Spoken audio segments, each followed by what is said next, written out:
Voyagers Volume 1. The Sleeping Abductees of the Emerald Covenant CDT Plate Translations. By Ashayana Deane, formerly published as Anna Hayes. Introduction. All Things Considered, Otherworlds, Origins, and Evidence. Voyagers is a set of books best approached by asking the question, what do we really know about the nature of reality? Many of the ideas presented in this book are different from the old belief paradigms through which we have been taught to view reality. They do not negate the old, but rather challenge old ideas to evolve. I suggest that the reader take an open-minded approach to the information contained in this book, in order to receive the benefits of the Voyager's material. The greatest benefit of the Voyager's perspective is the gift of an uncommon knowledge, through which some of the mysterious aspects of reality can be comprehended and the majesty of personal existence may be rediscovered. Challenges inspire growth, and Voyagers is a challenge. It is a book to grow within your quest for understanding. Voyagers is not the average book. Its implications are so intrinsically profound that at times it seems unbelievable, but this is not a fiction story. It is not just a book of ideas. It is evidence of a most intimate journey through personal events that can be described as nothing less than extraordinary. This book is not about my personal experiences, it is rather the result of those experiences. If the book is approached with flexibility of mind and a keen intuition, its message can be enlightening, its implications transformational. Confronted with extraordinary experiences, I found that the integrity of my being was on the line, and I was not about to write myself off as mentally deranged until I had fully examined other possible explanations for the events I had encountered. This confrontation finally led me to question what we really know about the existence of other worlds, our origins, and the nature of reality itself. I began to question the facts of contemporary belief paradigms to see if there were other possible perspectives that could rationally explain my experiences. Through my questioning, I came to realize that the facts were not carved in stone. They were simply assumptions about the nature of reality that many people accepted as fact. My questioning ultimately created enough reasonable doubt regarding mainstream reality interpretations that I could consider the ideas presented in Voyagers in a more objective framework, rather than simply dismiss them because they challenged what I had thought I knew about the nature of reality.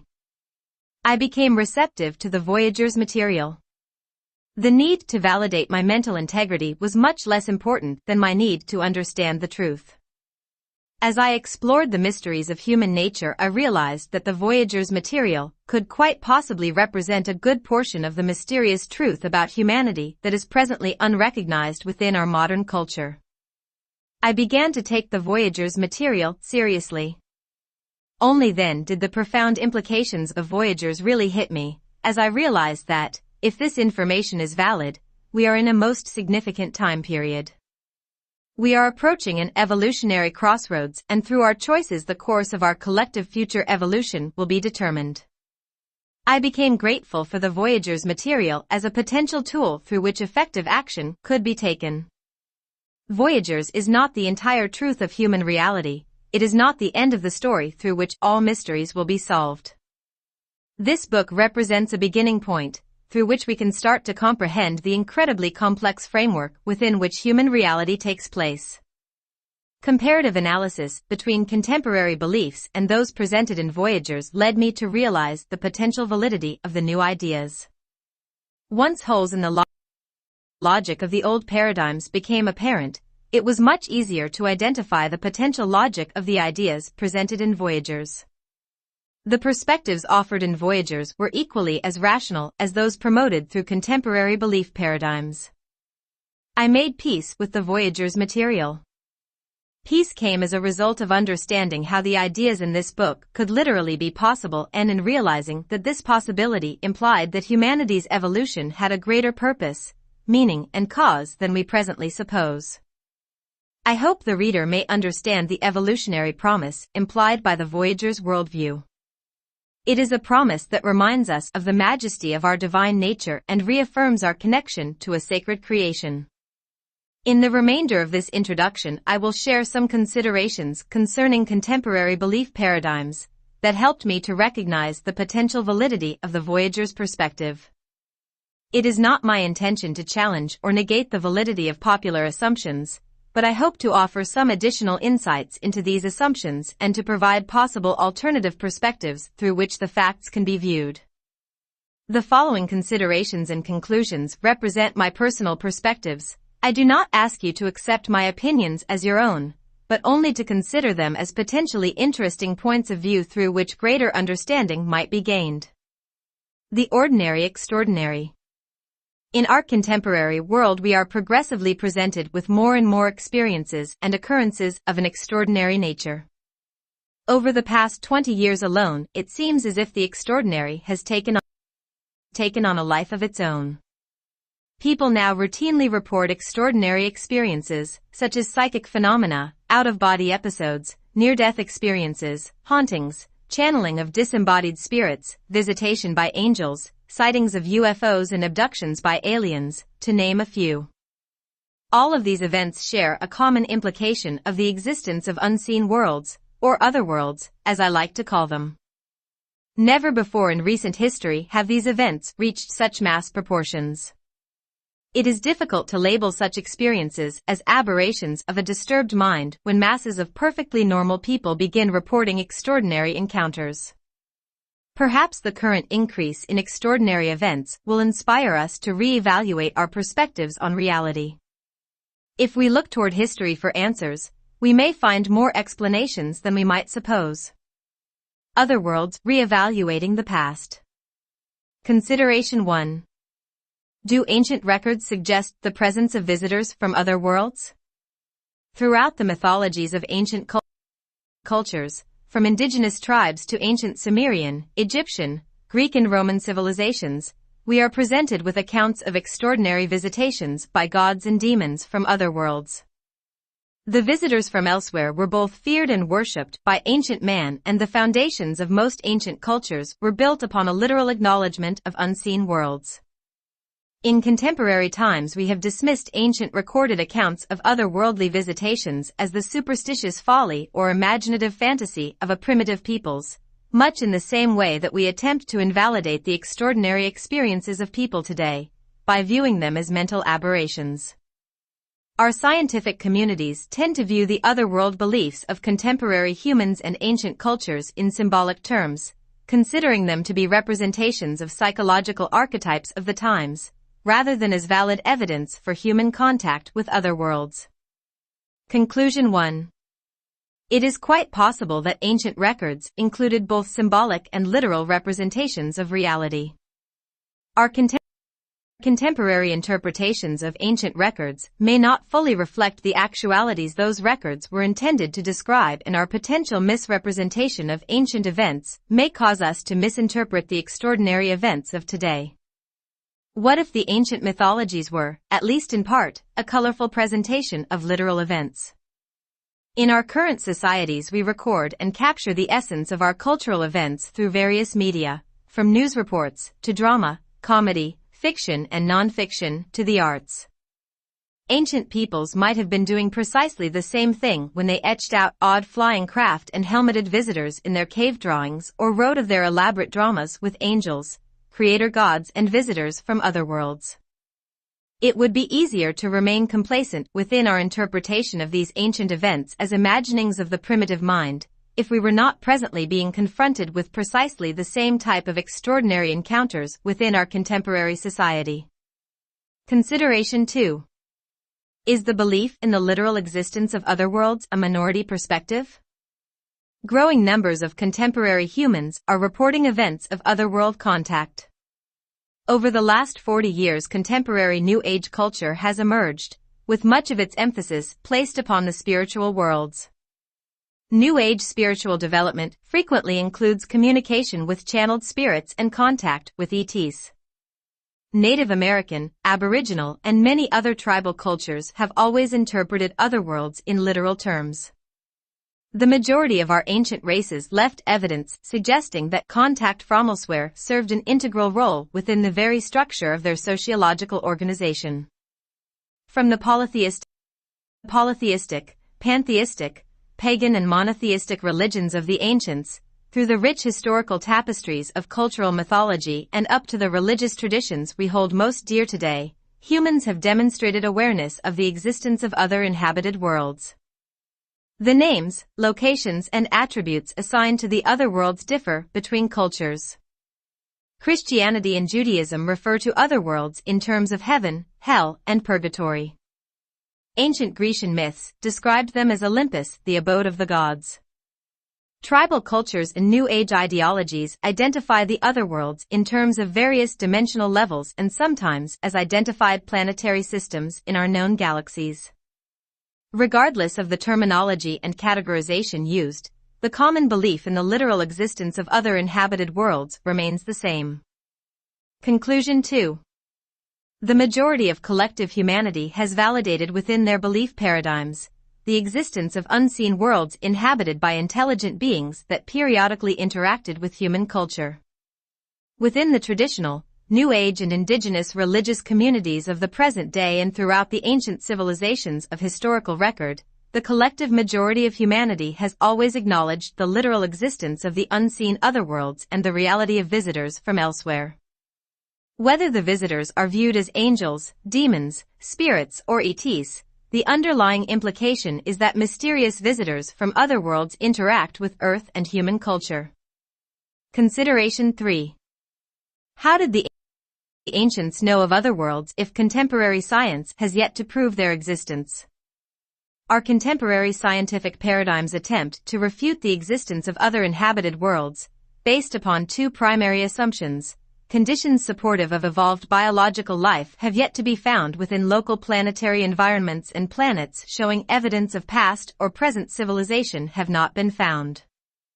While the scientific communities refuse to publicly validate the possible existence of inhabited otherworlds, until they can tangibly prove this reality, the majority of humans on Earth and throughout history have known that the otherworlds exist. Conclusion 3.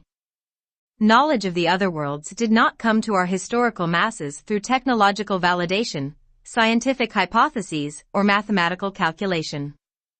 It is possible that this knowledge may have come as a result of direct contact with visitors from other worlds and through humans interfacing directly with the realities of other dimensional systems. Ancient peoples did not need technology to prove the existence of the unseen worlds if this reality was validated through direct experience. Otherworld knowledge may have been passed down through generations, following periodic instances of ancient physical contact with non-terrestrial visitors. The skepticism toward the idea of Earth visitation from otherworld inhabitants that is presently promoted by the majority of our scientific communities represents ideas held by only a small minority of humans, primarily those who accept the assumptions of the contemporary scientific community. Modern science may be missing the fact of otherworld realities, which the human majority has known all along, through failure to consider a broader range of criteria when formulating their hypotheses. First of all, the hypothesis that non-earthly environments supportive of evolved biological life have not been identified is built upon the assumptions that all forms of evolved biological life require the same environmental conditions and that science has identified all possible forms of evolved biological life.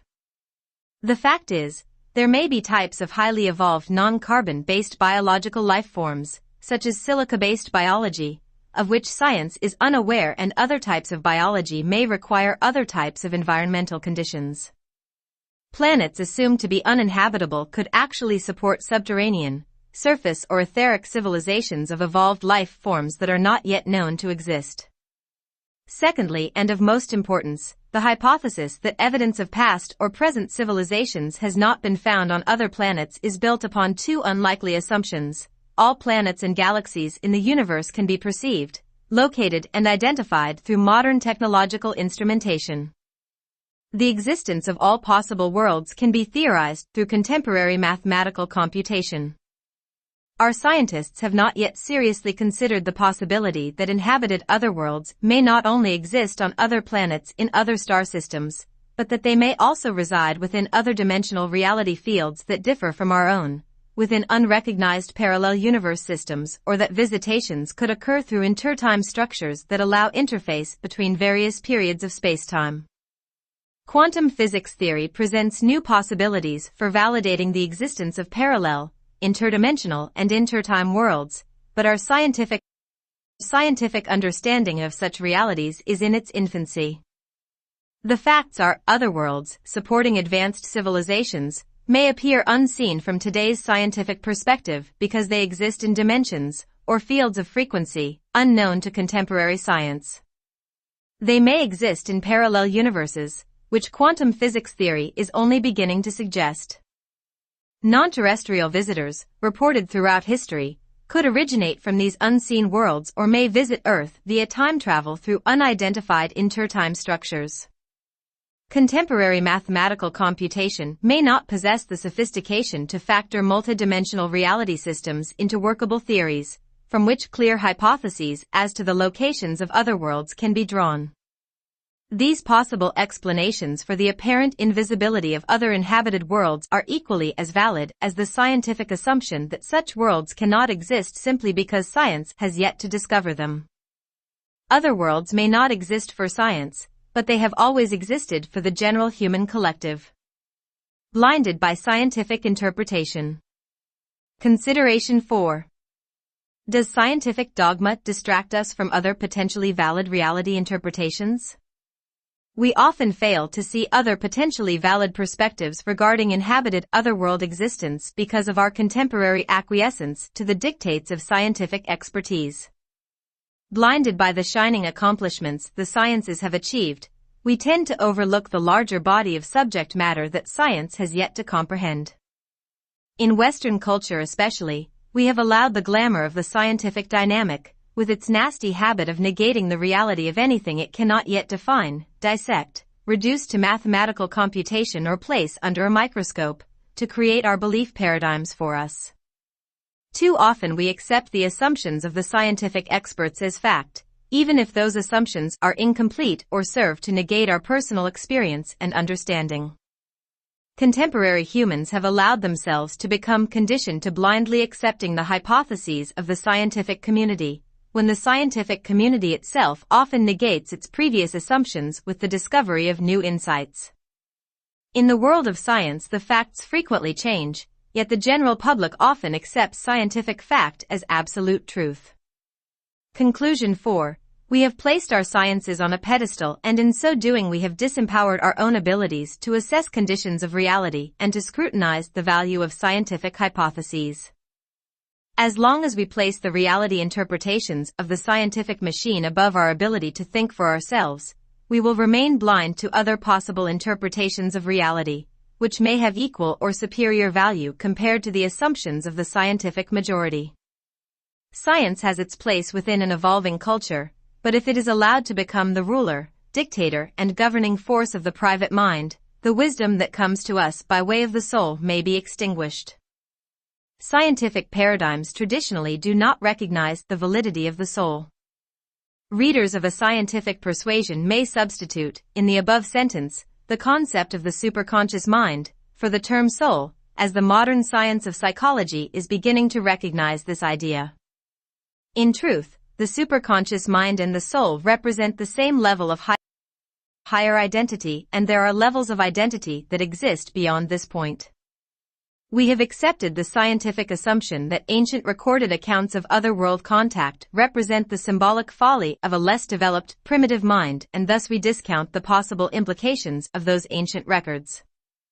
Through this acquiescence of perspective to scientific dogma, we have lost touch with the possibilities of our creation and have become blind to the realities of which our ancient ancestors might once have been aware.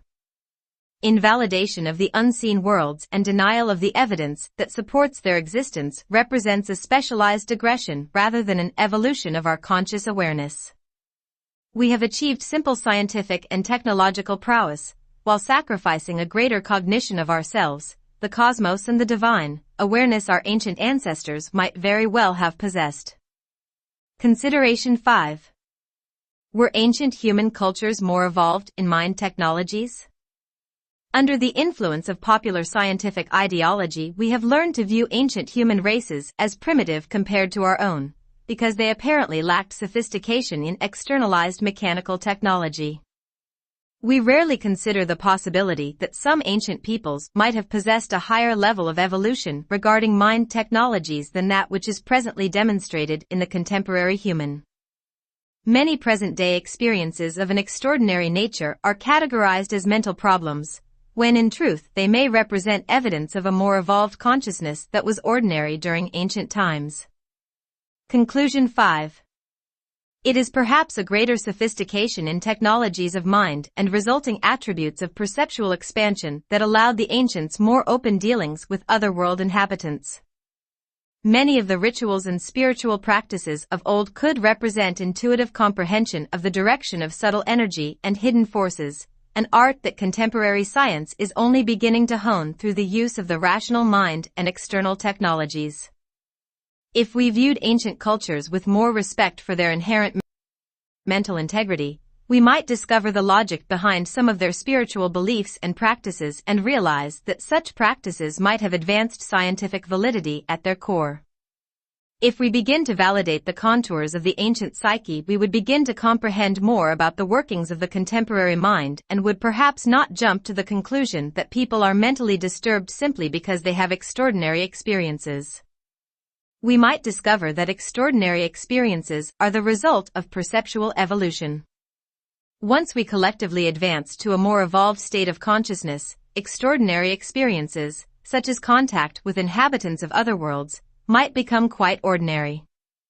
Gods and visitors. Consideration 6. Have visitor agendas influenced human evolution? When less developed cultures encounter members of more advanced civilizations, they frequently view the more evolved beings as gods due to their advanced knowledge and seemingly magical abilities.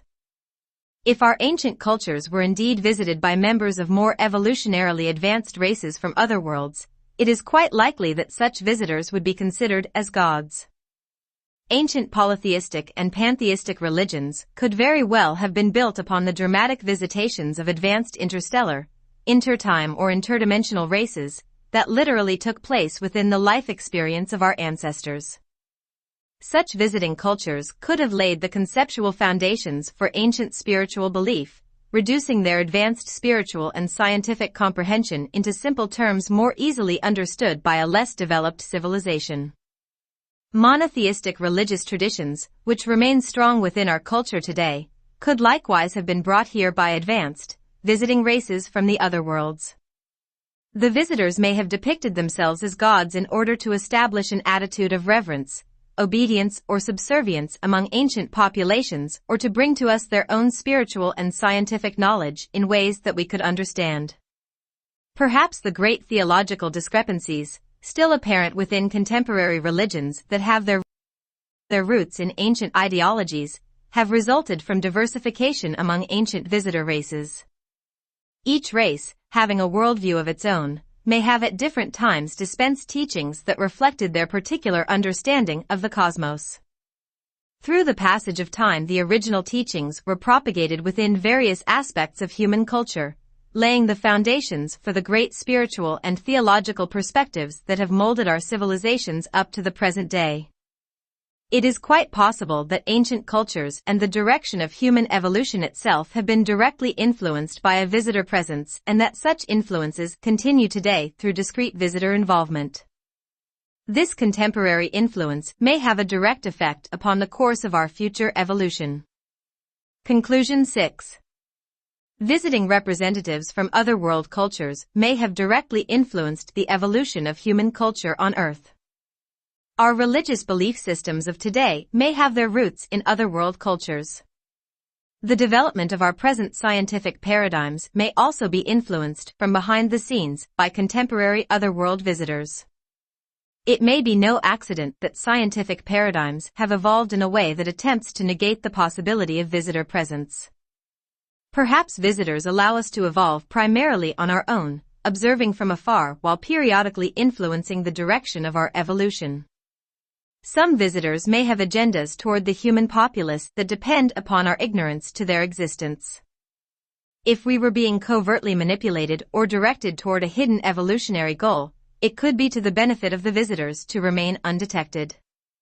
If visitors are concerned about the course of human evolution, a motive could plausibly exist for them to influence through covert means the evolution of our scientific and religious ideologies.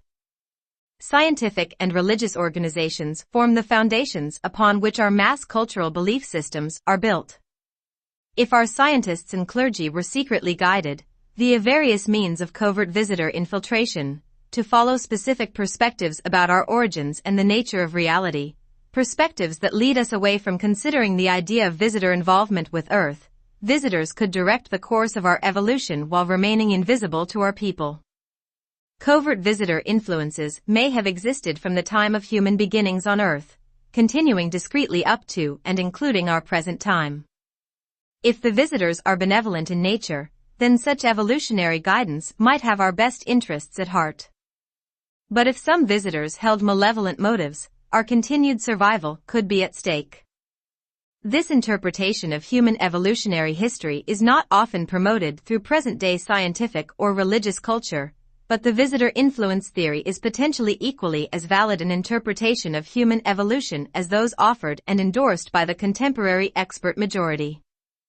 There is no proof to the contrary, and historical records themselves serve as potential evidence of visitor influence.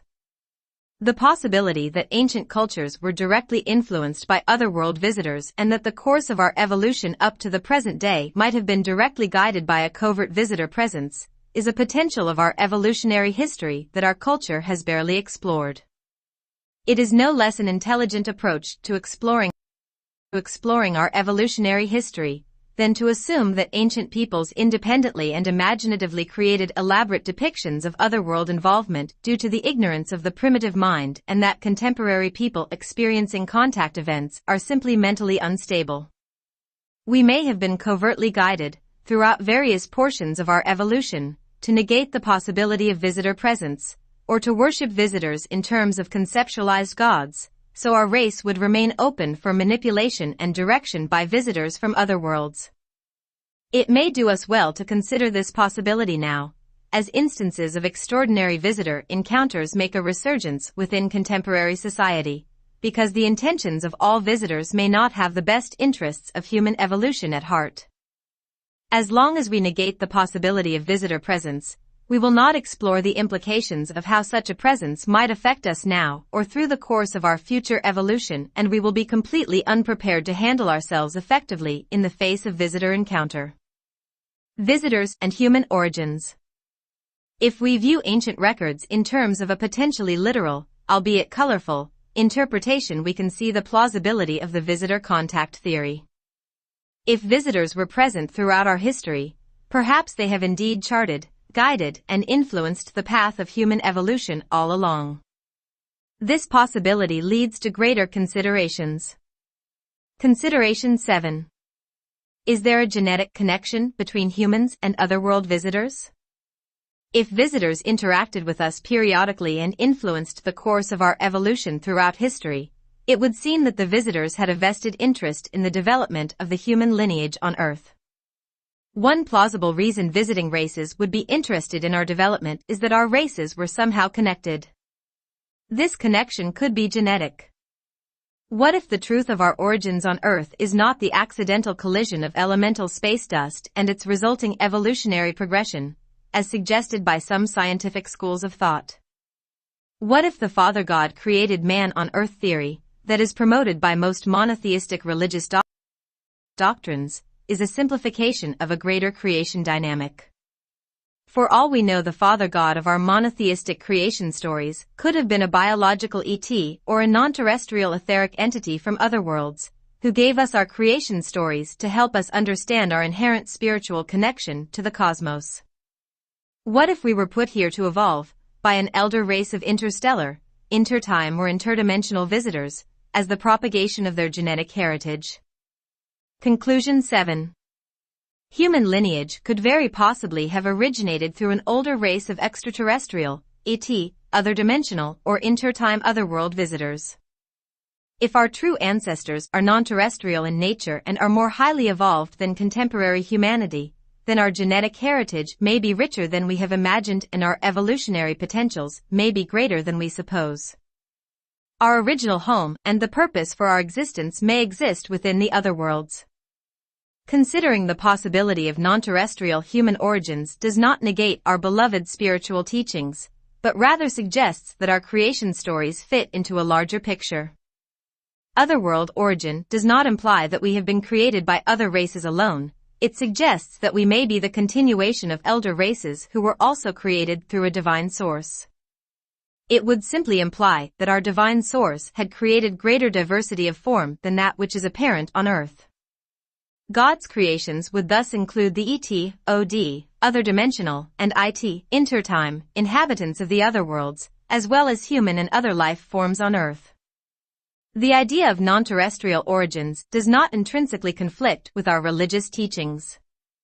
Visitor seeding as the origin of Earth humans is equally believable, if not more so, than the scientific assumption that we emerged by accident rather than by design, through the unintended spontaneous collision of elemental forces. The possibility of non-terrestrial genetic origin does not negate our intrinsic connection to a divine source, but may imply that our concepts of God need to expand. We often assume that God is created in the image of man, when in truth it may be that our intrinsic creative consciousness, our spiritual essence, not our bodies, were created in the image of God. Otherworld inhabitants, regardless of their manifest appearance, may equally represent expressions of the image of God, sharing with us the divine creative essence. Origins, science, evidence, and interpretations. Consideration 8. Did we evolve from early primates or primitive man? Presently, large numbers of our populations do not seriously consider the possibilities of non-terrestrial genetic heritage or visitor involvement with Earth, because our scientific paradigms have moved our attentions in other directions. In the recent past, the theory of human origins, promoted by the scientific community, was that of the primate evolutionist model. Applying the natural selection theory, survival of the fittest, of 19th century Charles Darwin to the human origins question, for a time it was believed that the Homo sapiens represented the cumulative evolutionary product of progressive genetic adaptation of early primate species. Our lineage was said to have its identifiable beginnings as early primates, to have progressed via evolution through various stages of primitive man, arriving at its present superior form in the Homo sapiens. Certain genetic similarities were detected between some primates, early man, and the Homo sapiens human, but an irrefutable genetic bridge confirming the progression has not been established. In more recent analysis, apparent genetic discrepancies and missing links within this hypothetical model of progression have discredited the potential accuracy of the primate evolution theory, and this model of origins is no longer viewed with the scientific enthusiasm it once inspired. Conclusion 8. The primate evolution model simply represents a possible theory of human origin. It is by no means a paradigm carved in stone.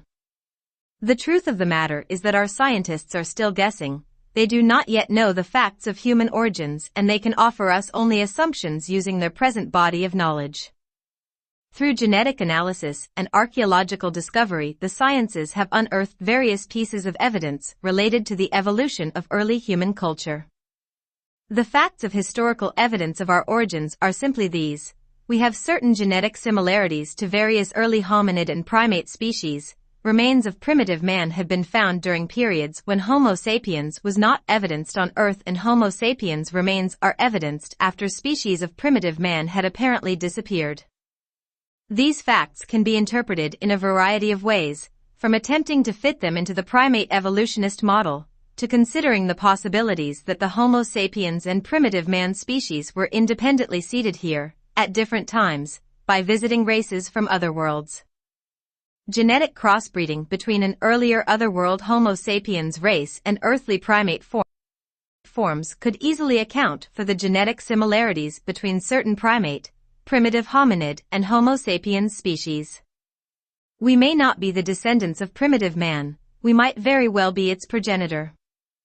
This fact remains. A concrete answer to the question of human origins has not yet been adequately determined, and the existing evidence can be interpreted in a variety of ways.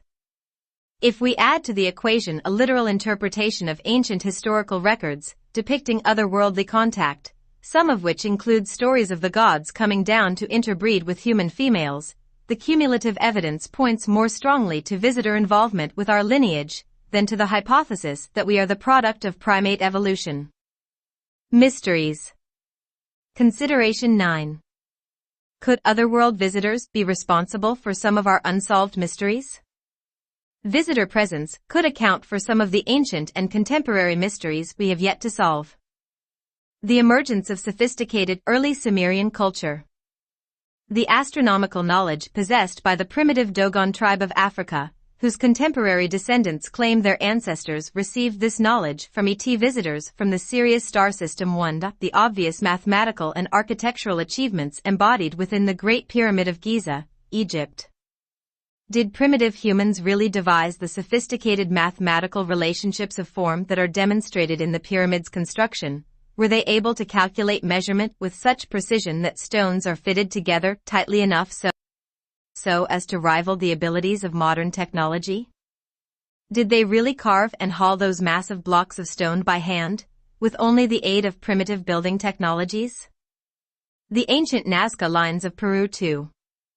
Each of these mysteries presents evidence of advanced knowledge that is inconsistent with evolutionary levels of development that we assume apply to the peoples of ancient times. How did ancient cultures come to possess this knowledge? Why do certain indigenous people of today, including some Native American tribes, claim that they have always known they were descendants from the stars? What ancient peoples had flying technologies that would allow them to create the aerial art of the Nazca drawings? Where do our contemporary crop circles and UFOs come from? Why are contemporary reports of ET and angelic contacts on the rise? These and many other mysteries may share the common element of otherworld visitor presence. Conclusion 9. If we include the appearance of ancient oddities within the problem of deciphering the truth of the human drama, oddities which demonstrate inconsistent evolutionary advances and mysterious architectural achievements, yet another variable is added to the equation. Our evolutionary equation already contains many ancient records of reported otherworld visitations, including ancient cave drawings depicting flying aircraft and helmeted stick figures. The records indicate that entire cultures were built upon the literal acknowledgement of the existence of otherworlds. There is a lack of conclusive knowledge concerning our species' origins or the reality of its evolutionary progression. Reports of otherworld contact, such as angelic visitations, near-death experiences, spirit communications, ghostly hauntings, and alien abductions, have existed as part of our folklore throughout history, and reports of such contact have drastically increased over the last 50 years. Documented records and photographs of contemporary UFO sightings, crop circle formations, and unexplained cattle mutilations continue to expand. Traditional and New Age religions of all varieties, despite their obvious theological conflicts, fully acknowledge the existence of inhabited unseen worlds.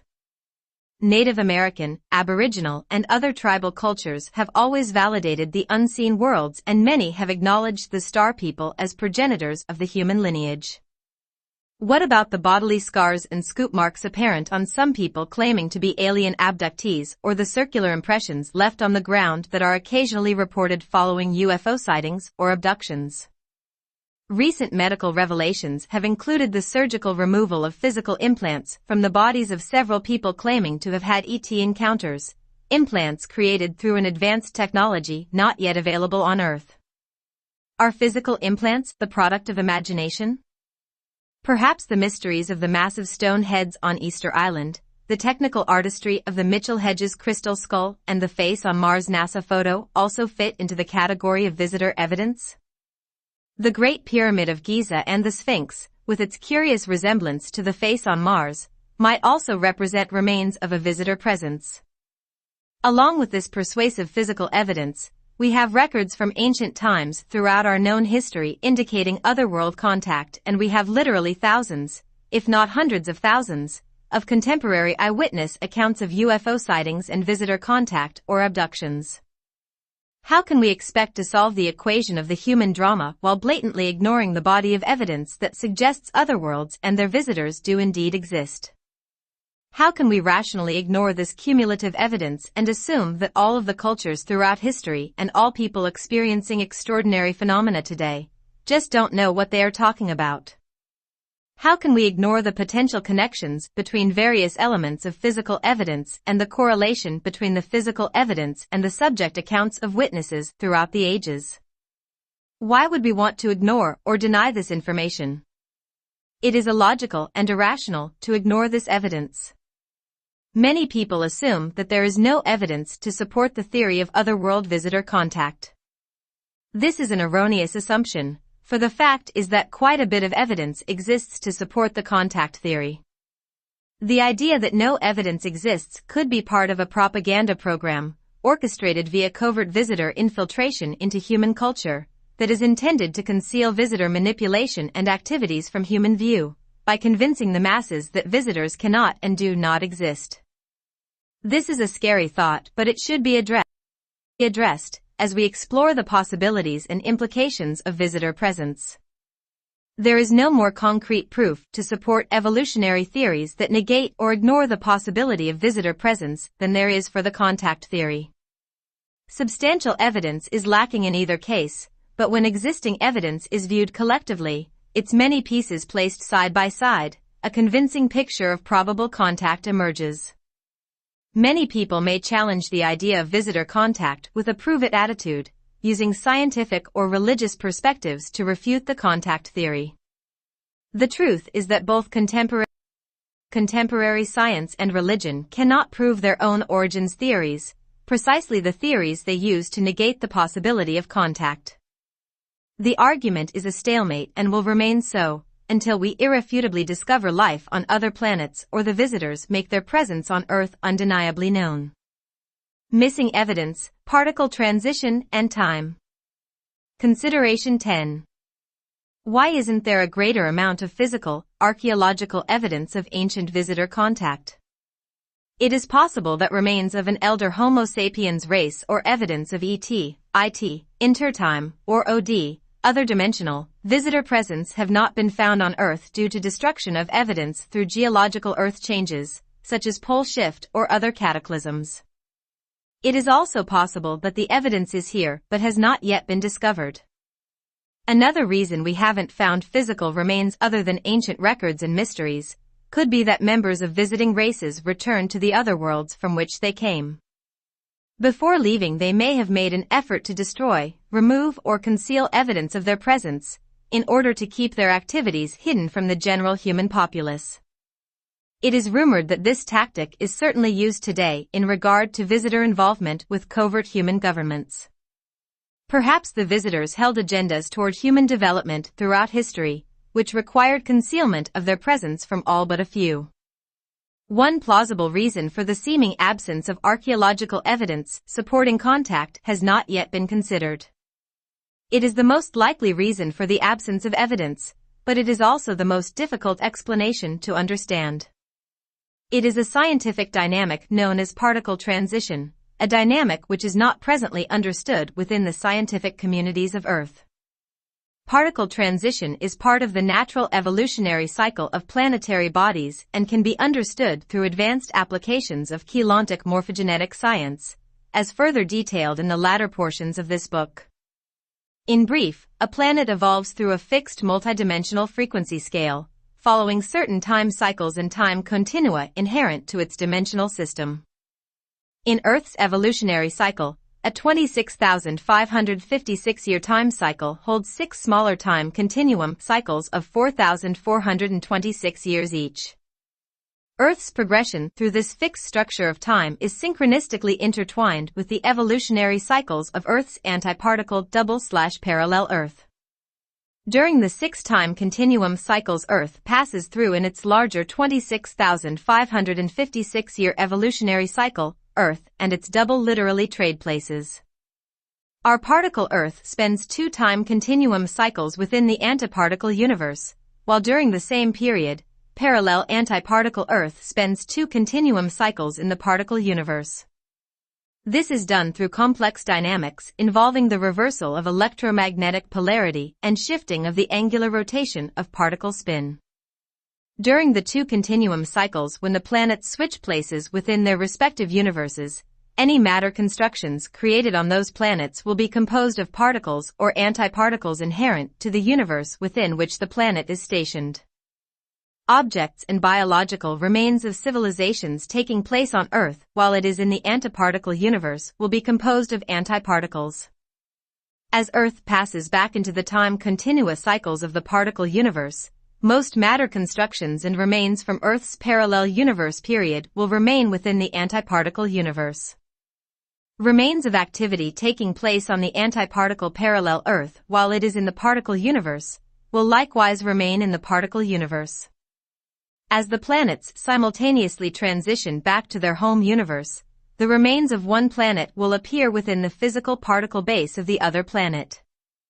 This implies that remains found on our Earth that can be dated to the periods when Earth was in the parallel universe are actually the remains of activity that took place on parallel antiparticle Earth while it was in the particle universe.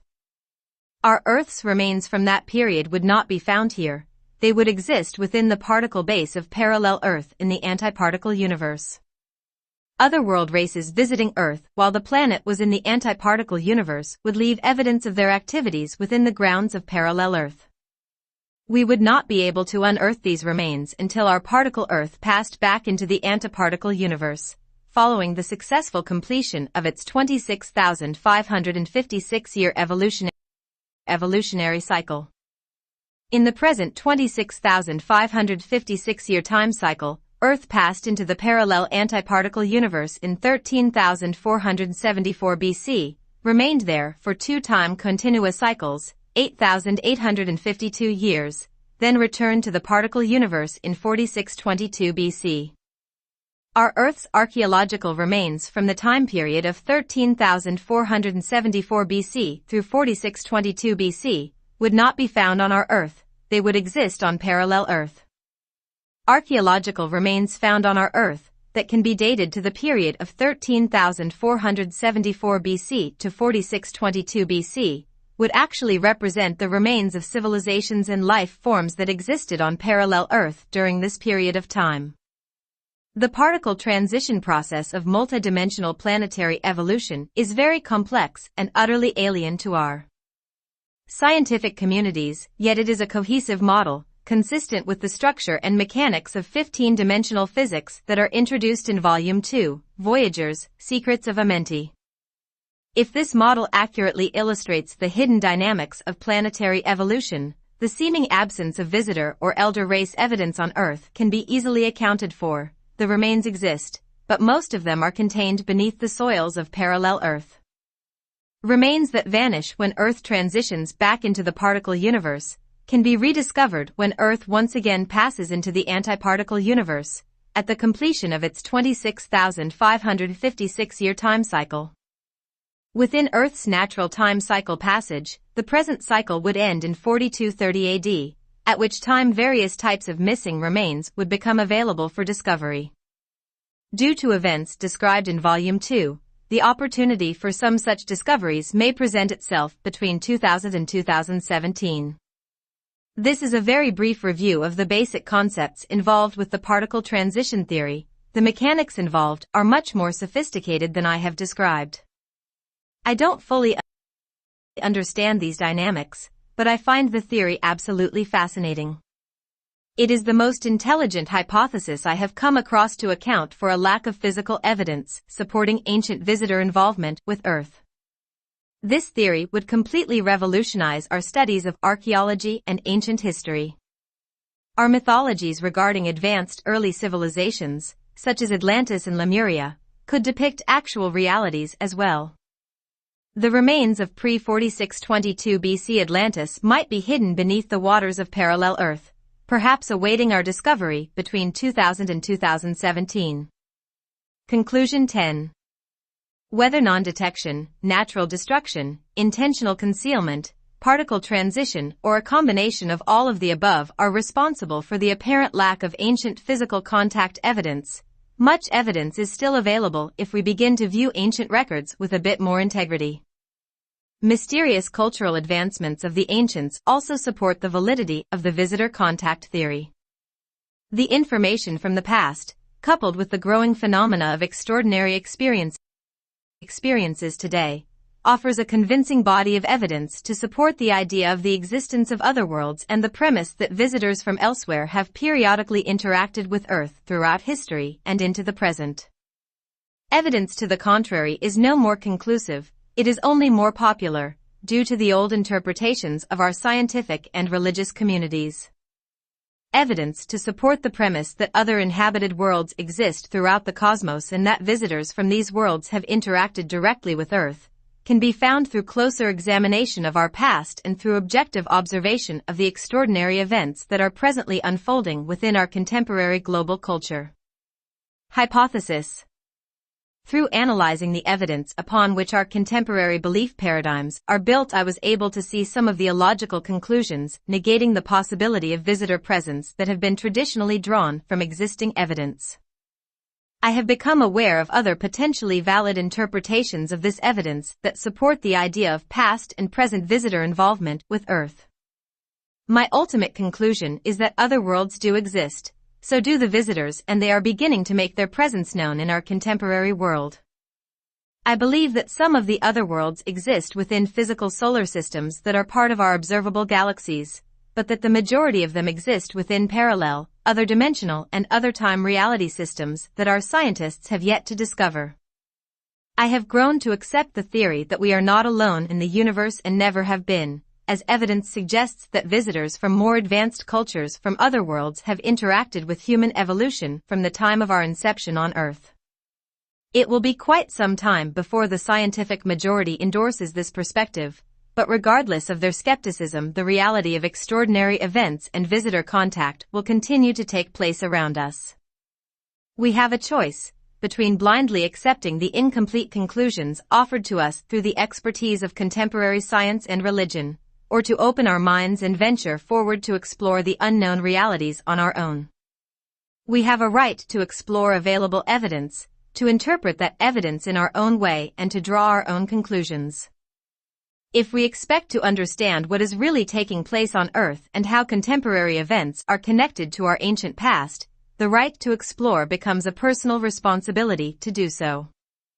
If we wait for science to draw the conclusions for us, or allow overly restrictive authoritarian religious doctrine to dictate the answers, we may be leaving ourselves vulnerable to the influences of the unknown worlds, and we may never know the real truth of the human evolutionary drama. Until scientists and clergy discover that the universe is constructed upon an ordered model of multidimensional reality, in which physics and spirituality/evolutionism and creationism coexist, they will be unable to prove or disprove the existence of the other worlds. We are living in extraordinary times. The new millennium is a time for closure and a time for new beginnings. It is a good time to purge ideas that reduce us and to embrace those that set us free. In this book you will find new perspectives on the human condition, perspectives which challenge old ideas to evolve. You will discover a worldview filled with potentials and challenges that you may never have dreamed possible. Voyagers is a doorway into the world of the extraordinary. It offers unique perspectives on history, science, and humanity's evolutionary purposes, and it offers a glimpse into the realities of the contemporary visitor phenomena. But of most importance, this book offers us a practical analysis of the extraordinary circumstances Earth will encounter during the next 18 years and provides educational tools through which we can effectively prepare for Earth's passage into the Golden Age of Enlightenment. If we can open our minds to the potential validity of the Voyagers' material, we will use the opportunity to employ these educational tools for our evolutionary benefit. I hope the insights I have offered will help the reader to become more receptive to the possibilities and potentials Voyagers presents.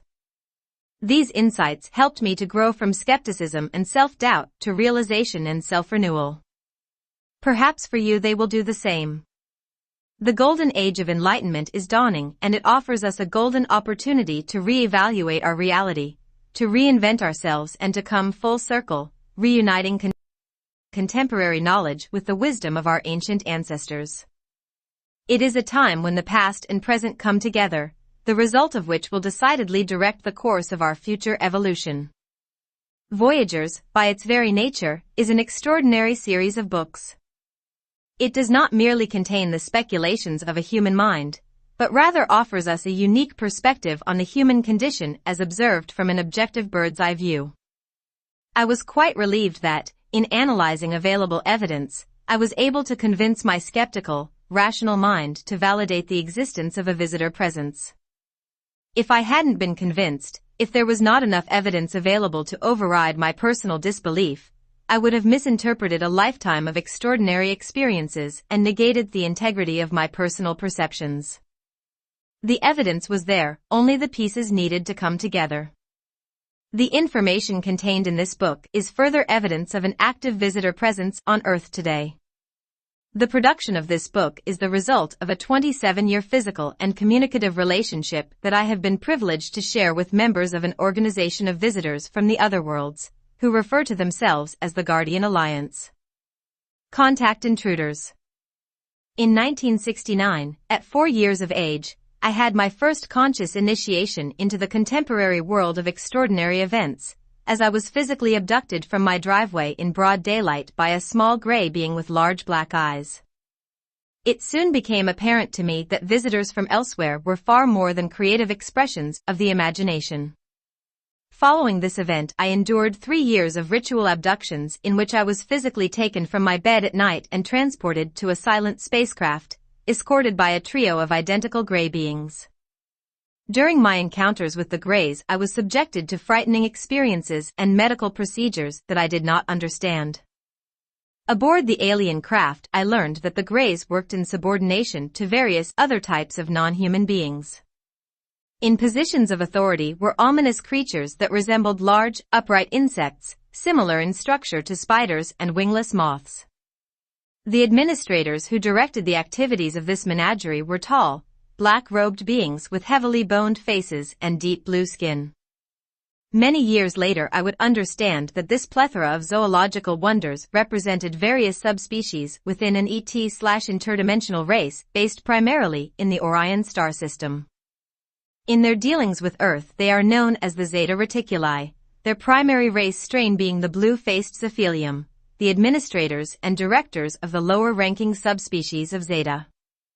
In recent times the Zeta races began interacting with Earth around World War I, and by World War II they had established covert treaties with both the Nazi and Allied governments, through which they were entitled to abduction experimentation rights on the unwitting public, in exchange for their weapons technologies.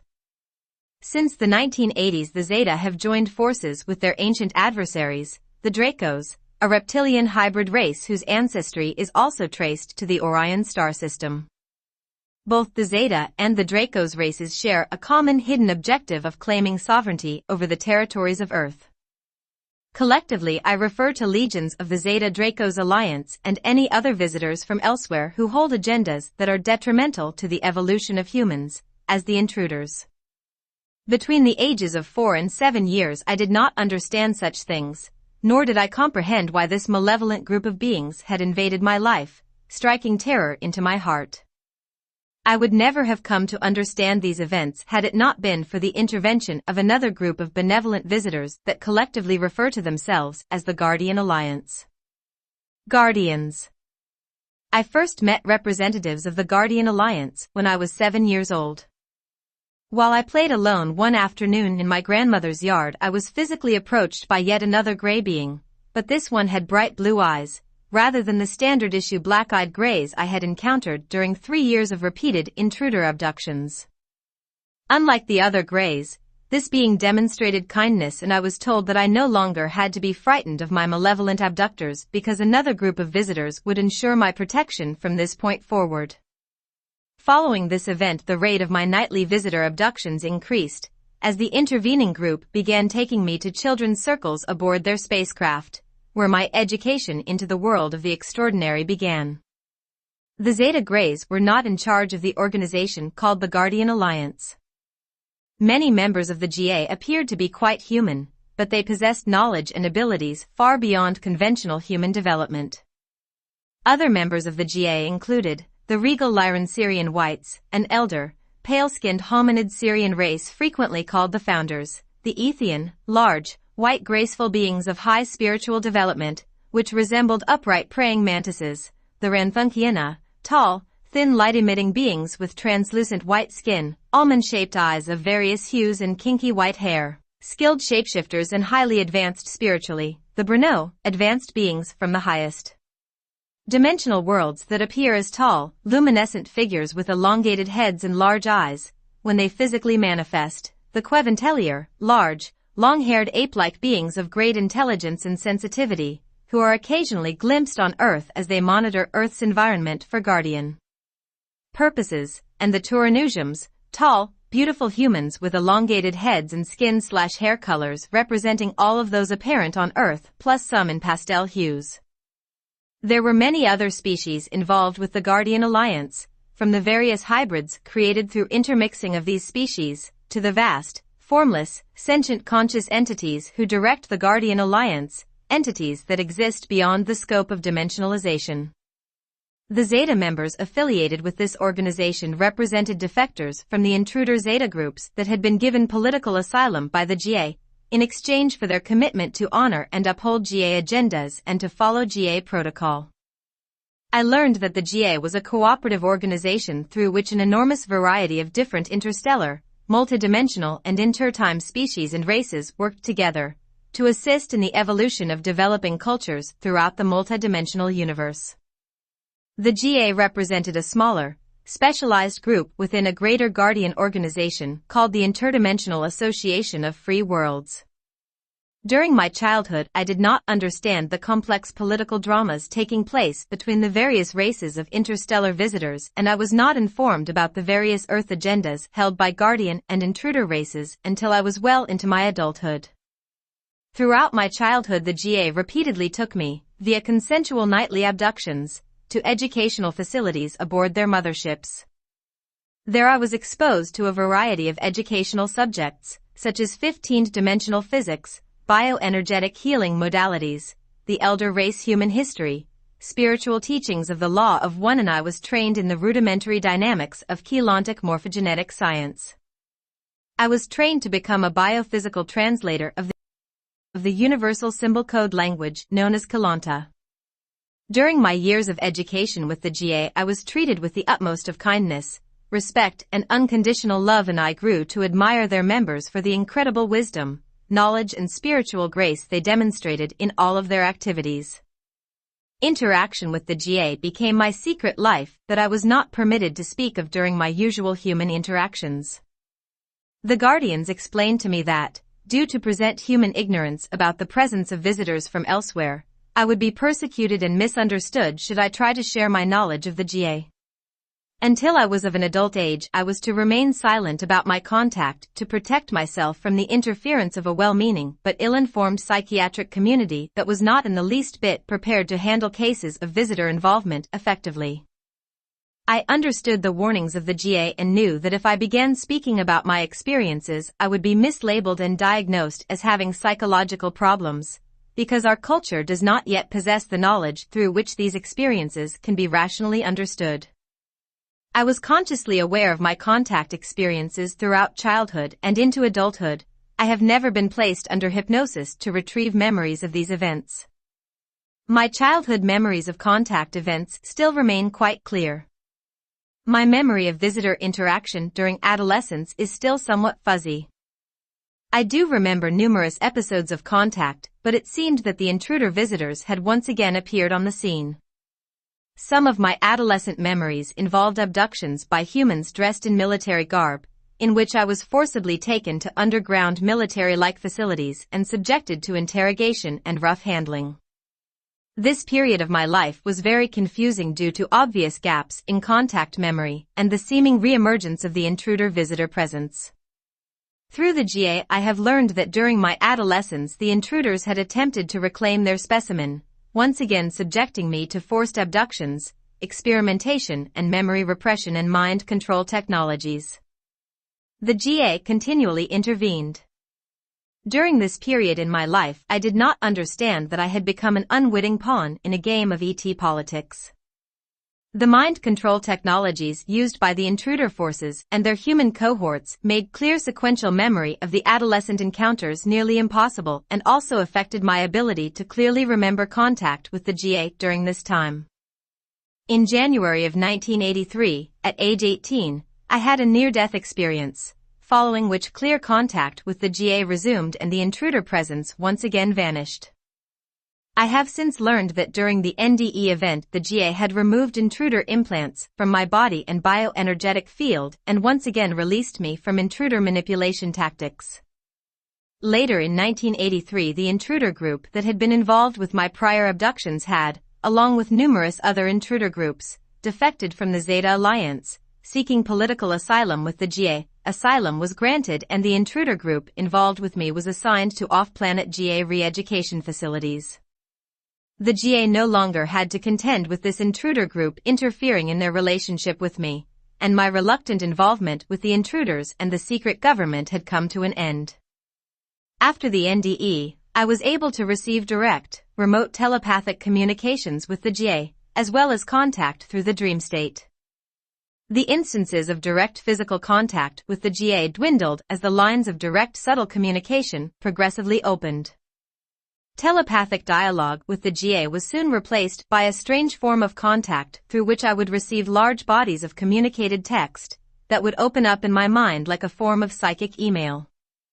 These dry data communications did not exhibit the type of live, person-to-person communication that was characteristic to telepathic dialogue, but I was able to receive thousands of pages of instructional information from the GA through this mode of communication. Through subsequent live encounters, some physical, the GA explained that the dry data communications were made possible through my childhood training in translation of the universal Keylontic symbol code language. The GA was able to pre-record information for me, in the form of digital data packages called Keylontic symbol codes. The GA would program the Keylontic codes into my bioenergetic system via remote electronic transmission. Once the encoded data had been programmed into my bioenergetic field, it would process through my neurological structure in the form of electrical impulse. Through the natural biochemical and electrical translation processes inherent to the human biological form, the electronically encoded information would translate into my native language and appear in my mind as direct cognition, formatted into either word text or image pictures. I did not hear the words in my mind, as no audible sound was involved. A stream of worded information would simply flow through my mind and I could feel the words as electrical impulse patterns. Image translation came in the same way, no mental pictures, but rather clearly felt electrical impulses that carried complete images. My mind just knew the audio or visual content of the electrical impulses, as if the impulses bypassed sensory translation and appeared as direct cognition. Later I learned that this mode of data exchange is called Keylontic communication, an electronic, bioneurological language that represents only one rudimentary application of Keylontic morphogenetic science. For 16 years I have been involved with translating Keylontic communications from the GA. Most of these communications provided spiritual teachings on the law of one, the perspectives of interdependent universal brotherhood and co-creative evolution, practiced by advanced races who understand the interconnections between all life forms and reality systems. Through these teachings I experienced personal growth to self-actualization and began my personal journey towards spiritual awakening. Since the age of 18 my communication with the GA has been almost a daily phenomenon, and since that time I have also experienced numerous physical encounters and visitations, though such episodes are not nearly as frequent as they were in childhood. For GA members, communications require much less effort than do physical encounters. In December of 1996, the GA asked me to go public with my story and to bring forth a message from them to the people of Earth. The GA explained that they had withheld a great deal of information from me regarding the greater picture of visitor involvement with Earth. They had focused upon teaching me things that would assist in my personal spiritual growth so that I would eventually be mature enough to handle the information they were withholding. In 1996, I was not aware of the mass ET drama unfolding on Earth. I knew nothing about the secret government ET agendas, and I was not at all involved with our contemporary UFO community. I agreed to go public on behalf of the GA because they had indicated that their message was very important to the continued well-being of human populations. I did not know what their message entailed until 1996, when I began translation of this message. The message of the GA was delivered via Keylontic communication, which has been translated verbatim from their remote transmissions. Keylontic communication is not channeling, it is the remote transfer of electronically encoded data. Channeling involves merging the personal consciousness with other portions of personal identity, the energy identities of beings from other times, places or dimensions, or the direct absorption of electrically encoded data from the crystalline universal memory matrix. In Keylontic communication, the personal consciousness remains within its usual conscious focus as a communicator from elsewhere intentionally transmits electronically encoded data to the receiver via remote projection of frequency. The GA organized their message in the form of a book that was completed between late December 1996 and late February 1997. On October 25, 1997, the GA orchestrated a physical consensual abduction through which new information on the Bridge Zone project was provided. On June 26, 1998, due to events that are explained in the Volume 2, the GA added nearly 200 pages of new information to their original message. The first 2 volumes of the Voyagers series, The Sleeping Abductees and Secrets of Amenti, are the compilation of the December 1996 and June 1998 GA Keylontic transmissions.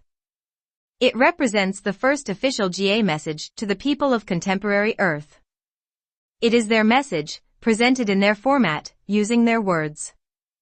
I do not claim authorship for this book, as I served only as translator of information that originates with the GA. Translation of this information has been an educational journey for me, and I am frequently in awe of the breadth of information the GA provides. In the 4th volume of this series, Voyagers 4, Visitors Through the Portals of Time, I will describe, in my own words, what I have learned and experienced through contact with the GA. But of greater importance is the message of the GA, and hence their books must appropriately come first. The human evolutionary story is not complete without the inclusion of multidimensional reality and the facts of ET, other dimensional, OD, and intertime, IT, visitors' involvement with Earth. Neither the dynamics of such visitations nor the mechanics of human evolution will be understood until the multidimensional framework within which all manifest realities take place is acknowledged. As a child, I did not choose to believe in ETs, but they made their presence known to me quite without my prompting, and the reality of their existence was undeniable.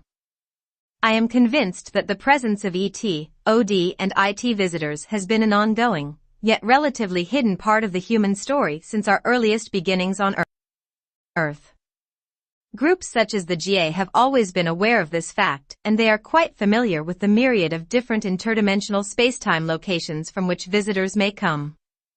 When I asked the GA about their location in spacetime, they explained that their organization spans many different planetary, space, time and dimensional fields. Membership within the GA reaches from the matter-based galaxies and universes of the lower dimensions, to the unfathomable cosmic reality fields of pure consciousness that exist beyond the metagalactic core, free from dimensional structure. However, they also indicated that the GA members directly involved with me have their primary physical base of operations within a spacetime location that represents future time from our contemporary Earth perspective. Many of my GA contacts reside within the reality fields of pure consciousness, having evolved beyond the confines of spacetime and matter-based forms. But those who appear in human biology, and some of the ETs, are physically based upon a planet called Terra, in the year 6520 AD, within our linear progression of time. From their position on Terra, members are in contact with GA legions throughout the cosmos. In the past history of my Terran GA contacts, Terra was known as Earth. Though the GA has many members of a truly ET nature, unrelated to Earth, many of my GA contacts are quite terrestrial in origin. They are time travelers from a future version of Earth that we may one day evolve to become. The 2 groups that oversee the Terran GA membership are the priests of UR and the priests of Mu, ancient immortal humans of the elder race, that have always been involved with the evolution of our species. These priesthoods are not gender-based. Female, male, and androgynous members equally serve and facilitate teachings of the Law of One. In my dealings with the GA, it has become quite apparent that the universe is much larger and much more diverse than we have yet ventured to imagine. Many of our ancient earthly ancestors were quite aware of this fact. I am grateful for the knowledge and education I have gained through my relationship with the Guardian Alliance. I am comforted by the thought that members of the GA, our elder race and our galactic and cosmic neighbors, cared enough about humanity to inform us about conditions that will directly affect the quality of our evolution. What we choose to do with this information is entirely up to us, personally and collectively. The Guardian's message, as contained within this book, is not the end of the story, it is only the beginning. This book provides the background setting through which the saga of continued human evolution unfolds.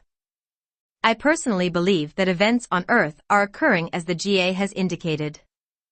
The GA and other pro-human visitor groups are here to help us understand and successfully maneuver the challenges our planet will face during the next 18 years, and they hope to lead us gently to a realization of our multidimensional heritage. They are also here to teach us to protect ourselves today from intruder visitor races that do not have our best interests at heart. It is often said that realization is always personal. One day our race will collectively realize the truth of our rich multidimensional heritage. Until that time, realization of this reality is right and the responsibility of the individual. I am privileged to introduce the message of the Guardian Alliance. CDT plates, Emerald Covenant, and the Mass Drama. The information contained within the Voyagers series books, Cathra Biospiritual Healing System, Tangible Structure of the Soul Accelerated Biospiritual Evolution Program, and related materials produced through the 3 legitimate GA speakers, represents translation of ancient records. These ancient records exist in physical form as a set of 12 silver metallic discs called the Cloister Doratura Plate Libraries, or CDT plates. The 12 CDT plates are holographic recording, storage and transmission devices that hold massive amounts of data in encrypted, electromagnetic scalar standing wave form. Translation of data from the CDT plate libraries is accomplished through initiation of specific frequency transmissions, through which the disks activate to release their stored data in the chosen form of holographic, audio, visual, or digital translation. The 12 CDT plates were manufactured from a form of striated selenite quartz crystal organic to the density 2 planet Sirius B, surrounding a radioactive isotopic core, encased in a hybrid metal-silver alloy compound organic to Earth. The CDT plates were manufactured by the Turun priests of UR and Maharaji Syrian Blue Human Holy Grail line races of the Council of Azur line, often collectively called the Azurite or Ioni races, on density 2 Sirius B, GA Signet Council 6 and Guardians of D6 Sirius B Stargate 6 in the Universal Templar Complex, c. Voyagers, Volume 1. In 246,000 BC, CDT plates were presented as a gift to the Urtite human race, the seed race of the contemporary human lineage, by the Azurite races Sirius B, in honor of the Urtites entering the Founders races, Emerald Covenant Coevolution Agreement Peace Treaty.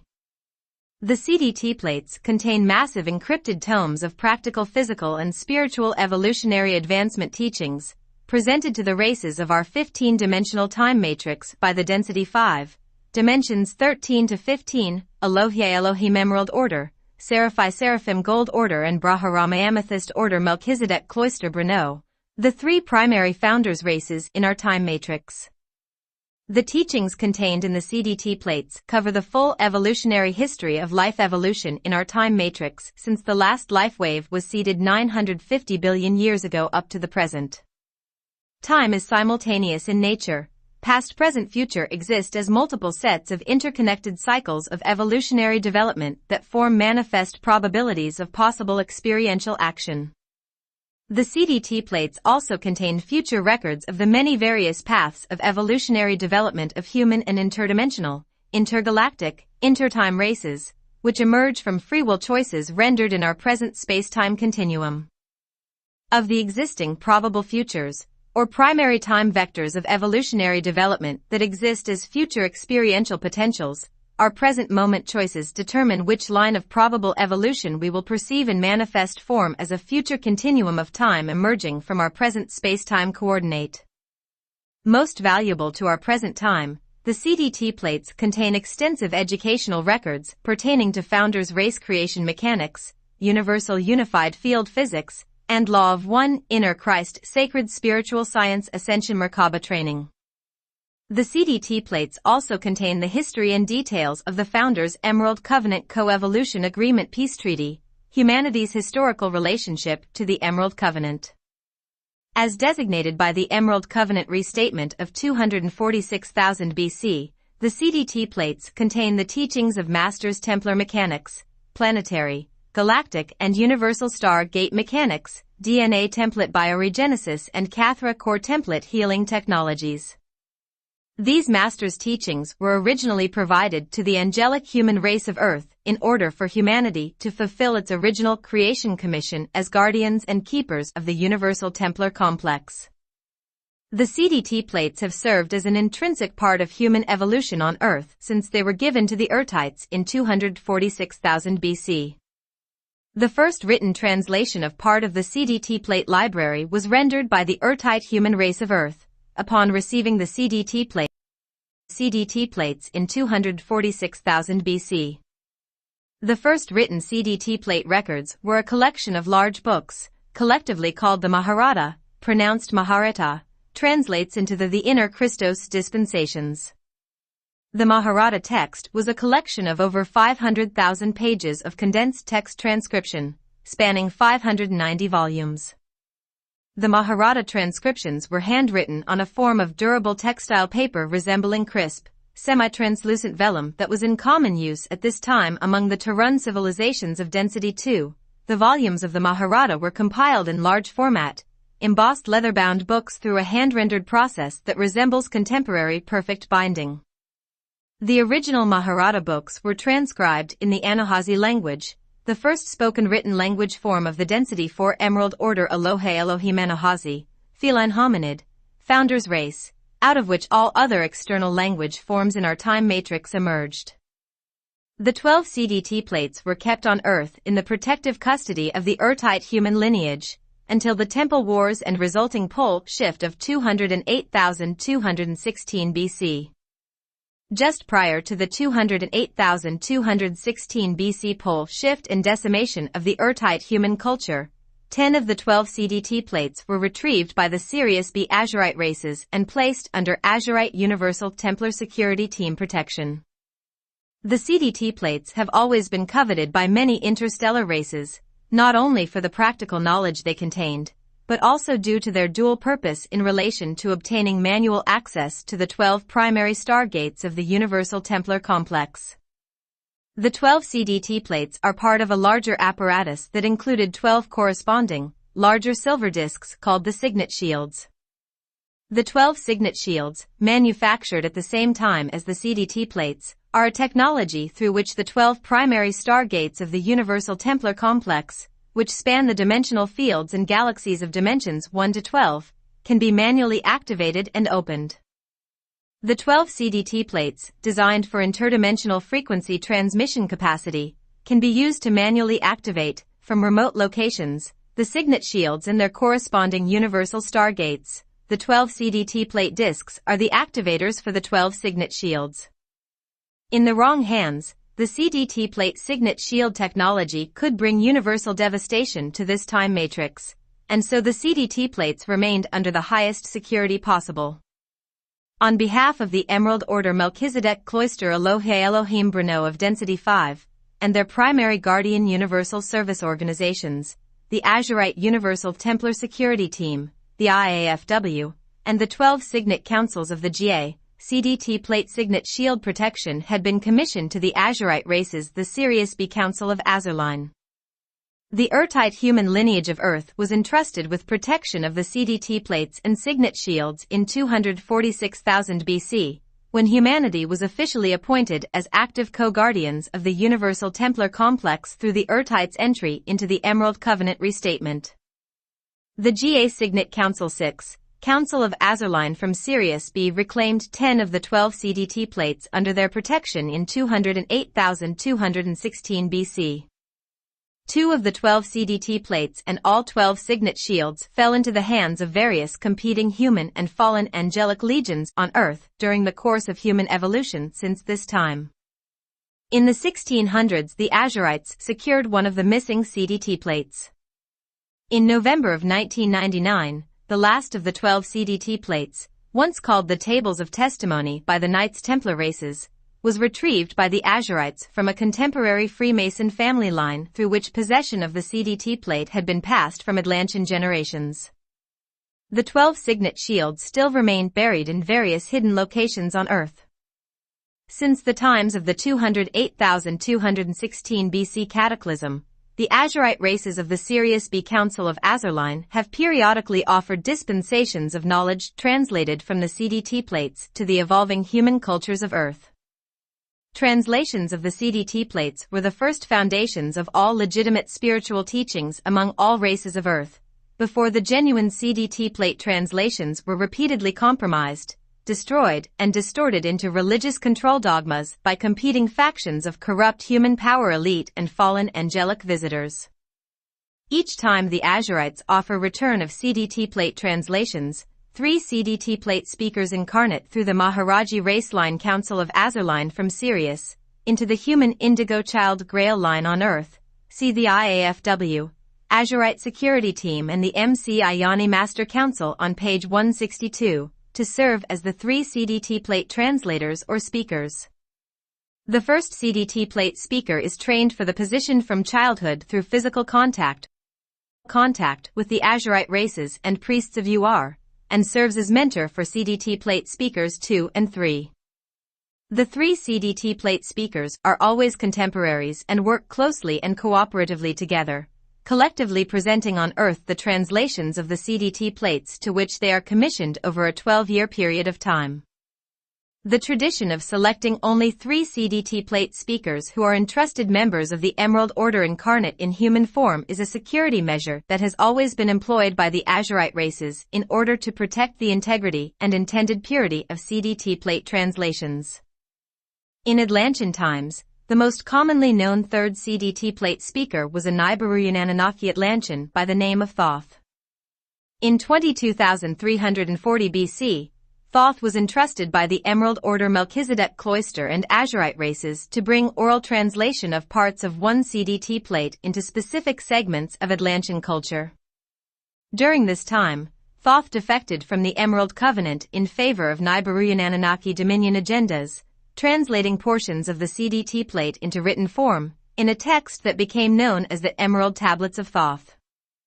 Thoth presented the Emerald Tablets to the then corrupt Ana-Melchizedek priesthood of Atlantis, which culminated in the final destruction of the Atlantean islands in 9558 BC, and subsequent chaos of human evolution since the colonization of Sumerian culture. In 2040 BC, another attempt to bring translations of the CDT plates to Earth was rendered through an individual by the name of Enoch, who served as second CDT plate speaker in that time period. Enoch's CDT plate translations consisted of 3 volumes of history that were once contained in the Mahabharata, the Book of Amenti, the Angelic Rosters and the Book of the Dragon. In 10 BC, 3 Essene CDT plate speakers known as John the Baptist, Jesus Christ, Joshua Sananda Melchizedek, born 12 BC, c. Voyagers Volume 2, and Miriam, collectively translated 9 additional books from the CDT plates, creating the original foundations of what was intended to become the legitimate Christian doctrine. These books included Joshua's 6 books of process, detailing self-generated ascension mechanics, core template bioregenesis and the Book of Maps and Key, the technical manual for Earth's halls of Amenti star gates and planetary Templar complex system. The translations of Miriam were the 3 books of the cloister, once translated in the Mahabharata texts, detailing cultural structure built upon the founder's Emerald Covenant model. The Templar mechanics books of John the Baptist were not completed, as he was murdered prior to completion of CDT plate translation. The books of Enoch, Joshua and Miriam represent 12 of the 15 missing books of the Bible that were originally part of the legitimate Essene Grail line teachings. The Essene teachings were intentionally edited and distorted in 325 AD by the Council of Nicaea and the Church of Rome to create the control dogma religion presented as the canonized Bible. The Cathari of southern France held some of the original Essene records of Joshua and Miriam until the Church of Rome ordered extermination of the Cathari in 1244 AD. Before their demise, the Cathari hid portions of the genuine Essene records, along with one of the 12 signet shields that had been in their possession. These relics will be eventually discovered in contemporary times to validate the teachings of the 3 CDT plate speakers of present times, once these individuals have completed their current commissioned translation of the CDT plates. Other CDT plate translations of ancient times were dispensed through speakers born into Hindu, Chinese, Tibetan, African, Egyptian, Mayan, Incan and Celtic Druidic Grail lines. Since pre-ancient times, all CDT plate translations seeded into every earthly culture have suffered the same fate of destruction or distortion. Since 208,216 BC, translations of the CDT plates were repeatedly given by the priests of Azurite races in order to prepare Earth humanity for the next scheduled Stargate opening cycle, called a Stellar Activation Cycle, or SAC, see Voyagers Volume 2. During the next SAC to follow the failed SAC of 208,216 BC, the angelic human race of Earth would be called upon by the Azurites and guardian races of the Emerald Covenant to assist in healing Earth's damaged planetary Templar complex. When the next SAC arrived on Earth, humanity would also be asked to peacefully assist guardian angelic nations in protecting Earth's halls of Amenti stargates from fallen angelic race dominion. Since 22,346 BC, all interdimensional races knew that the next probable SAC on Earth would occur between 2000 to 2017 AD. The Emerald Order Melchizedek Cloister founders races, Azurite races and nations of the Emerald Covenant are again returning translations of the CDT plates to humanity, in preparation for their intended mass visitation that will occur if Earth can be safely guided through the now commencing 2000 to 2017 SAC. The 3 CDT plate speakers of contemporary times will continue to release their commissioned translations of the CDT plate teachings into the public domain between 1999 to 2012. Between 2007 to 2012, if cataclysmic Earth changes can be prevented on Earth during the progressing SAC, Joshua Sanunda Melchizedek, the second CDT plate speaker of 10 AD and the man known as Jesus Christ in the Bible, will again enter physical human incarnation through the Sirius B Council of Azurline. Any beings or interdimensional visitors emerging into Earth's drama that claim to be Joshua Sanunda Melchizedek or Jesus are misrepresenting themselves for the purpose of human manipulation. Joshua is returning to incarnation as an indigo child infant through the Sirius B Council of Azurline, as he did in 12 BC. Joshua's scheduled return is intended to herald the beginning of open contact with the intergalactic guardian angelic races of the Emerald Covenant and humanity's long-awaited graduation into the interdimensional, intergalactic communities through officially delivered invitation into another restatement of the Founders' Emerald Covenant Coevolution Agreement Universal Peace Treaty. Open contact with interdimensional, intergalactic, intertime guardian races will occur through opening of Earth's halls of Amenti stargates, if cataclysmic Earth changes can be prevented during the 2000 to 2017 SAC. In preparation for the 2012 opening of Earth's halls of Amenti stargates, Joshua's 2007 to 2012 foretold Second Coming, and the mass angelic nation contact that these events are scheduled to precede, Joshua's contemporaries of 10 AD, Miriam and John the Baptist, are already incarnate in human form. The present-day incarnations of Miriam and John are currently working closely together to fulfill the first and second CDT plate speakers contracts, which are now being progressively translated for public access. The individual holding the third CDT plate speakers contract is a woman in the USA, who has also previously served as CDT plate speaker during Hindu, Egyptian and African incarnations of ancient times. All CDT plate speakers work closely together through the established Azurite Temple of the Melchizedek Cloister, FL, an organization created in 1999 at the request of the Emerald Order Elohim of Density 5, the priests of Azurite races of Sirius B, and the many IAFWGA races of the Emerald Covenant. The 3 CDT plate speakers are presenting foundation teachings of the Emerald Covenant CDT plates to assist the Azurite Universal Templar Security Team, IAFW, GA, and Founders races in preparation for the scheduled 2012 opening of the Halls of Amenti Stargates. If Earth changes can be prevented through the 2000 to 2017 SAC, these events will culminate into humanity's intended graduation into the long-awaited and foretold New Age of Unity, Love, Freedom and Enlightenment. Administrative levels of the Emerald Order Melchizedek Cloister and races of the Founders Emerald Covenant Co-Evolution Agreement Peace Treaty. In descending order of administration. All EOMC organizations are egalitarian cooperatives and do not work under authoritarian hierarchical order, but rather through co-creative agreements based upon principles of law of one communion, and genuine non-patriarchal Melchizedek Cloister Maharata Inner Christos teachings. The Unici. Central point of all union eternal consciousness of the One, All. Also called Great Spirit, Source, or God. Yanas.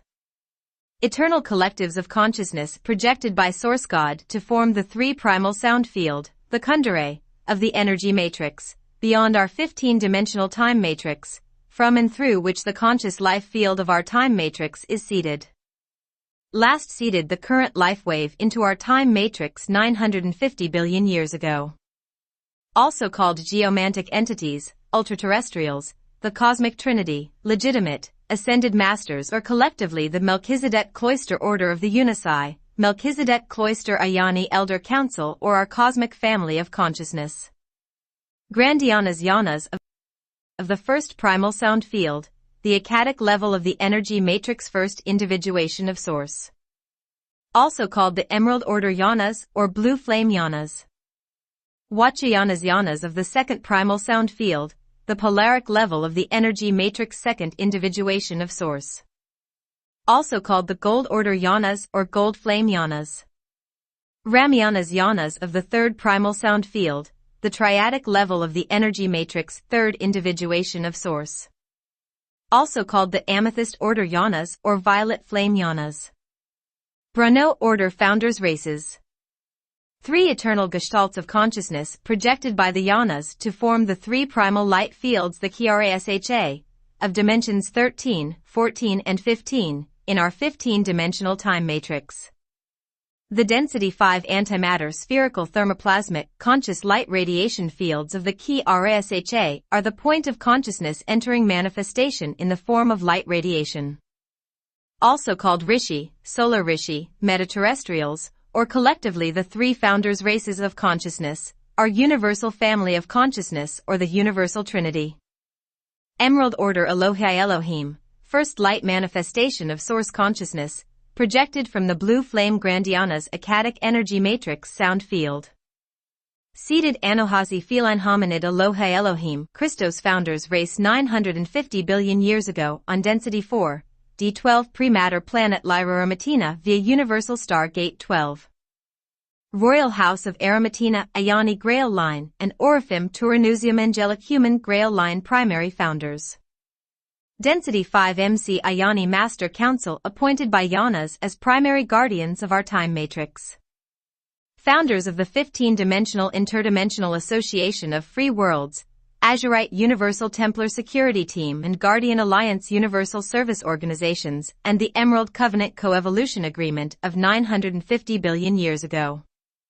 Fallen D11 Anu feline aquatic ape hybrid line of D11 planet Lyra Veon became the D11 Anu Elohim fallen angelic race line 250 million years ago, creators of the many Anunnaki fallen angelic Anu Avenger races of the Sirius star system, including Pleiadian Nibiruian Anunnaki hominid and bipedal dolphin people of Sirius A. Gold Order Seraphi Seraphim, second light manifestation of Source consciousness, projected from the Gold Flame Wachayanas polaric energy matrix sound field. Seated Sarah's avian, bird people, Ethian mantis, insect reptile dinoid seraphi seraphim Christos founders races 950 billion years ago on density 4, D10 pre-matter planet Lyra Vega via Universal Stargate 10. Royal House of Vega, Ioni Grail Line, and Orifim Turanusium Angelic Human Grail Line secondary founders. Appointed by Yanas as secondary guardians of our time matrix. Charter members of 15-dimensional interdimensional association of free worlds, Azurite Universal Templar Security Team and Guardian Alliance Universal Service Organizations, and the Emerald Covenant Coevolution Agreement of 950 billion years ago. Appointed as custodians of fallen draconian race rehabilitation efforts. Fallen D10 Omicron Dragonmoth and Odetocron reptile lines of D10 planet Lyra Vega became the D10 Draconian Seraphim fallen angelic race line, creators of the Draken, Zephelium Zeta, Dracos, Necromaton, Osriel, Dinoid, Reptile and Insectoid fallen angelic races, centered in the Orion star system. Amethyst Order Brahmarama, third light manifestation of source consciousness, projected from the violet flame Remiana's triadic energy matrix sound field. Seated Inusitation whale people, aquatic dolphins, Pegasi, Pegasus, avian horse deer and Yonii aquatic ape Brahmarama Christos founders race 950 billion years ago on density 4, D11 pre-matter planet Lyra Veon via Universal Stargate 11. The legitimate royal house of Avion Ioni Grail Line and Orifim Turanusium Angelic Human Grail Line contributing founders. Appointed by Yanas as contributing secondary guardians of our time matrix. Charter members of the 15-dimensional interdimensional association of free worlds, Azurite Universal Templar Security Team and Guardian Alliance Universal Service Organizations and the Emerald Covenant Coevolution Agreement of 950 billion years ago. Appointed as custodians of the fallen Anu Elohim/Anunnaki race regeneration efforts, many of which are orchestrated by the Great White Brotherhood. Fallen Brahmarama race lines hybridized with both Anu Elohim and Draconian Seraphim fallen angelic races. IAFW, Interdimensional Association of Free Worlds. Massive Universal Service Organization assembled by the Yanas and Brno founders races 250 billion years ago upon restatement of the founders' Emerald Covenant. Under the direction of the Density 5 Emerald Order Elohe Elohim founders and their Density 4 Anohazi Feline Hominid Christos founders race, the Gold Order Seraphi Seraphim and Amethyst Order Brahmarama rallied their Density 4 Christos founders races for restatement of the Emerald Covenant. The Elohe Elohim Anohazi, Seraphi Seraphim Avian Saras and Ethian Mantis, and Brahmarama Pegasi and Inusitatian Christos founders races organized the IAFW, creating a unified collective of guardian angelic nations. The IAFW was created to protect our time matrix from fallen angelic race dominion, to restore the structural integrity of our time matrix that was damaged by fallen angelic warring and to offer Melchizedek Cloister bioregenesis rehabilitation and ascension programs to the fallen angelic legions in our time matrix. The founding races of the IAFW created the Azurite Ioni Grail Line race strain and the Azurite Universal Templar Security Team 250 billion years ago and the Guardian Alliance 570 to 568 million years ago. The 15-dimensional IAFW and its over 25 billion interdimensional guardian angelic nations have served as the primary guardians of our time matrix since the founders' creation of the IAFW 250 billion years ago. Density 5 MC Ioni Master Council. Sometimes called Syrian Council or Azurite Council. The Melchizedek Cloister, MC, Ioni Master Council is a specialized collective of Emerald Order Elohe Elohim Brno from the Density 5, Dimensions 13-14-15, Primal Light Fields. They were appointed by the Yanas 250 billion years ago following the Density 4 Lyran Elohim Wars as the Administrative Council for the Azurite Universal Templar Security Team, the mobile branch of the IAFW. Members of the MC Ioni Master Council incarnate into density through the Sirius B Azurite blue-skinned feline land water mammalavian hominid hybrid Azurite Ioni Grail line lineage. Following creation of the Orifim angelic human 568 million years ago, They also incarnate through the Orifim Angelic Human Indigo Children Type 1 Ayani Grail line. The MC Ayani Master Council serve as the primary liaisons between Yana's collectives in the energy matrix and guardian nations in our time matrix. They oversee all IAFW activities from Density 5 and Incarnate into Azurite race lines for crisis intervention. Azurite Universal Templar Security Team, created by the founders' races of the IAFW upon the organization's assembly 250 billion years ago. The Azurite Security Team and Azurite Ayani Grail Line race were created to allow the members of the Ayani Elder Council from the energy matrix to incarnate directly into the densities in our time matrix for crisis intervention. The Azurite Ayani race line has a full 48-strand DNA template, which allows for direct incarnation into density from the Akkadic energy matrix. The Azurite race line is the originator of all Ayani races in density. The Azurites are the forefathers, with the Anahazi Elohe Elohim feline hominid Christos founders, of the Orifim Angelic Human, Sirius B. Maharaji, the Tarun MC Ayani priests of UR and the Magi Azurline priests of UR Christiak, Jesus Christ Joshua Sananda Melchizedek, Ayani Indigo Child Grail line on Earth. The Azurite Security Team serves as the mobile unit of the IAFW, its Azurite races stationed near each of the 12 primary stargates of the Universal Templar complex within the 4 density levels of matter in our time matrix. The Azurite race line was commissioned to restore and maintain the structural integrity of our Universal Templar complex. The Azurite Security Team also serves as overseeing guardians of the 12 primary stargates, and is commissioned to promote the Emerald Covenant Coevolution Agreement Peace Treaty, the Melchizedek Cloister Ascension and Bioregenesis programs, and Law of One Founders Race Spiritual Science Inner Christ teachings to advance evolution for all in our time matrix. Gia Guardian Alliance. Created by the IAFW 570 to 568 million years ago, during the restatement of the Emerald Covenant during which the Orifim Angelic Human lineage was created. The GA was formed as a task force to increase security in our time matrix when the Anu Elohim fallen angelic legions created the Anunnaki race line 568 million years ago to destroy the Orifim angelic human lineage and races of the Emerald Covenant. Specializes in propagation of the Emerald Covenant and serves as the governing body of over 10 million Emerald Covenant Star League nations within 4 densities of matter in our time matrix. The GA is directed by the Yanas, Density 5 MC Ayani Master Council of the Elohe Elohim Emerald Order Brno, Christos Founders Races and the IAFW. The GA is the administrative body of 12 GA Signet Councils.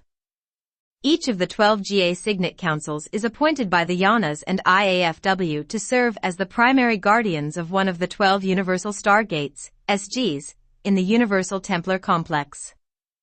Each of the 12 GA Signet Councils is composed of 2 Master Command Committees, 2 Subordinate Command Committees and many other smaller organizations. GA Signet Councils 10, 11 and 12 represent the Lyran High Council races, as they protect the stargates of the Cradle of Lyra in Density 4, the passageway into and out of density for seeding incoming creation and for ascension out of our time matrix. GA Signet Council 12, the Council of Arimatina Lyra. Emerald Order Elohe Elohim Anohazi Feline Hominid, Christos Founders. Guardians of D12 Lyra Arimatina SG12. GA Signet Council 11, the Council of Aveon Lyra. Amethyst Order Braharama Pegasi and Inucitation Christos Founders. Guardians of D11 Lyra Avion SG11. GA Signet Council 10, the Council of Vega Lyra. Gold Order Seraphi Seraphim Ethian Mantis and Sarah's Avian Hominid Christos Founders. Guardians of D10 Lyra Vega SG10. GA Signet Council 9, the Council of Myric Andromeda. Emerald Order and Amethyst Order races from the Andromeda Star League. Guardians of D9 Andromeda Myric SG9. GA Signet Council 8, the Council of Mintak Orion. Gold Order Seraphi Seraphim Ethian Mantis, Emerald Order Anohazi Feline Hominid and Emerald Covenant races from the Orion Association of Planets. Guardians of D8 Orion Mintaka SG8. GA Signet Council 7, the Council of Epsilon Arcturus. Also called the Syrian-Arcturian Coalition. Crisis Intervention Administration of MC Ayani Master Council and Azurite Security Team, oversees Emerald Covenant races from the Arcturian Federation of Planets. Guardians of D7 Arcturus SG7. GA Signet Council 6, the Council of Azurline Sirius B, Maharaji Blue Human Azuritoraphim Emerald Order MC Ayani Rishi Grail Line. Council from which Joshua Sananda Melchizedek Jesus Christ incarnated in human form in 12 BC. Guardians of D6 Sirius BSG6 and the Halls of Amoria D6 Passage.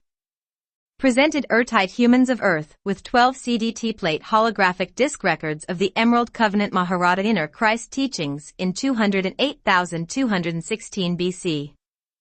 Present custodians of the 12 CDT plate discs. Progenitors of the contemporary Ayani Indigo Children Types 1 and 2 Grail Lines of Earth. GA Signet Council 5, the Council of Alcyone Pleiades. Guardians of D5 Pleiadian Alcyone SG5. A Council in Crisis. Emerald Order Tarun MC Ayani Priests of UR and Anohazi Feline Hominid, Gold Order Seraphi Seraphim Hominidavia Noraphim Ceres and Amethyst Order Braharama Cetacean Inu Co-Governing Body. Governing Command Committee is Emerald Gold Order Ashalum Command. Second Command Committee was Ashta Command, which is made up of Amethyst Order Braharama overseeing rehabilitating Anunnaki races that entered the Emerald Covenant.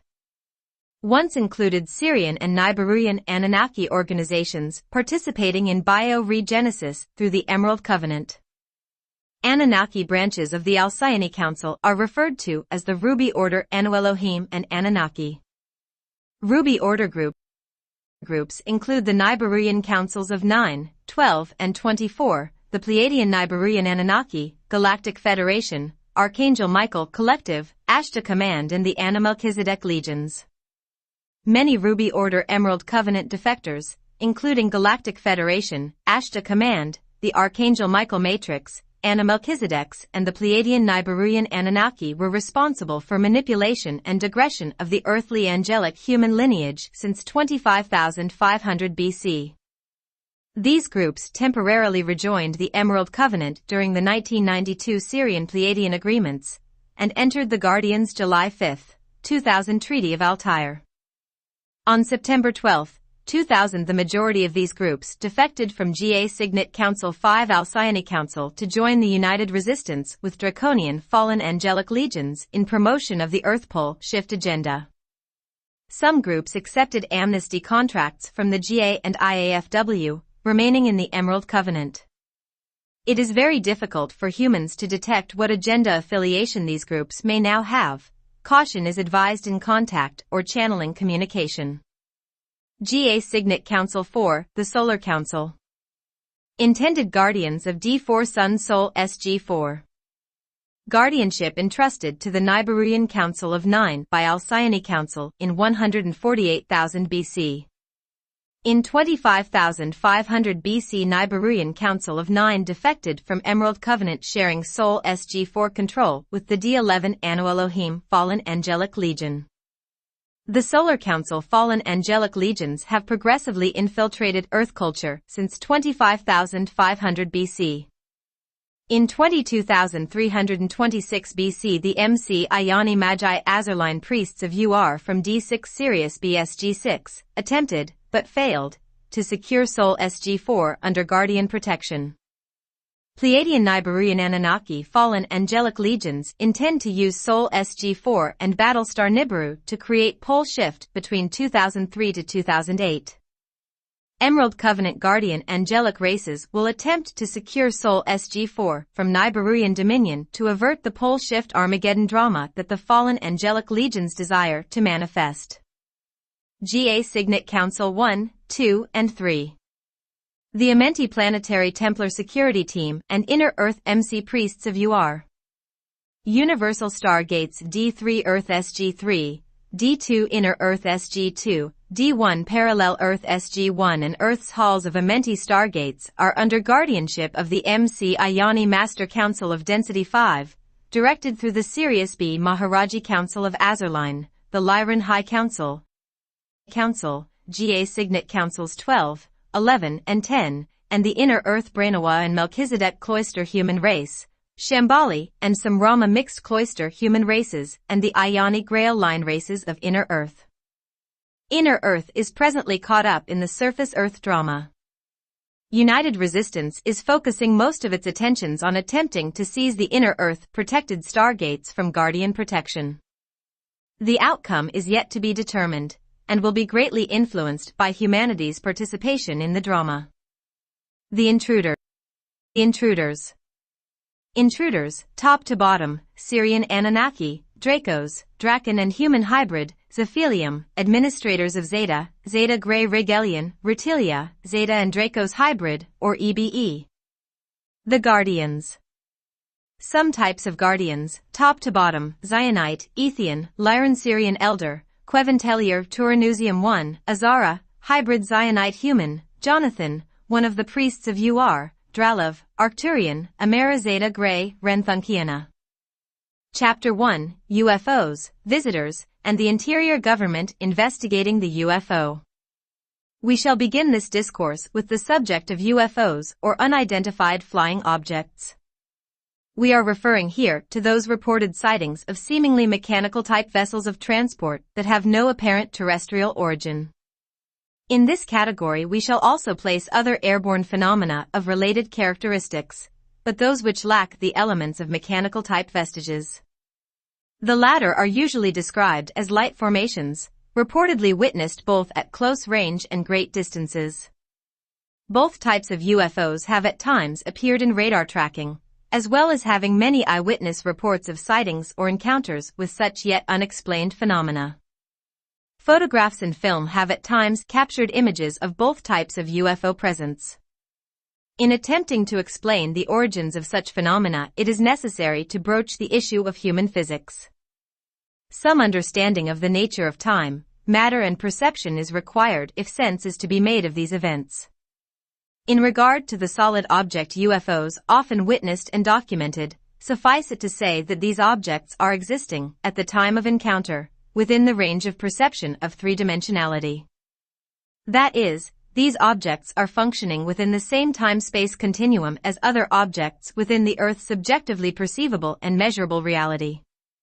So, as our first point of interest, we shall say that any such three-dimensionally perceivable UFO is, at the point of encounter, functioning within the laws and mechanics of physics as your culture presently understands them. Having determined this obvious fact of corresponding time-space sequence, the next question to address is that of the origin of the object being perceived. The question of what it is directly related to the issue of where it came from, for you cannot answer one question without answering the other. If you desire to elicit intelligent answers as to the nature of these phenomena, it is necessary to ask intelligent questions. In order to ask intelligent questions, it is necessary that you expand the framework of reference out of which these questions are drawn. Official investigation into the nature of three-dimensional mechanical-type UFO events centers around explaining these phenomena using the current premise of scientific thought. The core assumption or root belief within the scientific dictum is that the objectified Earth field of three-dimensional reality is the only real reality that exists. Phenomena must be explained within this terrestrial-based scope of perception. Underlying and interwoven with this core assumption are the ideas that the human species is the only real intelligent life form in the universe, and that the three-dimensional Earth field of perceivable reality is the only real reality, and thus all things must be explained within the perceivable confines of that reality. In researching UFO phenomena, the officials tend to look for data and correlations that will prove their own theories and assumptions, rather than investigating the phenomena as an active reality from which there is knowledge to gain. More effort is put into disproving the reality of the phenomena than is applied to investigating what information the phenomena is presenting that will add to the understanding of how reality works. In regard to three-dimensional mechanical UFO sightings, the first series of intelligent questions that should be asked involve how the object behaves in relation to the known laws of physics as they are presently understood. Does the object exhibit behavior consistent with those laws, or are there anomalies in its exhibited characteristics that seem to contradict or push beyond the scope of those laws as they are presently known? If more attention is paid to such questions, the phenomena themselves would lead researchers to add information to their present bank of laws. Time, space, and perception are intimately intertwined. Science and physics have already lent credence to the theory that time is not linear in nature as once thought.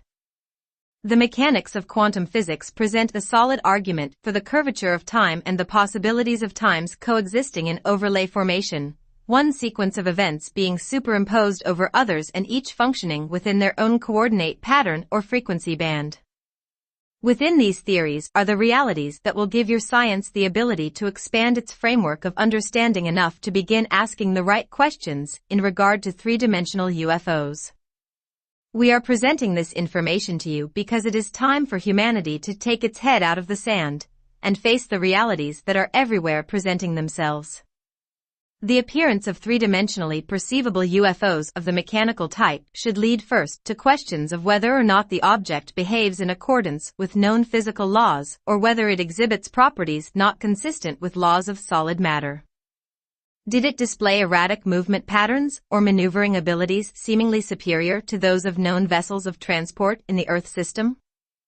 When such events are encountered, it is usually assumed, if the sighting's reality is given any credibility at all, that the UFO must be a physical vessel of transport, made of solid matter and possessing a mechanical technology advanced in comparison to your own. This is not always the case. Some three-dimensional mechanical type UFOs are indeed solid vessels. Some are quite terrestrial in nature and are born of the secret scientific societies that exist within the Earth's governmental structures. We call these covert constructions the interior government. In sightings involving this group, the government will not own up to its flying devices, as to do so would require revealing that it is in possession of technologies that are superior to what it has led the public and general scientific communities to believe. It is easier to allow such sightings to fall between the cracks and join the ranks of other UFO sightings or unexplained phenomena, rather than to incite individuals to begin asking the right questions. Much is being withheld globally by such government underground, including many developments concerning your own technologies as well. Your sciences and physics are far more advanced than you have been led to believe, and this cover-up of information has been a consciously orchestrated deception emanating from the highest places within your governmental hierarchies. You have technologies and knowledge presently within your culture that could literally wipe out most of the maladies you experience on a global scale, but this knowledge is being kept from you by segments of your own populace. The knowledge in the possession of the underground elite would literally disintegrate all the present cultural structures as you know them, from science to healthcare, economics, and religion. So do not expect the governments to own up to even their own witnessed UFOs unless they are hard-pressed for an alternative program of disinformation. They will use whatever tactics necessary to squelch the expansion of the knowledge they hold. We will provide more information on the interior government in later writings. However, some three-dimensional mechanical UFOs are not simply covert developments of the technologically elite, they are far more. Some such UFOs are indeed spaceships or vessels of transport belonging to other intelligent species within your galactic sector. Yes, you are being visited, watched, and studied by various other cultures of intelligent beings that you are not yet, as a whole, aware of. And yes, some of your UFO sightings involve solid matter vessels piloted by such life forms. Many of these visitors are indeed from outer space as you think of it, and some of these groups are in active workings with your interior government. But not all of your three-dimensional UFOs fit into these aforementioned categories. There is quite often much more to the UFO than meets the eye, as you will soon discover. Deciphering UFOs. You must begin to realize the truths hidden within your mathematics and geometries, for in the mechanics of these sciences the existence of multiple worlds, parallel Earths, and dimensions is indicated and will one day be proven as fact. There are parallel Earth systems and there are portals through time that link your world with others and with other versions of itself. Some of these other worlds, Earths, have a more advanced technology than your own. Some know how to use the time portal system and explore your reality just as you might explore life upon another planet, if you had the ability and knowledge to do so. Many of your sightings of mechanical type and light formation type UFOs emanate from these other systems. At times objects, and people, from these parallel systems interface briefly with your system, and they can appear in a variety of different forms. What you might see as a cigar-shaped object hovering in the sky in your reality may in actuality be a house, a car, or a weather pattern from a parallel dimension interfacing with your time-space coordinate accidentally. Such phenomena are not necessarily vessels or travel craft at all, but common objects from a parallel system that appear in different form when they interface with the electromagnetic frequency bands of your dimension. In your photographs they may appear as disks or craft, but in such cases that would be an illusion created by dimensional distortion. Not all disks or UFOs fit into this category either, but it will serve your research well if you are aware of this possible explanation, for many of your sightings are just this phenomenon in action. Other disks and vessels are actual solid matter transport devices, but these will emanate from within your own dimensional system, either from human-related sources or from sources of an extraterrestrial nature. To further this point a bit, we will add that many of your naturally occurring biophysical phenomena, such as ball lightning, are also sightings of the interdimensional kind. Sightings so common that your scientists consider them part of the organic operations of planetary physics. These common interdimensional phenomena, lightning, thunder, magnetic variations, etc., are actually the residual effect of action taking place within other dimensional fields. As you may now see, when addressing the issue of UFOs you are not dealing with events that have only one explanation. All of the proposed explanations do apply, but it is up to you to discover which one you are dealing with in each case. For your information, the U.S. government does possess three-dimensionally solid wreckage from various craft not of human manufacture. This wreckage has come from two primary places, and some of it is not wreckage at all. There have been vessels of transport from parallel dimensional systems that passed through the time and dimensional portal structures and emerged within your system. These craft are not equipped to deal with magnetism as it exists within your dimension, and they most often crash or incinerate upon entry. There are 4 such wreckage fragments presently in the possession of the U.S. government.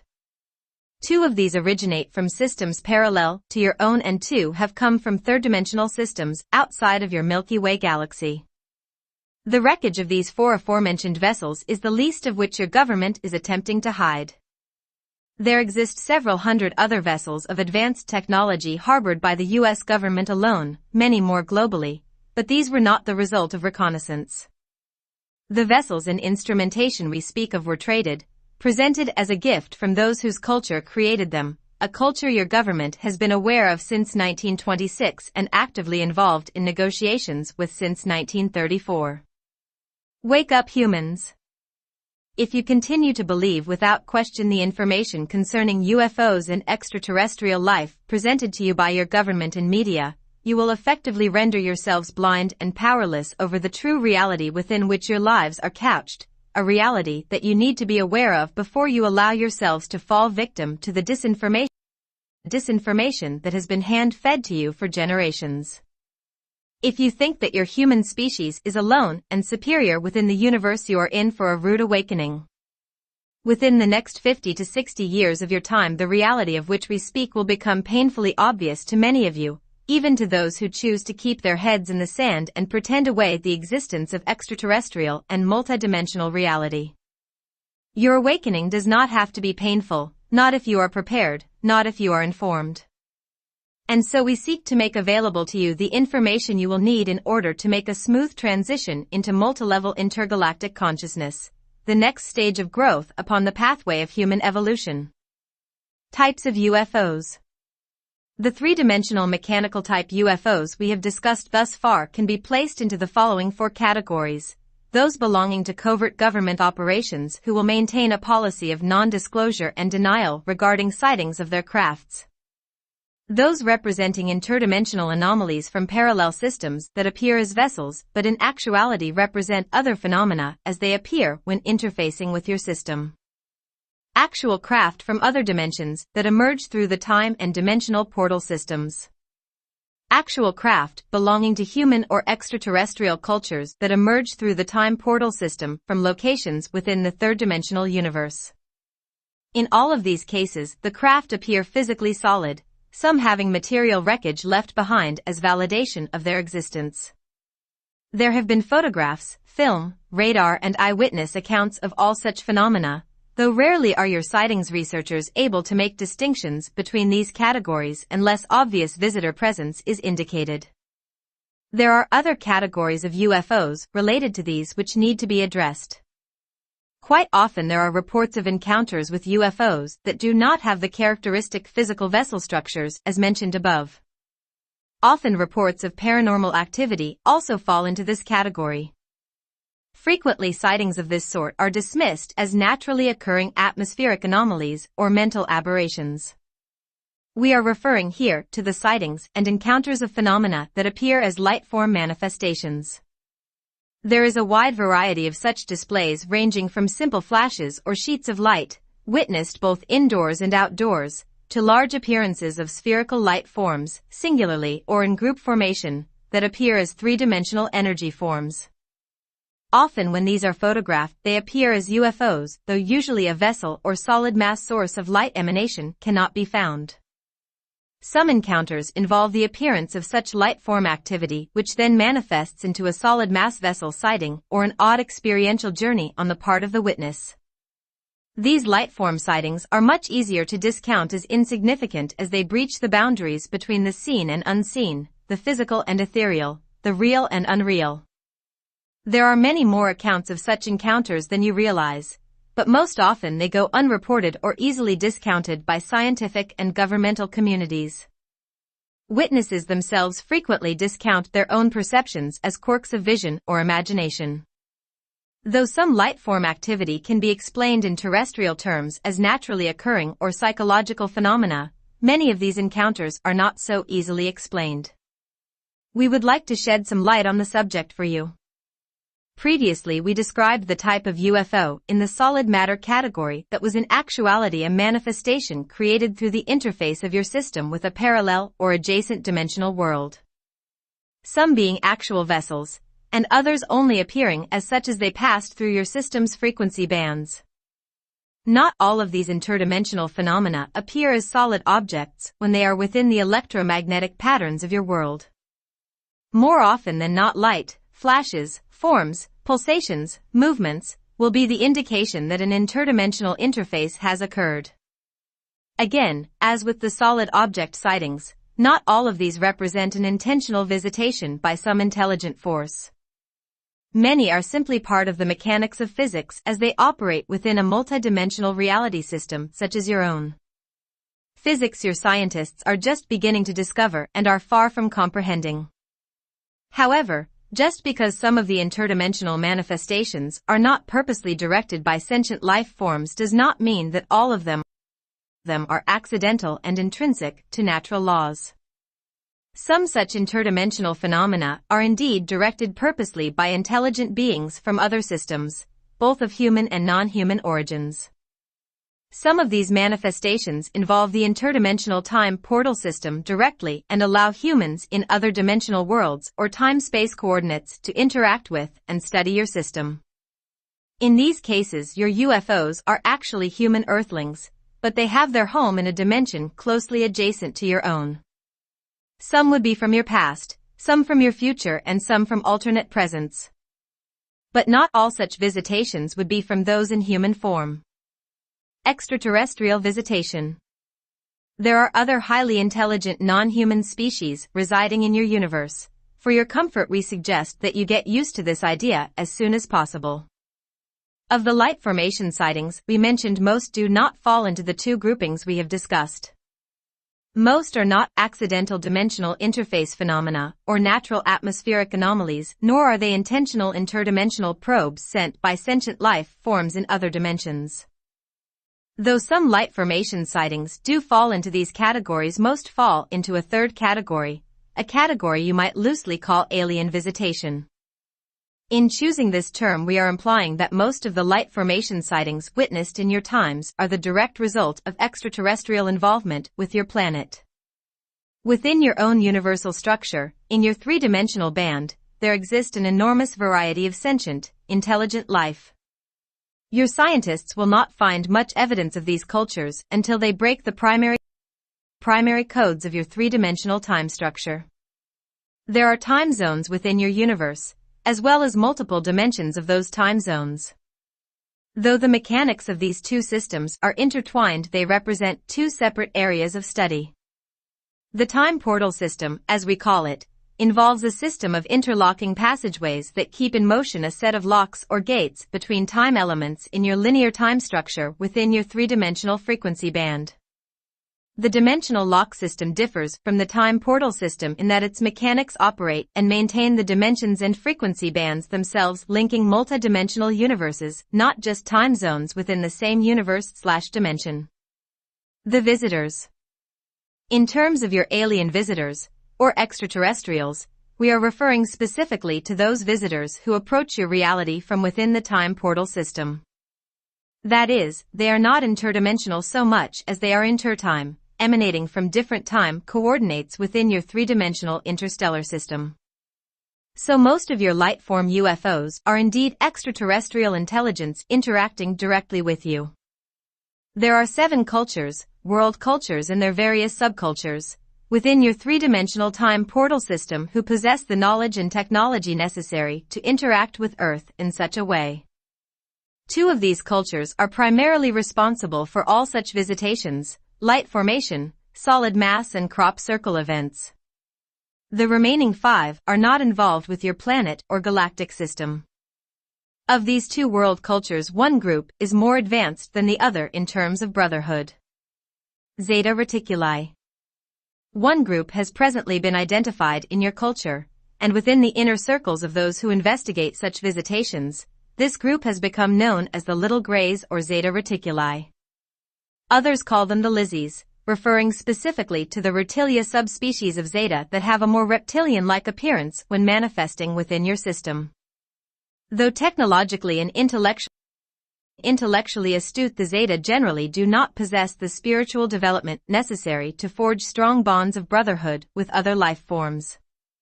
Like humans, the Zeta also are evolving. The Zeta are indeed real and physical in terms of biological form. They are not from your planetary system, but they have a working knowledge of the time portal system in your dimension. It is the Zeta and affiliated groups, such as the reptilian Dracos, that have been in contact with your government and are responsible for much of what you have come to call the UFO/alien abduction phenomena.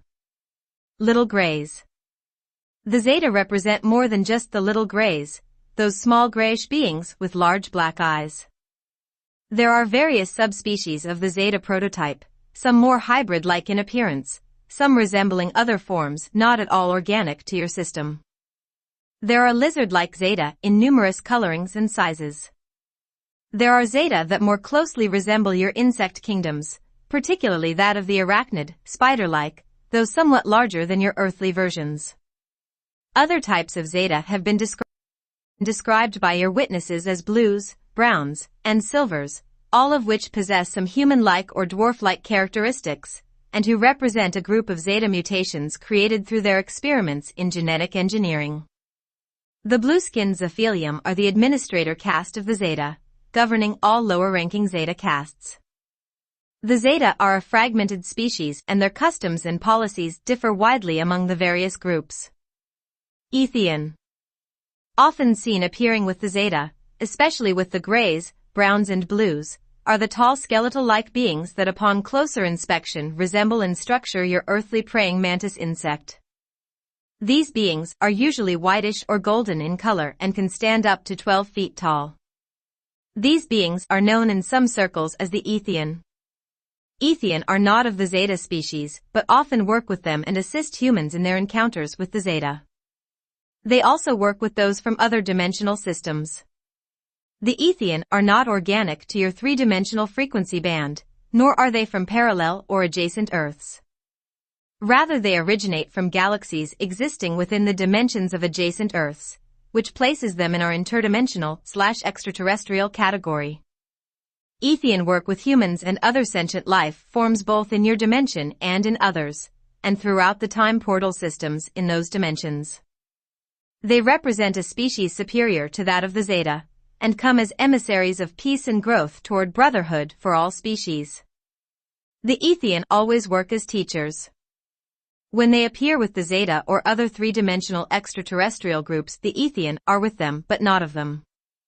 Only Zeta groups who have agreed to work in brotherhood with all life will be accompanied by the Ethian. At this point in your species evolution, you need to begin to understand how vast is your playing field of three-dimensional reality and what other players are alive within this drama. We are not trying to frighten you with this information, but rather we are hoping to give you the framework of intelligence needed for you to understand your reality and cope with it effectively. The Zeta groups come to you for numerous reasons, some of them to benefit humankind, the more spiritually advanced groups, and others to study you for their own purposes. These are mostly responsible for your reports of negative or harmful alien encounters. Both groups possess technology and operational knowledge of reality systems far superior to that of the human race at this time. They understand multidimensionality to a large degree and are avid users of the time portal systems of the third dimension. Their sciences are built upon this knowledge, and thus there is much humankind could learn from the Zeta. The Zeta possess physically solid three-dimensional vessels, but only the smallest ones have ever approached Earth's atmosphere. However, as they know the mechanics of the time portal system, they are able to place their vessels just outside of the frequency bands that constitute your three-dimensional system. They are able to establish holding patterns between dimensions and thus can become invisible to your system at will. The Zeta also have the ability to use the dimensional lock system to some degree and are able to appear in some of the adjacent dimensions. But the Zeta originate from your three-dimensional system in a different time continuum than your present reality. Though possessing knowledge far superior to your own, the Zeta do not have a full understanding of the dimensional lock system, nor have they mastered the time portal systems of adjacent dimensions. Both humans and the Zeta have much to learn. Ranthia. The second group of extraterrestrial cultures from your three-dimensional system presently working with you are those whom we call the Ranthunkiana, Ron-Nan-Kan-A. Some refer to them as the Ranthia. They are from the distant stars in terms of your universe, but they have full mastery over the time portal system. They are responsible, in part, for many of your crop circles. The Ranthia are more advanced technologically and spiritually than are the Zeta, and they have been involved in your Earth culture since its beginnings. They have been your guardians in many ways and have helped protect your species and planet from interference both multidimensionally and galactically.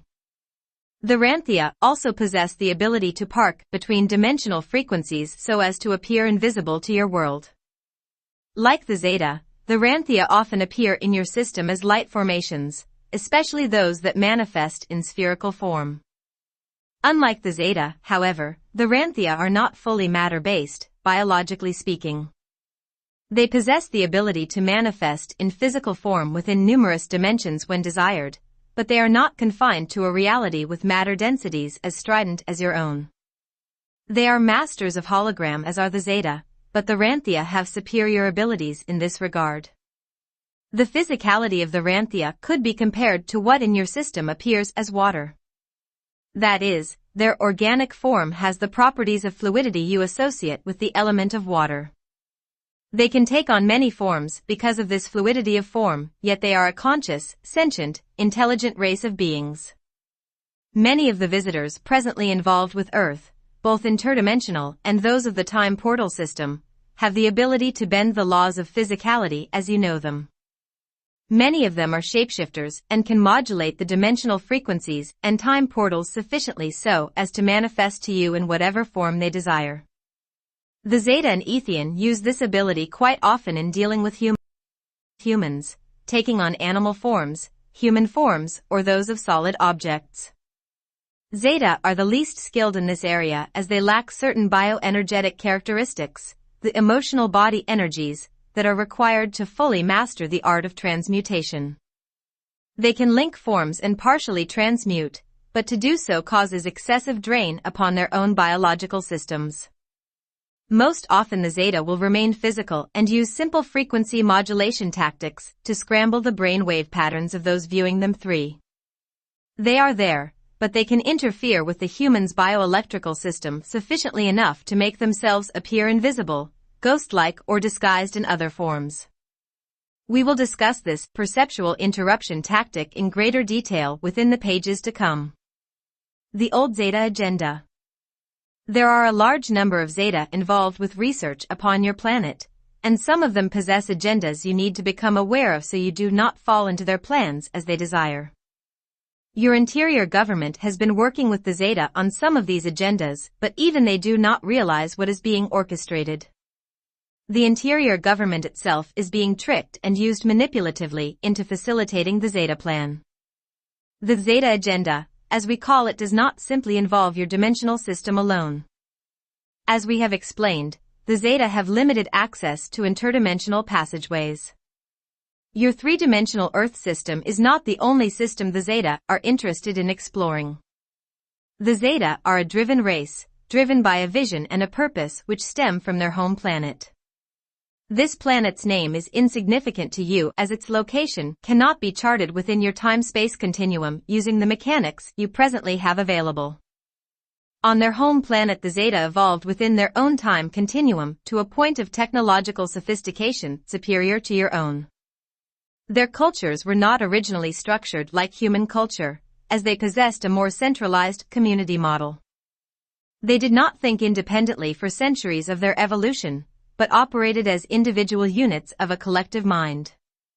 The Zeta mind was exploring methods by which they could break through the dimensional lock system, hoping to expand their reality and knowledge by consuming, draining energy from, parallel and adjacent versions of their own planet and combining these reality fields with their own. They had mastered the three-dimensional time portal system and wanted to expand their territory. They did not realize, however, that using the methods they employed would destabilize the time portals and dimensional bands of their own system. They were partially successful in blending dimensions in their world, but they did not realize the consequence of these actions until it was too late. The Zeta did not originally possess the small gray forms you have come to know. This form resulted from a mutation in their genetic code caused by the frequency blending to which they had subjected themselves.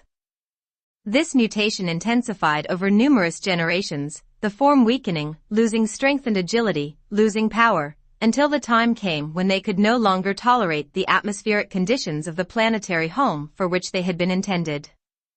The original Zeta prototype was a larger white-colored being possessing bilateral symmetry and having certain characteristics resembling those of the early human, but with a greater number of appendages.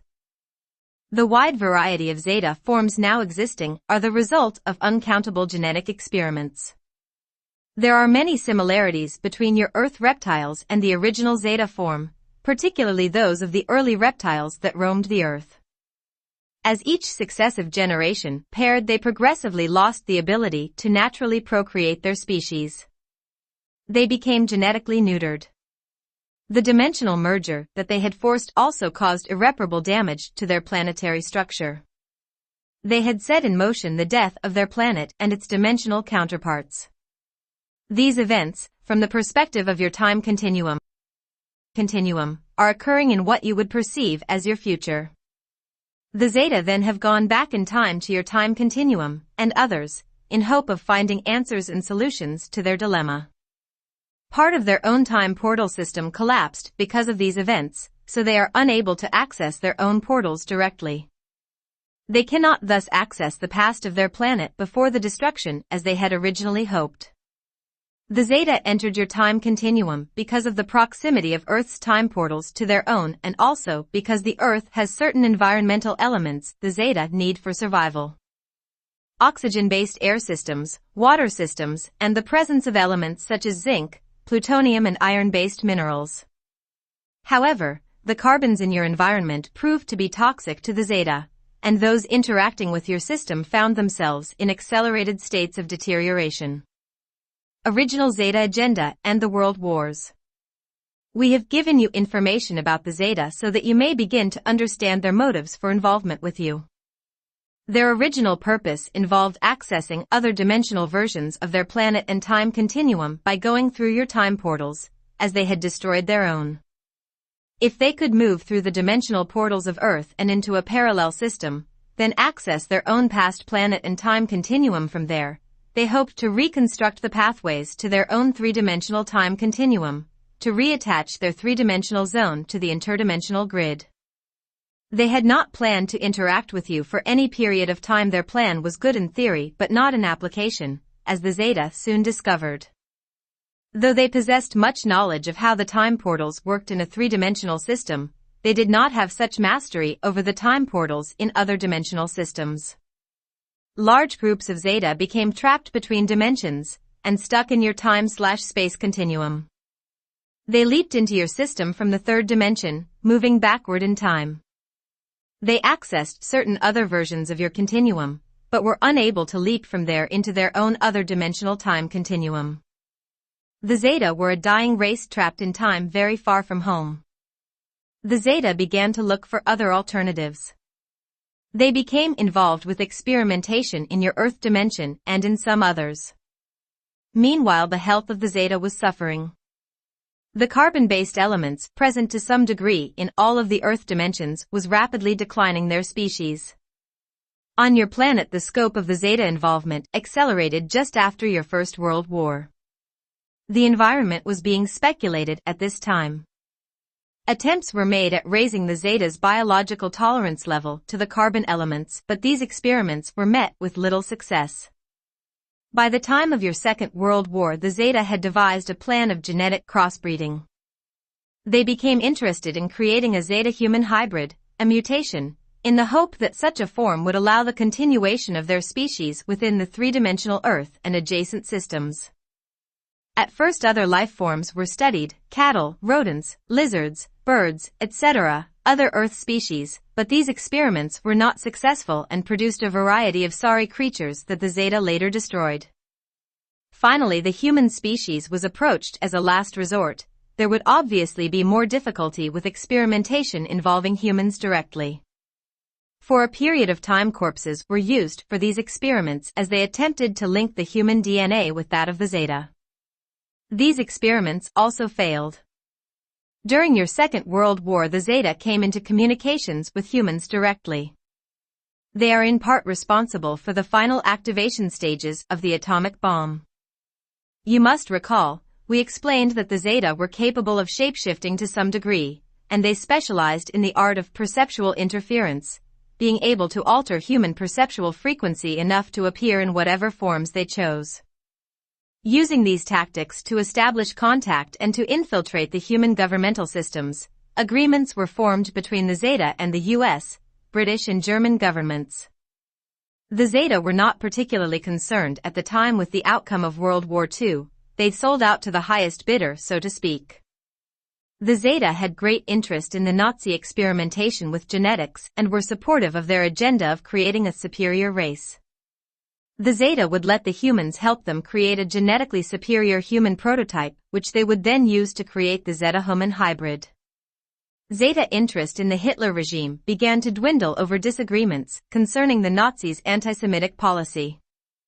Like the Nazis, the Zeta viewed the Jewish peoples as a race, not simply a religious grouping, but unlike the Nazis, the Zeta believed the Jewish race to be superior genetically, and they were not interested in a human prototype that did not carry the coding particular to the Jewish race. More will be given on the Zeta perspective of the Jewish people in other writings. The Zeta interest then began gravitating toward the opposing factions. They were beginning to take interest in the outcome of the war, as they had a vested interest in keeping those of Jewish lineage alive and well. The Zeta wanted this genetic strain protected at all cost, so they began negotiations with the Allied governments. Around this time the aforementioned Ethian, mantis-like beings from a universe within a parallel dimension, began interacting with the Zeta in other dimensions, with the intention of teaching the Zeta better ways to fulfill their purposes without violating the human populace. The Zeta remaining in the three-dimensional Earth system were of the last to accept guardianship from the Ethian. But the Ethian are committed to assisting the Zeta in their spiritual growth toward brotherhood, and so maintain an open invitation for assistance to Zeta in all dimensions. During the time of World War II, the Zeta in your system approached certain elements of government in the Allied forces, using the guise of human form. Remember, they were adept at perceptual interference and so were able to place themselves in key positions to be heard when new ideas were most needed by the Allies. The Zeta themselves set in motion the structures for what has become your global, covert interior government. Using their human guise, they were able to offer certain strategic and technological advancements to top military groups. They also began preparing the humans for direct contact with the Zeta in their true forms. Great meetings were orchestrated in which the human covert elite were introduced to the Zeta and certain aspects of their technology. The Zeta came under the guise of wanting to help humanity and of being concerned with world peace. They used their advanced technology and knowledge of universal physics to seduce their human cohorts into believing they were far superior to humans and came as angels or planetary guardians. The Zeta play upon the core religious beliefs of the people and their fears to create the illusion of themselves as saviors so as to foster human dependence, a covert method of gaining human cooperation with their agenda. Much effort was put into building human perception of Zeta as saviors and helpers. Only later, after the debt involving the outcome of World War II was incurred, so to speak, did the Zeta begin to demonstrate their desire to have favors exchanged for their services during wartime. Military, medical and communications knowledge was given to the Allies during this time. The humans, easily enthralled by the sophistication of the Zeta technology, had no idea just how much knowledge the Zeta withheld from them, nor how the knowledge that was given was used to direct and manipulate the humans for Zeta purposes. The individuals presently involved in the interior government still have no idea of the degree to which they have been and are being manipulated. To those of you involved in these covert activities, you know who you are, we suggest that you wake up now. Take charge of your destiny, and break free before that choice is no longer available to you. The Zeta are not evil monsters out to get humanity, they are simply a species trying to solve their problems. But so much like humans, the Zeta often do not realize the harm and violation they bring to other life forms in their quest for growth. Both humans and Zeta need to evolve spiritually into a working knowledge of universal brotherhood, old Zeta agenda, and personal growth. Currently, your visible world government leaders know very little about the workings of the interior government. Most know of its existence, but they have been misinformed and misdirected, so they will not receive adequate information about the true operations of this community.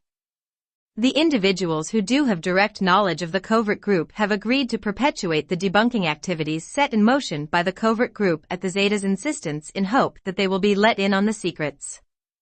The interior government has proposed to certain individuals within the official government that great advances in power, economic strategies, and healing modalities will be given at an appropriate time if these officials will cooperate with them now. These individuals in the official government are led to believe that the interior government and the Zeta are working with them and for them, when in truth the plan has been since its beginnings to undermine and take control of the official positions when the appropriate mass control devices have been set in motion. All of this might sound a bit far-fetched to you, but this is only because you have been brainwashed for so long. Your official governments are not responsible for the activities of the interior government, nor are they working in cooperation with them as they think they are. The official governments are fast becoming puppets to these interior forces and will eventually find themselves at their mercy if they do not wise up and change their public disclosure policies. Your governments presently are ignorant to the reality going on around and within them, and will remain so as long as they allow themselves to be blinded by arrogance, elitism, and the quest for power. To the common people, Please see these frailties of those to whom you give your power. They are like children playing with dangerous toys. Individuals have the courage to begin asking the right questions. The idea of an interior world government may come as a surprise to many of you because you have been conditioned for centuries into the blind adherence to the dictates of an outside authority. Though at one time this conditioning may have been in the best interest of human development, as your species learned to work within a group collective, this tactic of learning is no longer appropriate to the well-being of the species or to the individuals within the human collective. For it is precisely this conditioning that is being used to manipulate and misguide you. Along with awareness comes the responsibility of using that awareness effectively. We have given to you now the gift of awareness concerning the activities taking place within the infrastructure of your power elite. For many of you, the burden this gift will carry may seem too much to bear. After all, we are suggesting that you begin to think for yourselves, to question the very authorities to whom you have always turned for guidance and security. We are compelling you to begin looking within yourselves to the core of your private being, to begin looking for answers from the whisperings of your heart rather than accepting programmed responses from the confines of your logical mind. A heavy burden of responsibility indeed for those who have become complacent within the pre-programmed illusion of official reality that has been hand-fed to you through government, media, and religious dogma. We cannot urge you enough to begin looking within, to discover the wisdom and brilliance of your inner self, a portion of your own identities that you have been programmed to discount, negate, and fear. For it is through this disowned self that lives within each of you that your own truth will be discovered. It will be from this place within you that you will be enabled to find your own answers. And those answers may very well put you at odds with the official reality program you have been fed.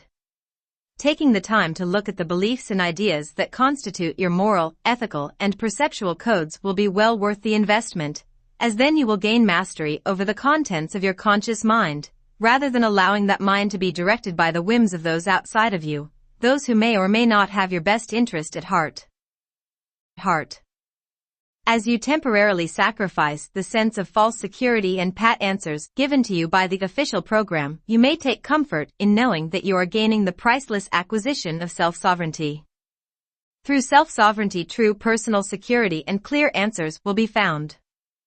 In relation to subjects such as interior government, life, paranormal phenomena, or self-empowerment, you will not find a great deal of support for your interest from the official viewpoint. Indeed, the official program presently in place within your mass reality depends upon the negation of these very aspects of human reality. The brainwashing program has been so well orchestrated through your subconscious beliefs that even your friends and family may stand against you when you begin to ask the right questions. They have been taught not to question. They have been programmed to follow the program and to perceive as a threat anything that questions the motives or applications of that program. The program. You may be wondering now what we are referring to when we speak of the brainwashing program, so we will provide a bit more information concerning the official reality program presently operating in your world system. You do not feel brainwashed. You may be having a difficult time grasping the idea that you have been brainwashed, and you most likely do not think that there is anything amiss within the ideas and beliefs propagated by your official outside authorities, government, the medical experts, the economic experts, the defense experts, the scientific community, the religious experts, etc. The very structure of your daily lives seems to depend upon those experts figuring it all out for you, telling you how it is and what is the right thing to do. Through these seeming authorities, you are taught not to think about the bigger picture, about what reality really means, about the purposes your existence may hold. You are taught to believe that such questions are unimportant or perhaps unanswerable. You are taught to follow the rules as dictated by the majority, to think as your parents had thought, and they as their parents thought before them. This is the program of which we speak, and presently for most of you, it operates on a subconscious level. Where did this program of disempowering the individual originate? Did it emerge accidentally as a quirk of human belief evolution? How did it come to be that this program of ideas now defines reality for you and urges you to never define reality for yourselves? Who has trained you to believe that humans are the only intelligent life forms in the universe? Where did your species get the idea that the only real reality was that which could be defined through the 5 known senses? You have been trained to believe that this is just the way reality is, and most of you still accept that premise. This is the program. Where do you think these ideas have come from? You may not ever have considered this query, as to ask that question is not part of the program. This program of ideas did not come to you accidentally, nor as a quirk of evolution. And this official program that now serves as a reality filter for you does not give you a clear or accurate picture of how reality really is. Who do you think benefits from your believing that ET life is not reality? Who do you think might benefit from humans being locked into a world of 5 sense perception? Who do you think would most benefit from teaching generations of humans not to question authority or the ideas upheld by that authority? Until you begin to open your eyes and realize that ET and other dimensional intelligence play a significant role in human evolution, and have been involved since the beginnings of your species' time on planet Earth, it will be difficult for you to define the who or the intelligence behind and within the program. The Zeta are not the only species of intelligent beings aware of and interacting with Earth. Extraterrestrial involvement has been a reality since far before your recorded history. Some groups of these visitors worked in behalf of human evolution, others worked for the exploitation of the race. And now, in your present point of evolution, these factions still exist. Some working toward your enlightenment, others working to enslave your energies for their own purposes. In this section we have given you information on some of the covert activities currently taking place within your reality. Though the official reality program you are living within will not assist you in becoming aware of these events, as it is primarily orchestrated by those factions interested in exploiting your resources, they depend upon your ignorance and disbelief to protect their covert agendas. There are other sources of information from which you can draw perspective. But if you cannot pull yourselves out of the program enough to realize the existence of these helpers, there is little we can do to assist you in becoming informed. You are responsible for your own awareness and for the choices you make that will either expand that awareness toward enlightenment or plunge you into darkness and fear. We highly suggest that you pull yourselves out of the program and begin, as individuals, to ask the right questions concerning your planet, your government, your experts, and the beliefs you have accepted regarding the true nature of reality. The information we provide regarding the Zeta and the formation of the interior government is intended to inspire you to ask who is pulling your strings as individuals. The greater amount of information you have at your disposal, the better able you will be to make informed decisions and wise choices. We are not suggesting an overt rebellion against authority as you know it, but simply the use of a discerning eye when being presented with views by those authorities. In looking within yourselves and beginning to explore the portions of your identity and knowing that live within, you will discover alternative perspectives to choose from. You will have more information from which to draw your conclusions, and you will find many more questions to ask that the program itself cannot provide answers for. By asking the right questions you will begin a personal spiritual odyssey that will lead you above and beyond the program into the rightful enlightenment that is your next stage of evolution as a human. The Ranthia. Now that we have given you a basic rundown on the Zeta presence and agenda, and the official reality program as it presently operates within your system, let us return to the discussion of UFOs that appear in the form of light manifestations. The Zeta are not the only three-dimensional ET forms capable of manifesting in this manner. Though Zeta are skilled light manipulators, the aforementioned group the Ranthunkiana, have superior ability in using these mechanics.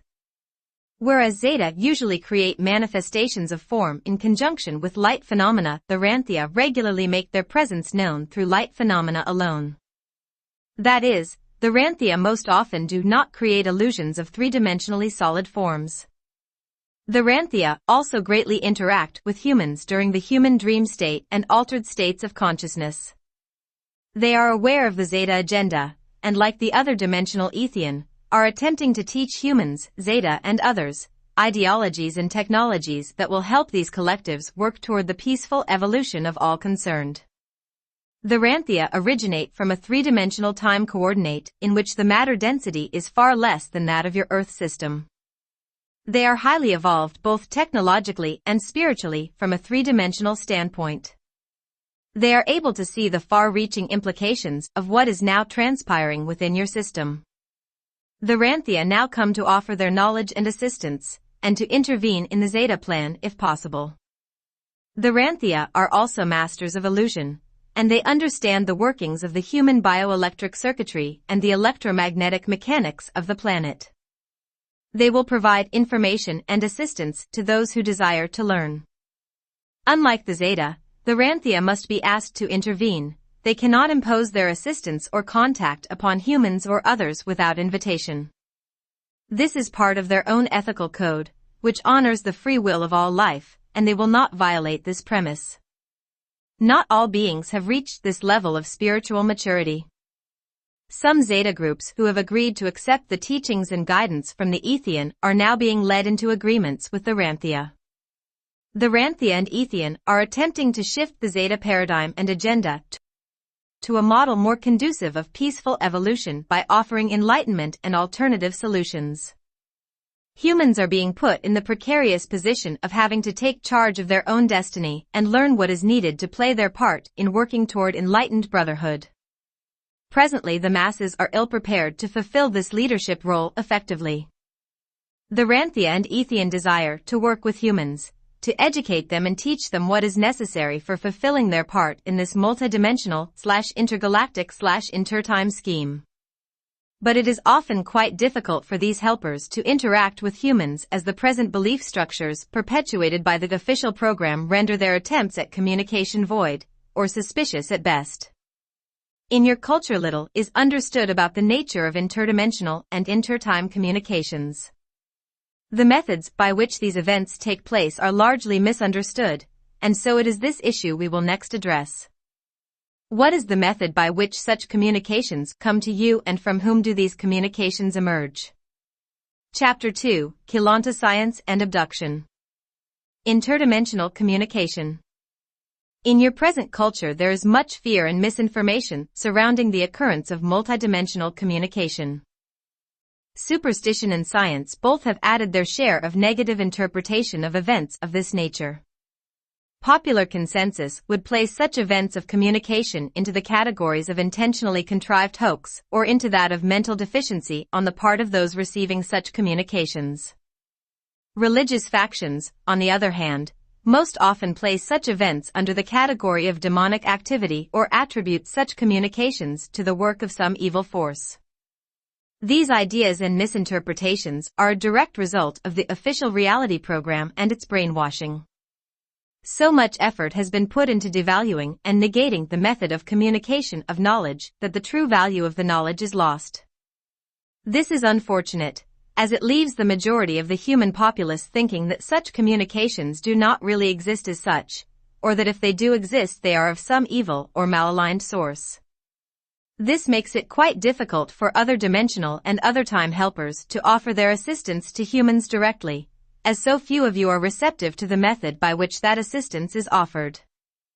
It is our hope that in providing you with information about the true mechanics of multidimensional communication that you will be able to step outside of the program enough to put your prejudgments aside and learn something new and quite valuable. In your present time, certain terms have been used to describe this process of information exchange: telepathy, mediumship, automatic writing, channeling. All of these terms give you a very vague conceptual understanding as to the true dynamics of this phenomenon. If you do not understand the mechanics of the process, then it will be difficult for you to decipher the source from which the phenomena emerge. Just as is the case with UFO sightings, what it is cannot be discovered using only one explanation. UFOs can be a variety of things. So too can be what appears to you as multidimensional communication. Not all UFO sightings imply live contact with other life forms, though some are indeed precisely such contacts. In the event of multidimensional communications, again, not all such communications imply live contact with other dimensional or intertime beings, but some of these communications are indeed genuine contact with beings from systems other than your own. Learning to differentiate between the various possible explanations is necessary before an accurate assessment of the phenomena can be achieved in studying both UFOs and multidimensional communication. Some instances of subtle communications, we will use this term henceforth to replace the rather lengthy phrase of multidimensional communication, can be attributed to conditions existing within the mind of the receiver, and others are indeed intended fakes. Still other such events are quite legitimate occurrences of subtle communications with a live source, be it interdimensional, intertime, intergalactic or originating from within your own Earth system. The latter you most often call telepathy, or mind-to-mind communications, but there is much you do not yet understand about the workings of telepathy alone. The important thing for you to understand at this time is that in all such cases of communication you are dealing with far more than the simple linking of minds, as your term telepathy suggests. You are dealing with a highly sophisticated form of communication that is in itself a language. It is the language of light, sound, symbols and energy that in our system is known as Keylonta. In our system, Keylonta is the foundation for all other forms of learning, and it exists as a highly technical science and creative art form. The language of Keylonta. Keylonta is not merely a language as you think of it, but a tool, communications being one of its applications. Its dynamics are used in teaching and healing, but also in the literal formation of reality constructions where it serves as the structure upon which manifestations are built.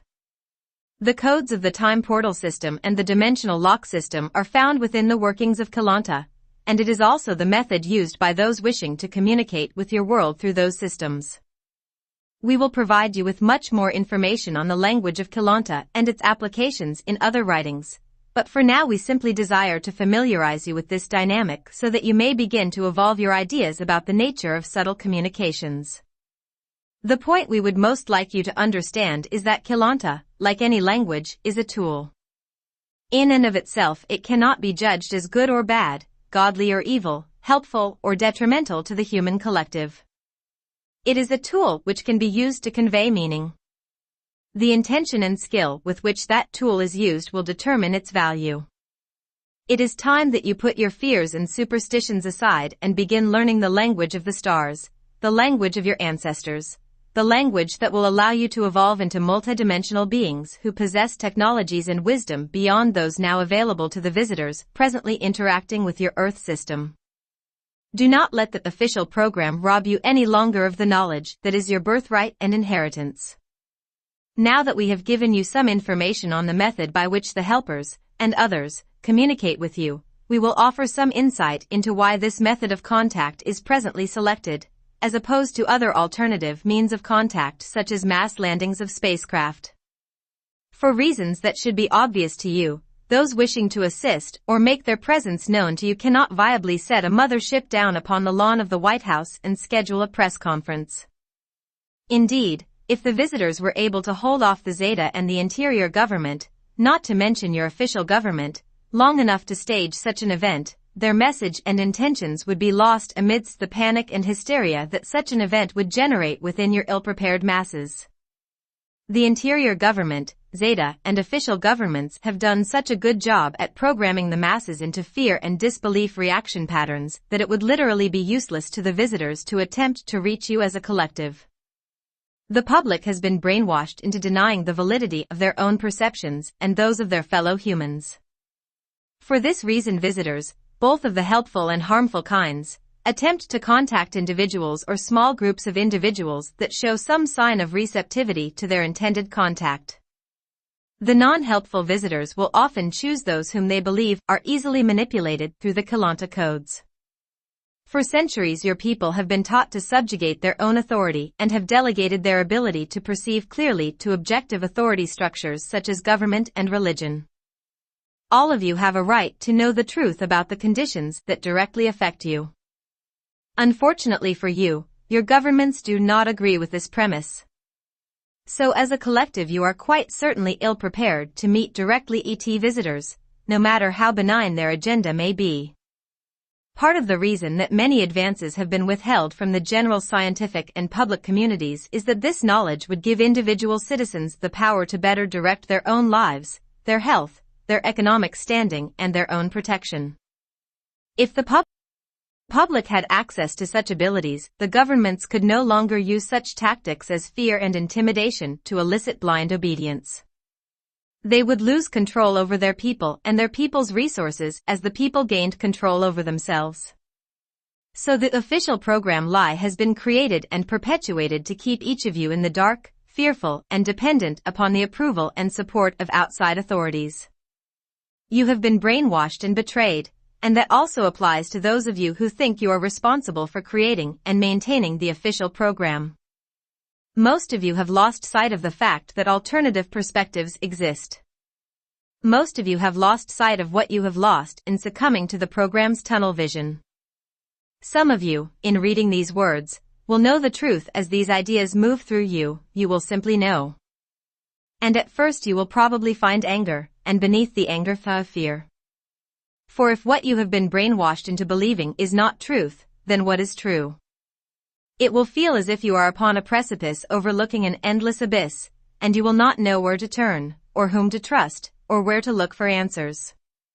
Looking within, perhaps for the first time? To the core of your own spirituality will be the light that leads you through this darkness. Many of you will reject this data, perhaps heatedly, for that is seemingly far easier than facing the raw fear that can be generated by seeing the truth for the first time. Not all of you are ready to see the truth, for within the lies there existed the illusion of safety and comfort, and an innocence to the loss of freedom and integrity that the official program has created. You may choose to take the stance that what you don't know won't hurt you. Indeed, if it is hurtful it will hurt you, but in choosing blindness you may not be aware of the harm being done. You may not realize the sacrifice you have made until it is too late and death or disease have overtaken you. We care for all of you. And we hold all of you in high enough regard to offer you the option of viewing your reality as it exists, so you may make your choice consciously as to what you will believe.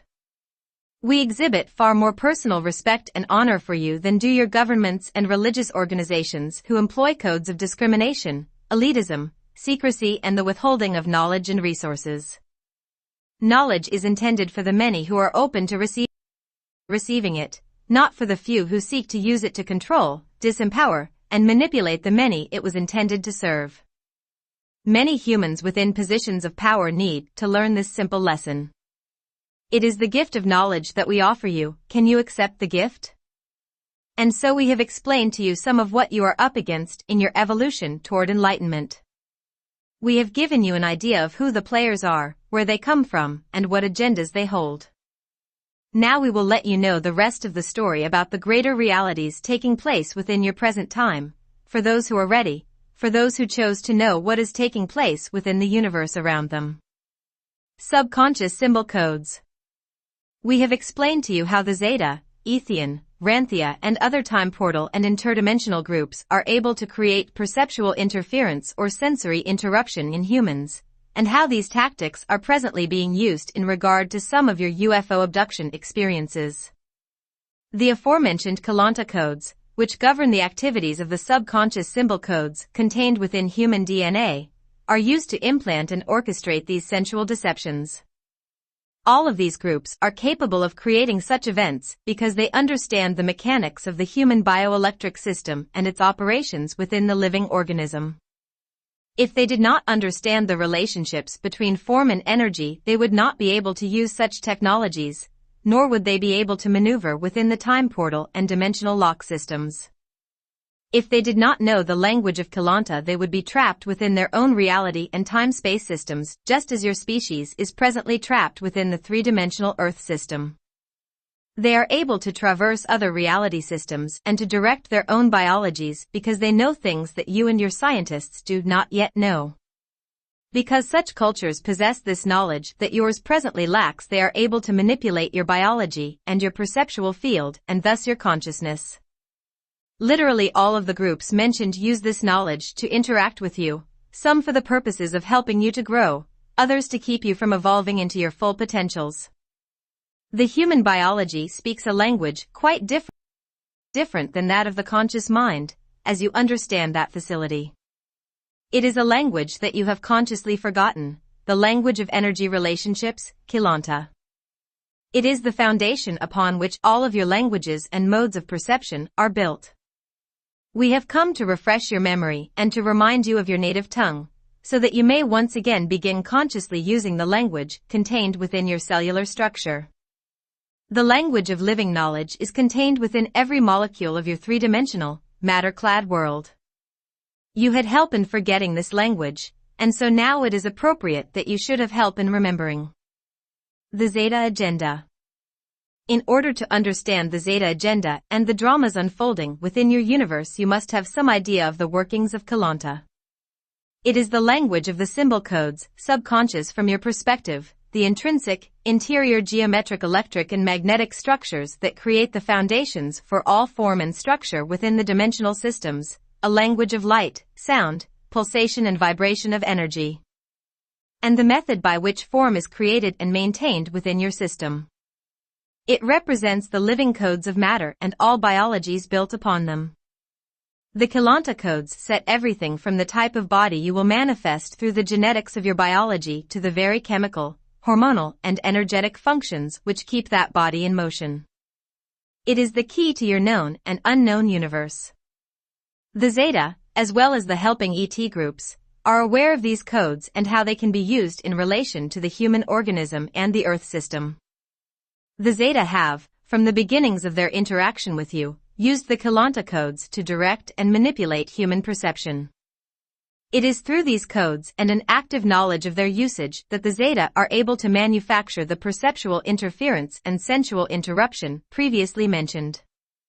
We are not trying to frighten you, but if you do not soon take responsibility for mastering the mechanics of your own biology, you will be sitting ducks, so to speak, for those who do understand these workings. We do not recommend waiting until your governments, scientists, or official medical communities figure out how to do this for you, because they may be one of the last to know the mechanics of the inner workings. Their inherent belief structures are prejudiced against the very methods that will bring this knowledge to you.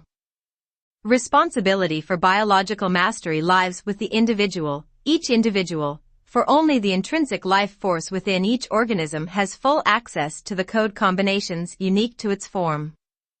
You can learn to master your own biological codes by working through your own consciousness and greater identity, but no objective organization will be able to decipher the intimate balances upon which your biology is built. There are practices which can assist you in your quest for biological mastery, and we will offer some of these in other writings, when we explore in greater detail the language and applications of Keylonta. Through Keylonta mechanics, your cellular structure can be altered. Your bodies can be healed, your consciousness expanded. The mysteries of your three-dimensional system can be unraveled. Through Keylonta, enlightenment will one day belong to your species. But until that day, Keylonta can be used in ways that do not benefit your development, used by those who have the knowledge but who do not as yet possess the wisdom to use these gifts as they were intended, those such as the Zeta.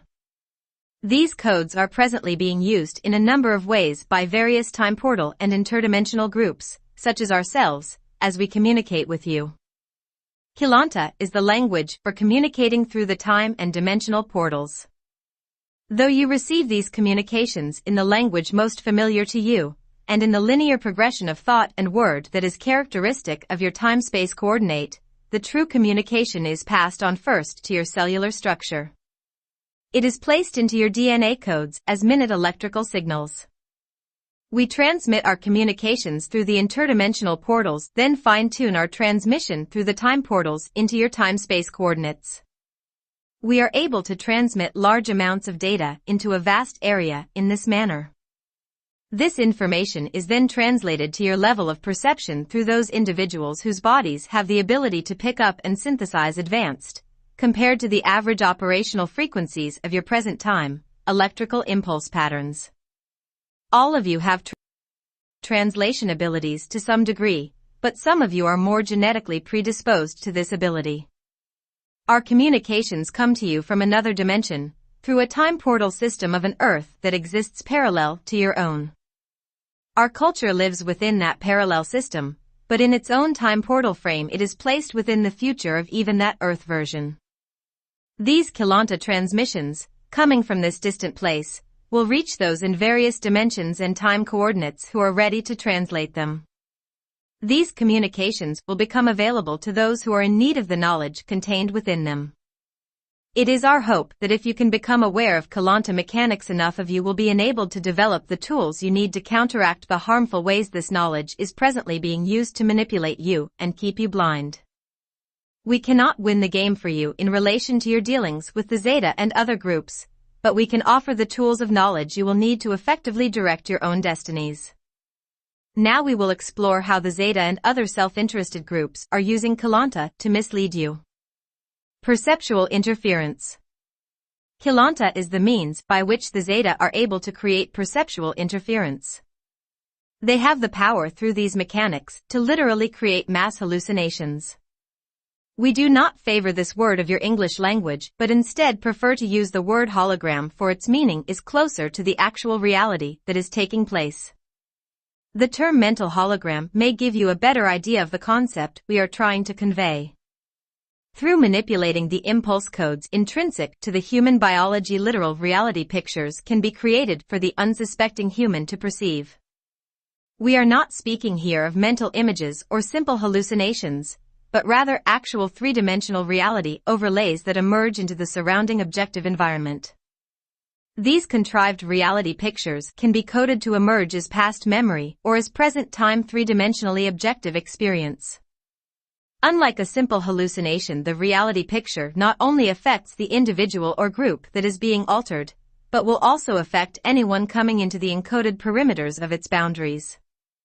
It is as if someone created a virtual reality picture for you to walk through, and its contours are so seamless compared to your real reality that you do not realize anything has changed. Events can be manufactured for you in this way, without your conscious knowledge or permission.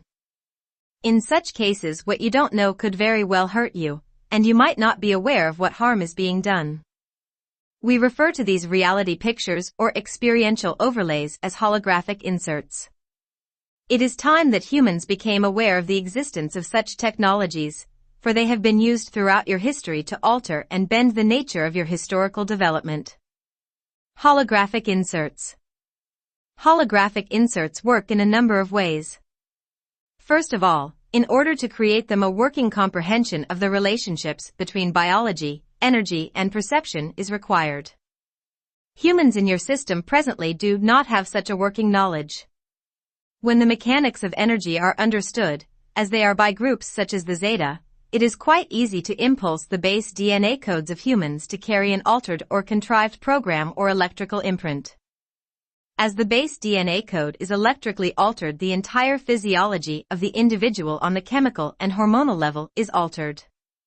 The neurological structure then processes this altered code and, through the intrinsic mechanisms of bodily matter, brain and senses, a literal hologram is manufactured. This process may be difficult for you to understand, as your sciences do not as yet realize the rudimentary mechanics of how the illusion of three-dimensionality itself is created through the human organism. The human body has not as yet been identified as the living holographic projection mechanism that it is in actuality. Though these understandings would be helpful to you, they are not necessary for you to begin working with Keylonta codes. Even if you do not fully understand the how of these mechanics, you can benefit by learning technology that will better allow you to direct the result of these energy manipulations. As the neurological structure processes the altered codes, the individual will perceive outside of himself, as three-dimensional matter, the images and events or reality pictures that were programmed into his DNA.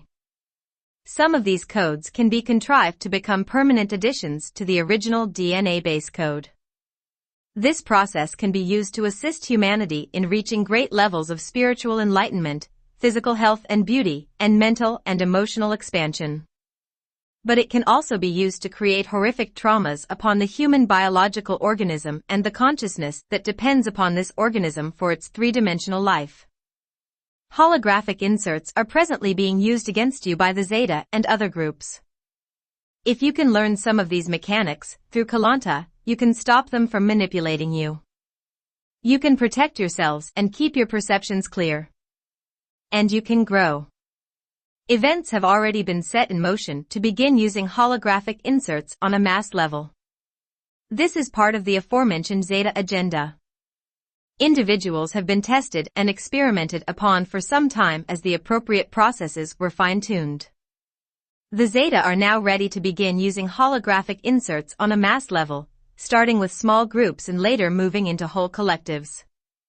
The interior government has long allowed such experimentation to take place, and they themselves have been the greatest test subjects for the Zeta. They succumbed to the very tactics they were trained by the Zeta to employ against other humans. Do not be surprised if in years to come you begin to see more and more reports of odd happenings witnessed by masses of people appearing in your news media and tabloids. Many of these will not be made up by overzealous reporters, but will mark actual events of holographic inserts in operation.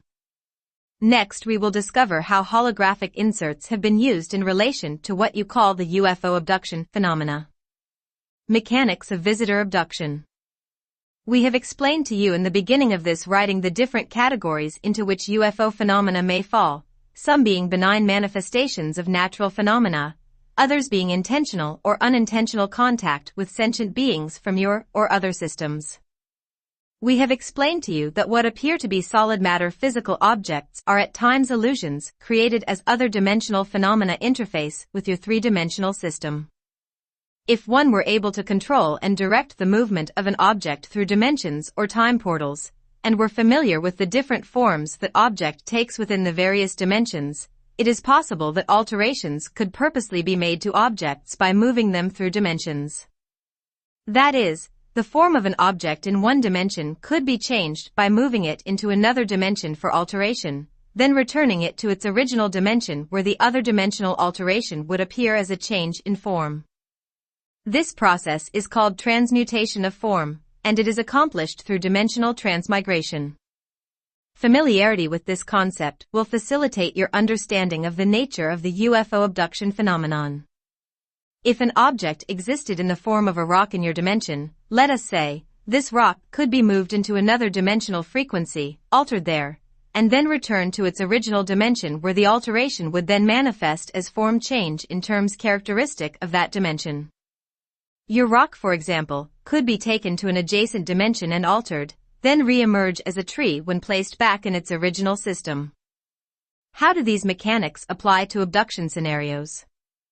Quite simply, the human object, which is what many Zeta view humans as being, is temporarily neutralized using the Keylonta codes. Perceptual interference is orchestrated. During this sensual interruption, the human mental awareness, mental body, becomes momentarily disengaged from the biological structure. The mind or mental self-awareness is placed in a temporary state of suspended animation. It is put on hold within the three-dimensional frequency, while the biological organism is taken into a different dimensional frequency or through a time portal.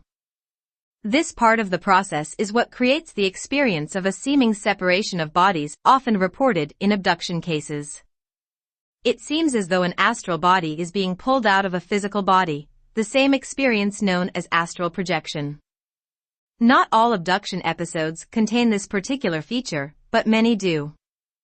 And it is here that many abductees become confused as to whether their experiences were really real physical events or whether they were mental events, hallucinations, dreams, or excursions into the astral plane. The reality of what is occurring is that the energy field of the mind and that of the cellular pattern of the flesh are being put on different speeds, different rates of vibrational oscillation. The mind field is accelerated, its rate of oscillation increased, which creates the sense data of the lessening of density. Meanwhile, the energetic field of the molecular structure is decelerated, its rate of oscillation slowed, creating the bodily sense data of an increase in density. The oscillation rates of both of these energy fields are held within a certain interval or within a particular ratio, which temporarily disengages the connection between them. The mental awareness and the body consciousness thus are split, placed within two separate frequency bands. The mind is held at a frequency higher than that of the third dimension, its oscillation rate is increased. While the mind is accelerated and tuned into a higher frequency pattern, the body is decelerated, its oscillation rate slowed, tuning it to a lower frequency. In greater terms, this maneuver constitutes moving the mental awareness into the future while placing the cellular consciousness in the past. After the particular ratio between body and mind speeds is reached, the body is then quickly accelerated in oscillation, enabling it to leap through a time or dimensional portal. Thus, by manipulating the speeds of various aspects of the bioenergetic field, a window in time is created, which enables the body matter to move through portals without its form being destroyed. In abduction cases that utilize the above manipulations, the physical body is taken, but it is shapeshifted, literally turned into light formations within another time and dimensional frequency. It is first taken backward in time to its pre-matter form, then catapulted from that condition into the future of that form where the desired manipulations are made, and then moved from that future perspective backward toward the present where it is then re-engaged to the mental energy aspects that had been put on hold to await the body's return. Alterations to the body are actually carried out while the body is in a non-solid form existing as light and sound patterns, but upon the integration of the body with the mental facility, these alterations then take on the symbol codes that give the illusion of form. The alterations of light appear in memory as the medical experiments so often recalled in abductions. To the body and mind, these events will indeed appear as if they had taken place physically, and in one sense they have, for the physical sensory imprint is valid within the present moment focus of the consciousness. The remembered events were real, but they took place within the future where matter solidity had not yet caught up with them. When intersecting these future events with a conscious mind focused in the present, the events will immediately be translated into the codes of the mental body, thus giving solidity of form to the remembered events. Memory is stored within the body cells and DNA, and so the events experienced in a future time are recorded there, but they will be remembered consciously only as the mental body grows to the point where it is able to translate that stored data into symbols. The mental body can only translate impulses that fall within its range of frequency, so within abductions of this kind the remembered events will unfold over time as the mental awareness grows and expands its frequency rate to translate a greater variety of impulse packages. Alterations that take place during such experiences may take the form of physical manipulations, as well as that of remembered events. Scars may appear upon the body as the organism reintegrates the cellular and mental codes. Implants of devices may be located within the body. Fetuses may be found missing. The body will translate into physical reality the events it has encountered and that are stored within its imprint, whether those events occurred in the past or the future. In present time you may fall, and immediately your body produces a bruise which seems to be the result of the fall. In greater reality, what you are seeing is a complex interplay of electrical impulse manifestations. The result appears to your conscious mind to have been created through the cause. The actual manufacturing of the result and cause together elude you as they take place within frequencies, not within your range of translation. The illusion of what you perceive as cause and effect is a primary base code of the three-dimensional system, so what you perceive three-dimensionally will appear to follow that pattern. In greater terms, both cause and effect exist at once as part of a whole pattern, and what you see as this relationship is simply that pattern viewed in pieces. Because of the alignment of what we call your genetic time codes, you will perceive one part of the pattern first, what you know as the cause, and the other part of the pattern, what you know as the effect, following it in time. The bruise and the fall exist at once as part of the same pattern, though it appears as if the fall created the bruise. In terms of greater reality, it could just as easily be said that the bruise created the fall, as each exist as part of a whole pattern in which the existence of one implies the existence of the other. You will see the cause and effect as dictated by your genetic time codes, rather than the true construction of the entire event and the process of its manifestation. In regard to the manifestations of alterations conducted during abduction experiences, the result, implant, scar, etc., exists as part of the whole event of the process of the alterations, but you perceive it in pieces, whereas the abduction seems to have taken place in the past of your present and was responsible for the creation of the effect. What in truth has taken place is that your consciousness, in its present moment of focus, has participated in action taking place within frequency bands that are both higher and lower than those of your present moment frequency. All of these frequency bands exist at once in the ever-present now, but you perceive them strung out in linear fashion because of the arrangement of your genetic time codes. As your consciousness is fragmented into the various frequency bands, then reassembled into the frequency of your present moment focus, the genetic time codes sort and organize this electrically coded experiential data into a pattern that your conscious mind can synthesize into linear, sequential reality. The other frequency, which is conceptually synonymous with other time, events are translated, through the biology, into remembered action and the result of that action, which sets in motion the body's innate sensory projection mechanisms that create the physically observable manifestation. The important thing for you to realize is that such abduction experiences are quite real and valid, just as real as any seemingly normal event within your three-dimensional reality. Both types of events, however, employ mechanics that you are presently unaware of, but in the case of the abductions you get a little more of a glimpse as to how these mechanics operate. To understand the nature of abductions, you will begin to find a greater understanding of the nature of three-dimensional reality. Not all abduction cases involve the transmigration, movement, of the physical body through other frequency bands/time zones/dimensions.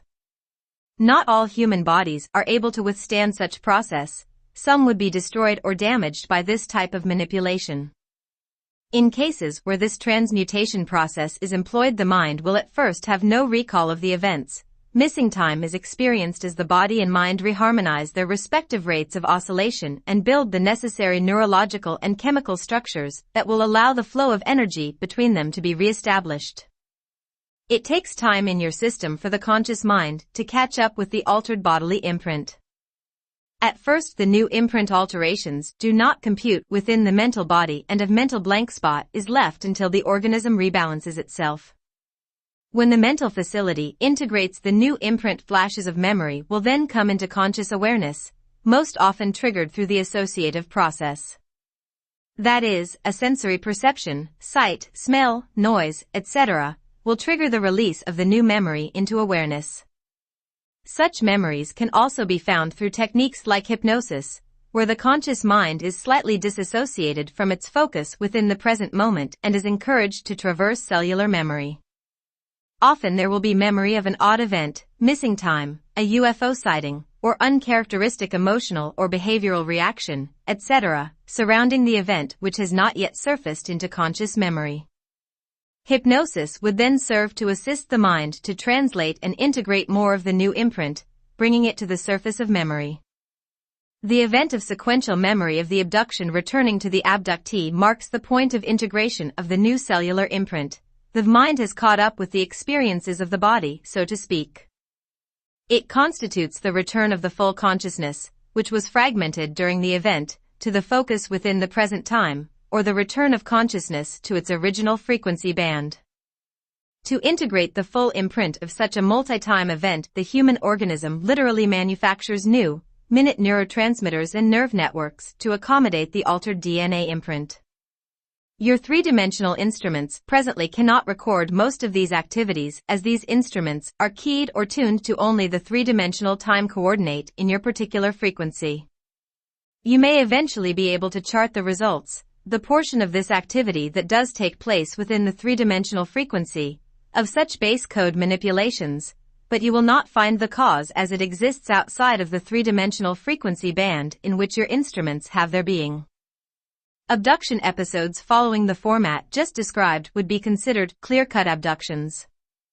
They are orchestrated in a straightforward manner, transmutation and alteration of form through the process of transmigration. Not all abductions are clear-cut. Clear-cut manipulations are carried out upon those who possess a biological organism that can withstand the rigors of transmigration. Most of your population, at the present time, cannot biologically endure such manipulation. Some abduction cases involve partial use of transmigration in combination with tactics of perceptual interference, whereby holographic inserts, as described in previous sections, are used to cloak the abductee's perception of the abduction event prior to the splitting of awareness and transmigration. In these cases, you will often find cover memories that will emerge in place of or in conjunction with actual memories of the abduction event. Abductees may remember seeing wolves, owls, or humans instead of aliens and spaceships. The emotional reaction to these cover images will seem out of place, however, overreactive to the seeming content. This is a clue to the possible application of cover memories and holographic inserts. This tactic is most often used to distract the subject long enough to instigate the splitting of awareness. It is a more delicate procedure in some subjects and takes more time to achieve. The inserts create a diversion from the actual events that would, of themselves, cause panic or hysteria, two conditions that can have dire effects during the splitting process. Still, other types of abductions utilize holographic inserts exclusively. They are often used to create present moment or remembered experiences of traveling aboard a spacecraft to distract the mental awareness of the abductee while electromagnetic alterations, using Keylonta, are performed on the body while it remains within the three-dimensional frequency. Here transmigration would not be involved. This type of abduction usually occurs when the subject's biology cannot tolerate the transmigration of dimensional movement. Such as is the case with cattle and most other animal life indigenous to Earth. Some of your reported cattle mutilations occurred as a result of this type of experimentation. There are two primary reasons that alien abductions occur. 1. For abductee training. Though it may be difficult for you to believe, many humans have willingly agreed to participate in visitor projects. Most often these agreements were entered during the human's dream state through the subconscious facility. Many such agreements were arranged prior to birth, whereas the sole awareness of the incoming infant chose to accept as a possibility the fulfillment of a contract with souls who would not be manifesting in human form. And yes, dear humans, for those of you who are unsure, you do indeed have a soul or an identity greater than what can be held within the confines of your matter form. We refer to these contracts as soul agreements. Abductions of this kind are not intrinsically intrusive, but they may seem to be to the conscious personality who has not remembered the agreement or who has blocked the awareness of soul. Abductions involving soul agreements have many purposes. Most often the human is given information and lessons during the experience, which will then be used to assist the abductors in the greater plan upon which all have agreed. The majority of these encounters serve to assist in the positive evolution of humanity. Though the abductee may never consciously remember what has been learned, the information and training will motivate him/her on the subconscious level toward fulfilling the greater purposes for which the soul had incarnated. 2. For study, experimentation, and genetic seeding by self-serving groups such as the unenlightened Zeta. Though the abductors in these cases are not deliberately initiating harm against their human subjects, neither are they operating under a contract of consent. Many abductors view the human in a manner similar to how the human views the animal and plant kingdoms. They simply do not consider the human as an intelligent life form, but rather as a natural resource that can be used and exploited for their own purposes. Humans who have worked to build the conscious connection to soul and who have a healthy flow of the soul's energy running through them will usually not encounter such events. Often the human soul will allow for the event of violation to take place so that the individual will begin to reach for that soul connection. Humans have free will and do not have to follow the impulse of soul, though it is in the human's best interest to do so.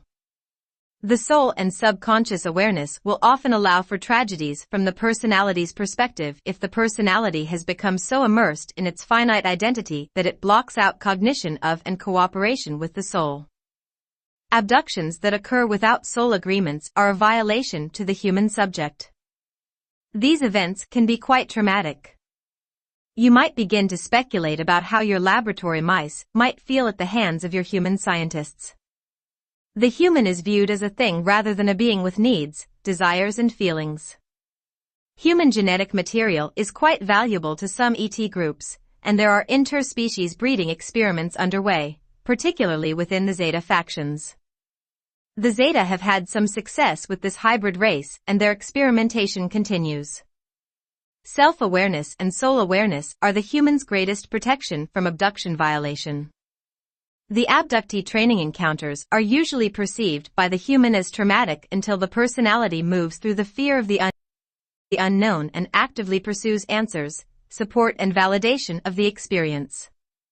Once fear subsides, further conscious contact is usually initiated by the teacher abductors, and the human embarks upon a path of accelerated spiritual growth and awakening to the soul identity. Some abductees will begin to remember the soul agreements they had made and center the rest of their lives around fulfilling those agreements. In the abductions that involved violation of the human subject, there is usually great fear, anger, and a feeling of helplessness on the part of the abductee. Many such abductees will never have recall of their abduction experience, but may manifest psychological or emotional difficulties as the intrusion has registered on a subconscious level. Others will find recall and will be faced with trying to find a perspective on what they have experienced. Very little support exists for people who suffer this type of trauma. If they turn toward the government or authorities for answers and assistance, they most often find their character attacked and their encounter invalidated. The medical and psychiatric professions presently offer little help to such people, as a general rule, because the possibility of the experience being valid does not fit into their belief paradigm. As more and more abduction cases come into public awareness and more abductees speak out about the encounters, a greater support network is emerging. The interior government will resist this movement at every turn.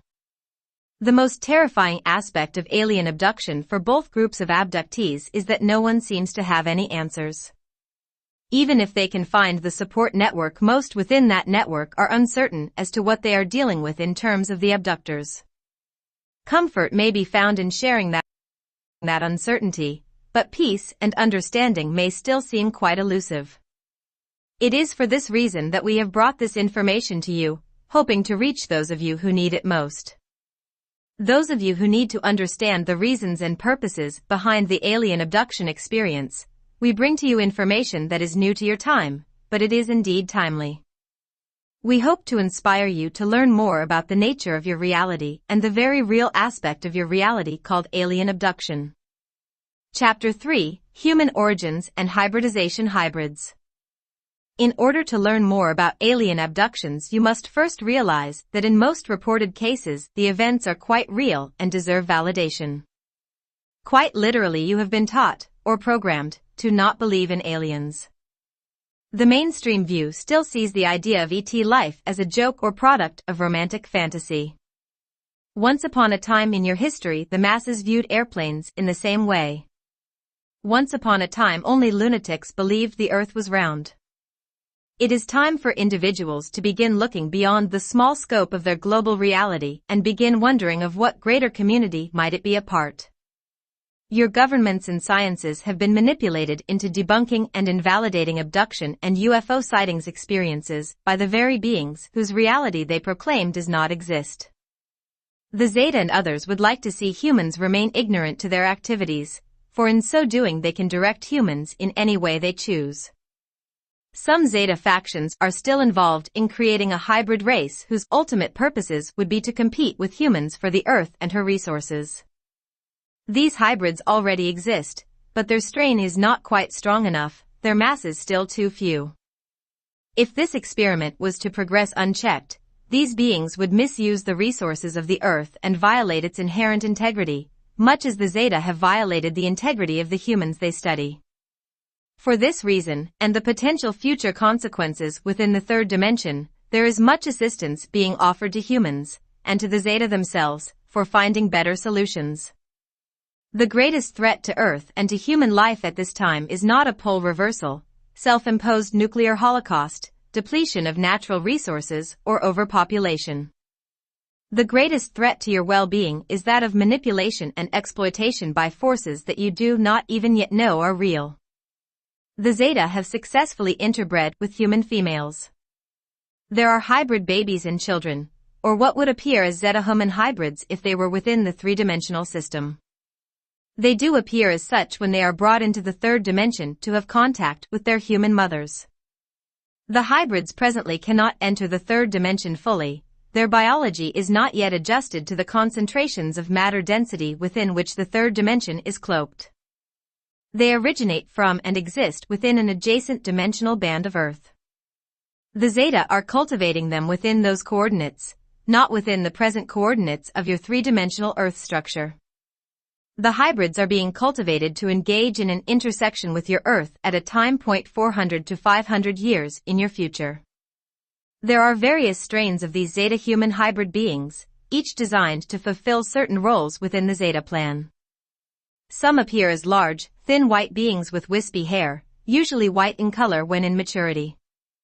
These represent the firstborn strain of the race, and these possess the capacity to understand human emotion, as you understand it, better than the more sophisticated strains that have emerged from them. They are the closest to human in terms of biology and psychological orientation. Other strains have been sighted in your times during abductions. The small, dwarf-like creatures you call the blues and also the browns are hybrids, but they were specifically created as the worker strain. These are not simply Zeta human hybrids, but represent a conglomeration of genetic material derived from other dimensional species as well as from human DNA.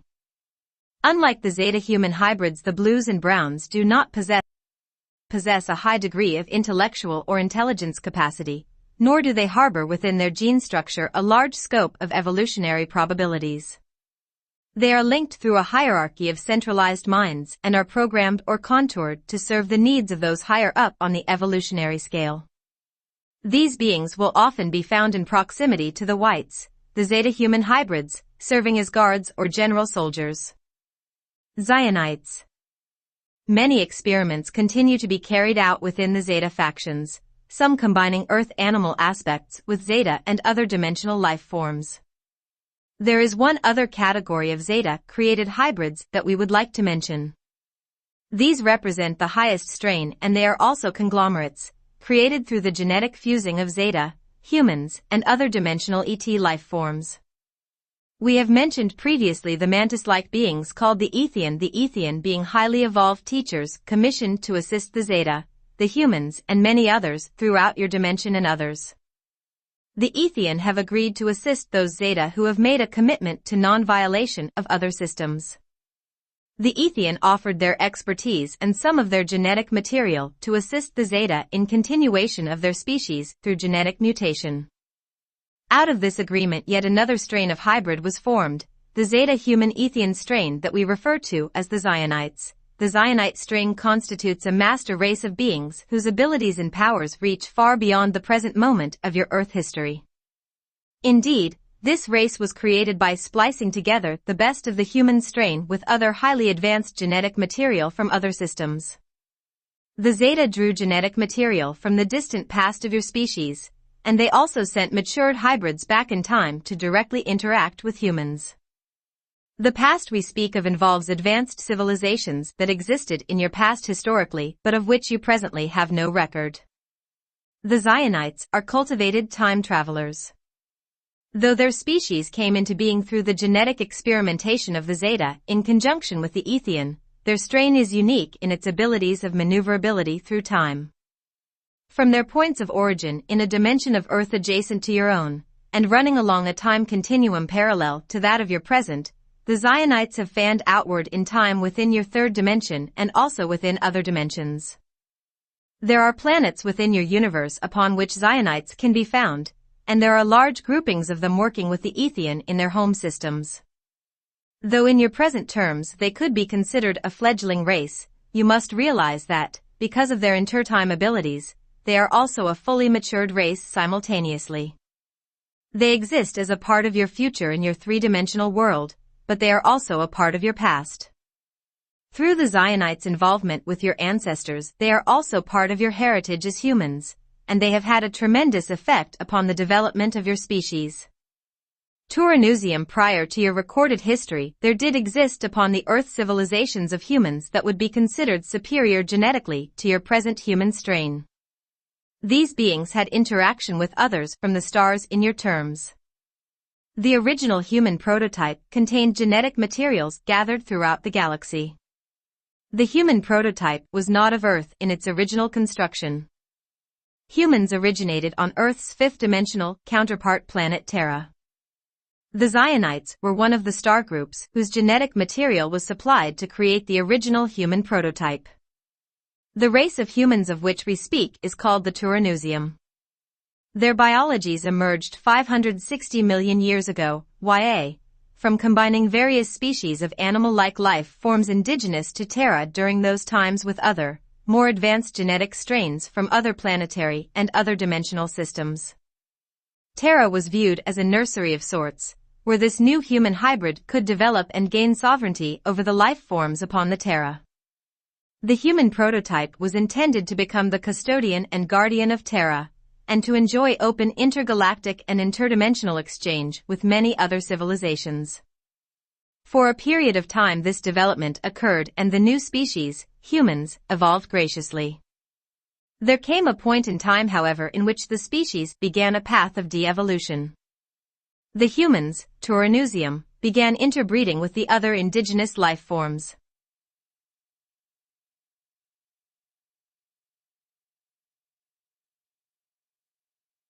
Their genetic strain became more and more animal-like, which progressively reduced their ability to carry the higher intelligence for which they were intended. The species digressed, falling into more and more behaviors characteristic of the less developed life forms. Some of the humans left Terra and joined with their interstellar brothers. Others remained upon Terra while genetic diversity began to fragment the human species. Many attempts of re-education were made by the cultures who had seeded the original prototype, but the digression became too great. The humans who had originally been intended as Terra's guardians were losing the ability to fulfill that role. The Turanusium had originally possessed great power and knowledge. As the genetic digression continued, distortions in their knowledge began to manifest in instinctual behaviors, within which abuse and misuse of power was prevalent. Terra's resources and other life forms were more and more abused and misused. The creators of the Turanusium, after a millennium of attempted re-education, finally decided to allow the species to continue its digression into its natural end, the self-termination of the species, which nearly occurred during events of 550 million years ago. The prototype was preserved through those Turanusium who had retreated underground or resettled in other systems within the three-dimensional universe. The legends now common in your culture involving Atlantis and Lemuria have emerged through the genetic memory into your times from that prehistoric reality. Though Atlantis was not the actual name of this civilization, the drama your legends associate with it are actual translations of some of the events that occurred during this period of original human creation. 12 tribes. Several thousand years again passed, during which time there were periods of relative stability and instability as Terra rebalanced and realigned its magnetic grid. During this cycle, it was decided by the creators of the Turanusium that yet another experiment would be tried. They would again seed their humans, this time into the Earth system. This time it would be done more slowly. The genetic imprint of the original prototype would be broken down into sections or subimprints. Each imprint would be used to create a smaller prototype, or subspecies of the original Turanusium. The genetic package was broken down into 12 units, each containing 2 primary attributes of the original pattern. The original pattern possessed 12 strands of DNA. The 12 were separated into individual packages and then polarized. Each of the 12 subspecies was assigned on a genetic level to rebundle their polarized strand into one complete unit. As each of the 12 groups of beings or tribes overcame the duality coded within its genetic structure, it would be brought into alignment with the tribes that had done the same. Through this process, the human genetic strain would, over time, evolve into the wholeness of its original pattern. The digressive elements that were mutated into the strain from its animal interbreeding would slowly be mutated out, leaving behind the pure code of the human prototype. It was and is a plan that would take several 100,000 years to complete, if the species was able to evolve rather than fall into de-evolution once more. Your biblical stories of origins and of the flood emerged out of this drama. The fall in biblical terms represents the digression brought on by animal interbreeding, the resulting mutation of form, and the cataclysmic events that nearly terminated the species 550 million years ago. The version of that story popular in your times has been twisted and contrived away from its original symbolic meaning. The flood within your story represents the period of time when the 12 subspecies of humans were reseeded upon the earth. The Sodom and Gomorrah drama is a retranslation of the Atlantean/Lemurian events that occurred on Terra before the flood, these two elements being combined into a new version carrying the same theme but restructuring the time context. Adam and Eve were symbolic personages representing the polarization of the substrands of DNA and the birth of duality of consciousness. The symbolic story of Adam and Eve was itself twisted from its true meaning, which in allegorical form stood for the polarization of the 12 single strands of the subspecies. Your version promotes the idea that Eve was created out of the rib of Adam, which symbolically implies that man was created first. The polarization of the DNA, and the resulting birth of duality of gender, occurred simultaneously. It further encourages you to believe that woman was created to serve man, to be lesser and to play a subservient role.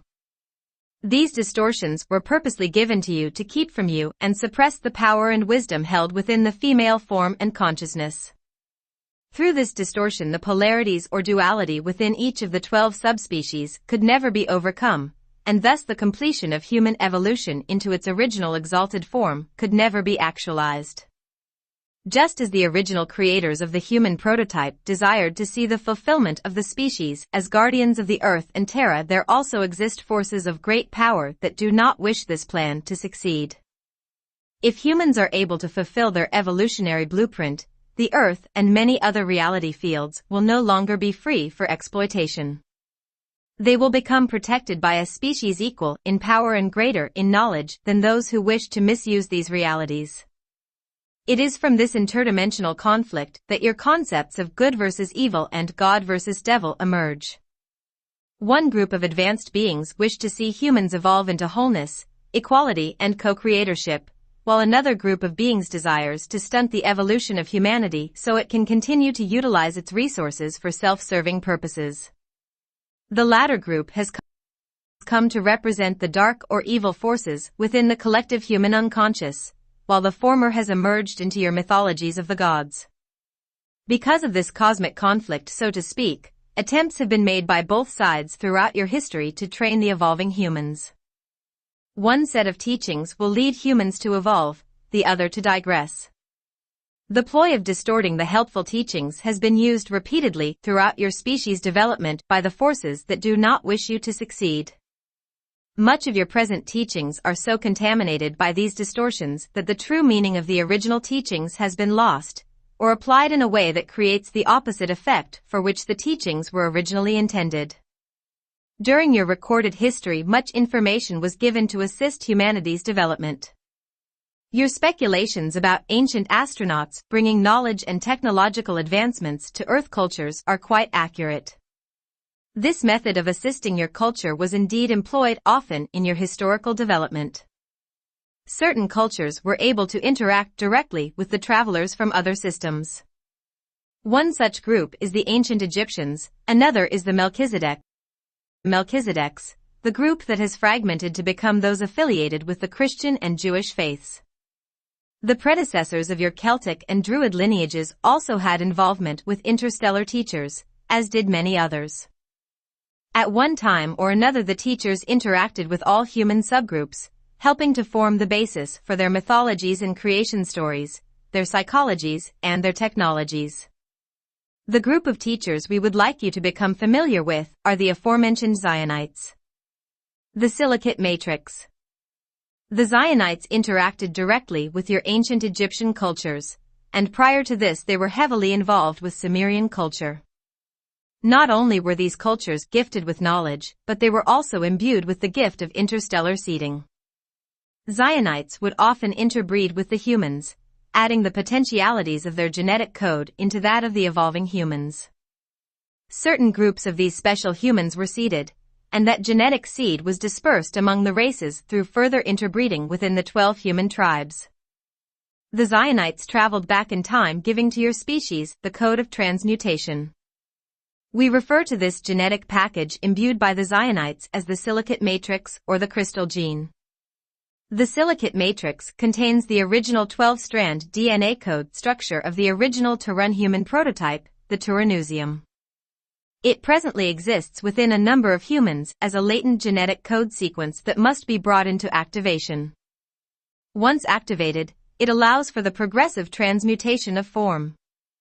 Not all humans carry this code, and not all code carriers can endure full activation, but those who carry this matrix, contained within the cellular material you currently call junk DNA, have the potential ability of accelerated evolution.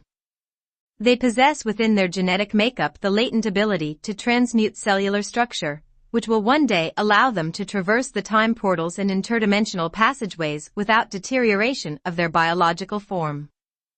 Though there are other teaching races that have had similar involvement with the human populace, none of these possessed the genetic combinations needed to allow for this advancement in human biology. Those carrying this strain have a predisposition to multidimensional perception, interdimensional communication, and UFO abductions of the soul agreement kind. The Zionites are working from your future as well as from your past, leading their chosen ones to the fulfillment of their genetic imprint, through which these humans will assist in setting the codes for the advanced evolution of the species. Though the Zeta were in part responsible for the creation of this master race, many of them now live in fear of them. Their children became far more wise and powerful than the Zeta themselves, and went on to join interstellar groups far beyond the scope of the Zeta's perceptions. Those Zeta who bring harm or violation to humans, and who have not agreed to work in brotherhood, find themselves up against a formidable adversary. The Zeta working toward peace view them with respectful awe. There will be a time in your Earth future when direct contact with the Zionites is orchestrated. Many of the abduction experiences in your present time are geared toward assisting the human populace in preparing for that encounter. This future event is the purpose behind the genetic experiments presently being carried out by the Zeta, Ethian, and humans with soul agreements. The hybrid human Zeta beings, whites, blues, browns, and others, serve an instrumental role in making that introduction successful. Human hybrid pregnancies. Human females that have subconscious soul agreements to provide the human egg required to foster the hybrid embryo most often do not remember their abductions. These mothers have a genetic code that would not permit them to engage in interdimensional transmigration. They fit into the group whose biologies would be destroyed by such activity. They do not carry the gene of transmutation, silicate matrix, or crystal gene from the earlier Zionite encounters. The eggs from such women are used to create the whites, as previously mentioned. Male sperm is also used to create a variation of this strain. The whites cannot interact fully with the three-dimensional system for any prolonged period of time. These human females are the egg donors, but will not have the experience of pregnancy in regard to the abductions. Most of them will never remember their encounters with alien forms consciously, but most will if techniques such as hypnosis are employed. Usually the trauma of the experience registers on an emotional level where it then becomes buried within the symbol codes. Some instances of these experiences emerge to the woman as recall of sexual abuse or violation, where the psyche then puts on cover memories, creating a form of false memory of childhood or adolescent assault. The trauma is real and has occurred, but it is cloaked in human clothing, so to speak. Not all cases of repressed memory sexual assault are due to abductions, but many can be attributed to such encounters. Instances in which the physical facts and circumstances of the alleged assault do not easily coincide with actual historical aspects of the case can be a clue for investigators to look deeper into the possibility of alien abduction. Some women donors are being used by Zeta that are not in cooperation with the peaceful brotherhoods. These abductees experience violation at the hands of their abductors and are often used repeatedly for their services. The more frequently the abductions occur in these cases, the closer to conscious recall will be the memory of the experience. Most women experiencing donor abductions do so under the contract of soul agreements. They may feel violated until the actual memory and agreement has been brought into conscious awareness. Hypnosis by skilled practitioners can be therapeutic in either case, but validation of the experience is necessary if healing is to take place. Donor abductions are only one form of encounter presently experienced by humans. Women who have the abduction experience of missing fetuses or vanishing pregnancies fall into another category. These women are not simply egg donors but serve as surrogate mothers for another version of the white hybrid. Women who have been selected to carry an embryo or fetus are those who carry some trace of the silicate matrix within their latent genetic code.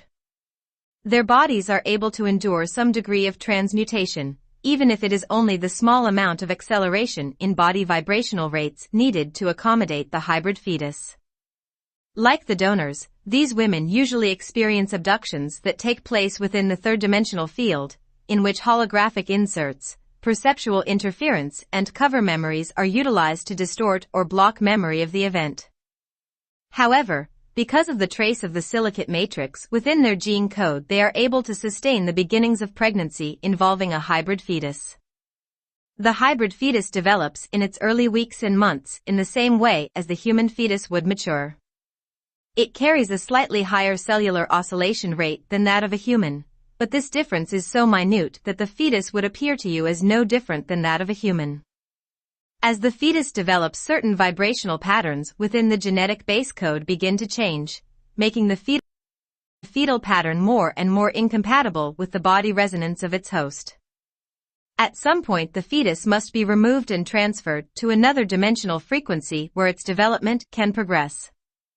Mothers who have carried such pregnancies, only to find their fetuses missing, have undergone such fetal transplant in order to protect the integrity of their own bodies as well as to secure the development of the fetus.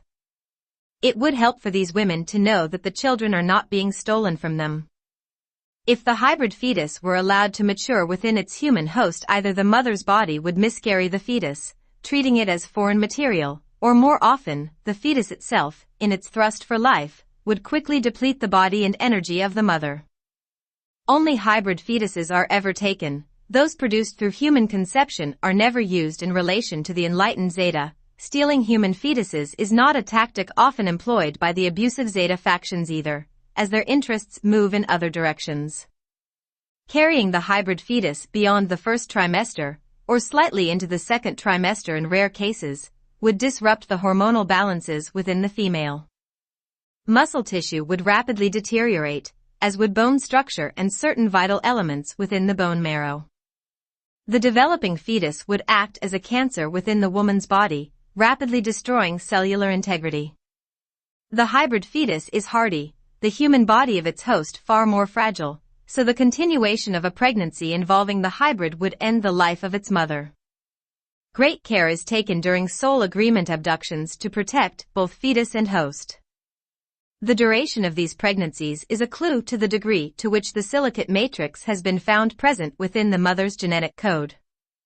The longer pregnancies imply a greater presence of this trace gene and thus a greater ability on the part of the mother to engage in interdimensional transmutation. Mothers involved in the longer gestations are those often taken later to visit with their hybrid offspring. Having the silicate matrix present within their genetic structures allows for the mothers to undergo the dimensional transmigration necessary for such visitations to take place. As infants or children, none of the whites can be brought into the third dimension for any period of time without suffering potentially irreversible damage to their biological structures. For this reason, visitations are arranged between dimensions or within certain contrived frequency modulation zones, whereas the human mother and hybrid child can meet within a temporarily neutral atmosphere.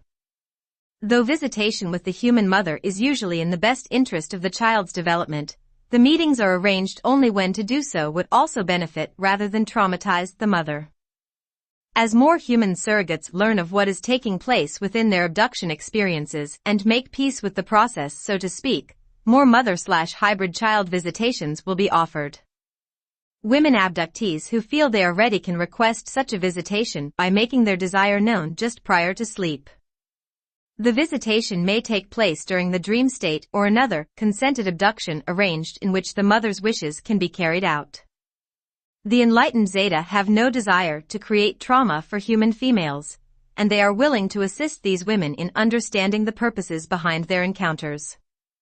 The women must take the initiative in this regard, and let their Zeta acquaintances know they are receptive to such communication and contact.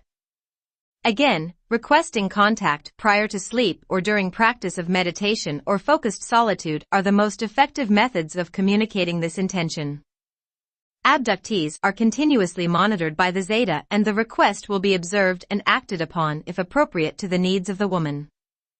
Male humans have also participated in this interbreeding, and many have progeny within the race of whites. It is rare, however, that visitation between human father and hybrid child is arranged, as human males tend to react more aggressively and exhibit less receptivity toward peaceful contact. The males usually have less biological bonding with the child, as they have not had the opportunity to feel its life within their biology. We notice that many human males exhibit this same lack of bonding toward their own human progeny, whereas they often do not feel the emotional connection to their children as readily as their female counterparts.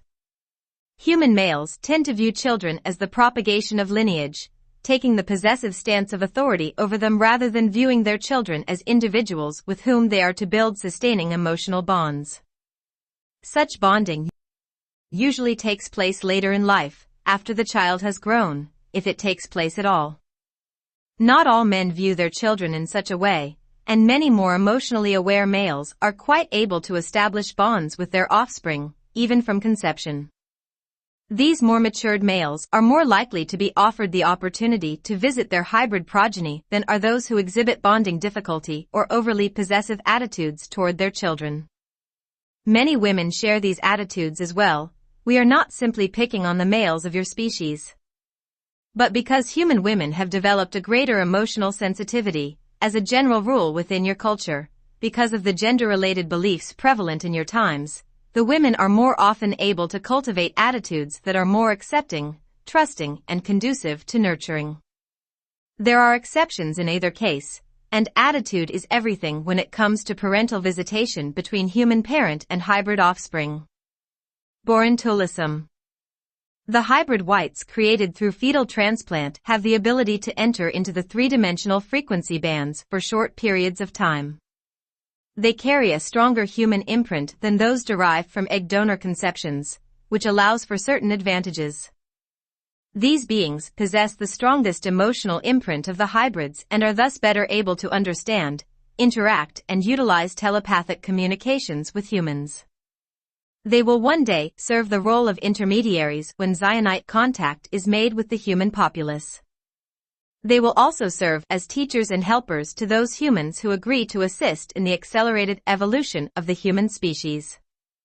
The hybrid whites born of fetal transplant, who are capable of limited interdimensional transmutation and transmigration, are referred to as the Borontolism. Borenthal is Those whites born of egg donation and non-biological insemination, who cannot usually endure interdimensional transport, are known as the Borenticii. Boren, that's I.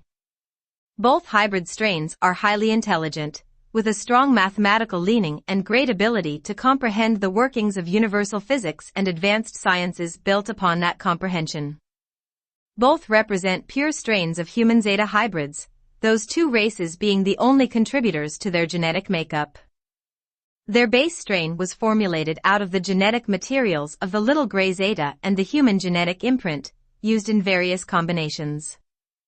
Other Zeta human hybrid strains utilizing the Zephelium Zeta genetic code are presently being constructed. Both strains of the Borant, Bor-N, as they are called collectively, have the ability to link minds directly with human contactees, using the aforementioned Keylonta codes. They are thus able to interact with humans during the human dream state or during times of altered states of consciousness, such as those that occur when practicing certain meditation techniques. Often they will leave pre-recorded imprints, packages of communicated data in electrical form, within the base codes of the human DNA, that will one day be retrieved by the human and translated into conscious communication or cognition. For those humans who are ready and able to receive such communications directly, the Borant are willing to begin sharing information and creating conscious relationships. They can be trusted, as you will not find the Borant present with Zeta groups who are working in violation of the human species. On the rare occasions that Borant accompany unenlightened Zeta, they are either held captive via mind control or work covertly as guardian infiltrates. In either case, they hold pro-human sympathies at heart. The Borant were created out of your lineage, and are aware of this fact, and so they view the human race with great compassion and a parental sense of responsibility. One day they will be welcomed and respected among those humans working toward universal brotherhood. The Borant have much to teach your race, skills and knowledge that you need to make your evolution easier and more fulfilling, both for the individual and the masses. We would like you to understand that the Zeta are not evil monsters desiring to destroy or misuse humanity. Rather, they are a fragmented race, many of whom live in fear of extinction, a race trying to create solutions for themselves using the only methods they possess. As is the case within the human species, some Zeta are more aware, enlightened and spiritually mature than others. The groups bringing harm to humans are guilty of the crime of ignorance. They do not believe non-invasive methods of interspecies cooperation exist. They have observed that humans quite often cannot treat even those of their own kind with compassion, understanding and tolerance, so they have little faith in the idea that a cooperative relationship could be developed between the species. The Zeta factions working against a positive human evolution believe they must take what they need before it is taken from them. The resources of Earth, upon which they are progressively coming to depend, are viewed as the subject of interspecies competition, and humans as the objects or obstacles that need to be overcome to protect their interest in Earth's resources. They do not really understand the human emotional reactions of pain and anger that so often meet them. They do not understand that in neutralizing their competitors they are violating human reality and spiritual integrity, any more than many humans understand how they have plundered their indigenous plant and animal kingdoms that stood in the way of human progress. To the unenlightened Zeta, humans stand in the way of their progress toward cultivating alternatives to their pending extinction. They have a vested interest in the development of Earth, so to speak. It would be very helpful to the human experience if you were to view these unenlightened Zeta as fellow beings, facing some of the same challenges your species faces, rather than seeing them as potential enemies with whom you must do battle. You are not equipped, technologically or mentally, to do battle with the Zeta. Such endeavors would prove fruitless to your race at best. The unenlightened Zeta, as well as the unenlightened humans, need to grow, to develop concepts that promote brotherhood and cooperation rather than segregation and competition. They need to be taught a better way, by example. Enlightened humans have a responsibility not only to their own species but also toward those within other species, be they the plant and animal forms indigenous to Earth or the visitors from elsewhere who come to Earth as they evolve within their own line of development. We will explore the Zeta-human relationship more fully as our writings progress. Chapter 4: Hidden Motives and Mechanics Learning Dramas. We have talked about the Zeta involved with humans at this time who act in violation of universal law, which dictates brotherhood and cooperation. You exist within a free will universe, and because of this freedom there is much greater leeway of experience than in other systems that operate upon a formatted structure of predetermined action. But in a free will zone there are also drawbacks, from the perspective of security, conformity, and playing by the rules. There are rules in operation within all universal structures. These rules serve as a primary set of agreements which allow for the contours of a chosen reality to unfold into a platform upon which life dramas, and the experiential learning they allow, can take place.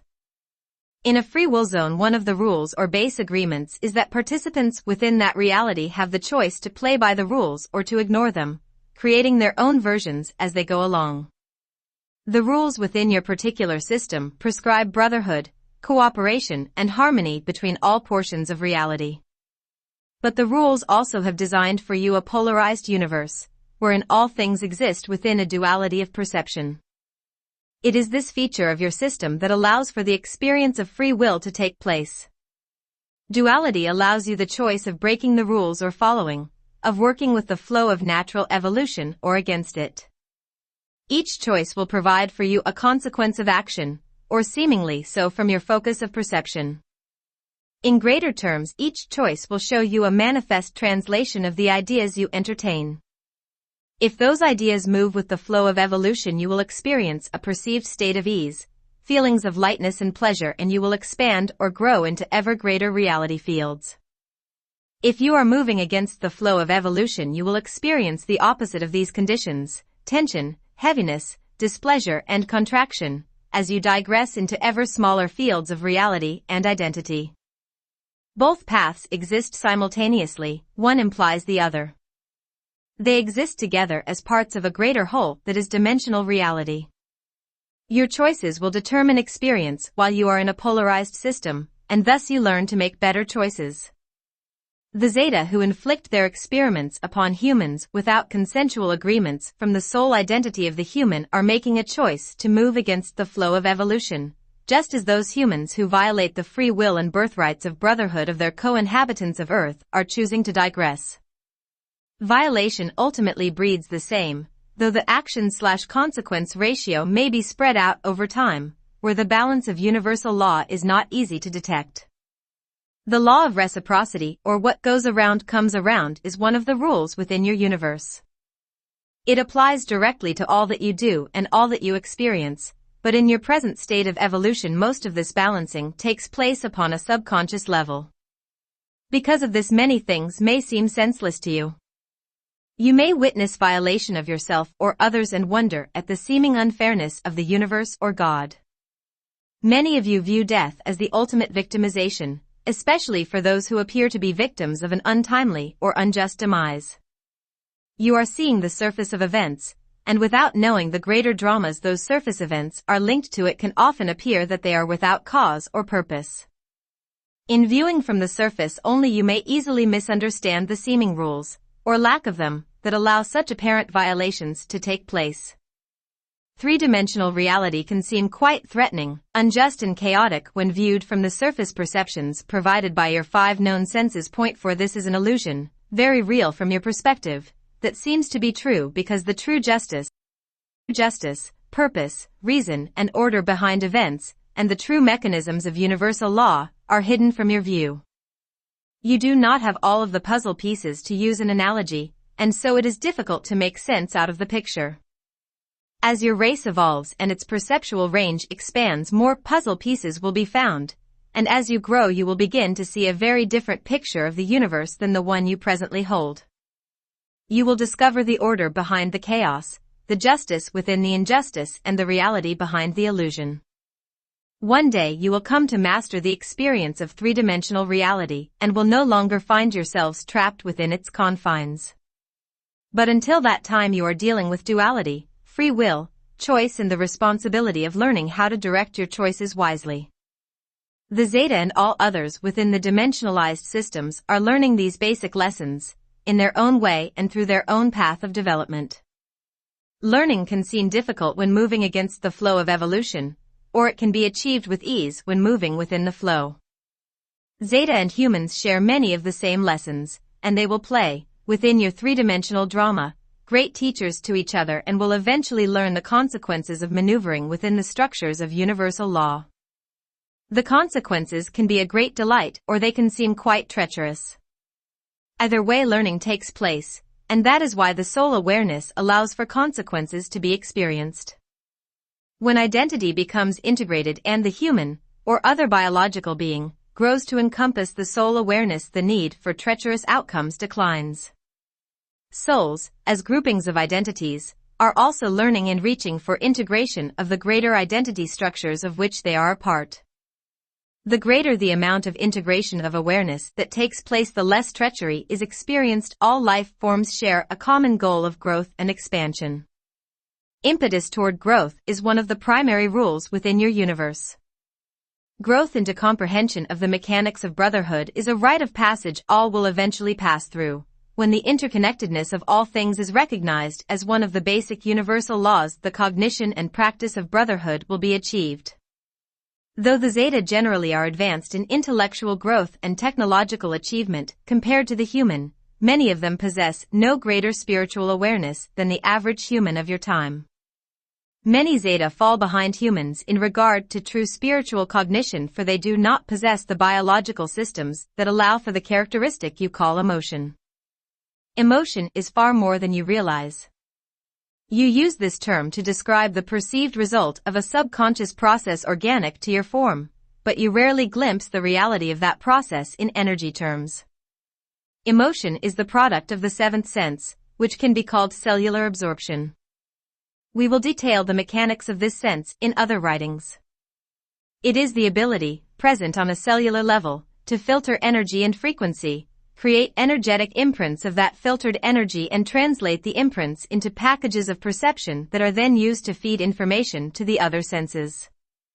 All body mechanisms are regulated through this facility within the human organism, and it allows for the development of tremendous potentials within the human species.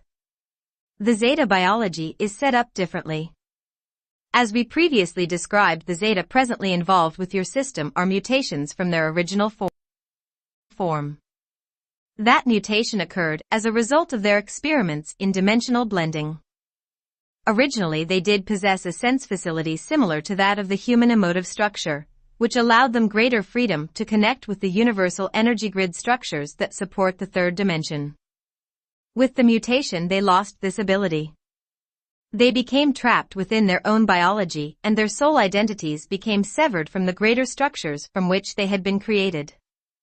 The Zeta were, in essence, cut off from their central power source. Their species became disconnected from the soul matrix.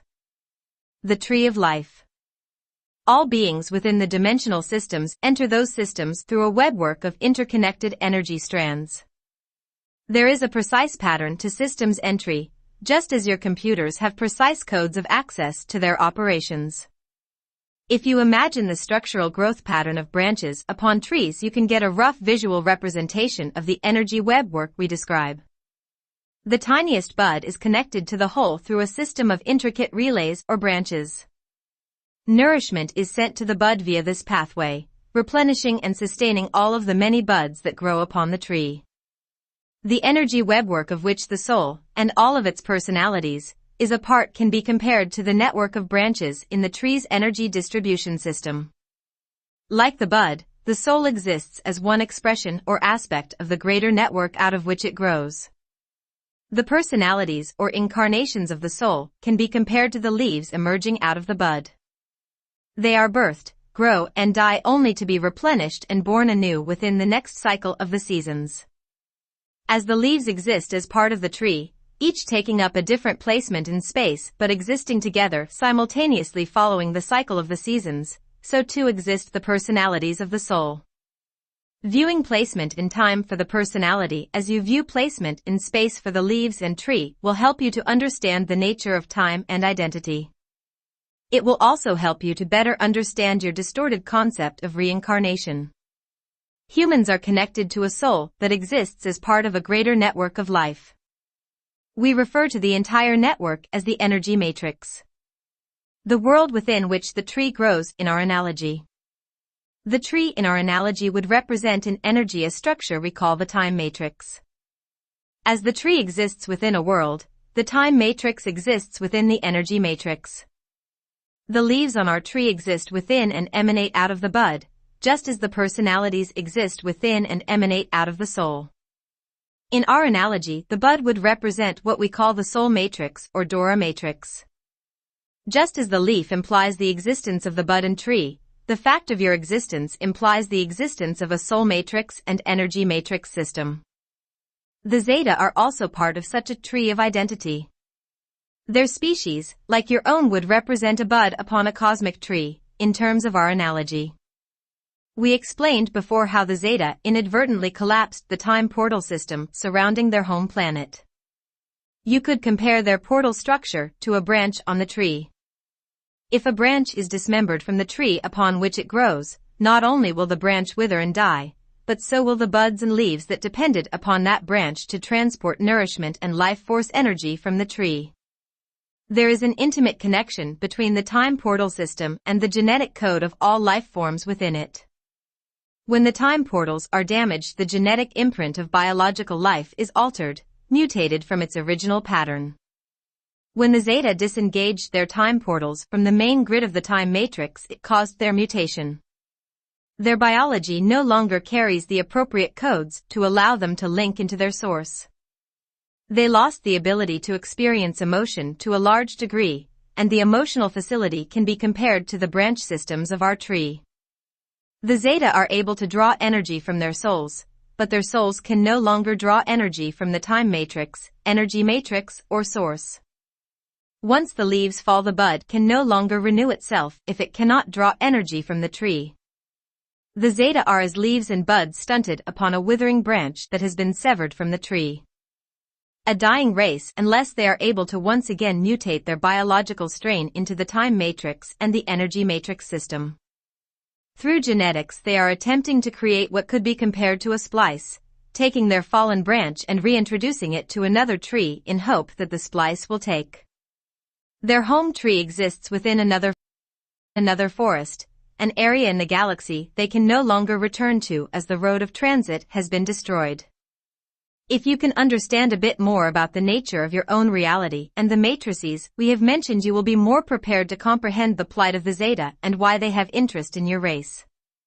Perhaps you will be able to forgive them of their violations against you if you can realize it is ignorance and desperation that drive them to use methods that go against the flow of evolution.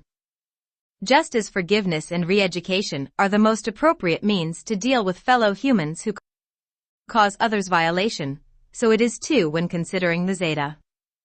Violation is caused by ignorance to universal law, period. And its only true remedy is growth to awareness and enlightenment. Some Zeta have grown to higher understanding working with the aforementioned Ethian and other groups such as the Ranthia. They have agreed to work in brotherhood under policies of non-violation and have committed to serving the flow of evolution, for all species, not only their own. These enlightened Zeta are beginning to see how the law of reciprocity operates. As they extended fairness, compassion and the desire to cooperate with other forms of life, they found the same gifts being extended on their behalf. Guardian intervention. The Ethian and some other advanced interdimensional races agreed to assist the Zeta in creating mutations in their lineage through genetic engineering. Ethian are masters in this regard, and with the Zeta they created a plan that would serve the good of all species involved. Previously, the Zeta groups attempting to form Zeta-human hybrids were aiming for a being that would function, like humans, within the three-dimensional Earth system. If they were successful in creating such a hybrid, yet another species would be entered into the Earth in competition for its resources. This plan was bound to fail and create hardship for the Zeta, the humans, and the Earth itself. It would create a battle zone which was not in the best interest of anyone involved. This plan would also create the disaster foretold by your visionary Nostradamus. If the original Zeta plan had been allowed to unfold, you would have experienced your own version of Star Wars, right upon your Earth. The visions of nuclear holocaust many of your seers picked up on came from the future event in which the Zeta invaded Earth because they felt the humans were not capable of working cooperatively and there was no other option but to take the space and resources they needed. This event would have indeed marked the end of time as you know it. We have mentioned before that other intelligence has been watching over your planet since its beginnings. The events of the pending Zeta-human clash were observed by some of these groups as the potential for that probable event moved closer to fulfillment. In the mid-1980s, a decision was made by the observers. It was agreed that humans had shown enough growth toward brotherhood and had evolved to at least a minimum degree wherein the scheduled event was worthy of outside intervention. The Watchers, as we will call them, decided to help, as many humans had requested this assistance. Humans who knew some of what was brewing, knew that something dangerous was approaching. The Watchers set in motion an alternative plan, enlisting the help of the Ethian, Ranthia, Ashta, and other groups. Some were assigned to helping the humans accelerate their spiritual evolution so they would not react with malice when encountering the Zeta. Others were assigned to assisting the Zeta, and to finding other alternatives for them. The Ethian and the Ranthia began to work closely with the Zeta. They formulated a plan in which hybrids would be created using human genetic material, but this could only be done if the soul identity of the human was in agreement. As the Zeta already possessed some abilities in multidimensional acclimatization, an environment better suited to their biology and needs was found. An Earth existing within another dimensional band adjacent to your Earth, but not within the third dimension, was chosen. Certain adjustments would have to be made to the hybrid strain they were developing so as to assist in its transplant to the new environment. The Ethian knew how to orchestrate these alterations. So with the help of numerous groups, the Zeta agenda was shifted away from the pending Holocaust and toward a peaceful, co-creative, cooperative plan that would open new options for growth for both the human and Zeta lineage. Humans do not presently realize what great times are upon them, nor do they comprehend the scope or meaning of the tragedy they just barely avoided. You, as humans, do not yet realize what gratitude is in order.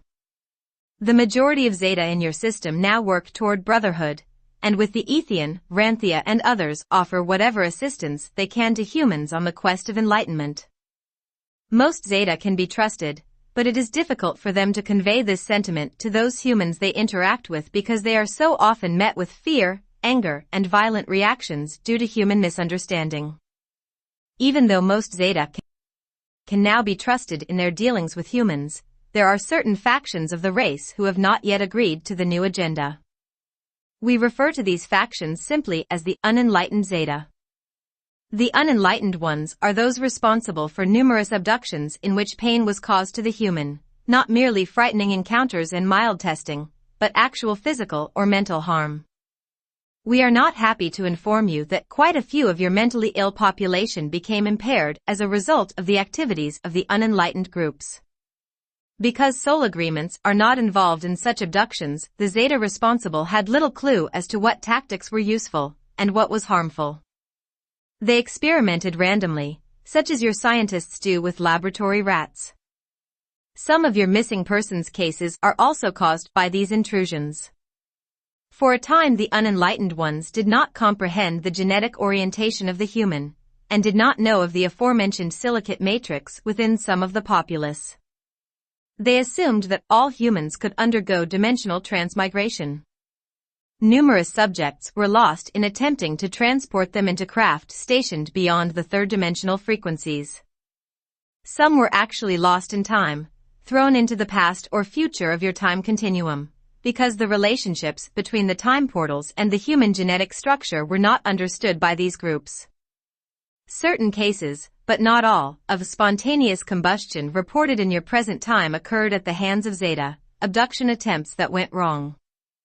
These travesties took place, and still occasionally do, because of Zeta ignorance to the human structure, and because no attempt was made by them to contact the soul identities of the human subjects.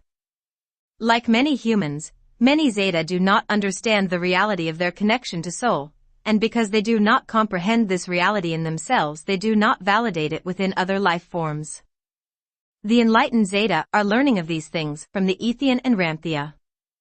Those who are willing to learn, and there are many, are being trained in contact procedures that do not violate the integrity of the human subjects. The groups who are working toward brotherhood can be easily identified as there will always be among them the Ethian, Ranthian, who sometimes take on human guise during working with humans, or Zionite, as previously discussed, guardians, serving as hosts, advisors, teachers, healers, or in positions of command. It is important that humans become aware of the Zeta presence, and learn to distinguish between the enlightened groups and those that may bring them harm. One tactic of differentiation that is useful during abduction encounters is that of holding in mind, Zeta can see your mental pictures, the image of one of the guardian races, see Guardian Images, page 58. If you are dealing with an enlightened Zeta, you will be greeted with a response of curiosity and positive acknowledgement. If it is an unenlightened Zeta, the reaction will be one of tension and a hands-off stance, as the Zeta who are aware of the guardians and have chosen not to cooperate are intimidated by them.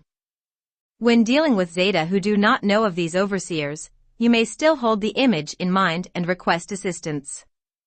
Zeta still have a strong link to the collective Zeta mind. Though they now operate independently, you can still reach the collective by projecting your thoughts through one of its individual members. The impression will be picked up by one of the helping groups if it is strong enough. Zeta manipulate through the mind, and humans must learn to do mind-to-mind combat and to redirect the harmful Zeta rather than attempt to destroy them. They cannot be fought successfully by humans, but they can be redirected to haggling it out with their own kind. The enlightened Zeta and the groups working with them are the humans' best allies in protecting themselves from the harmful Zeta. The enlightened groups are doing the best they can to redirect their strayed brethren to the new benign agenda. Humans engaged in encounters with the tormentors are urged to assist in this redirection. Reactions of fear, anger, and panic will do nothing to protect you, but staying centered in your own identity with the intention of redirecting the abductors will prove well worth your while. In helping yourself, you will be helping others also, a universal law in operation. Humans are being called upon to pass on this vision of hope to those who need it most, the abductors who have yet to learn the wisdom of co-creative brotherhood, and their fellow humans who are learning the same lessons. Zeta Conspiracy. The Zeta following the old agenda believe themselves to be desperate. They are weakening, their bodies and abilities are failing. Though the majority of Zeta have transferred to the new agenda, there are still several 100,000 following the old plan, both in your dimension and in those surrounding it. Collectively, they still represent quite a force that can impact your future adversely if it is allowed to go unchecked. They are presently trying to orchestrate, through the workings of your interior government, previously discussed, a travesty upon your species. The humans involved in this scheme are blinded by the pursuit of power and domination. And it is because of their involvement and willing participation that the old agenda still looms as a potential threat to your system.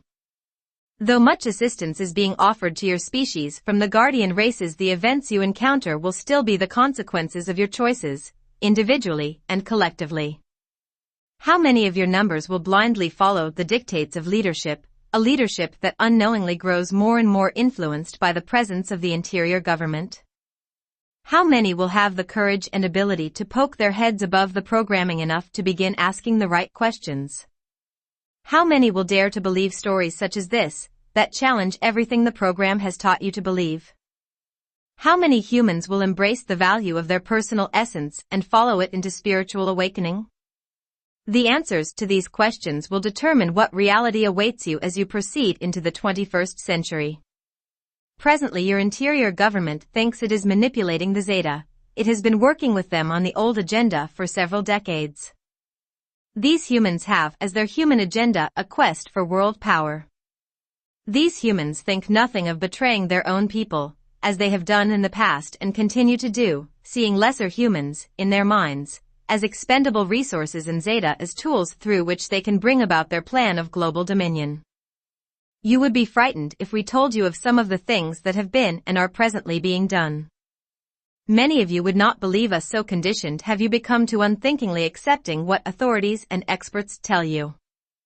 Choosing to think and question is a choice, and like its opposite, will have consequences. The interior government factions plan to continue to cooperate with the Zeta, allowing them to take what they desire from the human populace in return for technological and genetic advancements. This group of humans would love to live forever. Since they have little true spiritual comprehension, death is viewed as their greatest defeat. They are nearly obsessed with techniques, genetic or otherwise, that will prolong lifespan and deter biological deterioration. Advantages they are seeking to hoard for themselves, of course. They employ UFO debunking and witness character assassination tactics, and occasionally witness assassination, to provide a cloak of secrecy for the Zeta following the old agenda. They are dangerous people, as our translator may find when our books begin to circulate, with many resources, but they are a minority. There is no safety in blindness, only blindness.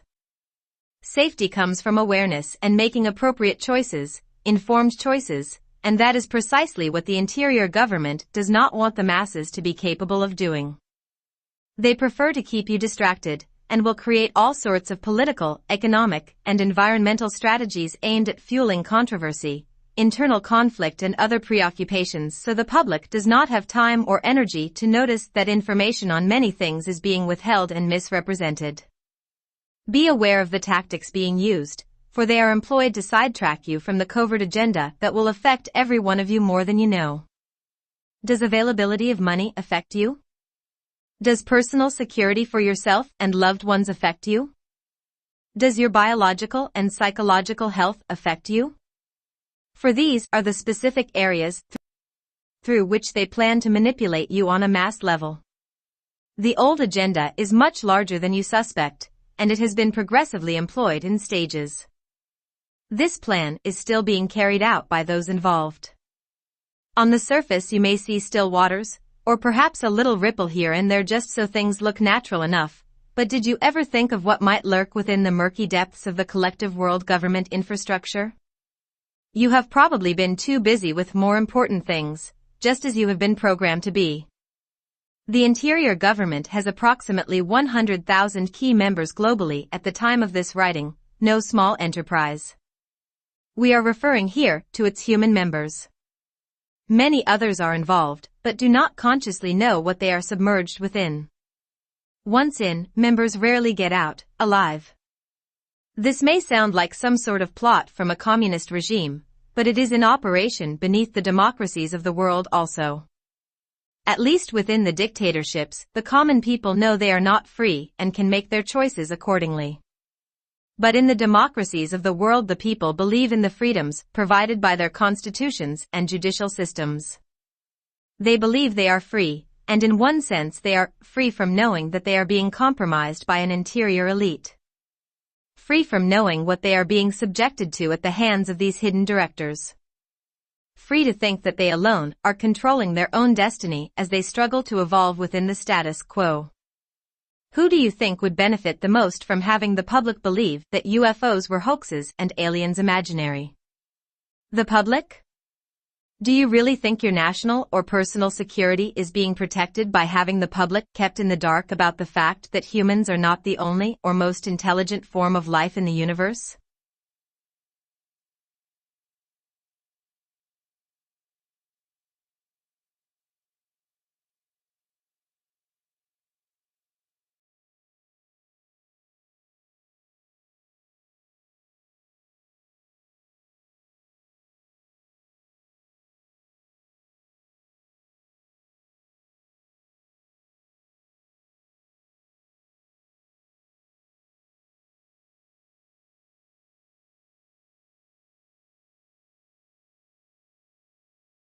Wouldn't you rather know the truth?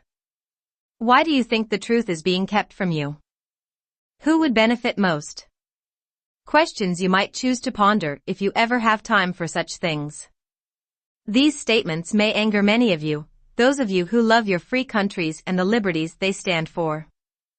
It would reduce you to tears if you knew the truth of what goes on behind the back of your official governments. So preoccupied are your people with the surface issues that few look deep enough or far enough to begin to see the scheming that takes place underground and behind closed doors.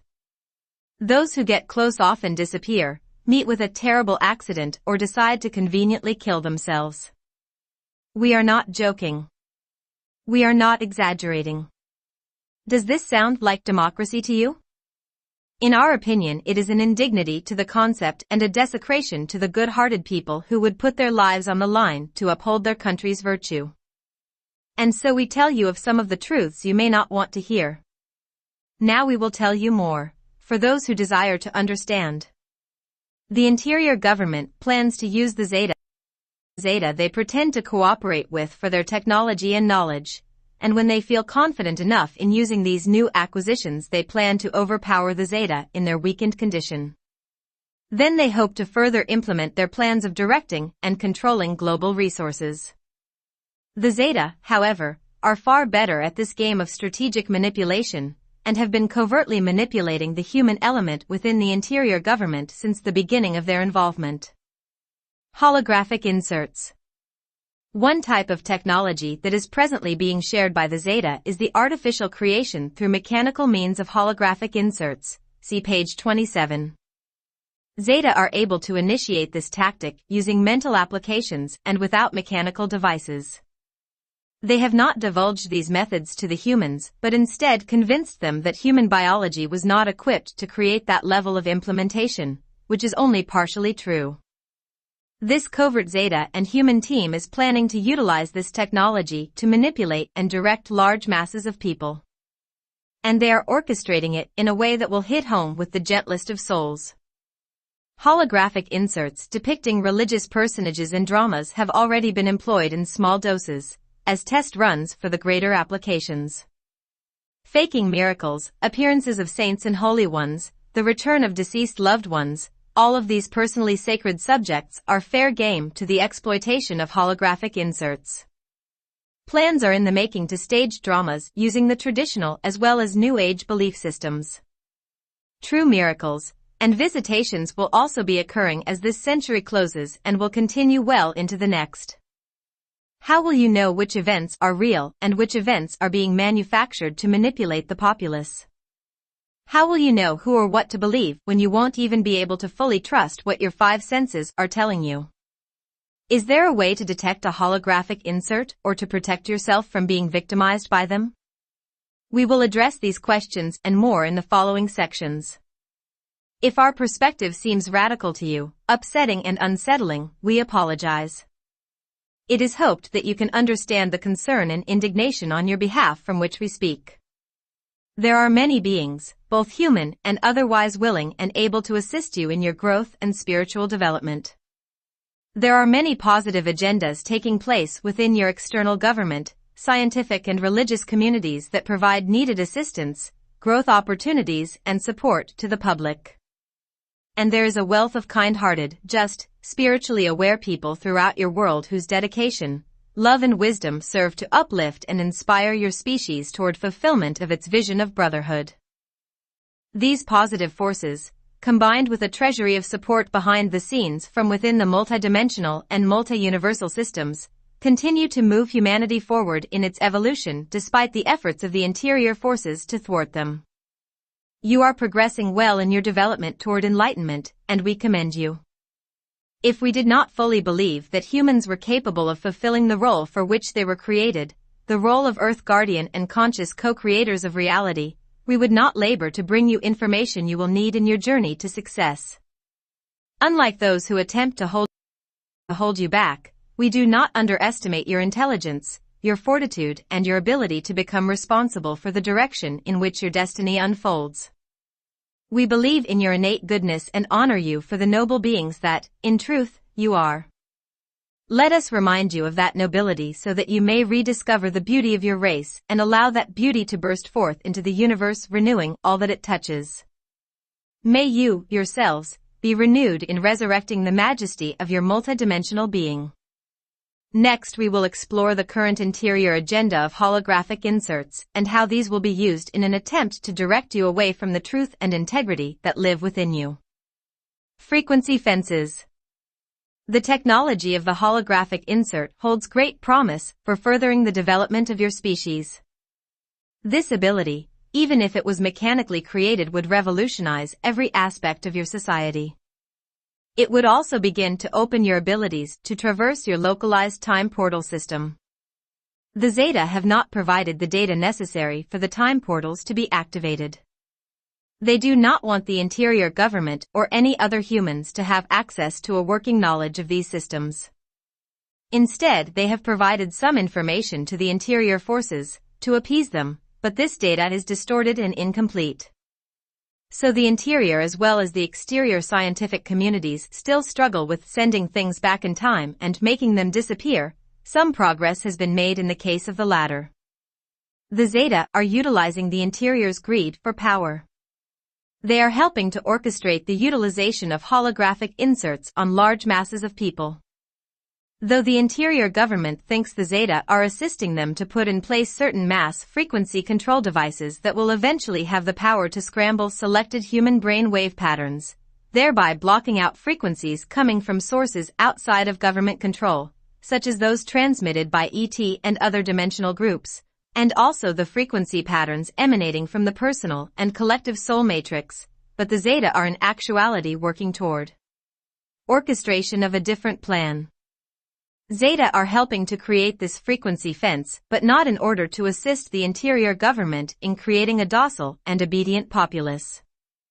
The interior desires to control the mental and emotional forces within the populace in order to use individuals and masses to do their bidding. They are interested in creating a form of super soldier that will be able to easily neutralize simple human armies. By setting itself up as the invisible big brother, they will not only be able to hoard and control the distribution of Earth's resources, but they hope to be able to explore and conquer new territories once the time portal codes are activated. Their purpose is to plunder for personal gain and for the thrill of the kill in bringing others under their dominion. Other abusive forces that do exist within the universe watch them with amusement, as the interior is playing right into their hands. As the interior moves silently forward with its plan of dominion, their Zeta helpers are using them to help fulfill their personal agenda. The interior is more concerned with keeping people distracted, fragmented, and confused, so they do not notice that their freedom is being stolen out from under them. The unenlightened Zeta have something else in mind. These factions of the Zeta race, resigning themselves to the probability that they would reach extinction before finding a way to return to their own planet and time continuum, decided to opt for the next best solution. If they could cultivate hybrids acclimated to the Earth environment, they would be able to repopulate the planet. There is one small obstacle in the way of this plan, however, the presence of the human race. Other species could easily be dominated and integrated into a Zeta-regulated society. But humans will not be easy to subdue, and the Zeta know this. The Zeta acknowledge their present dependence upon the species for the provision of genetic material. They have a plan of segregating the global population into those possessing desirable genetic qualities and those who do not have qualities they care to reproduce. The humans chosen as breeders would be utilized to create a workforce to supply Zeta needs, and the best among them genetically would be used to create various strains of hybrid beings to strengthen and recolonize their settlement on Earth. Humans presently do not have the power to successfully ward off the Zeta through force. The planet would be plundered in the attempt to do so. Humans' greatest defense is becoming aware of what is taking place and uniting their energies with those willing to assist in the name of universal brotherhood. The renegade Zeta must not be permitted to fulfill their plan. Though this plan is still in its early stages within your three-dimensional Earth system, this is not the case in several parallel and adjacent systems. One adjacent system in particular has been fully infiltrated, and those controlling that reality have their sights set upon expanding into your three-dimensional Earth system at a time coordinate that exists within your future. Humans that enjoy their present levels of freedom within the democracies of Earth and those who believe in the liberties of a free society had best take heed of the events now occurring within that adjacent system, as the groundwork for its interception is presently being set within your global community by the interior government forces. We will elaborate upon this adjacent Earth system in sections to follow, but for now we will return to our discussion of holographic inserts and how they are presently being used to direct the perceptions of your people. Previously we mentioned that holographic inserts using themes popular within your traditions were being used in test runs of the project. Most of these tests were orchestrated using individuals or small groups of people, in which scenarios pertinent to these subjects were created and the emotional reaction patterns of the participants were studied. Attention is paid to perceptual range of the human subject, as the Zeta are aware that are great variations among the populace in regard to perceptual ability. They are attempting to find a consensual mean of frequency through which they can broadcast the holograms and hope to use the frequency fence to block out frequency bands that do not fall within that average range. In this way, large masses of people can be tuned into the particular range of the holographic insert and blocked from receiving frequency that would create sense data that was in contradiction to the illusion of the insert. The inserts are being designed to engage the emotional facilities of the human. Themes deeply engraved within the minds of the people are being contrived into distorted interpretations of events that have basis in reality for the subjects.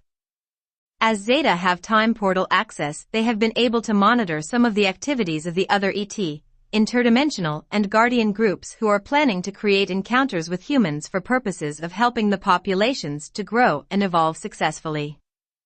Though the Zeta will not be able to stop these helping groups, or halt the implementation of the events they plan to create, they are able to scan the intended events and create distorted versions of them through the holographic inserts.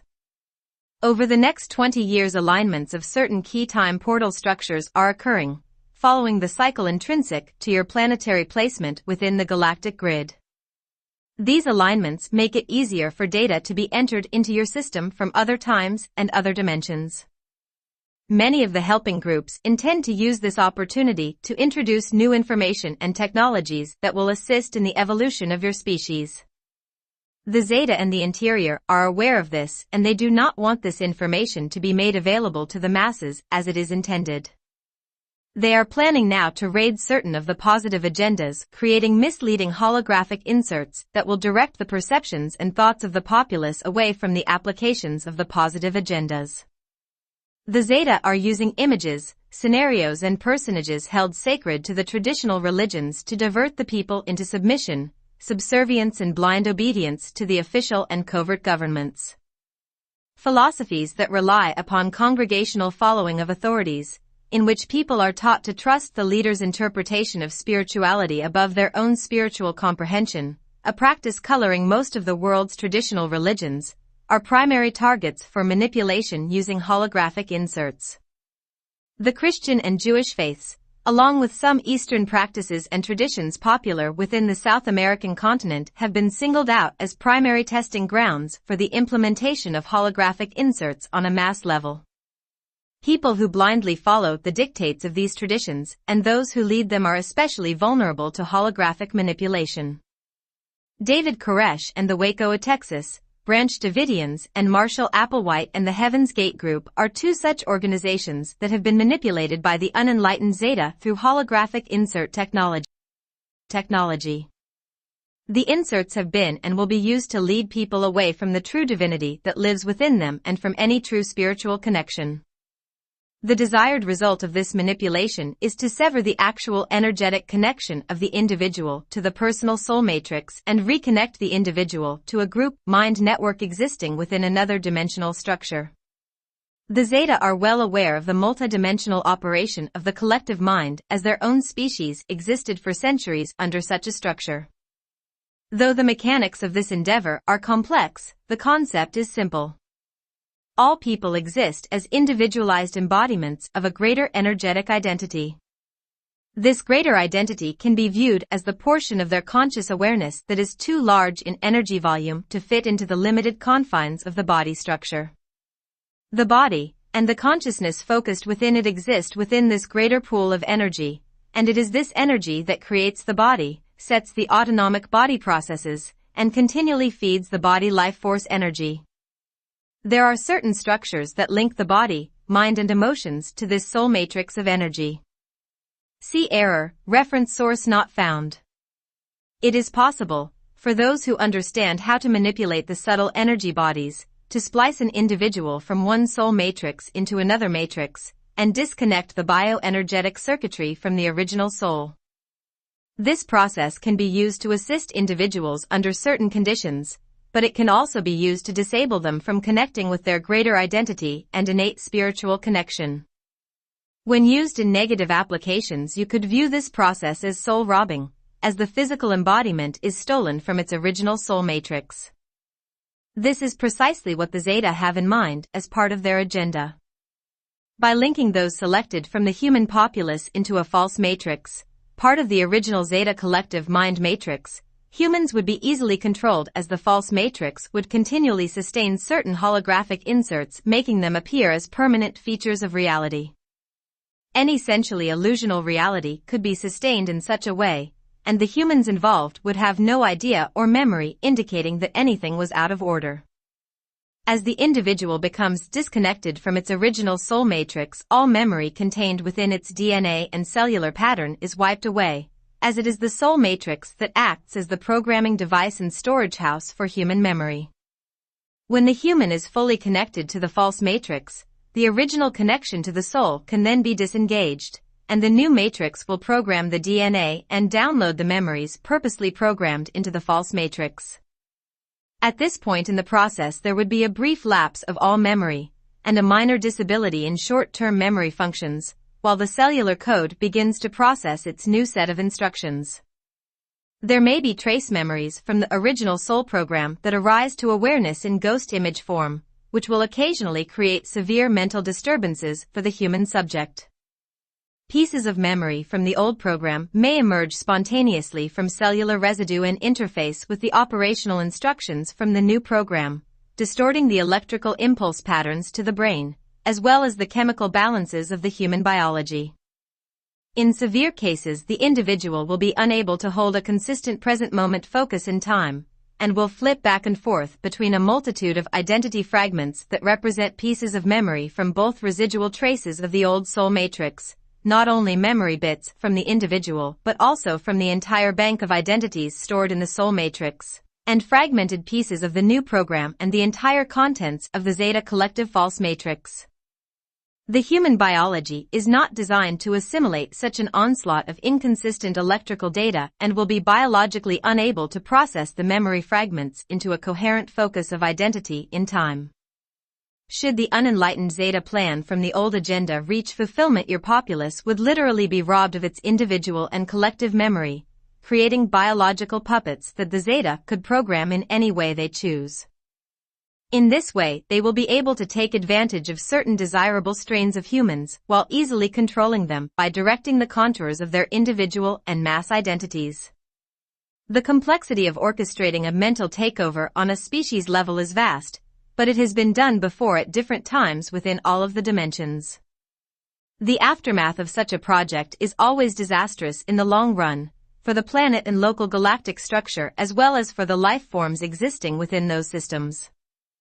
There are areas within the intergalactic and multidimensional grid that at different times have literally been blown out of the grid and cut off from the reality fields of which they were a part.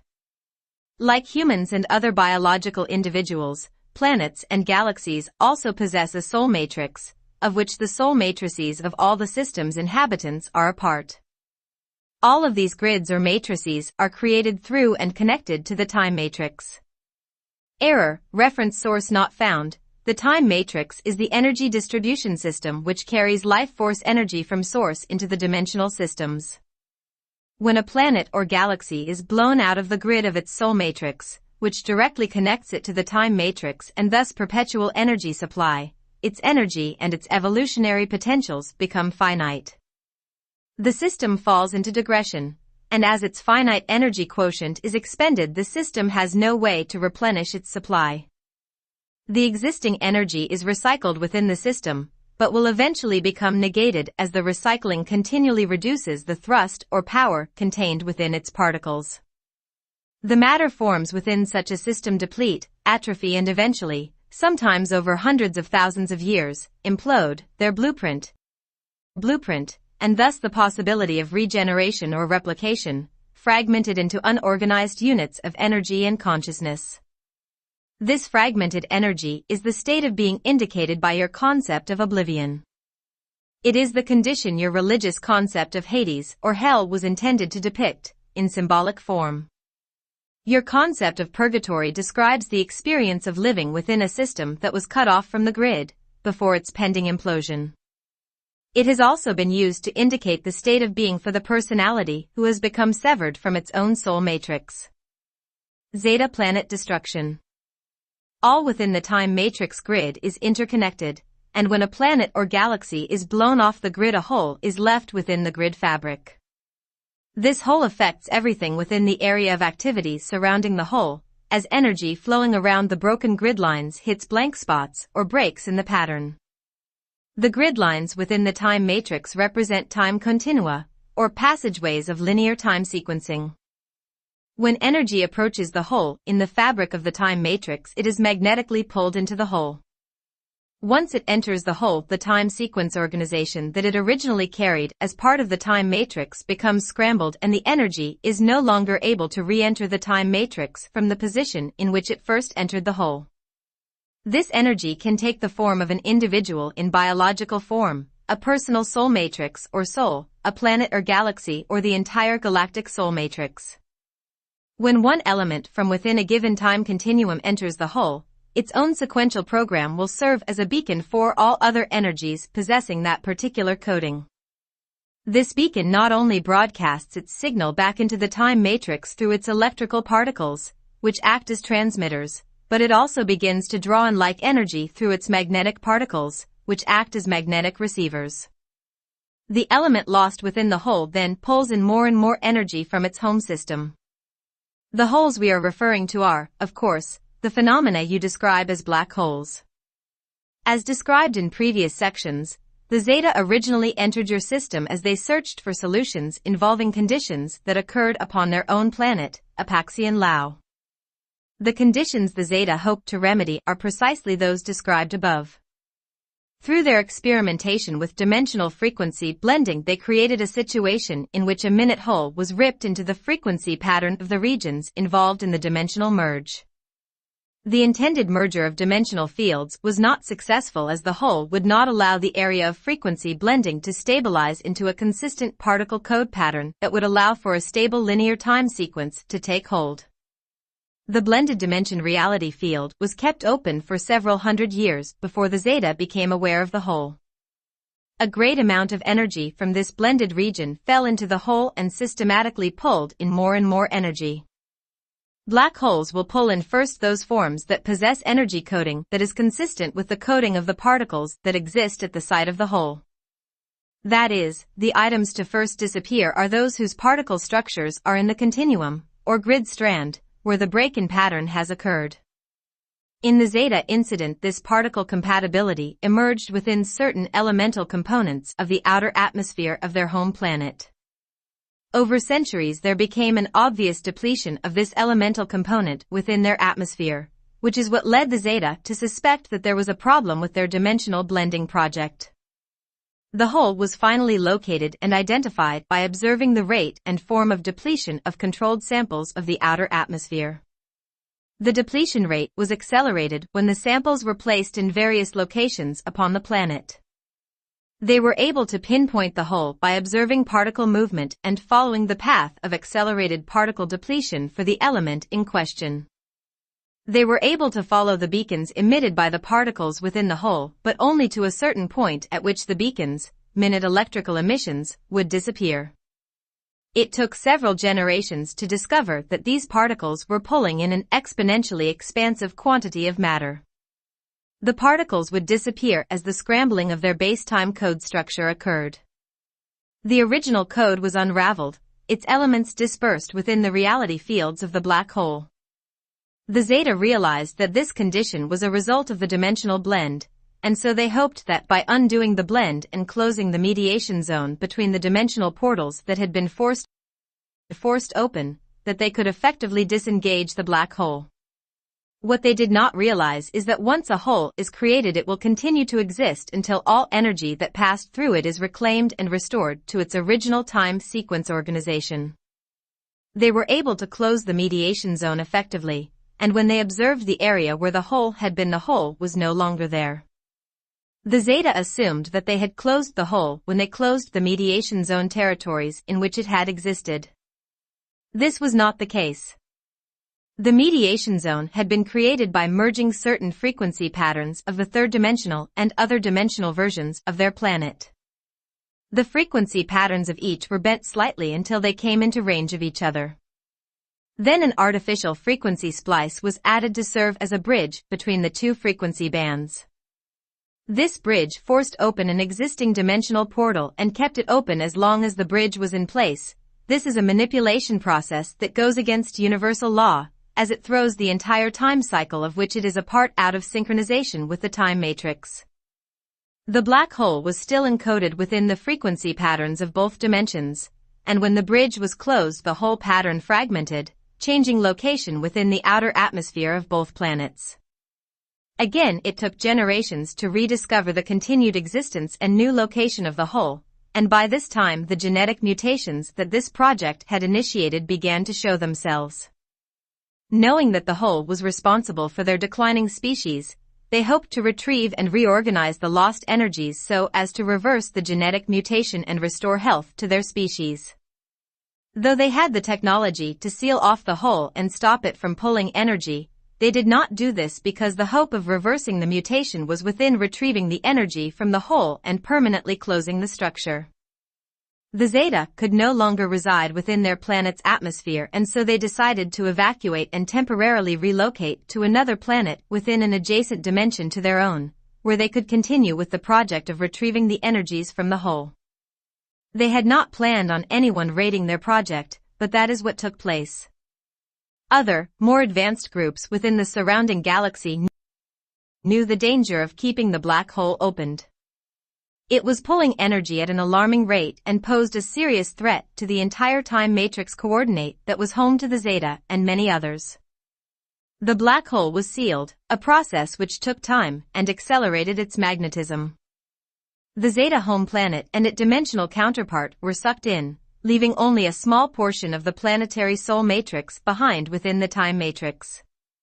It is through this event that the Zeta became trapped within your system, and the others to which it had migrated.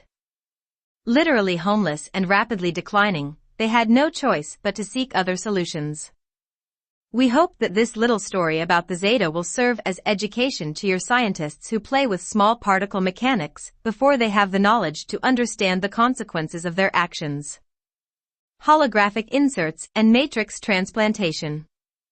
Now we will resume our discussion about the Zeta plan to use holographic inserts and matrix transplantation to orchestrate a mental takeover of the human species.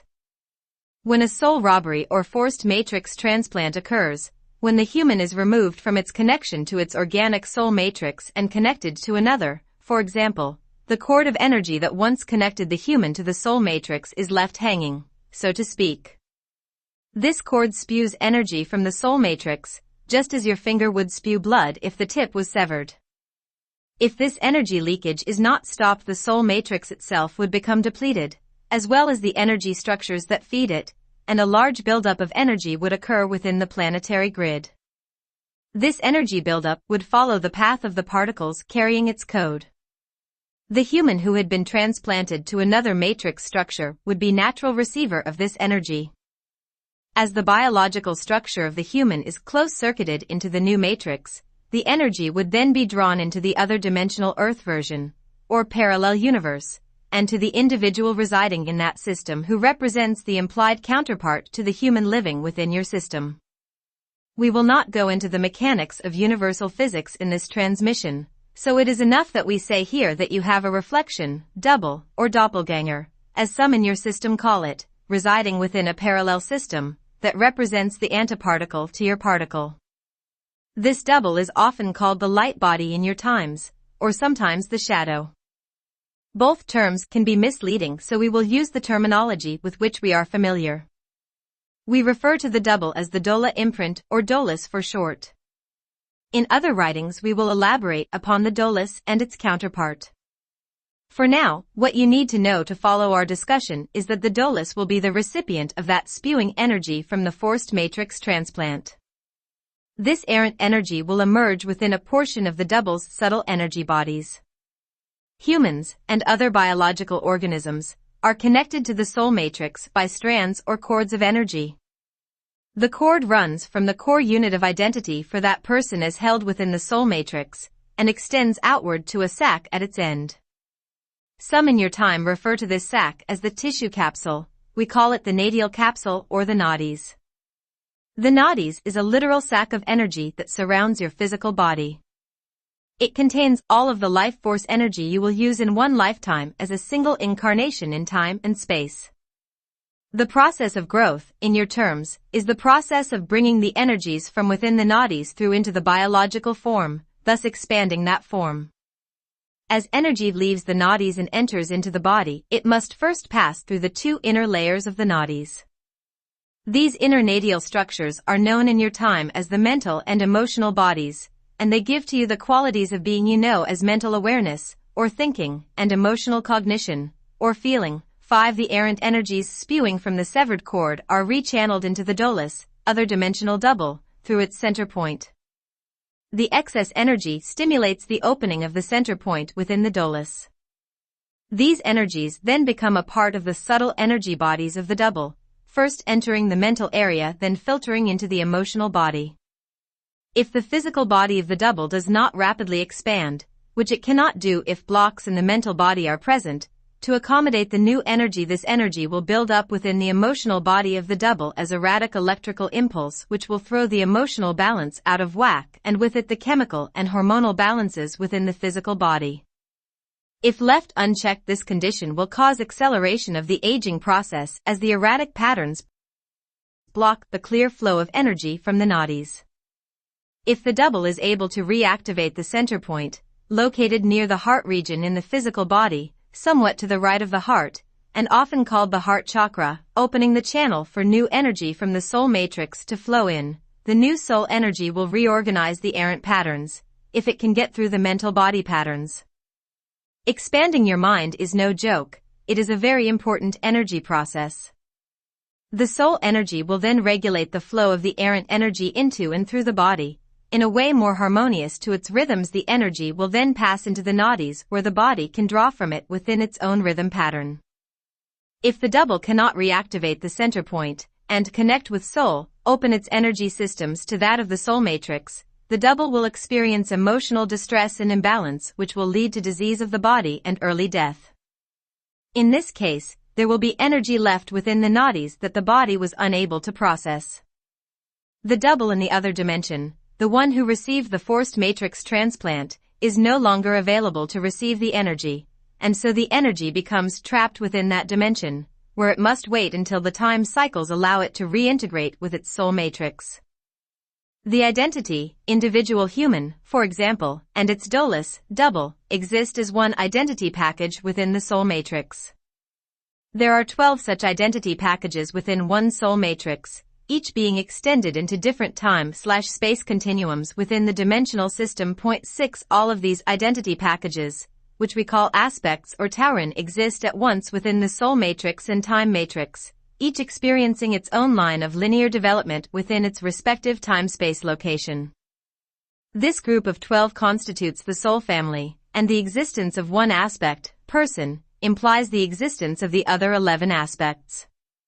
The soul family, which we call the Dora, moves in cyclic fashion within the time matrix. Within those cycles, each aspect has its own smaller cycle that constitutes its passage through time, or its lifespan. There is a sequential relationship to the aspect or taurin cycles, which implies a correlation between the births and deaths of its incarnates, tauron/aspects. In the case of soul robbery through forced matrix transplant, the early demise of the double/doulos affects the entire soul matrix cycle.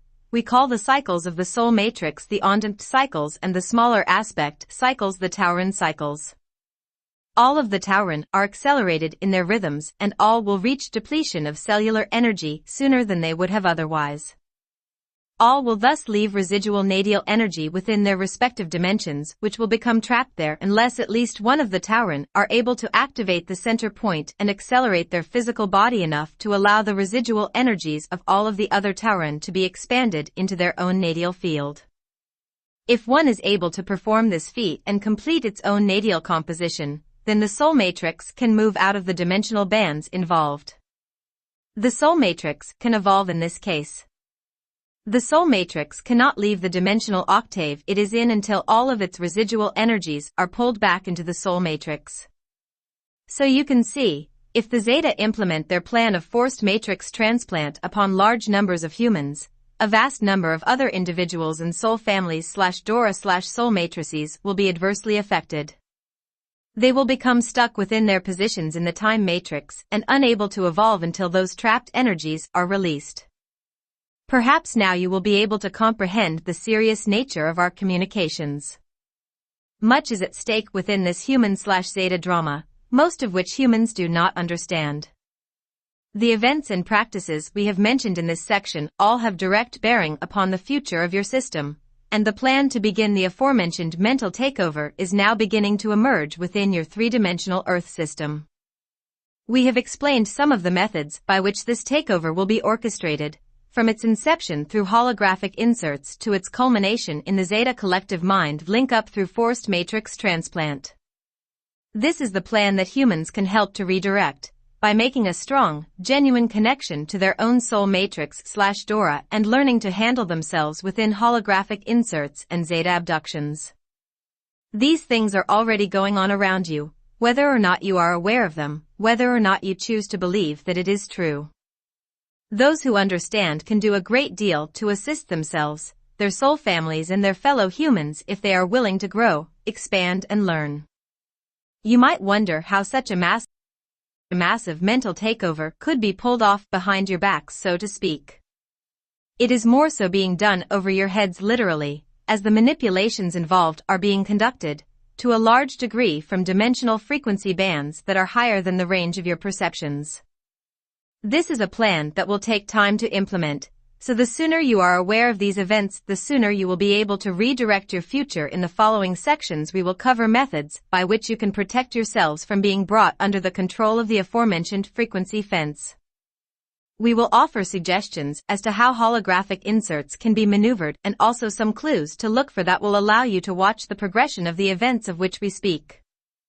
In closing this section, let us leave you with one final example of how this plan will be implemented, an example that may illustrate the power of the holographic insert to persuade human perception. What do you suppose might happen if 10,000 devout Christians suddenly saw Christ float down upon a cloud, or a spaceship? The skies tremble and open, and the Savior, in the flesh, levitates down and begins to touch the heads of his beloved. Then he says, "Come with me to the promised kingdom," as a brilliant set of pearly gates appears behind him. "Follow," he utters as he turns and begins to walk through the gates. Do you think most of those devotees would say no? And who would be the wiser, except those creating the holographic insert, if those masses passed beyond the gates in ecstasy only to be marched through a dimensional portal? A portal their biological forms are not prepared to encounter.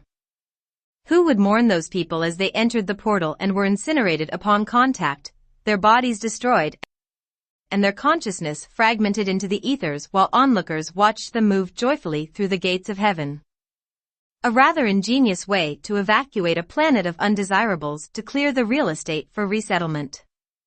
Even those who did not go would not believe that anything bad had happened. The masses simply went with Christ to the promised lands, as had been foretold. This is what a holographic insert can do. And some of the Zeta, the unenlightened ones following the old agenda, are quite capable of this type of travesty.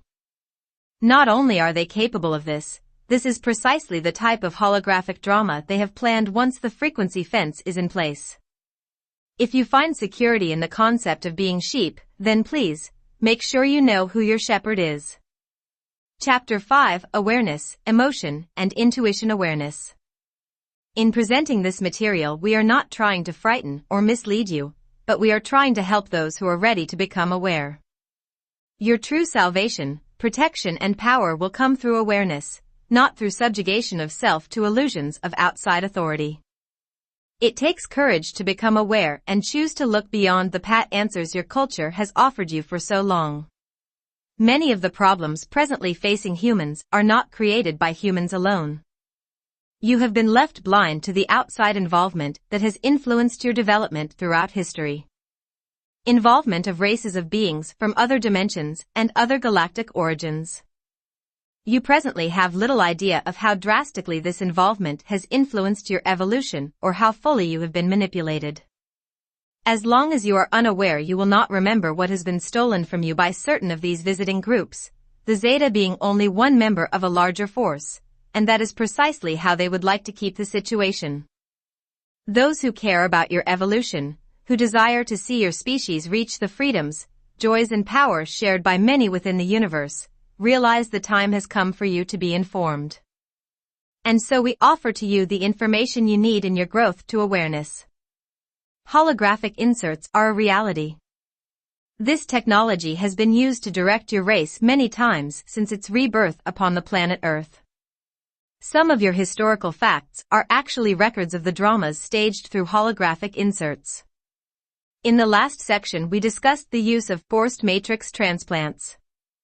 This idea may seem strange to you, perhaps impossible when viewed from your present state of disinformation. It might surprise you to know that this tactic has been used upon your species in the past, and is partially responsible for your present state of unawareness. Both holographic inserts and matrix transplants can be used to assist you. In your distant past, after certain malaligned ET forces began disrupting the genetic code of your developing species, other well-intended interstellar groups decided to intervene on your behalf. Certain soul matrices or soul families agreed to birth into your three-dimensional system and take on human form so that the digressive genetic code could be redirected back toward its original pattern. Through these highly evolved beings entering your system, new probabilities for development were given to the human species. The period of time we are referring to involves a segment of linear history about 5,509,000 years ago. During this time there occurred events of which you have no record. These events did not involve a human strain of biology, but rather numerous others from your star system and others. We refer to these events as the Electric Wars. The Electric Wars. The Electric Wars lasted in your terms about 900 years. These events were orchestrated by certain factions of interstellar cultures who desired possession of the Earth territories. Some wanted it for observational purposes, others for exploitation. The beings who originally created the Turanusium race, first human prototype, wanted these territories protected so that their experiment could again be attempted. In order to secure the Earth territories for the rebirth of the Turanusium race, its creators had to make agreements with certain interdimensional forces who possessed the power to reclaim the Earth territories. The Electric Wars began when pro- and anti-human ET factions fought over humanity's continuing right to evolve on Earth. Other dimensional forces were brought in to resolve the drama. These were not forces of a biological nature, but rather pure beings of power and awareness. Some refer to them as the Solar Lords, others call them the Great White Brotherhood. We know them as the Brno. We cannot describe to you the nature of their reality, for you presently do not have the conceptual basis for this understanding. The Brno agreed to assist certain factions of the group who had created the Turanusium prototype. The creators of the Turanusium were a large, diversified group from your universe and also from other dimensional universes. Some had more involvement in the Turanusium 12 tribes experiment than others. Two groups from your galactic coordinate had greater interest in the experiment because of their proximity to Earth. Being part of the same intergalactic structure as Earth, their own realities would be affected by what transpired upon the planet. Knowing this, these groups petitioned the Brno for assistance in protecting the planet for further development. The two groups we are referring to here are associated with the galactic coordinates you know as the Sirian and Pleiadian star systems. In exchange for the assistance granted by the Brno, these two cultures agreed to allow the Brno to intervene in the 12 tribes experiment if they did not approve of the developments that took place. The Brno are concerned with the successful evolution of all life throughout the entire time matrix and interdimensional systems. They granted their assistance under the agreement that the Sirian and Pleiadian cultures would step in on their behalf and allow the experiment to be redirected should it at any time pose a threat to the intergalactic/interdimensional structures. These cultures agreed to play this role, allowing the Brno to work as overseers of the project. About 20 million years ago, the new strain of Turanusium was entered into Earth and began to develop and again digress, and the Brno petitioned the Sirian councils for intervention in the project. They did not desire to see a repetition of the previous Turanusium experiment, which caused the digression of Terra's planetary structure. At first the Brno wanted the experiment to be ended, the species destroyed and the sub-prototypes put out of operation. But the Sirians, on behalf of the Turanusium from the first experiment, who had evolved well in other systems, requested that instead of ending the strain, the Brno assist them once more in redirecting the strain into a more productive pattern of evolution. Many in the multidimensional structures petitioned for this intervention, and so the Brno agreed to work with them in cultivating a species that possessed greater potentials. The Brno made further agreements with certain soul matrix families that existed in dimensions more closely related to the Brno. These groups were asked to join the experiment taking place on Earth and to assist in restructuring the genetic imprint of the species. These groups entered into different time coordinates within the Earth structure and began seeding a higher mutation of the genetic code. These groups were used as the catalyst for matrix transplant. Large numbers of humans were led, through holographic inserts, into training programs that would allow for the development of intellect and greater self-awareness. Many of these early humans had already digressed to the point where their original soul matrices had become fragmented and cut off from the time matrix grid. In order for these beings to evolve out of their digression, a matrix transplant was used to repower their diminishing soul matrices. The soul families agreed to allow for this, so these were not forced matrix transplants. The soul matrix families themselves were also transplanted to other matrices that had their organization and energies intact. There were numerous host matrix families involved, all of them from other dimensional bands. Each of them had their own orientation and methods, and brought their own unique perspectives and energetic coding to the experiment. The human strain would have been lost to digression and self-termination if it had not been for this intervention. You would not be who you are today had these events not transpired. During these centuries of retraining and genetic reorganization, the humans evolved. Some were unable to make the transition successfully and became extinct in your terms. Those humans who had interbred with the animal presence indigenous to Earth had the most difficult time with reorganization. Their biologies could not undergo the transmutations involved in the development of intellect as you know it, and so they met with demise, usually due to changing environmental circumstances. Other humans, whose strain had not been overly diluted by animal interbreeding, were able to make the transition successfully. The perceptual quality you know as intellect was born during the first seeding of the 12 tribes, between 20 and 25 million years ago. Though the Brno involvement did preserve the species, and the majority of soul matrix transplants were successful, these events also created other challenges for the developing species. As mentioned in the previous section, soul matrix transplants create a variety of side effects. One such effect being the clearing of organic memory, or removal of the information stored in the original soul matrix. With this loss of memory, there is often the re-emergence of trace or ghost memory imprints, as the biological cells still hold residual electrical impulses from the original pattern. Your species is presently suffering from these effects, induced by subsequent soul matrix transplants that occurred thousands of years ago in terms of your time.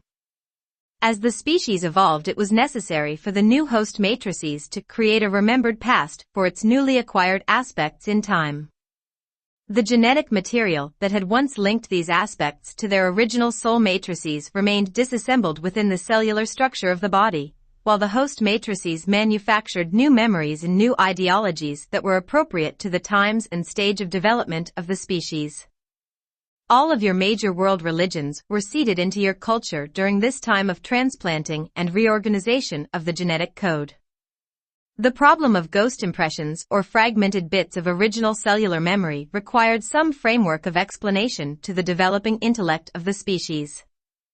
Some groups handled this problem by making these impressions off-limits to the human, teaching that these images and impressions were bad or evil and must be avoided. The intellectual facilities of the digressed human species at that time was not ready to understand concepts of genetics, thus they were not ready to comprehend the truth of their origins. By leading them away from the old memory imprints and into a focus upon the new program that the hosts were trying to instill, the humans were allowed to develop a clear linear focus of identity in time, so as to become functional within linear, present-moment reality, while developing a sense of consistent linear progression of identity through time. At that time, exploring the ghost images that were surfacing from the dismantled DNA would have created such bleed-through from the old soul matrix that development of intellect would have been impossible. So in the early teachings, things were put simply. Gods and demons, the ghost images emerging from cellular memory, laws, and punishments. Portions of the truth, in diluted and symbolic form, were given to the species as self-awareness grew. Humans of the first seeding evolved under host matrix transplants until the outbreak of the electric wars 5,509,000 years ago. Matrix transplants were also used successfully during the second seeding after the close of the electric wars. Creation myths. The religions were given to you by the host matrix families, according to their particular orientation. Creation myths were provided and orchestrated through holographic inserts. Though divergent in content, these seed religions all shared practical information for day-to-day behavior that would assist the species in its evolution. Originally, all of the sacred teachings addressed the reality of the soul matrix family, the universal teachings of the Doratura as they are often called. Each of your present world religions has its common root in the ancient teachings of the Doratura. The original plan for the species, as dictated by the original Turanusium creator groups and their Brno allies, was the evolution of the species and the growth of intellect and intelligence to the point where the truth of origins could be understood. Once the new human subspecies evolved to comprehend their origins, they would be able to reassemble the dismantled DNA within their cellular structure, reorganize the actual original memory imprints, and with the help of interdimensional teachers reconnect to their original soul matrix families. For only through this connection to their original soul matrices could the species rebundle the 12-strand DNA of the first Turanusium prototype. If the 12 subspecies of humans seeded after the destruction of the Turun-Turanusium race could fulfill their genetic imprint, the biological transmutation of the species into that original superhuman Turanusium race could be achieved. Throughout time, teachings have been given to your race to assist its evolution toward that greater purpose. The teachings presently available to you contain some of the original information, but all of them have been purposely manipulated, edited, and rearranged. While there are many within the universe and the other dimensions who desire to see the fulfillment of your genetic potentials, and who are ready to welcome you as the new bearers of the Turanusium strain, there are also some who do not wish for you to achieve this. If you will recall from earlier in this section, we discussed the electric wars. There were numerous groups in competition for the Earth territories at that time, and it was only because of the intervention of the Brno that the Earth was protected as a forum in which the Turanusium could be reseeded and evolve. The original Turun-Turanusium had been created as a guardian creator species. Their purpose in maturity was to become conscious co-creators with other universal cultures and to serve as guardians and overseers for the evolution of the life forms upon Terra and also for the planet itself. Can you perhaps understand why some of those groups who had interest in Earth and Terra for their own purposes would not want you to evolve back into the original grandeur that once belonged to you? If you succeed in your transmutation into your original form, the planets and their destiny will be in your hands. You will be the protectors of these territories, and it is you who will stand in the way of the other forces that desire to utilize these planets. The Brno originally chose to assist in your evolution because, if success was achieved, the best interests of the planets and their local galaxies would be served. The Brno were not supportive of the agendas of these other groups as they were primarily self-serving. If your experiment is a success, the other groups will not have access to Earth and Terra. And some of these groups cannot accept that decision. If your experiment fails, and your species proves itself unable to fulfill its role as guardian creator, the Brno have agreed to withdraw their involvement. This would open the Earth and Turun territories to other potential guardians. Though this would not be in the best interest of the evolution of the planets and their other life forms, this would be allowed, as Earth and Terra exist within a free will universe. Much hangs in the balance within your evolution, and your species has matured enough to begin to understand the truth of its lineage and the role it is intended to play. The teachings that have been given to you throughout time are intended to assist you in your evolution. Those who desire to thwart your progress, who desire to keep you within the role of unaware, subservient workers, have time and again invaded the sanctity of those original teachings. Holographic inserts have been used throughout your history to distort the teachings and confuse or mislead the species. And other attempts at forced matrix transplant have been orchestrated. We have mentioned before the concept of a frequency fence. Now we will elaborate upon this idea, explaining how it has been used to create the present state of chaos, confusion, and fragmentation within your species. Then you will begin to get an idea of what has been stolen from you, how you have been robbed of your birthright and enslaved to do the bidding of other dimensional and galactic groups that have little interest in your well-being. A frequency fence is a technology possessed by those who have a working understanding of universal physics. Through the manipulation of sound wave patterns and cycles, many things can be created. For the energy you identify as sound serves as the glue that holds together matter patterns within the time matrix. Those who are adept at manipulating sound have great power at their disposal, much greater than you can imagine. Sound directs matter, and thus anything cloaked in matter can be directly influenced by sound. The human DNA functions within a very specific pattern of frequency. This frequency directs all of the body's processes and thus the type and range of perception that can be experienced through that biological organism. If one desired to direct the focus of human perception, a knowledge of sound genetics would be needed. We have previously referred to these sound genetics as the language of energy, light and sound, the language of Keylonta. See page 22. Sound genetics are part of this language, and they have great bearing upon the human condition. What we call the Keylonta codes exist within the cellular pattern of your biology, and also within the literal strands of DNA. They represent the specific sound patterns that combine to form the frequency bands of your biological matter, and thus set the base frequency codes within which your conscious focus will take place. Depending upon the arrangement and activation of these codes, you will have either a great range of perceptual and experiential freedom or a very limited range of focus while you are within a matter-based form.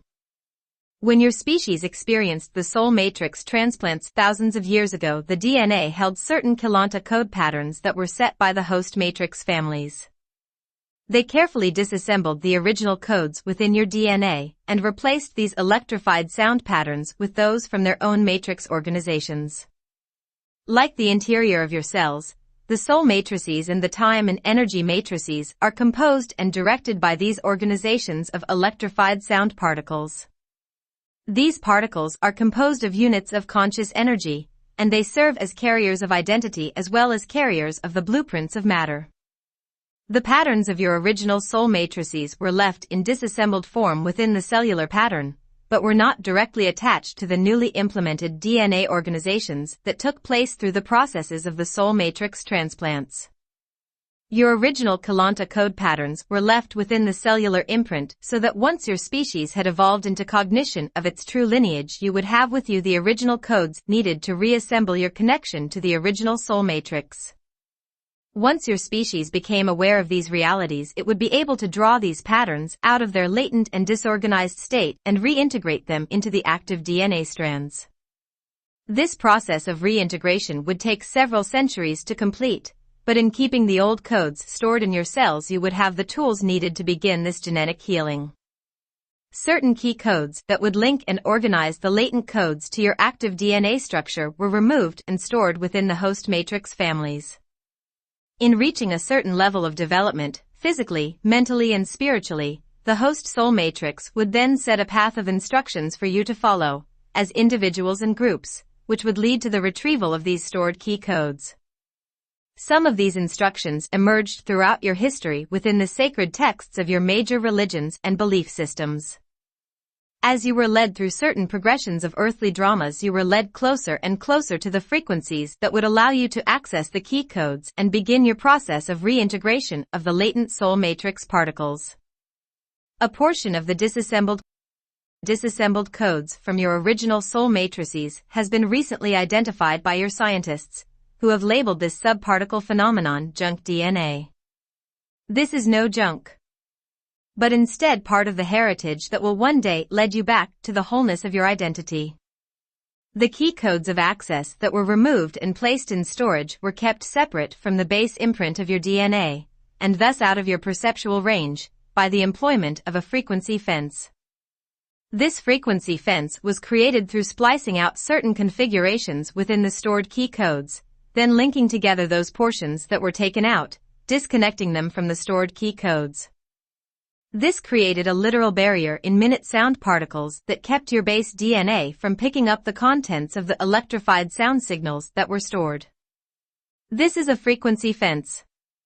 It is created by editing and splicing together specific portions of a frequency band that serves to remove the receivers on one end of the wave pattern and quarantine the other portions of that band, whereas the new wave pattern generated through the splice overrides the original wave structure, sending portions of it riding above this artificially created wave pattern.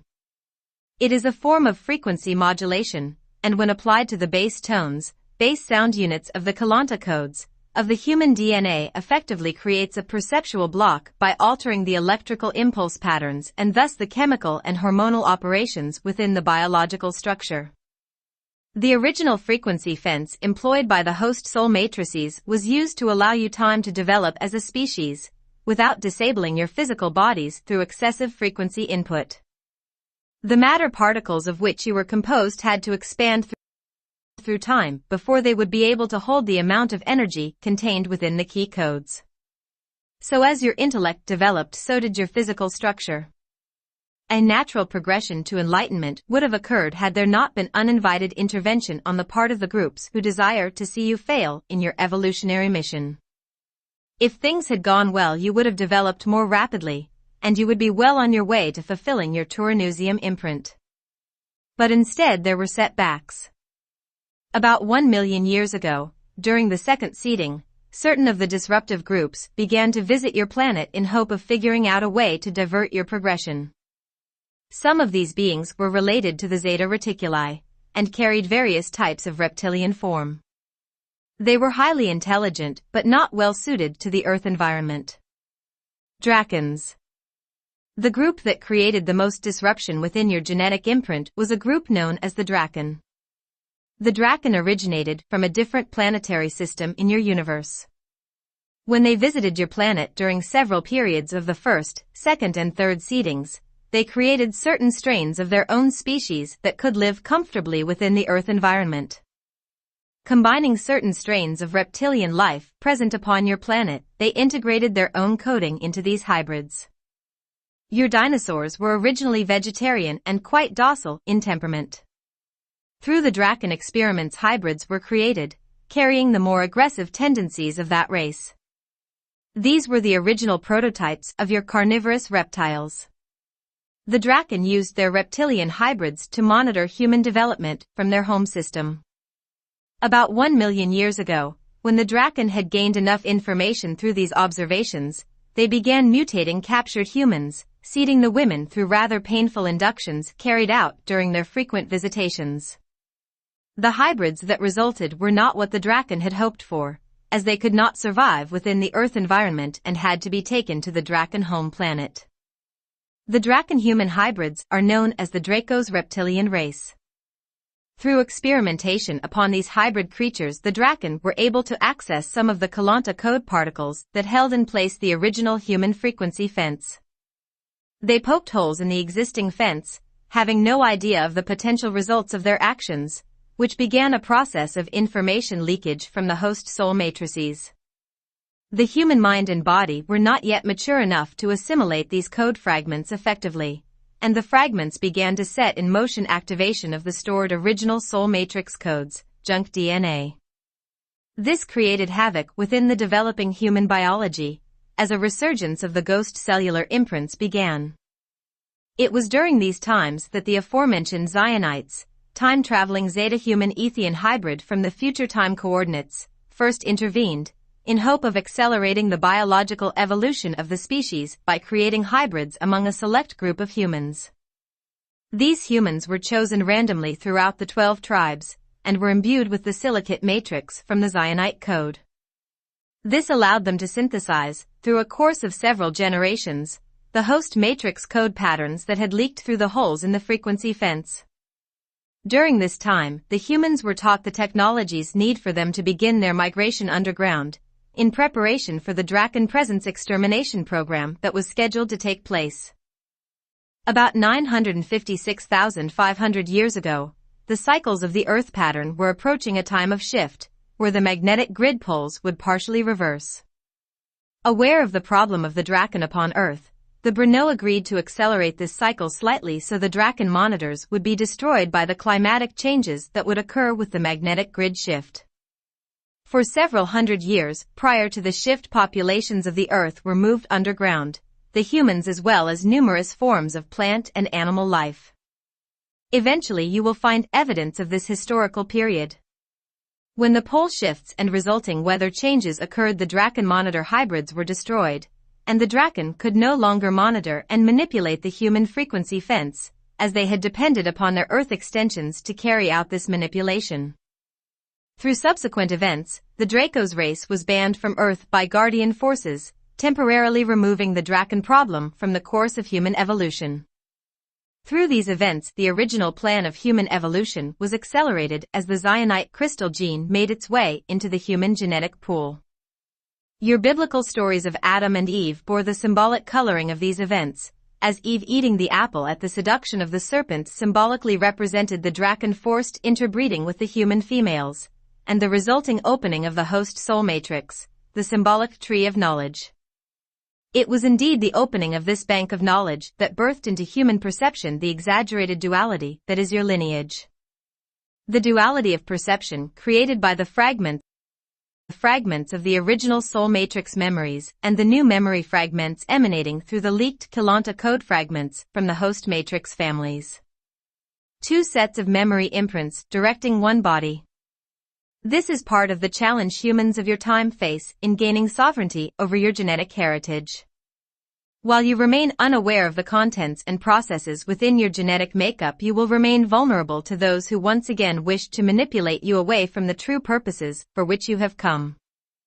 Intentional distortions of sacred teachings. We will now address the issues involving the Zeta, their plan for using holographic inserts to orchestrate the mental takeover of forced matrix transplants in hope of gaining dominion over the Earth territory, and the need for humans to become aware of these events and learn how to conduct themselves within them. This invasion of mind has been planned by the Zeta and others for many, many years. You have been cultivated toward its success. Numerous attempts have been made throughout your history, by various groups, to divert you from your successful path of evolution. As we have said, Earth is a valuable piece of property in universal terms. The teachings, as seeded by the host matrix families, have been heavily distorted. Much information was removed from these writings in order to keep you unaware. Humans themselves, under the direction of these malaligned forces, have twisted and withheld key aspects of these teachings throughout your history, and there is not a single religious text within your times that has not been subjected to these manipulations. For this reason, much new information is being offered, but even with contemporary translations you must watch for these intended distortions. Through the distortions in your traditions you have been taught to disown personal power, to deny your perceptions and to perpetually distract yourselves from looking inward to the knowledge that lives within your connection to the host soul matrices that now serve as the organizational structures for your fragmented genetic code. These distortions in teachings have served to further rob you of the ability to link with the soul matrix and instead have cultivated you to adhere to the dictates of outside figures of authority. As we have said, your species has been cultivated for the success of a mental takeover, and you are presently suffering from just that sort of takeover, as most of you have little idea of how to connect to the soul matrix. In previous sections we mentioned the brainwashing program. This program was set in motion by those factions desiring your failure, and they have done a good job in coloring your perceptions to hold prejudice against the very information that would set you free to grow and evolve successfully. Through your traditions you have been taught to obey, to follow blindly the ideas others have handed to you and to fear and mistrust the very nature of your humanity. You have been taught that you were powerless and unworthy, and that your bodies were somehow wretched and unclean. These were not the original teachings. The manipulators utilized portions of the original teachings, distorting them, steering you away from the secrets held within your bodies, feeding you the erroneous idea that you could connect with your soul by disowning the body, when in truth you must connect with the soul matrix through the biological form. The teachings were twisted to make you believe that you could find God by searching outside of yourselves, or by appeasing some self-appointed authority figure who had the power to hold your divinity for you. You were led to follow the letter rather than the spirit of the law, and the laws you were taught to follow had been purposely misinterpreted so the individual could not make a personal connection to source. At one time, during the early development of the species, when the adepts were working to nurture the intellectual facilities and repress the ghost memories, many of these teachings were pertinent. The mental capacity of the human at that time could not sustain the burden of certain knowledge, and so you were steered away from that knowledge. But this was only meant to be temporary. Instead, through the manipulations of those repressive forces, you were kept in darkness far beyond your time. Information was withheld even after you had matured enough to integrate it effectively. You could compare your species to a child who was not allowed outside because he could only crawl and harm might come to him. But long after that child was able to walk, the freedom of the outside world was denied.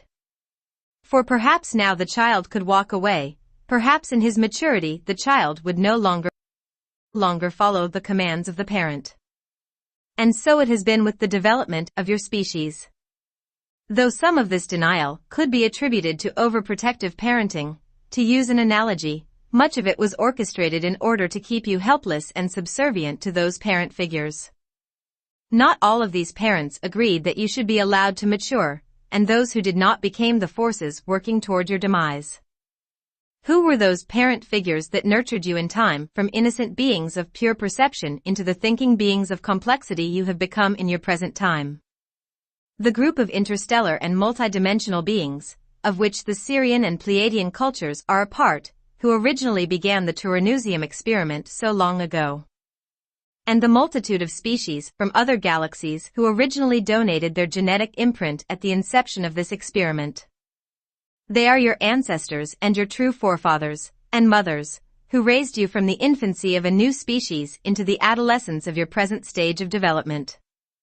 And those ancestors are alive, not only within the genetic imprint that you carry, but also within their own time and dimensional continuum. They are aware of you, and they guide you still, for unlike you, they are not trapped within their own time-space coordinate. These parents have protected your species for hundreds of thousands of years. From the manipulators who desired to steal your nursery out from under you, and from the other parent species who wanted to redirect the path of your evolution to fulfill their own purposes. You were protected in your growth, and you are still. But you are becoming wise. Wise enough to take a hand in your own protection and in the fulfillment of your genetic heritage. Presently the Zeta are toying with you. This scheme has already been redirected to a large degree, but will remain a threat to you until are able to see your way clearly through the manipulations they have in store. Earth seeds and star seeds.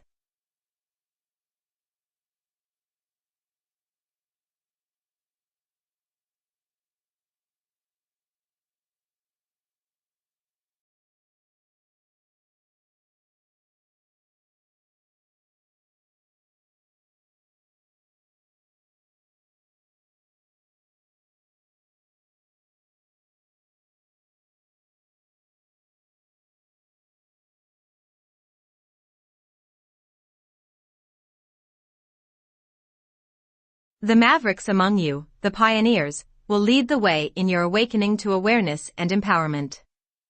They will lead your species to the discovery and fulfillment of its genetic plan. They are the silent leaders of your time, the speakers sent to you by the ancient ones, through whom the knowledge of the original truths will come. Some of you carry within you the assembled codes of your original soul matrix. Some of you evolved beyond the need of the host matrix families because long ago you were gifted with the silicate matrix. There are those among you now who carry the crystal gene. They are on the accelerated path of evolution, and knowingly or unknowingly, will lead your species to freedom. They are the starseeds. Are you one of them? The members of your species that were not imbued with the gift of the Zionites, who do not carry the silicate matrix within their junk DNA and soul matrix codes, are known as the Earth Seeds. Though all of your species originated from the 12 tribes of the Turanusium subprototype, not all of you were selected for the Zionite experiments and resulting accelerated genetic strain. The original selection of the first encounter was random. This does not mean that one group is superior to the other in terms of innate value, as all of you are needed for the fulfillment of the Turanusium imprint. But the starseeds are ahead of their time, so to speak, and so they carry with them the burden of the sleeping Earth seeds, and the responsibility of helping them to awaken. The Earth seeds are still connected to the host matrix families. they have not yet activated the Keylonta codes that would allow them to begin assembly of their original memory patterns. Many of them have not yet passed through the original frequency fence that would allow the reassembly process to begin. These humans are the most vulnerable to manipulation through holographic inserts, and it is some of these that the Zeta desire to utilize for the breeding of a worker race.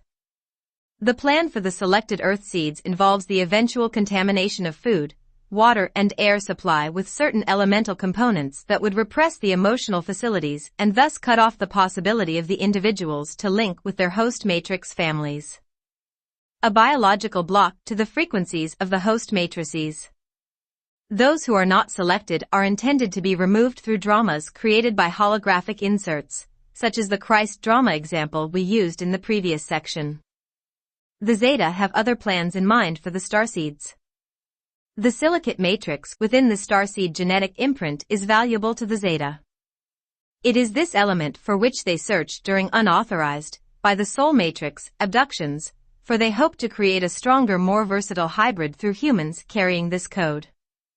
They view the starseeds as the potential breeders of a three-dimensional Earth hybrid race that they hope will repopulate the planet once the clearing is completed. The unenlightened Zeta also fear the starseeds, as they possess the potential ability of seeing through the holographic inserts.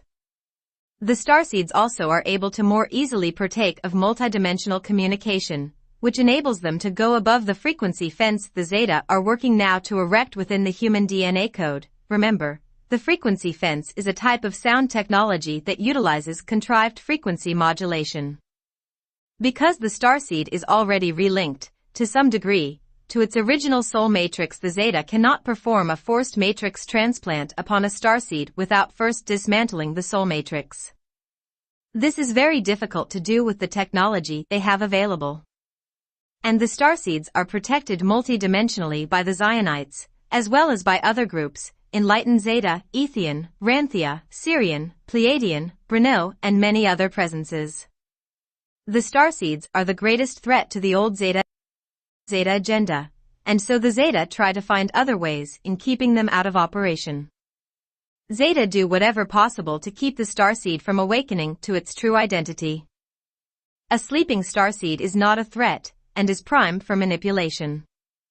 Much of the brainwashing program has been employed to keep the starseeds sleeping through distraction and fear of their own identities as appearing out of the norm. They have also instigated a campaign to create separation and segregation between the starseeds and Earth seeds, and also between starseed groups, thereby exerting social pressure upon the awakening individuals. The Zeta and the interior governments have also pushed in certain places and in certain times within the medical communities. The movement to discredit holistic therapies, and to use drugs for the treatment of emotional conditions not of a psychotic nature, the prejudice within the psychiatric professions towards spiritual or paranormal experience, the repression of women's issues and minority rights, all of these things are fueled by Zeta agitation in the right places at the right times. The Zeta and interior also infiltrate religious communities when needed, to ensure that the factions will remain at odds, to ensure that humans will not band together in tolerance. For that would be, and will be, the demise of the old Zeta agenda. You would not believe the issues within your public forum that have come under Zeta/interior influence at one time or another. Why do you think issues of UFO sightings are repressed and censored from the media whenever possible? Who supports the networks? Advertisers, of course. Who might be influencing conglomerates behind the scenes? Perhaps a few little gray shadows? Women. Presently the Zeta and the interior government are backing a strong campaign against women.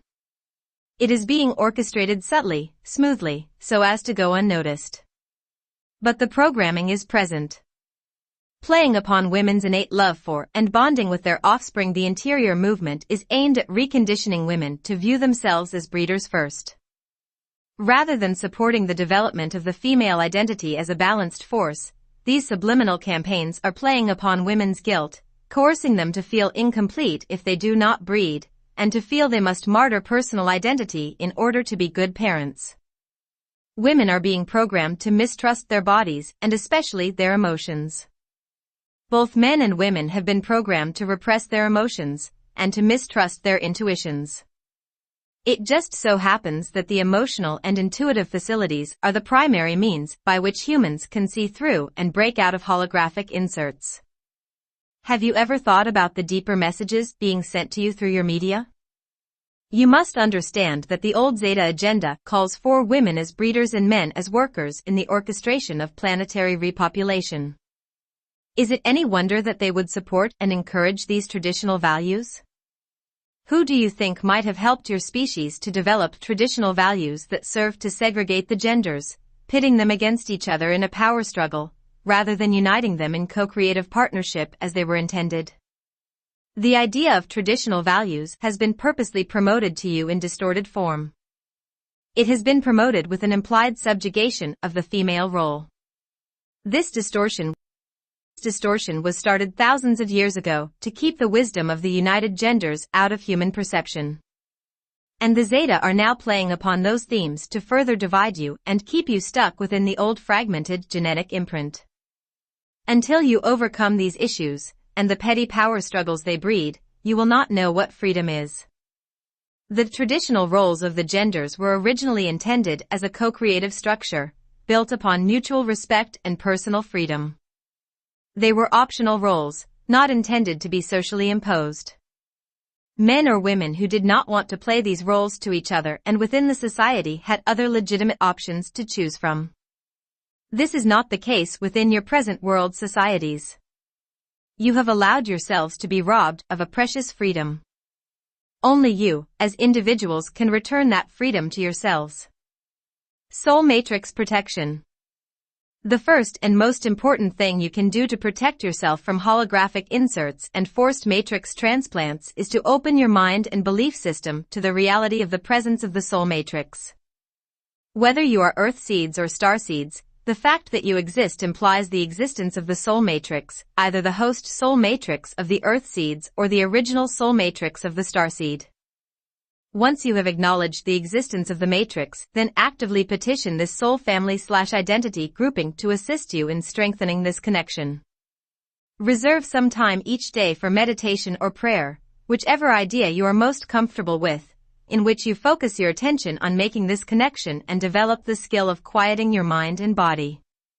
Find the place of peace within you. This does exist and can be found, and center yourself there for at least a few minutes daily. Choose to evolve consciously and ask your soul matrix to assist you in ways you can understand. Reach for the higher knowing within your soul matrix, and it will guide you.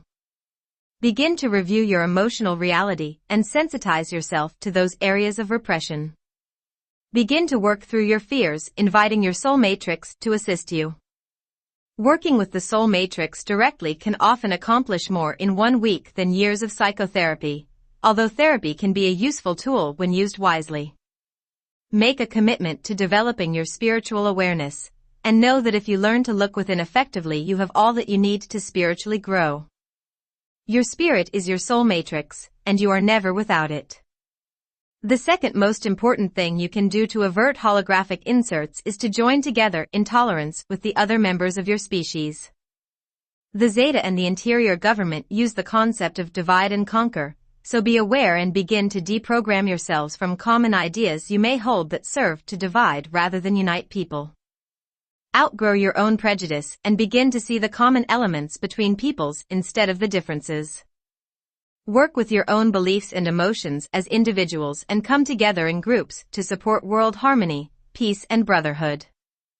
Observe your traditional beliefs for a time and choose to uphold only those that promote tolerance between people, respect for all life forms, even the bad guys, whomever they may be, and trust of the life force or soul within you. Be wary of ideologies that steer you away from creating a personal relationship with a higher power and substitute hero worship of authority figures for a private relationship to the spiritual aspects of your being. Support each other in your growth to spiritual awareness, regardless of what path you take, and do not fall into the trap of condemning others who do not view spirituality the way you do. Become committed to holding a higher vision of brotherhood for the people of the planet, and a vision of balance for the planet itself. Become the guardian you were created to be and help others to do the same. These are a few things you can do to begin learning the processes necessary to put yourself out of range of holographic inserts. If the Zeta have a hard time using the inserts to direct the populace because the people have become skilled at directing their minds, the Zeta will not be able to fulfill their desire of forced matrix transplant into the Zeta mind collective.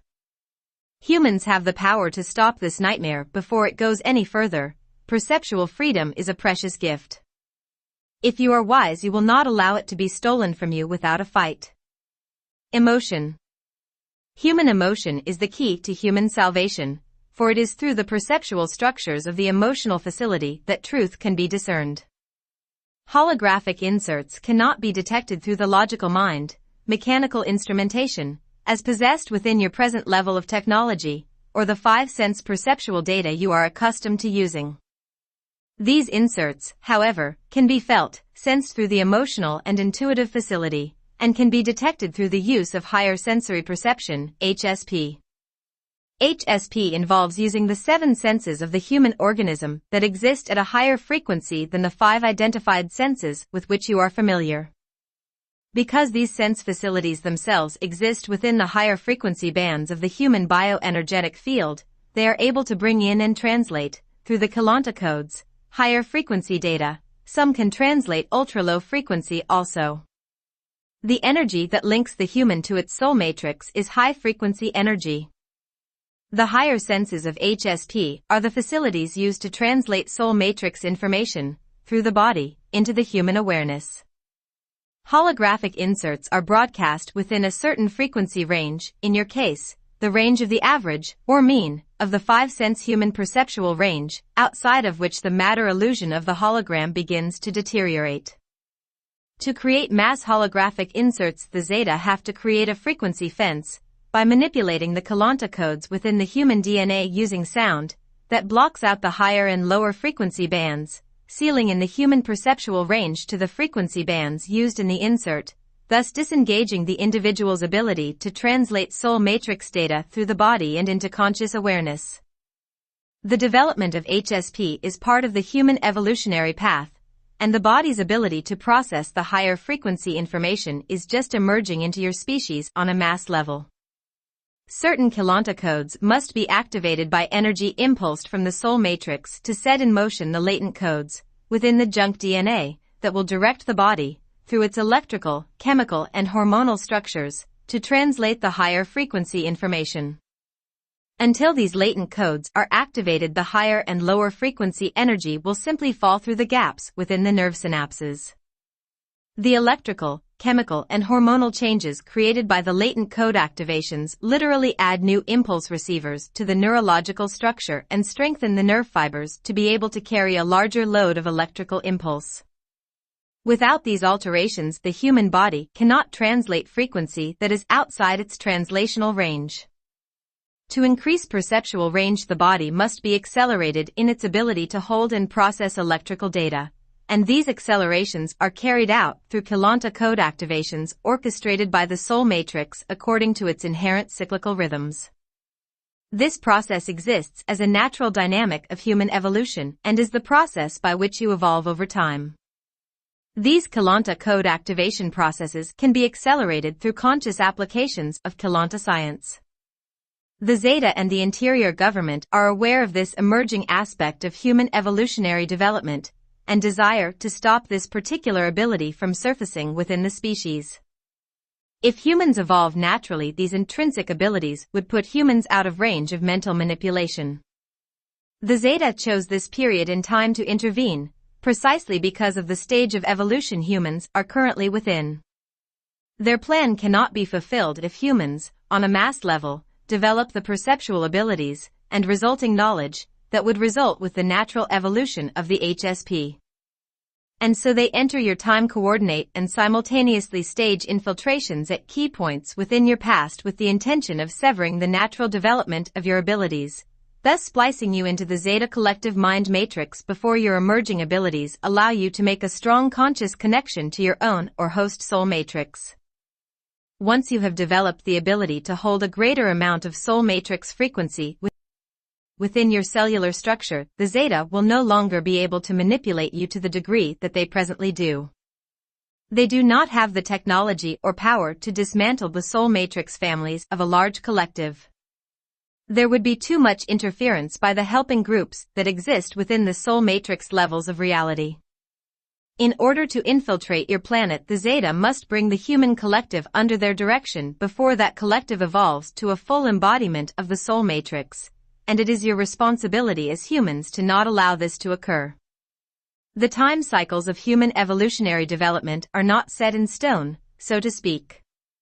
Though there are certain set cyclic patterns that govern the movement of the galaxies, planets, and all life forms within those systems as they spiral throughout the time matrix, there is some flexibility within these set cycles. Under certain conditions, accelerations in evolution can take place within any of these cycles, and an acceleration within one system will have a reciprocal effect upon the cycles within related systems. Holographic inserts are presently posing a threat to your population, even though most of you have no idea this technology exists, and the development of your HSP is your primary insurance for neutralizing that malaise. The Zeta desire to rob you of your evolutionary birthright to HSP as well as removing your freedom of effective choice through clear perception. Though the abilities of HSP are only now beginning to surface within your masses, the development of these abilities, through the acceleration of your evolutionary imprint, can be achieved.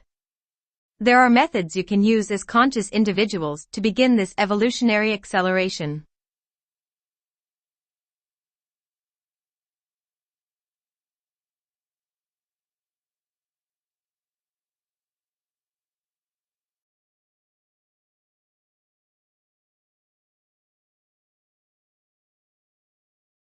You do not have to be a spiritually oriented person, or religious, to understand the premises of which we speak and employ the technologies we will offer to you. You do not have to enjoy esoteric philosophies, or practice ritualized ceremony to understand and develop a working relationship with the soul matrix. The soul matrix is a scientific phenomenon as well as a spiritual reality. It could be viewed as a naturally occurring structure within the manifestation of life force patterns, much as is the observable structure of your DNA and cellular patterning. Spirituality is simply the portion of true, universal science that you do not as yet understand, for science is truly the mechanics of consciousness and its manifestations, and consciousness is the true spiritual essence of the universe, and all life forms contained within it. The Zeta-controlled society. At a later time in other transmissions, we will provide more information for you on the conscious acceleration of the evolutionary imprint and the development of HSP. The threat of holographic inserts in the Zeta forced matrix transplant is a reality within your system for the time period spanning the next 75 to 100 years, 1997 through 2072 to 2097, primarily within the next 50 years, 1997 through 2047. After that time, because of the larger evolutionary cycles of which Earth is a part, the Zeta plan will either have met with success or failed. Humanity's ability to overcome its present vulnerability to holographic inserts and accelerate its own evolutionary process will be the primary factor in determining the outcome of these events. If the old Zeta agenda does succeed, humans will be unaware of this, as the majority will be transplanted into the Zeta collective mind matrix by this time, and will be programmed to see only the status quo and the permanent holographic structures held in place by the collective program. If they succeed, there will seem to be improvements in many areas, such as health and healthcare, environmental restoration, and economic stability that would appear through the use of a centralized, electronically mandated world banking system that regulates the flow and conversion of plastic money on a global scale through a centrally located computerized network that is Zeta operated. Humans will have no idea that the Zeta, and the primary 13 corporations that they covertly direct, are behind these institutions. It is this invisible Big Brother network that your biblical prophecies of the One World Order are referring to. There is a big difference between a free, united global collective and a centrally managed network of covert regulatory systems. There will be well-organized spiritual congregations with powerful, authoritative leadership, who will indoctrinate specific ideological interpretations of traditional and New Age theologies. Miraculous happenings will become commonplace and things will seem much better than they are in your present times. Humanity will seem to be reaching new heights as the Zeta covertly assist the species and the planet to fulfill greater visions of achievement. Then the Zeta will begin to infiltrate their new high-achieving hybrids into the populace and systematically begin the extermination of the genetically undesirable humans. In the Zeta-controlled society you will notice a marked drop in the interest in HSP and ideologies that would lead to its implementation, and a rapid advancement of technological development. These attributes of the Zeta society might seem seductive, as through the holographic programs you would seem to be living more comfortable lifestyles than you had ever known. But if you were able to see, which you would not, as your HSP would be disengaged, the desecration of your soul matrix and of the planet that existed in reality behind the holograms, you would not be seduced. You would also notice, in the Zeta society, a large increase in emotional and psychological problems. As we mentioned before, forced matrix transplant has its drawbacks, which will be chemically treated through drug therapy. A new mental disorder will emerge wherein the individuals will seem to flip between a multitude of identities and be unable to keep consistent focus of identity in time. Chemical imbalances within the body systems will be found and viewed as the cause of the difficulties when in truth the chemical imbalances and resulting perceptual distortions will both be the symptoms of the forced matrix transplant. There will also be an increase in subtle memory disturbances that resemble senility, but that occur within a wide range of the population.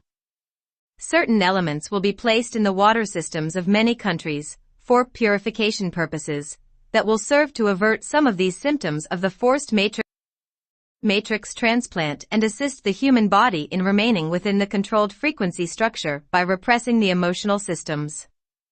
These would be some of the earlier indications that the Zeta plan had succeeded. If humans are able to effectively accelerate their evolution and develop the HSP senses to some degree, creating stronger connections to their soul matrices, before the frequency fence that would scramble those higher frequencies is in place, the unenlightened Zeta will be unable to fulfill their objectives. In this event, they would either depart to other systems or join with their fellow Zeta who are working with the Ethian and others toward enlightened brotherhood. Some of the interior government forces would remain, but without the advantages of power and knowledge provided by their Zeta cohorts, their power to manipulate would be diminished. They would remain, continuing their covert tactics, awaiting another potential opportunity to reactivate the old plan. However, the immediate threat to the species would be removed and the opportunity for growth would be extended. The Free Society. Just as there would be observable indications that the Zeta plan had succeeded, there would also be indications that the plan was abandoned. First, the most notable sign would be an increase in reported instances of UFO sightings, alien encounters and communication transmissions. Though the old belief paradigm, still colored by the brainwashing program, will exist, many new outlets and appearances of new belief models will manifest on a global basis. The long journey of healing ideological differences into a common position of brotherhood through tolerance will emerge. New discoveries will be made in the areas of health that will be made available to the masses. Seemingly miraculous advancements in holistic healing will come into view, helping to mend the rift between traditional medicine and contemporary holism.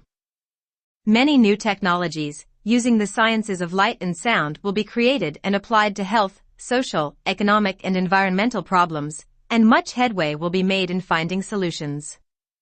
Though you will see many of the same features present within the Zeta society, at least for some time, the feeling beneath them will be different, a sense of lightness or absence of tension will be present. More and more individuals will begin rediscovering their spiritual orientation and make efforts to accelerate their development. Through these groups, strong support systems will emerge within the economic structures of many countries. Companies will be redesigned to allow for the healthy development of families with home work opportunities and flexibility of hours made readily available. Many large companies will downsize, creating instead a greater number of smaller corporations that work in a cooperative rather than competitive framework. People will begin to take responsibility for their own health care, using the increased spiritual and scientific knowledge available. A turn toward energy medicines or Keylonta therapeutics will bring self-directed health and healing into the lives of the masses, and large groups of emissaries representing these technologies will travel globally sharing their knowledge with third-world citizens so they may begin their own healing processes. There will be restructuring in the governments on all levels, and there may be several decades of apparent strife on smaller levels as the people reclaim power within their governments and begin to create the social and political changes needed to open a future of brotherhood.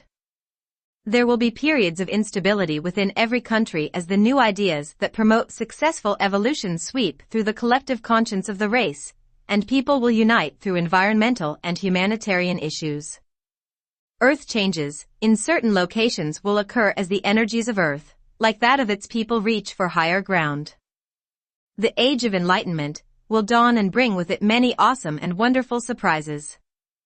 Freedom will be the purpose and the process of these times, and your species will grow and prosper through the knowledge that will come into your system. The old ways will grow side by side with the new, merging into a new perspective that has brotherhood as its core and peaceful co-creation as its objective. Within approximately 50 years, the enlightened Zeta and other ET groups working for the advancement of the human species will make their presence known to large numbers of people and begin forming cooperative relationships of learning with the humans who desire this interaction. Abductions will no longer take place as the visitors will be able to extend invitations rather than operate beyond the conscious awareness of the people. Those responsible for the non-consented abductions will have left your system. It will be a great age indeed, far different from the repressed robotic-like existence of holographic reality with covert, centralized control. Your species will make the final decision as to which reality it will see by the choices made within your present time. Choose well. This choice will be finalized in 2017 AD, through events extensively described in Voyagers 2, Secrets of Amenti, and Voyagers 3, The Angelic Dossier. Many rewards await you if you choose to grow consciously, as in the development of HSP, your perceptual field will expand along with your abilities to synthesize a greater range of frequency. You will discover many wonderful things about the world you live in, things that entirely escaped your view before. As you begin to look at your world in a new way, you will also begin to view yourselves in a new light and reclaim some of the limitless aspects of your being that allow joy to touch you as the life force moves through you. Not only will the choice of accelerating your evolutionary path protect you by giving you the tools you need to avert holographic inserts and forced matrix transplants, it will also bring to you a whole new magical world of perception to explore.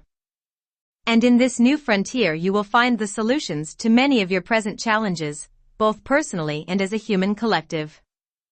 Development of emotion.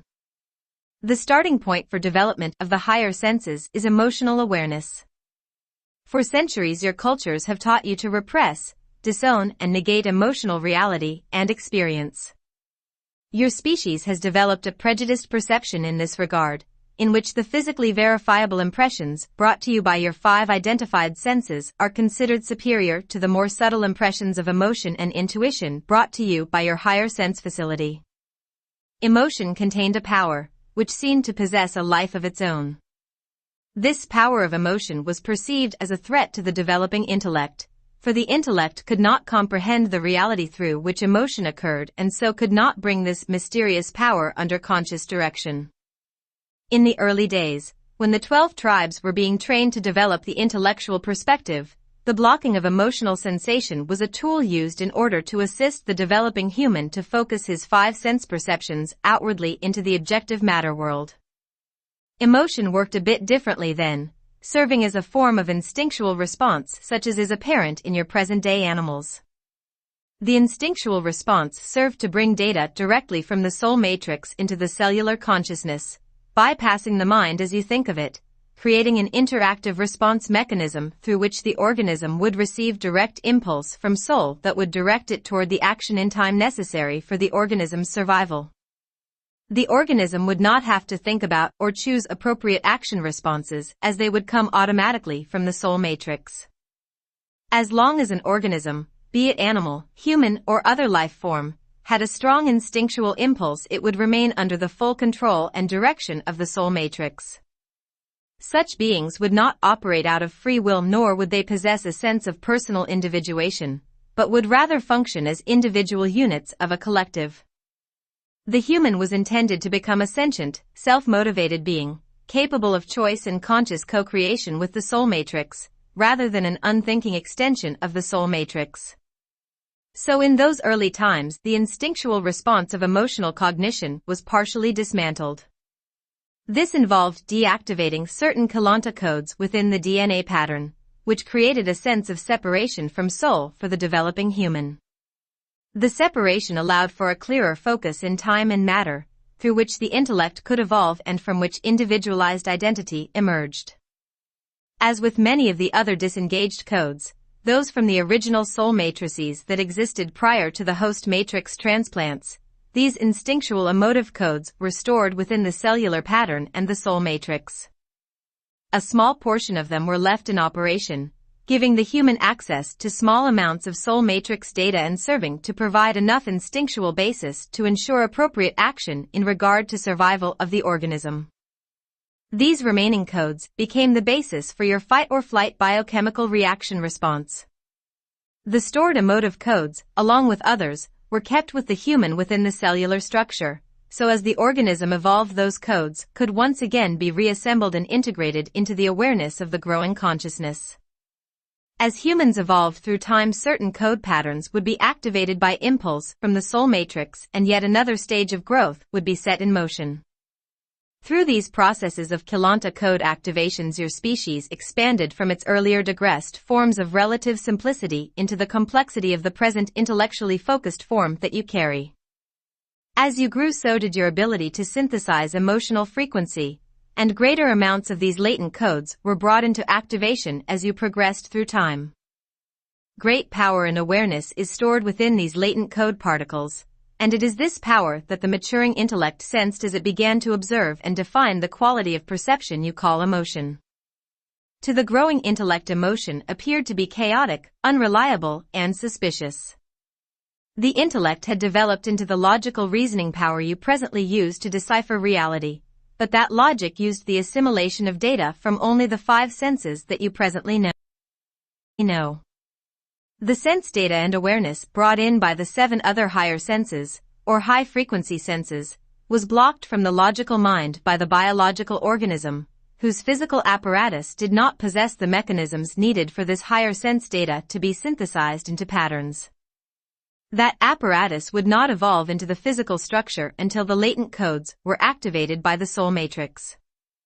So logic developed, but it was at a disadvantage, as the pool of information from which it had to draw conclusions was limited by the biological immaturity of the human form. Frog in a fish bowl. To use an analogy, logic developed as a frog in a fish bowl, whereas in its youth it could swim around in circles within the confines of its limited environment, but could not remove itself from that environment to discover the world which existed beyond the glass. Viewing the world it could see beyond the glass, the world seemed threatening, as the shapes and forms our frog could see made no sense. The frog presently had no experiential basis with which those mysterious forms could be correlated and understood. In its youth, the frog did not possess the physical apparatus that would allow it to escape from its fishbowl and explore the odd environment it could see beyond. Without activation of the Keylonta code patterns stored in the cells, the physical body of the human did not have the ability to expand its perception beyond its 5-sense world, nor was the human able to make sense of the strange new world of emotional impulse using the limited conceptual basis the 5 senses provided. As our frog grew, and legs began to sprout where once were fins, the frog discovered it now had the ability to leap out of its comfortable bowl and explore the strange world outside of the glass. As the human biology evolved, the neurological and physiological structures of the body grew, new Keylonta code sequences were activated, and the body could now begin to synthesize greater amounts of the latent emotional codes. The logical/intellectual mind could begin exploring the world of emotional impressions that were emerging into its awareness. But instead of leaping, our frog became afraid, choosing instead to swim around in circles within its ever-shrinking bowl, closing its eyes to the world that flashed by around it. As your species reached the point of biological development that would allow the emotional aspects of reality to be explored, the logical mind chose instead to remain within its limited environment of ideas, and pretend away the emotional impressions that were emerging more and more into conscious awareness. As long as our frog refuses to explore the world outside the bowl, it will not discover that it is fully equipped to make sense of that environment, and it will remain captive within the bowl with very little room to move or grow. The free world beyond will remain unavailable. If the human species continues to repress and negate the emotional aspects of its being, which it is now biologically capable of synthesizing, the logical mind will never discover the freedoms that exist beyond the limits of its present ideas.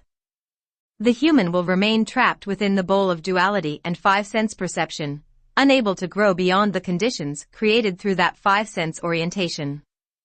The species will never become fully human as long as it cuts off from logical awareness the reality of the seven higher senses.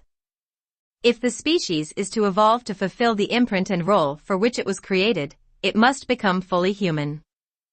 And this requires integration and synthesis of the latent Keylonta codes that give you the quality of perception you call emotion. In the infancy of intellect, it was appropriate for awareness to be placed within its tiny fishbowl of simple ideas, where it could grow and develop safely. But the fins have evolved into legs, in terms of our analogy, and the human logic still closes its eyes to the world of emotion and intuition. Afraid to leap, afraid to chart the territories of emotional cognition that exist beyond the glass of polarized perception. Human logic, at its present state of evolution, continues to try and comprehend that magical world within the limited confines of its own experiential memory. And like our frog, human logic will never comprehend the true reality of the world beyond the glass until it leaps out of the safe little bowl of beliefs it has been functioning within since its infancy.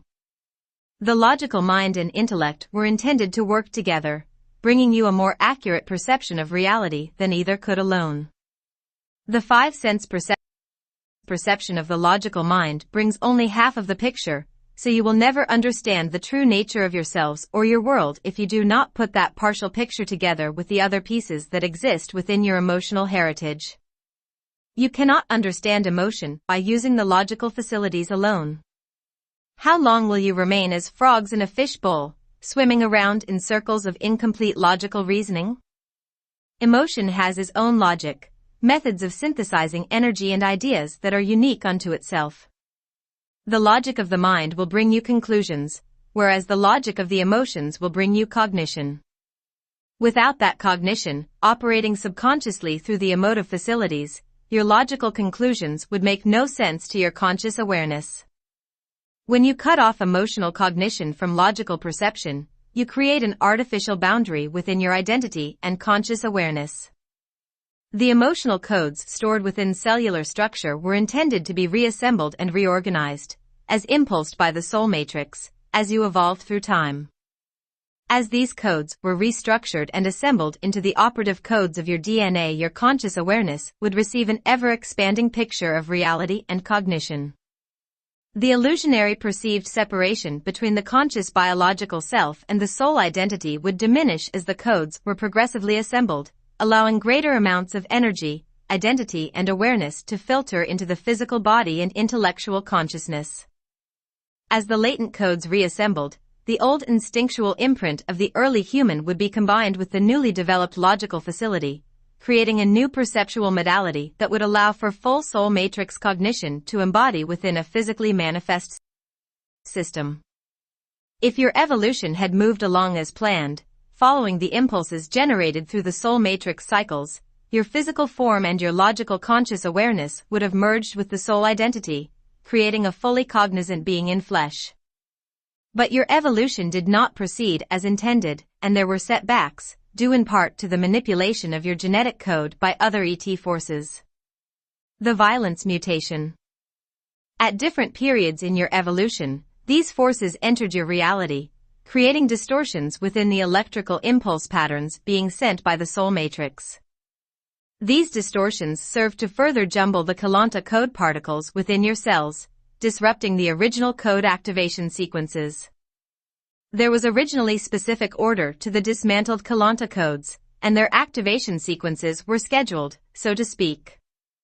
This order allowed for a clear pathway for energy to follow from the soul matrix into the biological form. The distortions created by the activities of numerous ET groups threw this innate order out of whack, so to speak, and the emergence of emotional impressions no longer followed the appropriate sequence. Codes were fired that did not have their counterpart receivers within the operating DNA, and the energy released by these code firings could not be filtered into the biological organism. Instead, this errant energy began to pool within the higher frequency sense facilities, distorting the natural order of those structures. The distortions emerged into the conscious awareness as errant emotional impulse, creating overly aggressive and inappropriate emotional reaction patterns that entered into the body through the existing fight or flight code structures that had been in operation. The fight or flight instinct pattern became overburdened with these unorganized electrical impulses, and the chemical and hormonal process of the body became unbalanced, creating the propensity for violent behavior now apparent within your human strain. As this sequence interruption occurred within the cellular imprint and was put online, through the operative fight or flight codes in the DNA, this distortion was genetically passed on through your species lineage, appearing in sporadic and random manifestations of biological mutation and psychological malalignment. The soul matrix, in an attempt to override this undesired mutation, reactivated more of the latent Keylonta codes with the intention of accelerating the body's development so the errant codes could be cleared, by linking them to sequences already operative in the DNA. What this translates into in terms of the development of your conscious awareness is yet another perceptual mode through which these additional energies could be synthesized. The birth of intuition began as the intuitive facility was added into your biological structure. The intuitive facility serves as a bridge between the original emotive codes and the divergent impulses arising from the mutation. Through the intuitive facility, emotional impulses could once again be synthesized through the body and into the linear patterning of the conscious, logical/intellectual mind. Without the intuitive facility, the excessive electrical impulses from the distorted emotional codes would have overloaded the biocircuitry of the body, creating a wide array of growth abnormalities that would have permanently stunted the evolution of the species. Intuition. Throughout your known history, the violence mutation directed events within the human drama. Your lineage bears the imprint of this mutation, as illustrated by your propensity towards self-destruction. Humans trapped within the self-destructive patterns were, and are, unable to synthesize the overload of electrical impulses coming into the body from the DNA and fight or flight mechanisms. This produces distorted mental assimilation and thus inappropriate emotive reactions.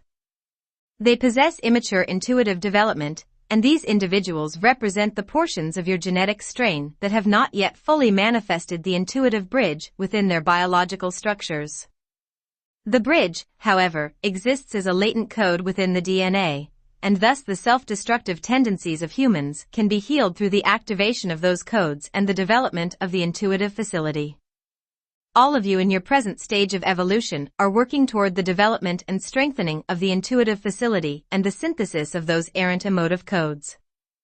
For this reason, exploring emotion can seem very difficult, as you will find many impulses that do not fit within your ideas of acceptability. You will discover seemingly senseless patterns of feelings emerging into awareness, and if these are allowed to govern the direction of the intellectual/logical facility, you will end up with chaos. The logical mind must learn to effectively direct, not repress, the emotional energies. We have explained to you the emotional mutation that is now present within your species strain because you need to know what you are dealing with as you begin to explore emotional reality and develop your higher senses. There are techniques that you can learn to use to assist in emotional healing, intuitive development and activation of your higher senses. The techniques may make little sense to your conscious mind because presently you do not consciously understand the workings of these internal energy dynamics.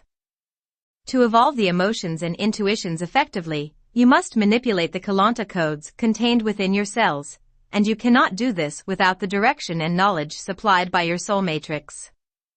In setting the conscious intention to link with the energies of the soul matrix, you open the door for the needed information to enter your conscious awareness. For this reason, it is of primary importance that you develop the conscious ability to communicate directly with your soul matrix.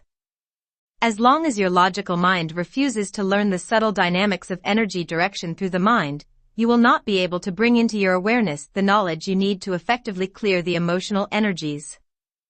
No one can clear your emotional imprint without you first consenting to the process. Once you have agreed to the process consciously, the soul matrix will begin to impulse you toward the actions necessary in the outside world that will facilitate this healing.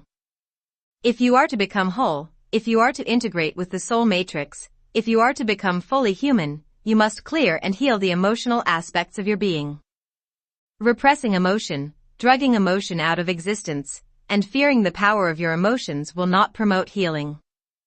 It will cause further buildup of errant energy and more biological and psychological manifestations of a chaotic nature.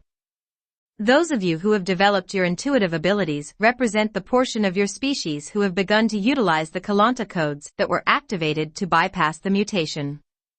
You are further along in your genetic healing.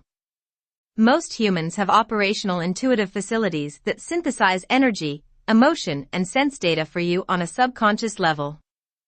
Those of you who have linked the intuitions to the logical mind, who have expanded your beliefs and ideas to encompass conscious intuitive development are ahead of the game, as you are learning to consciously direct your energies and follow the impulses of the soul matrix.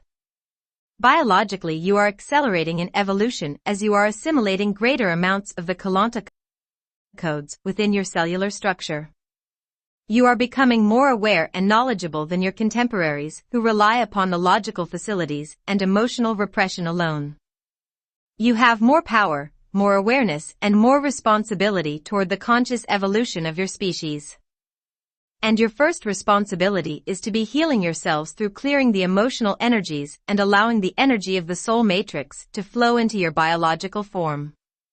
Then you will be prepared to help others of your kind approach the subconscious forces that move them. Through the intuitives will come many healing therapies aimed at clearing the emotional imprint, many ideas and practices that may seem foreign to the logical/intellectual minds of those who are still directed by the subconscious forces. Before you scoff at these illogical modalities, take inventory of how little you really know about the nature of your identity, the workings of your body, and the purpose for your existence. Before you discredit the practices that will allow your logical mind to grow, find humility, and realize that you have much to learn. Allow your frog of logic to leap beyond the confines of its bowl. Let your contemporaries, who have already passed through the maze of limiting ideas, guide you gently into your own healing through expanding your ideas. Try some of the new mind technologies that are available to you now, and ask the soul matrix to guide you. You can heal, and through the private healing of each individual will come the healing of the species. You have been programmed, by those who wish to see you fail in the fulfillment of your evolution, to remain in darkness, living in a world of duality in which you are always at the mercy of subconscious forces. They would like to see you remain fearful, frightened by the chaotic energy you can feel within you, and of a seemingly chaotic universe within which you reside. Do not allow them to win. You have the power within you to succeed beyond your wildest dreams, to experience realities free from the disease, sorrow, and confusion that your polarized perceptions create. So much wonder awaits you as you awaken to the truth of your heritage and take your rightful place within the universe. You are like a royal family dethroned by jealous factions, and you can reclaim the territories in majesty that once were your own. Treat yourselves as the royalty that you are, and treat your fellow humans, regardless of their position, as beloved members of that lineage. In taking responsibility for your own emotional reality and committing to the healing and evolution of your personal being, you will emerge triumphant, one by one, into the palace of your awakened identity. Then you can begin to call the others home. Your species can heal, and it must if its continuation is to be secured. There are many, from many places willing to help you. But only you can reach for growth, only you have the power to command the fulfillment of your evolution. Only you have the ability to awaken yourselves to see the realities beyond the illusions of your three-dimensional world. Only while you are sleeping, unaware of the truth of your identity, can the Zeta and others bring harm to you. You cannot be manipulated by holographic inserts or forced matrix transplants if your senses have developed to the point of seeing behind them and your logic has grown to understand how to avert them. If your logical/intellectual awareness would get out of its own way, your emotional and intuitive facilities would bring your entire being into balance under the direction of the soul matrix. As long as you allow logic to rule, you will not grow to understand the logic of the higher senses. Your logical mind can be the frog who becomes the prince, or it can become the toad, burying itself in the sands of fragmented perception. We suggest that you muster the courage to leap out of the bowl of your limited ideas and perceptions and begin to explore the strange new world of multidimensional reality and identity that flashes by everywhere around you. Just beyond the distorted emotional imprints, you will discover the original pattern and sequence of the emotional codes. The emotions, in their organic form, possess a logic and a beauty that you can barely fathom. There is an order and intrinsic structure which is created and maintained through the Keylonta codes, and these are anything but chaotic. Your logic has become disconnected from the greater structures of which it is a part. Just as the Keylonta codes were used by others to create this artificial separation and resulting chaos, so too can they be used to restore the organic order and reling the logical mind to its wholeness of identity. In other transmissions, we will offer information on the technologies you can use to heal yourselves. We will introduce those of you who desire to know more to the Keylonta codes, and teach you how you may begin using Keylonta therapeutics to accelerate your healing and evolution. Meanwhile, there are many new mind technologies available, many communications from other knowledgeable sources that can set you on your way toward awakening. You can protect yourselves from covert manipulation, holographic inserts, and forced matrix transplants by making the conscious intention of linking with your soul matrix, and by developing the intuitive aspects of your humanity you can sense such manipulations through the intuitions and emotions. So developing awareness of and sensitivity to these felt impressions of subtle energy is the most important thing you can do to ensure your safety. Learn to consciously channel the energy of your soul matrix into your conscious mind, and you will have a direct interior guidance system to steer you away from harmful situations that exist outside of your range of perception. Remember, the soul matrix is always there. The soul never forgets you, as you are a living portion of its own personal experience. It is you, the human, that has forgotten the soul and your ability to consciously communicate with that greater identity. Remember and awaken, and you will be safe. In the next section we will return to our discussion of the adjacent Earth system in which the Zeta Old agenda has succeeded.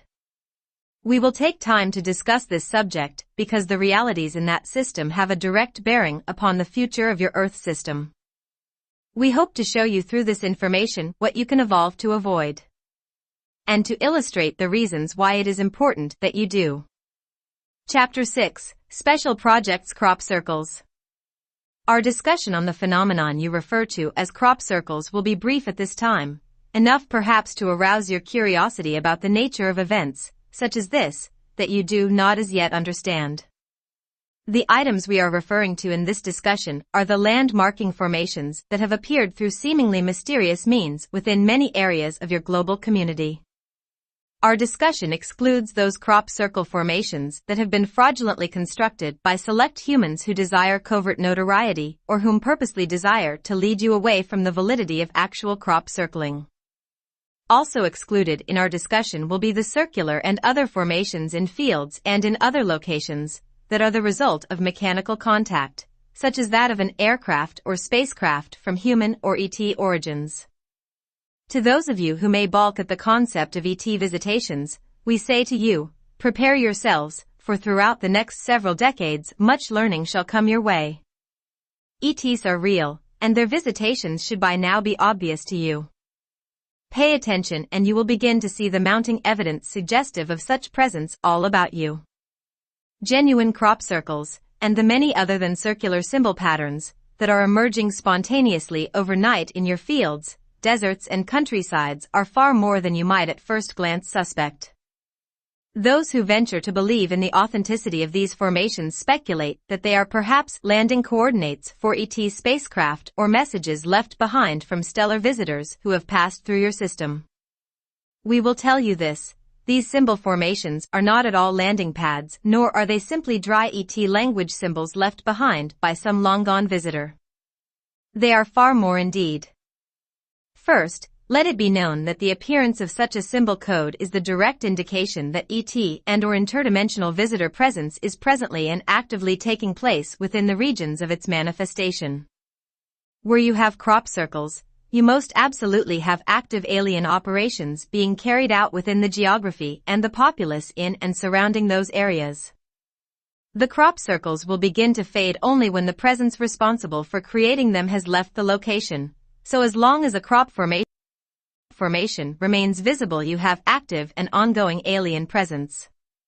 Just as there are ETs possessing benign intentions towards humans, and others with ill-purposed agendas, so too are there crop circles with benign, helpful or harmful purposes. Crop formations are not created through the use of mechanical devices, nor are most of them formed through laser-like technologies. The majority of these formations are created through direct manipulation of subatomic energy imprints, whereas the designs emerge as part of the organic air/land pattern of the particular geography. They are cast, so to speak, within the electromagnetic imprint of the organic elements as a result of intended multidimensional manipulations carried out by visitors. Neurological stimulation.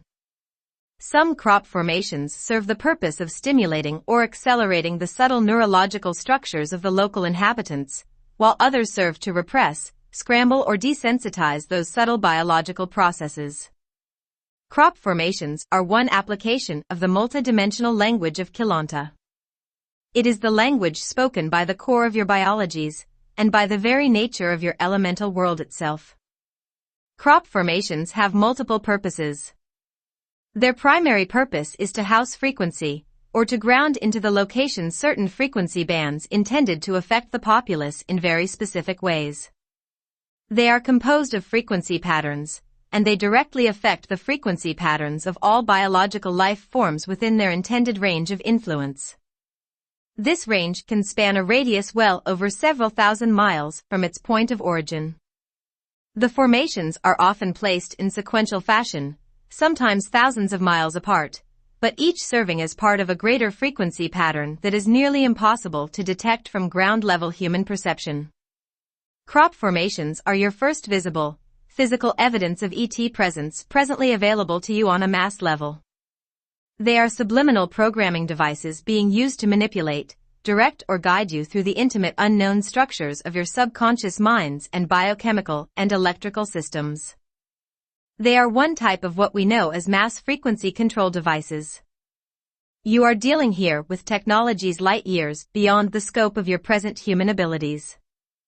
Many of the crop formations have been placed so as to assist you by counteracting the effects of other placements that were intended to do you harm. Presently there are more helpful crop formations in place than are their harmful counterparts. More will appear as you progress into the next century. It is important for you to understand that whether the formations are harmful or helpful, they are directly influencing you in complex ways on subliminal levels. You must learn to use them, or they will instead serve as the vessels through which you are used. Attempting to destroy the visible evidence of such a formation will in no way disarm its attributes. Once it is in place, the frequency it harnessed has been indelibly coded into the land, air, and biological forms of the region. It is for this reason that the helpful ETs, who became aware of how the formations were being used to harm you, found it necessary to counter the offending codes rather than to simply disengage them from operational focus. There is much you need to learn about such advanced technologies, and those such as ourselves are quite willing to share our knowledge with you, so that you may learn the skills required to protect yourselves from those who wish to do and who are presently doing harm to large percentages of your populations.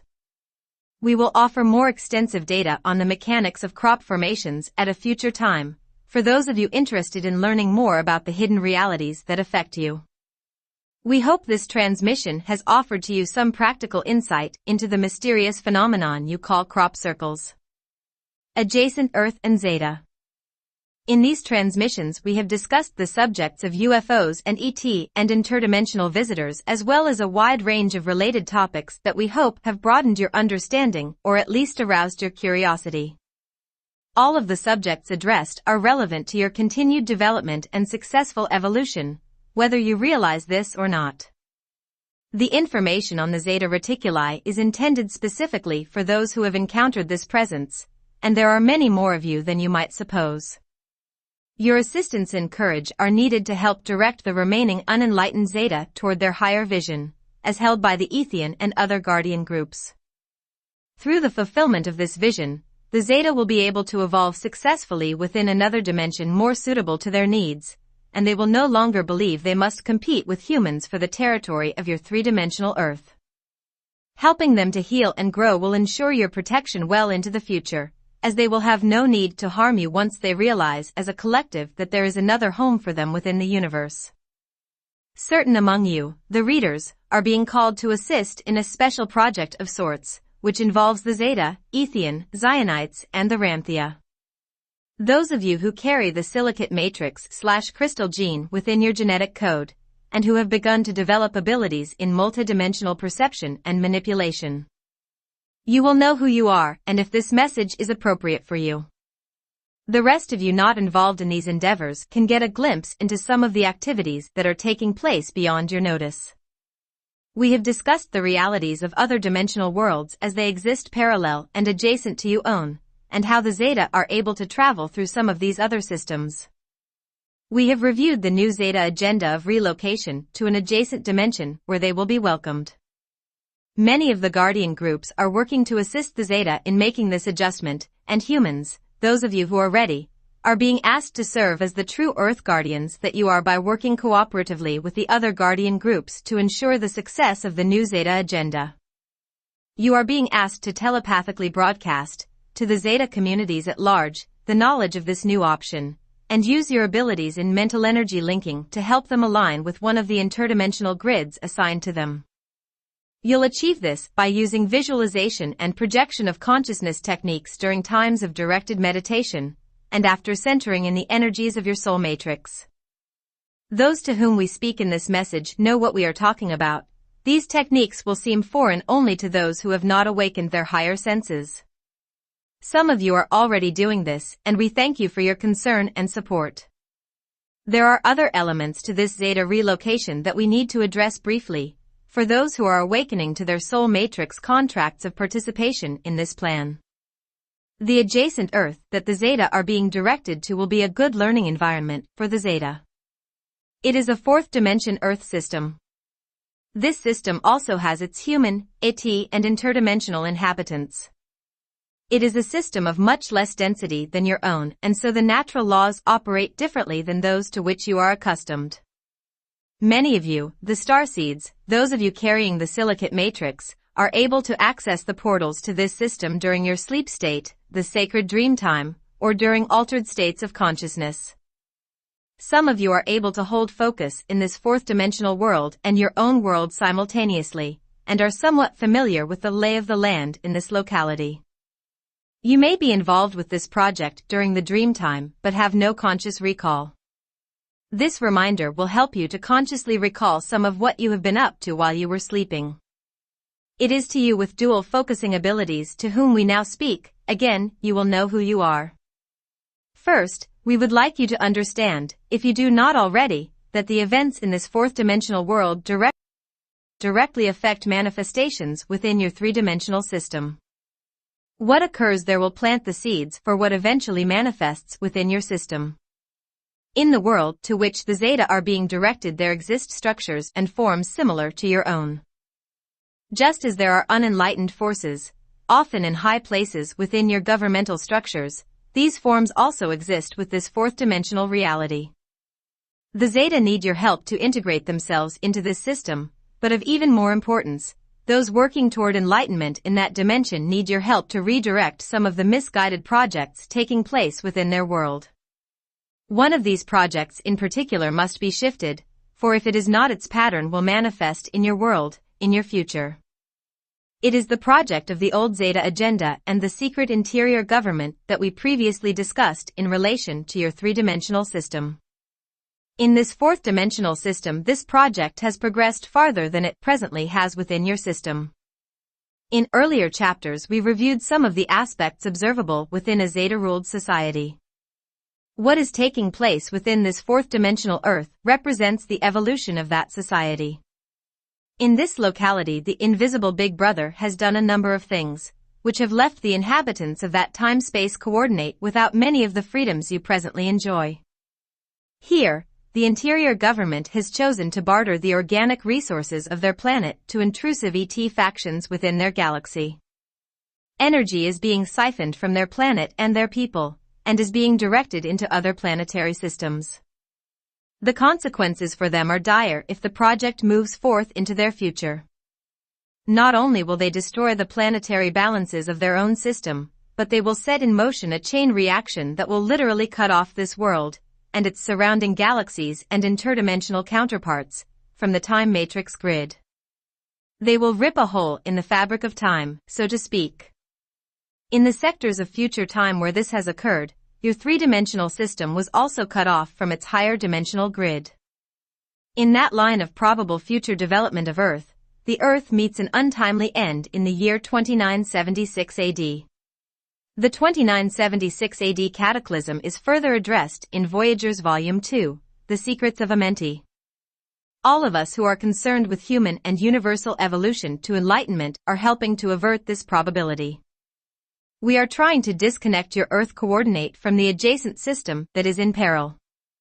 In order to do this, and to stop this pattern from manifesting within your reality, the pattern must be altered from above, within and below its frequency placement. Your world exists below, and your help is needed. In this fourth-dimensional system, the interior government works behind the scenes while a puppet government maintains the illusion of freedom for the people. The one world order is in place within this world, and so this governmental structure applies globally. Here the interior government is particularly interested in creating a human-like hybrid mutation, but not in combination with the Zeta race. In this system the Zeta plan backfired, and they were denied the fruits of their labors, as the technology they had provided was used in agreements with outside ET groups, to the exclusion of the Zeta. The interior government collaborated with the reptilian Draco's race to overthrow the Zeta power holdings. The Zeta were reduced to a working-class status, and live in fear of the now more powerful interior government and its new Draco's allies. The Zeta had provided the technology and knowledge of genetics that the interior government needed to create the hybrid prototype species it desired.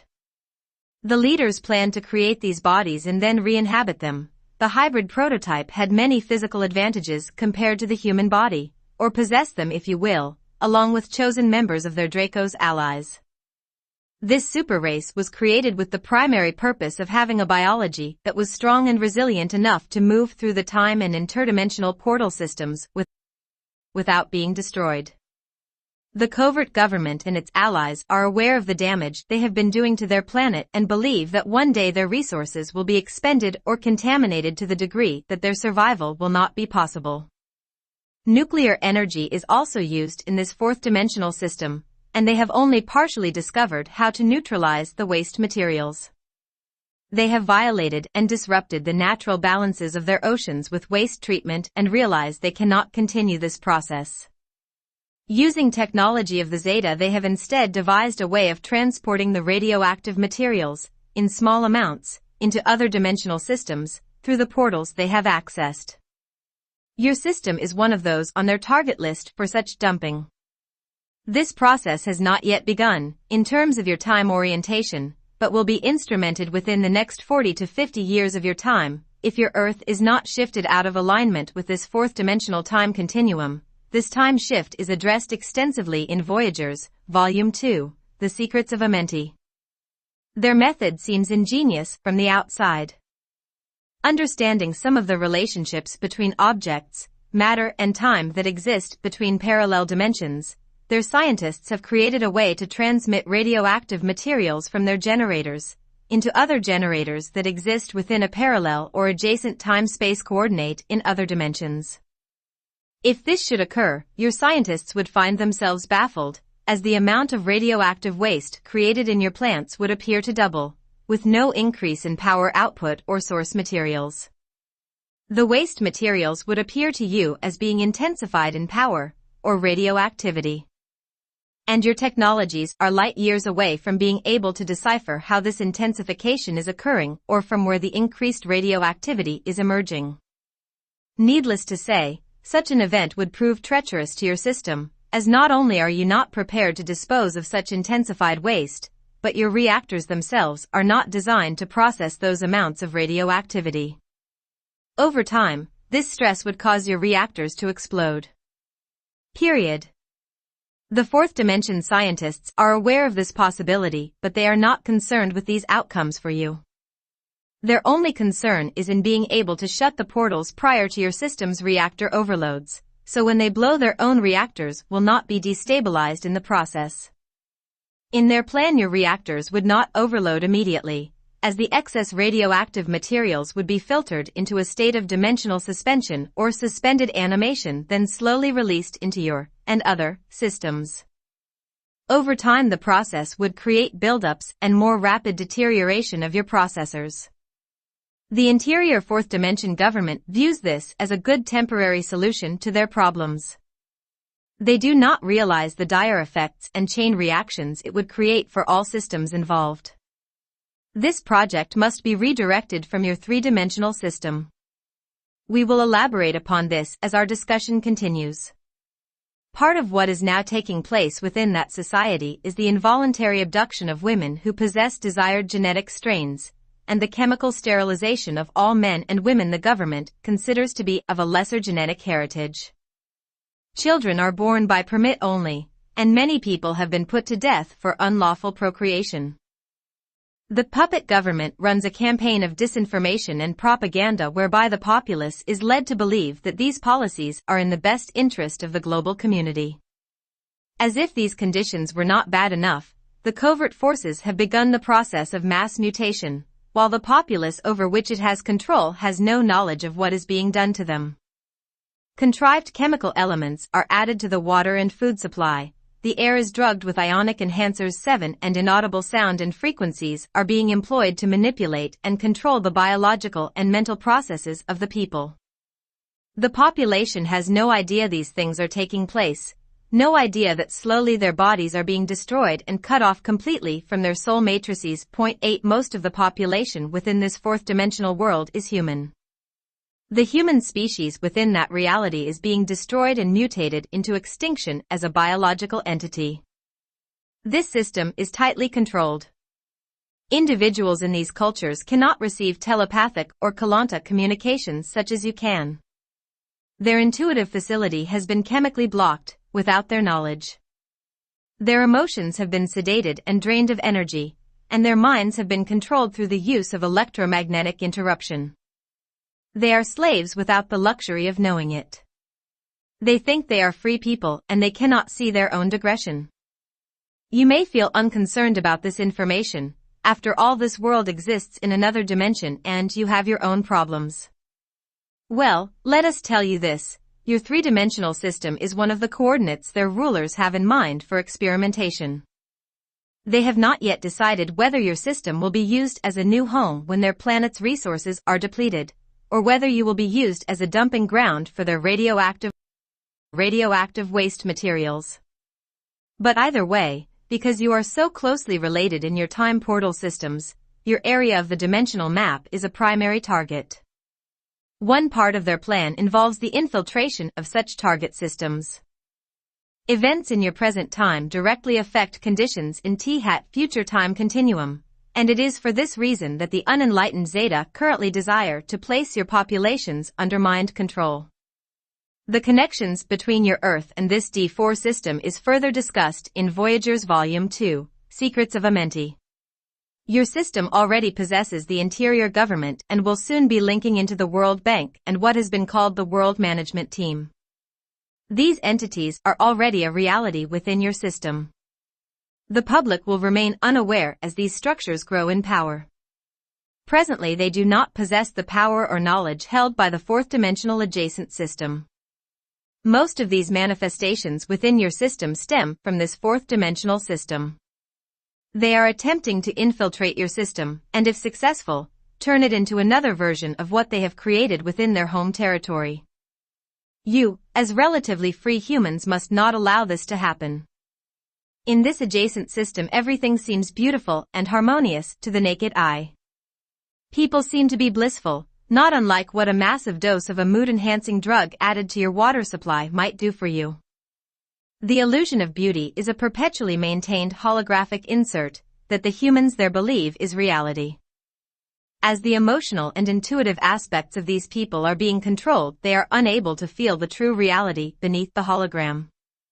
If an individual somehow begins to sense that something is amiss, begins to question, becomes fatigued with such concerns, the government is fast to assist him. If healing drugs are not successful in reprogramming his thoughts and realigning him with the propaganda program, the individual is sent away for rehabilitation. Family and friends are allowed to visit. However, the person they visit is also a hologram, as the human who entered treatment has been destroyed. You must become aware that your system is dangerously close to directly interfacing with this fourth-dimensional reality field. That reality exists as one of your potential futures. One you all could do very well without. There are things that you, as enlightened and awakening humans, can do to assist those in your world who are aligned with this potential future. And there are many who fit into this category. Let us look for a moment at your American culture, the greatest example of a free citizenry and enterprise system on your planet at this time. What do you think is the mindset of the norm, the average human functioning within that system? We are referring here to the cultural or tribal mind, the consensual reality. In the official view of things, those ideas perpetuated through your media, your social, business and religious institutions and your schools, you are taught to believe that some things are true, others are not. Some behaviors are acceptable, others not, and some ideas valid, others not. You are taught to view your reality and define yourselves in a certain way in order to be acceptable, functional, and normal within your cultural boundaries. We shall call these views and definitions the base program upon which your citizens function. Within the complex network of theologies and ideologies of your belief systems there exist central ideas or core beliefs, upon which all the other beliefs are stacked or out of which the other surface beliefs emerge. The majority of people operate on this base program of culturally mandated beliefs automatically. The program, its core elements and even the knowledge that the program exists operate on what you would call subconscious levels. This implies that these inner programs are directing you, rather than you directing or consciously choosing them. This means that, as individuals, you are not owning your personal power. You are not empowered, but rather disempowered, as these subconscious programs direct the workings of your mental, emotional, and physical system. In this age of enlightenment, part of your healing, part of your evolutionary challenge, is to reclaim that power, access those hidden programs and attain sovereignty over those hidden portions of your identity. In this way you will become enlightened, powerful and free to choose consciously the ideas and beliefs that direct the patterns of your inner forces. Now we shall ask, does your mainstream consensual reality teach you of these things? Do you learn from childhood that you are a blessed multidimensional being here to manifest self-sovereignty? Are you taught that you are meant to be powerful, fulfilled and free? Does your training prepare you to work cooperatively in co-creation with others? Or does it teach you to separate yourself from others and compete for limited rewards? Do the ideas of those around you convince you that the world is a safe and joyful place, or do they suggest that the world is cold and dangerous? Are you trained to reach out to your fellow humans in trust, or to be suspicious, protect yourself and retreat in fear? Are you taught to love yourselves, your bodies and others, or to judge and condemn? Are you taught of the ways of loving, cooperative, co-creative brotherhood in mainstream thought? The answer to these questions is an obvious no. Just examine your daily newspapers and television broadcasts, or attend a local business school. What attitudes and subtle suggestions do they imply? Your mainstream program tells you that everywhere you are helpless and victimized by forces beyond your control, that the world is a harsh and cruel place of limited resources for which you must compete, that your bodies are vulnerable and unable to protect themselves against disease, that humanity is chaotic or sinful and human nature cannot be trusted. You are trained to believe through constant repetition and reinforcement that there is not enough and you must always need more, and that you are not enough. Not pretty enough or smart enough, strong enough, fast enough, powerful enough, wealthy enough or good enough. You are taught, just as your parents had been, to believe that you are only what exists between the top of your head and the tip of your toes. You are trained to doubt the self, fear the self, punish the self and to place your trust in authorities or experts that exist outside of you. You are taught to long for but be afraid of power, and to fear your ability to handle it wisely. Emotion is power, and so it is expected that within this program you are taught to invalidate and repress emotional cognition. The intuitions and higher senses give you direct access to greater power and knowledge. And you are taught to negate, fear, devalue, disown and discredit intuitive perception and knowledge. Does it sound like this official mainstream program is designed to help you to become empowered or free? You are programmed to believe that what is on the outside is more important than what is on the inside and to continually distract yourselves with the more important external aspects of reality. Does your mainstream program encourage you to look within for answers, to discover your own innate power to create change or to spend time exploring the vast uncharted frontier that exists between your ears? The average American is far too busy, overburdened or distracted to take the time to explore the self. Everything else seems more important. And many are far too intellectually smug to admit that the self is a great unknown, and too frightened to approach the inner psyche with an open mind. In your present consensual reality program you are trained from infancy to disown the self, to subjugate yourselves to outside authority and to project your personal power outward onto other people or circumstances. From birth you are trained to accept the perceptions of others as being more valid than your own, and to appease others at all costs. You are directed into schools that are designed to squelch creativity and personal identity to create good little students who obey their teachers and follow the rules. Then you enter into an economic structure that further programs you to obey the authorities, work for others and allow others to benefit in unfair proportions from the investments of your energies and labor. You are taught that in order to survive you must either please others at all cost, because they hold your power, or to fight your way through the system to make it, and forcibly reclaim your power. Sacrifice the self, serve others, work hard, make more, buy more, need more, compete, push, produce.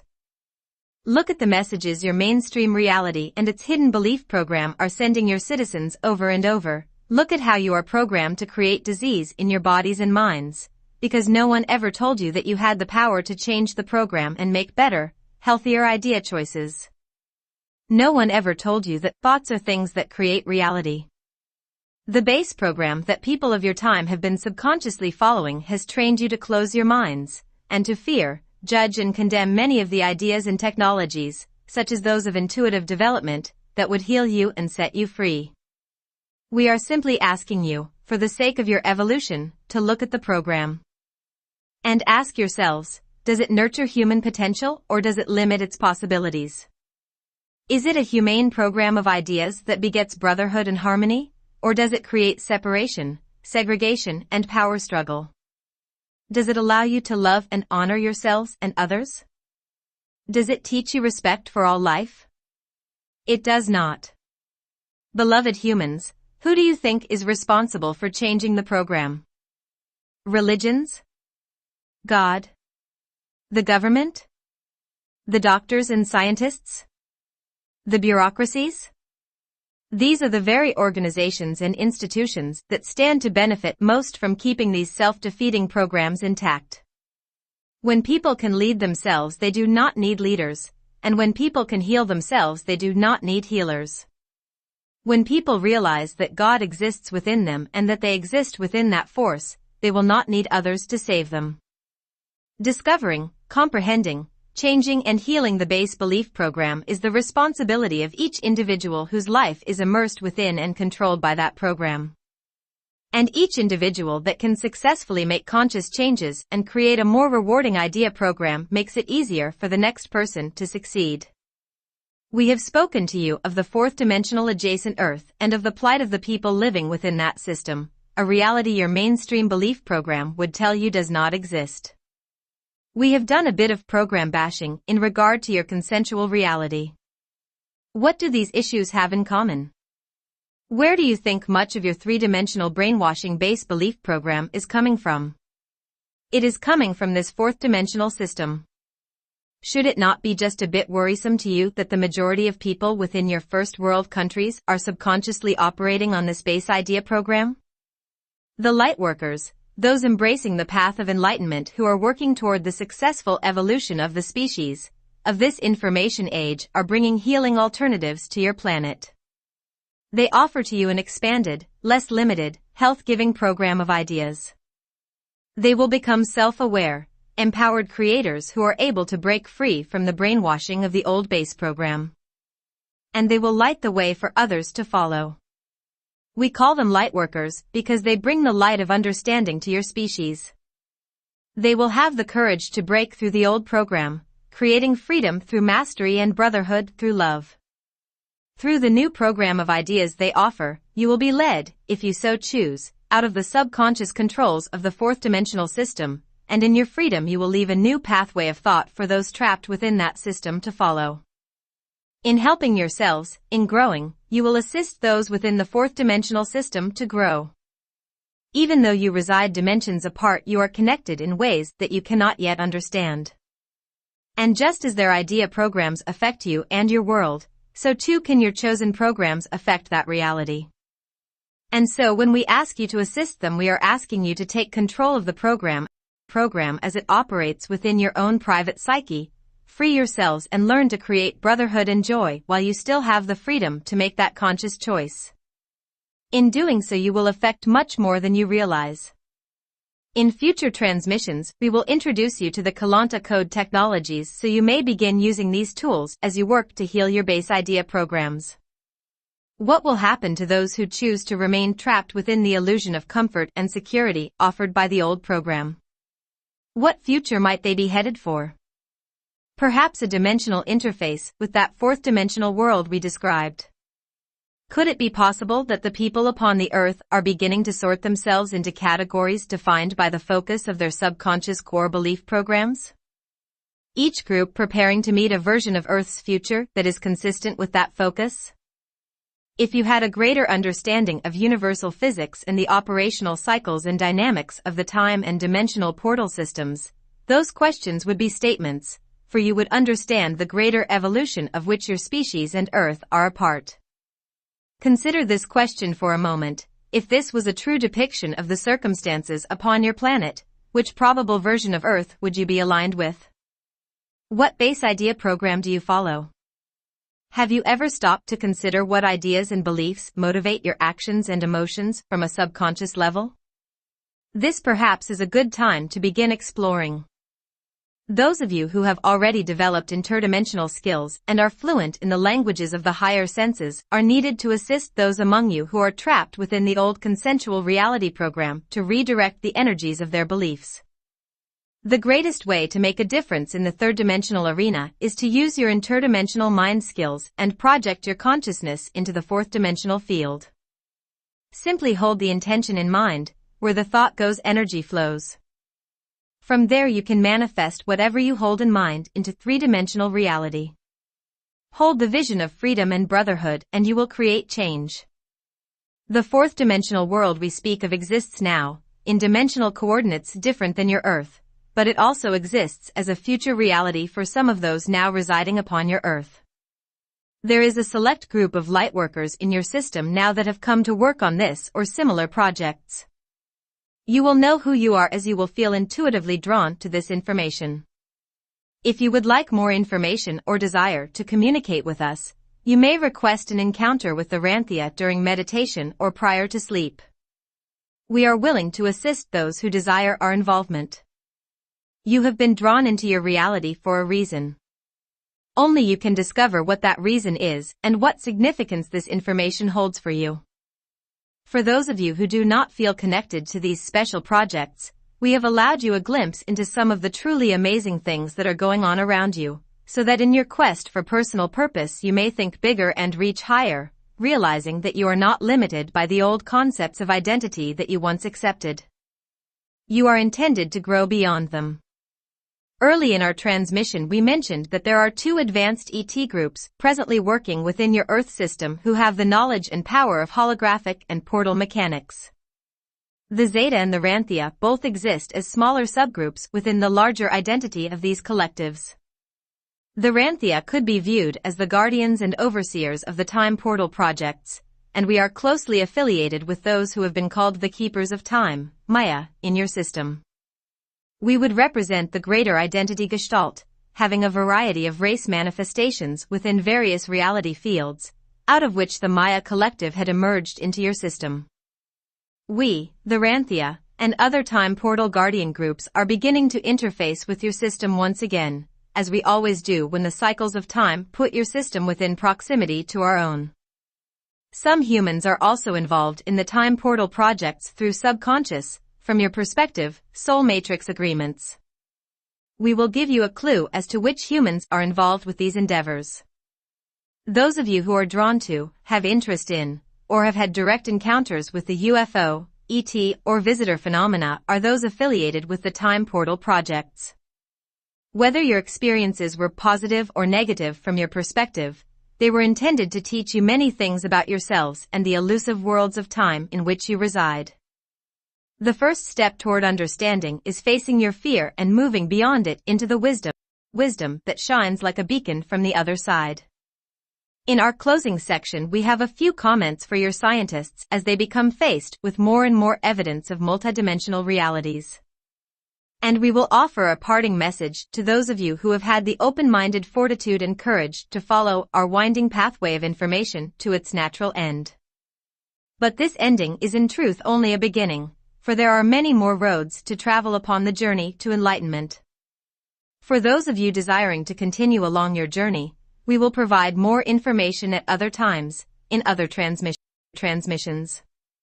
You could view the closing of this communication as simply a resting spot upon the road.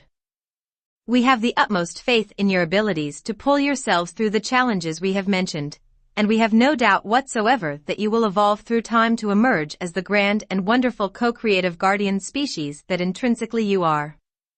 During our time of interface with your system we will offer whatever assistance we can to help you upon your path toward understanding.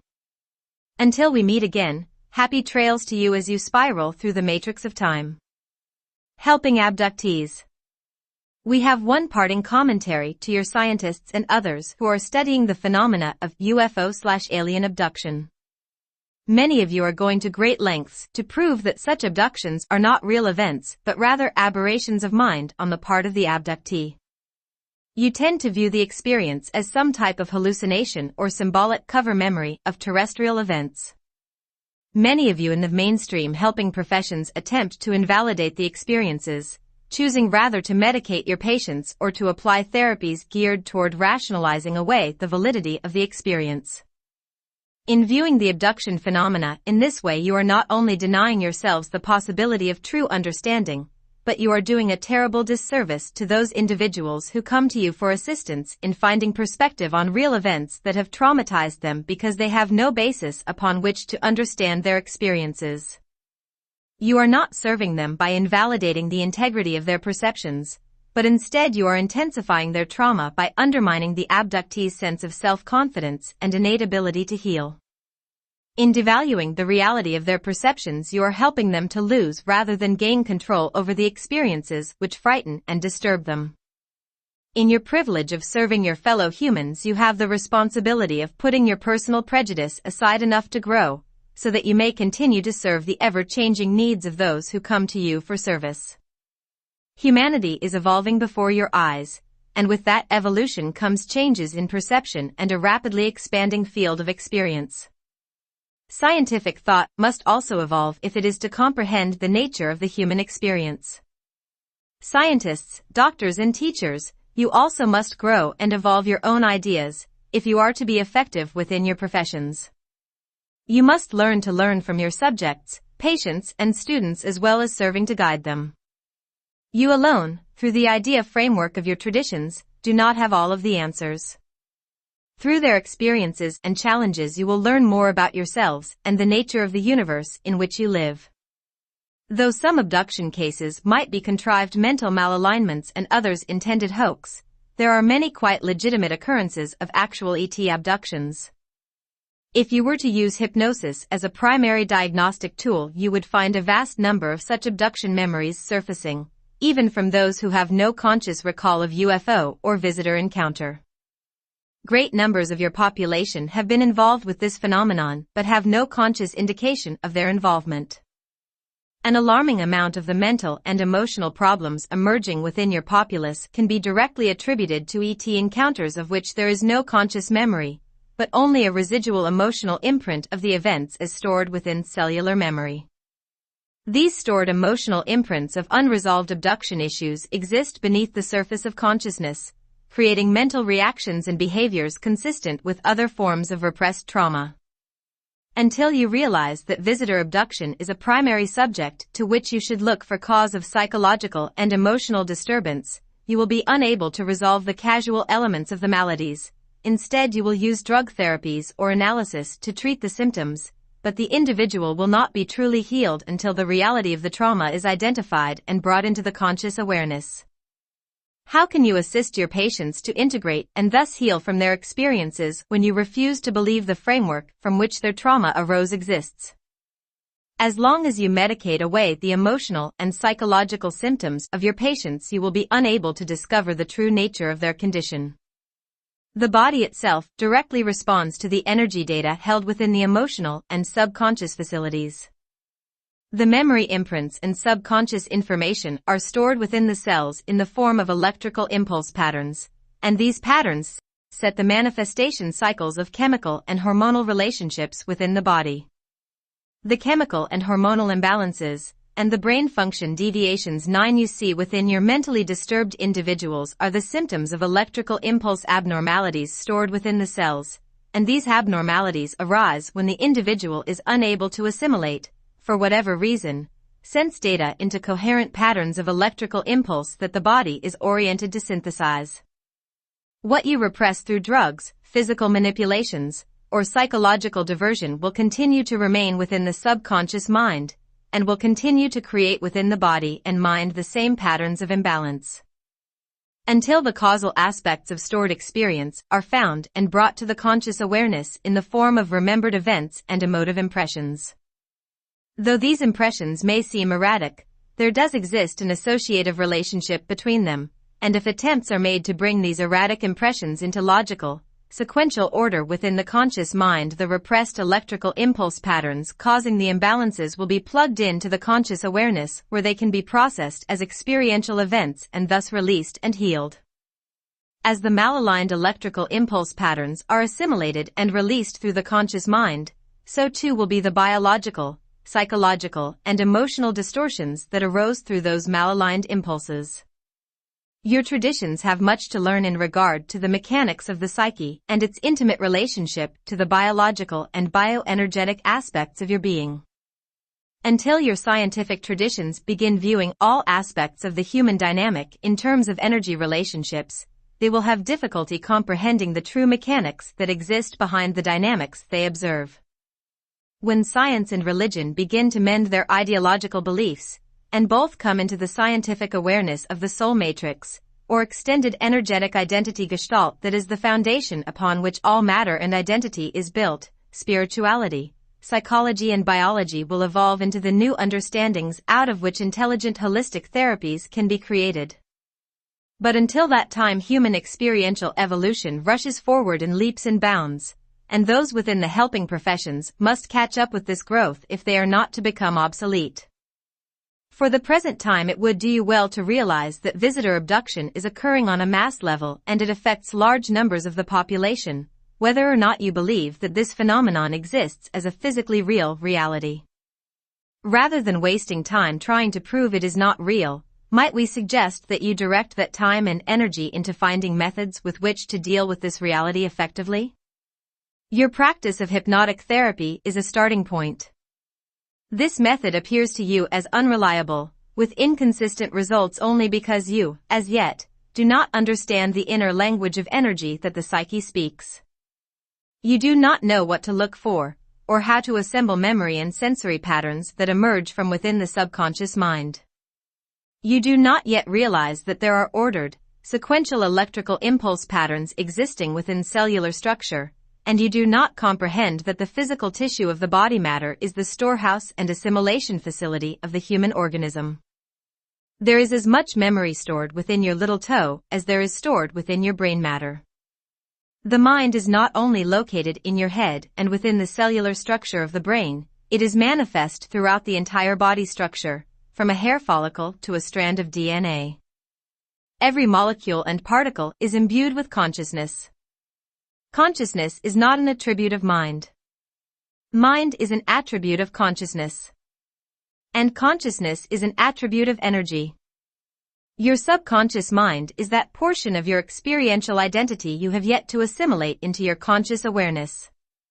Your subconscious mind exists within the cells of your body and within the less dense forms of your bioenergetic field. The subconscious has an intrinsic order, but your conscious awareness and biological form have not yet evolved enough to assimilate that order fully. So to you, as conscious biological forms, the attributes of the subconscious appear chaotic and disorganized from the conscious mind perspective. As you evolve, you will begin to understand the logic of the subconscious awareness, and you will grow to hold the operational dynamics of that facility within your conscious awareness.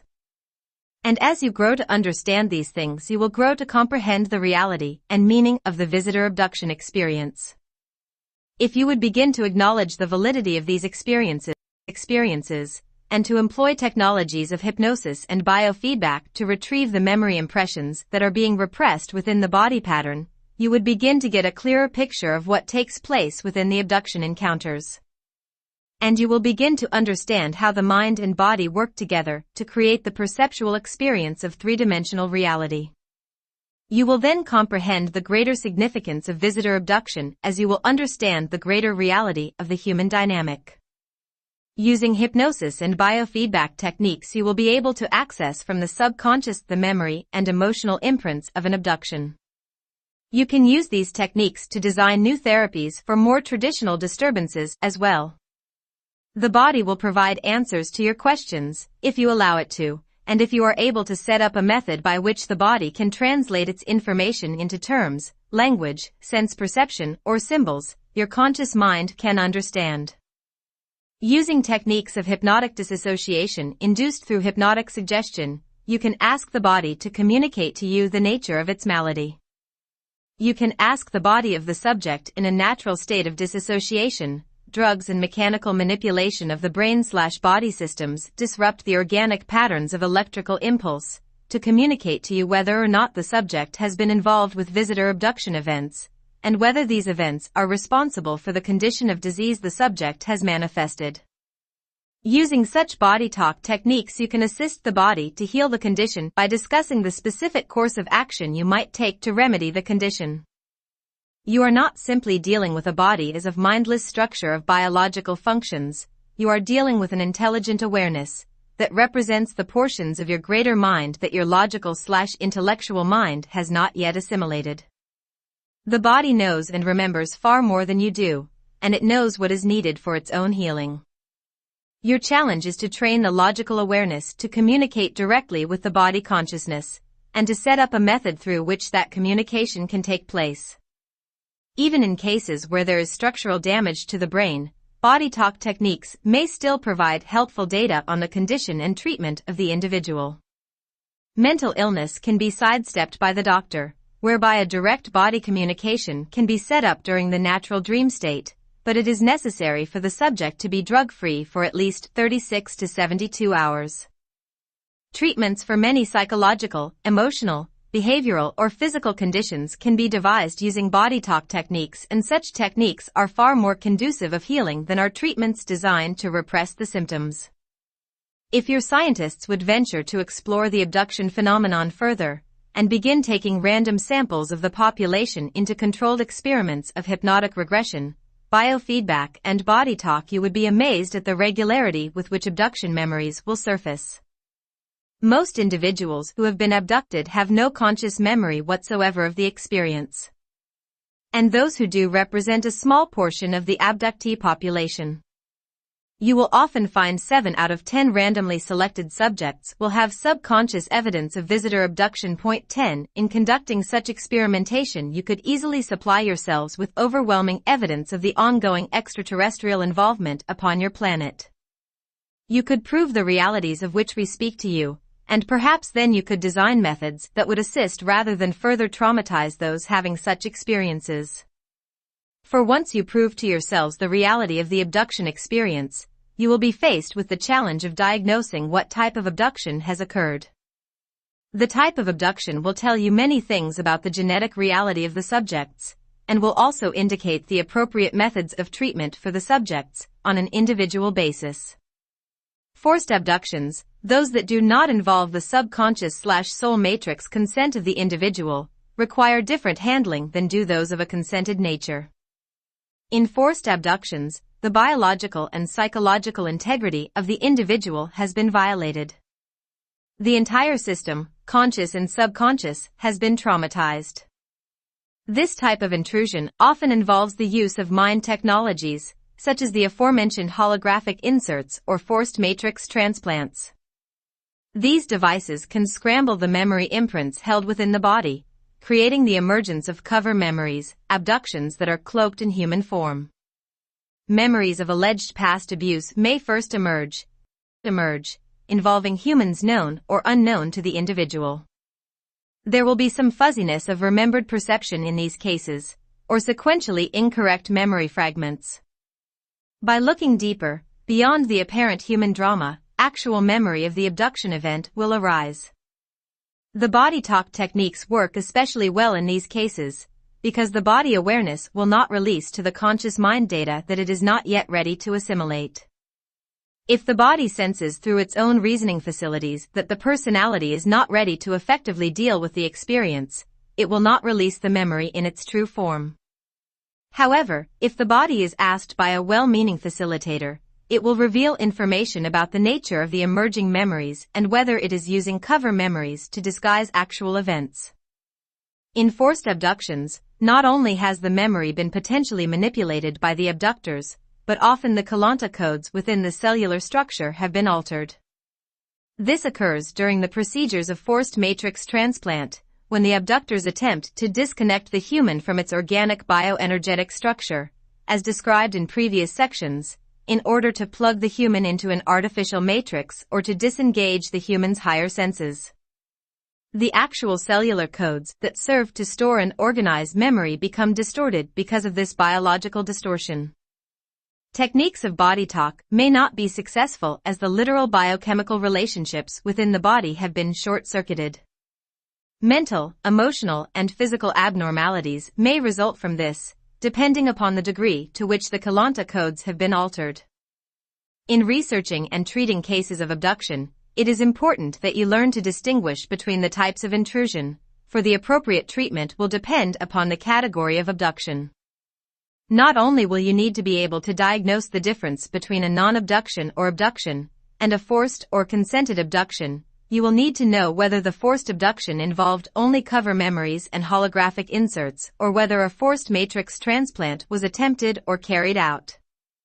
Though you can successfully treat the symptoms of the other forms of abduction, restore memory, and assist the conscious mind to assimilate the event, thereby removing the cause of the disturbing symptoms, in cases where forced matrix transplant is involved, you will not be able to resolve the issues without bringing the soul matrix into play.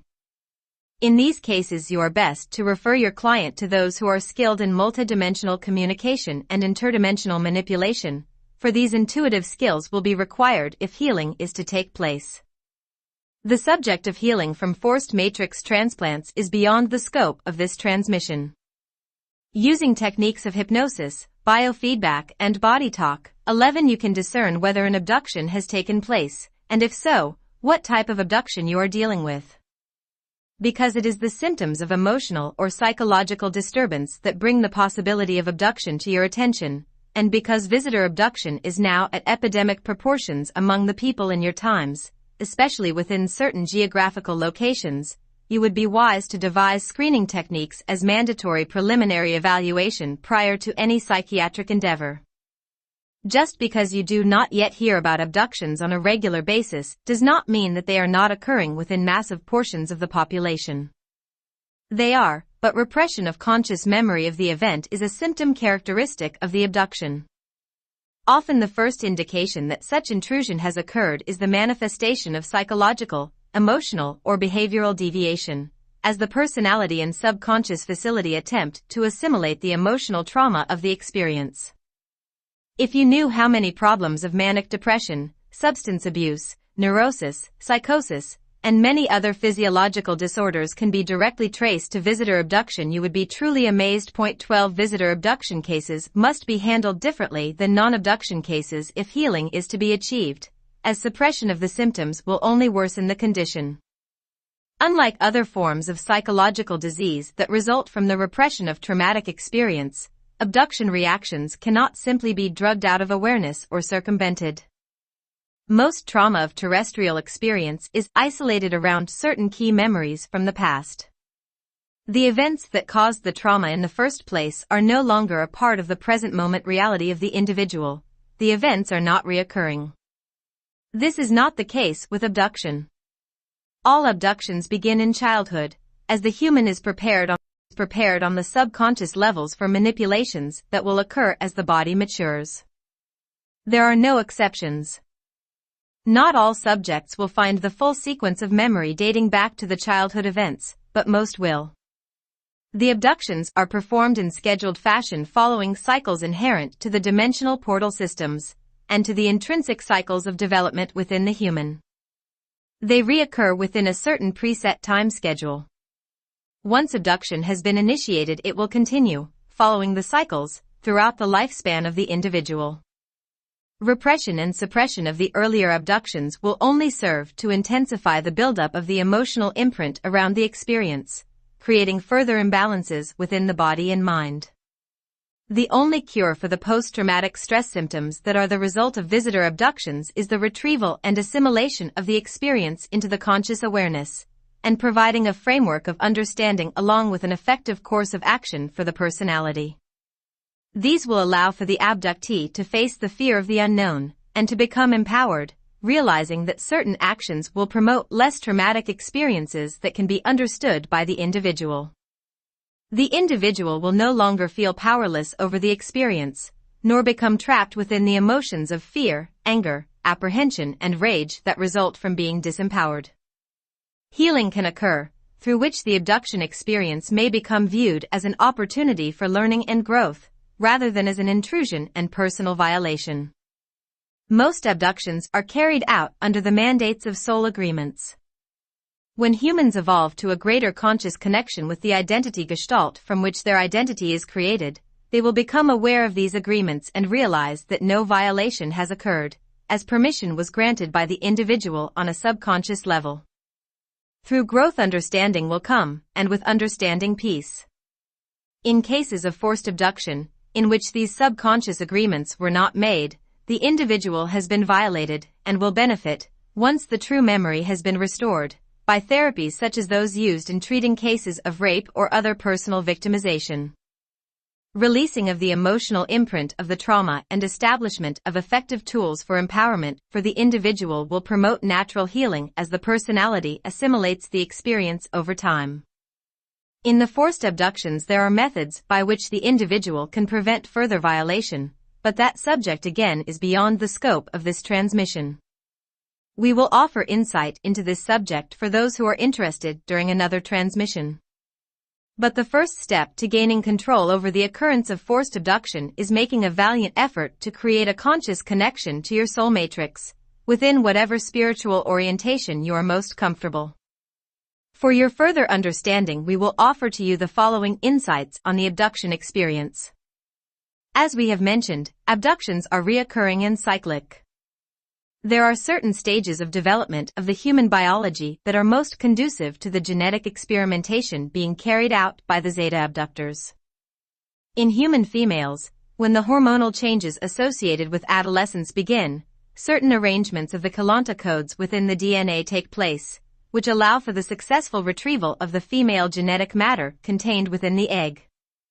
For this reason, many adolescent females are being led into disruptive behavior patterns that will serve as a diversion to the scheduled abductions. Remember, the Zeta possess the ability to impulse the mental and emotional awareness through the Keylonta codes of the body. Great behavioral influence can be applied in this way, through which the girl can be led into situations and locations conducive to the abduction. Many, but not all, of course, teenage runaways, or teens that turn to substance abuse and early pregnancy are being impulsed to do so by the abductors who silently watch over them. Most of these adolescents do not understand their motivations for these behaviors, but may attempt to rationalize away the seemingly incomprehensible emotional trauma that swims just below their conscious awareness. We do not mean to frighten you, but teen pregnancy is a desired event by many of the unenlightened Zeta groups who use forced abduction tactics. Following pregnancy, there are certain concentrations of energy within the genetic material. This energy, in combination with the already accelerated Keylonta code activity brought on by adolescence, creates prime genetic material for the Zeta abductors to use in the creation of their hybrids. Enlightened Zeta who operate within the confines of soul agreements will never participate in these events unless they exist as part of the soul agreement. But the unenlightened Zeta, following the old program, think nothing of impulsing adolescent females into repeated human pregnancies, as they utilize these female subjects to harvest the desired genetic imprint. For this reason, we suggest that you offer hypnotic regression therapies for these young women, so you may discover whether or not this intrusion is taking place. If memories indicative of abduction are found, bringing this information into the conscious awareness, and assisting the subject to assimilate and process the hidden emotional trauma they have been carrying as a result of the abductions, will allow the young woman to gain conscious control over her decisions. If she is encouraged to develop her innate abilities in sensing subtle energies, she can grow to discern between emotional impulses coming from her own subconscious and those being transmitted through the manipulation of Zeta abductors. If you truly desire to assist your populations, you must acknowledge the reality of the extraterrestrial presence and become familiar with the tactics that are being used by them, both for you and against you. If you do not acknowledge the reality of the problem, you will not be able to find solutions. It is time that the human species comes out of the darkness and moves out of the denial of the visitor presence, so that healing can begin. The cellular alphabet. A closing note to your scientists, those who have been experimenting with electrical impulse as a method to stimulate brain function. You have recently discovered that you can simulate abduction-like experiences in people who have not actually experienced them. First, we would like to point out that some of those subjects did indeed experience actual abductions, but had no conscious memory of the encounter. You have not properly screened your test subjects prior to your experiments, using the hypnotic regression techniques mentioned previously. Therefore, subjects who did indeed have repressed abduction memories participated in the experiments, thus contaminating the apparent results of those experiments. Secondly, yes, you can create abduction-like experiences, or any other perceptual target, by electrically or chemically stimulating certain areas of the brain, or other areas of the body's neurological or cellular structure. You are interpreting the results of your present contaminated experiments so as to indicate that all abductions are false events, representing either cover memories, hallucination-like mental events, or outright hoaxes. Nothing could be further from the truth. Let us say this to you, just because you are able to simulate an actual event does not mean that the event cannot exist in organic form. Just because you are able to simulate abduction-like impressions does not mean that actual abduction events do not exist, any more than photographing a model of a simulated spacecraft proves that spaceships do not exist. The fact that you can recreate or duplicate an effect does not prove nor imply that the original effect does not occur organically. In regard to brain manipulation, through electrical or chemical means, you can indeed create many false memory or virtual reality-like experiences. At the present time, you are not fully aware of the mechanics of cellular memory storage and retrieval. Your scientists have failed to realize that every cell stores not only memory, in the form of coded electrical impulse, but also stores the very codes of translation, the Keylonta light symbol codes. They are the means by which memory is translated into sensual data and the means by which the illusion of three-dimensional reality is manufactured. Let us compare these Keylonta light symbol codes, or fire letters, to an alphabet that is multidimensional, and whose characters change placement, meaning and sound depending upon the dimensional frequency with which they interface. The fire letters of this alphabet are stored within every cell of every human. It is the basis for the human genetic code. Through this cellular alphabet, impulses of electromagnetic energy are aligned and ordered, much as words are formed out of the different letter combinations of your written alphabet. The words, created out of the alphabet of letters, are conveyors of meaning. The words in the alphabet themselves are not the meaning but serve as a conduit through which meaning can be moved from one place to another.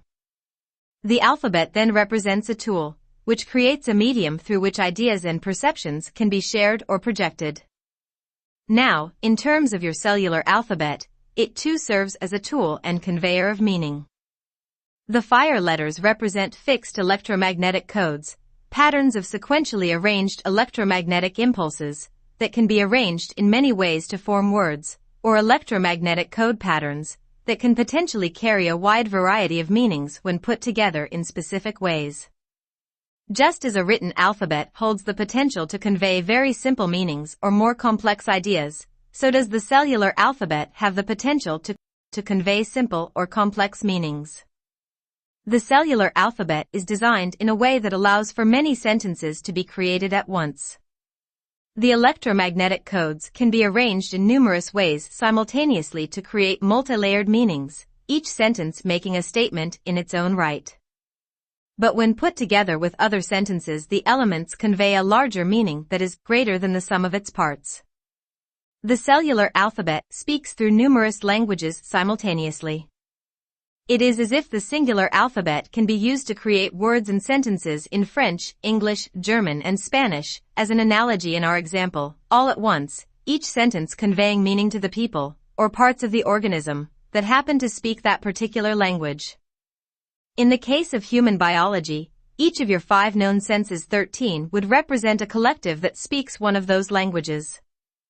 All of the senses use the same fire letter alphabet, or fixed electromagnetic impulse patterns, but each sense translates into meaning only the sentences, strings or sequences of electromagnetic impulse patterns, that use its natural language.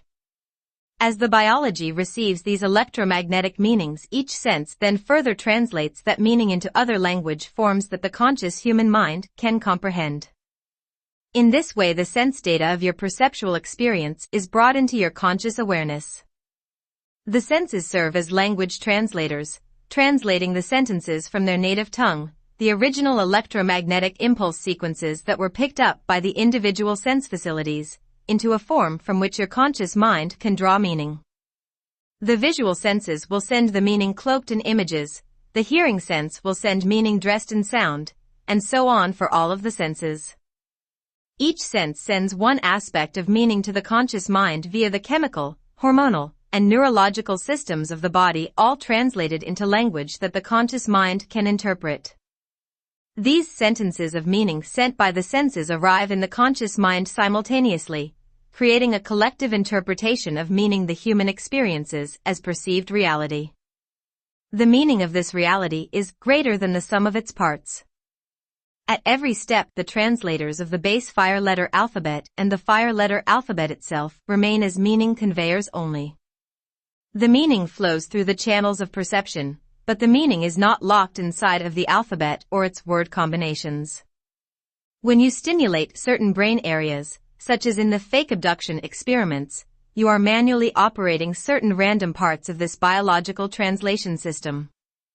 You are also doing this when you use certain chemicals, and when you are doing bodywork therapy and therapies that involve conscious release of cellular memory. The cells that you stimulate will indeed translate the energy, or electrical impulse you have sent. The alphabet within the cells will translate that impulse into perceptual data characteristic to the particular electromagnetic codes or fire letters you have randomly chosen. In such experiments, it is as if you randomly pull letters from the alphabet, then throw them on the table and decide that the alphabet is meaningless because you cannot make coherent words out of the letters you have chosen. You are ignoring the rest of the alphabet and the multiple levels of translation this alphabet undergoes as it synthesizes the multiple levels of meaning into a cohesive picture of reality. When you stimulate the brain and create abduction-like perceptual experiences, might we simply suggest that you are accessing part of a translation of a few of the alphabet letters? This in no way proves that other abduction cases are not real. It only proves that you can stimulate or recreate a version of that experience through artificial means by activating the innate cellular alphabet of fixed electromagnetic code patterns. In actual UFO/visitor abductions, and during the normal sensory translation process, the entire alphabet and its translators are used by the soul matrix and body consciousness with purposed intent, or intelligently directed purpose, and the mechanics of their language are understood by that intelligence. In these cases, the alphabet is used to convey meaning. The perceptual experience created through the alphabet is not random and meaningless as it is within your experiments. Your illusion of three-dimensionally solid matter is created in just the same way. The only difference is that different word combinations, electromagnetic impulse sequence patterns, are used to carry different meanings. Actual abduction encounters are no more or less real than is your perceptual experience of three-dimensional reality.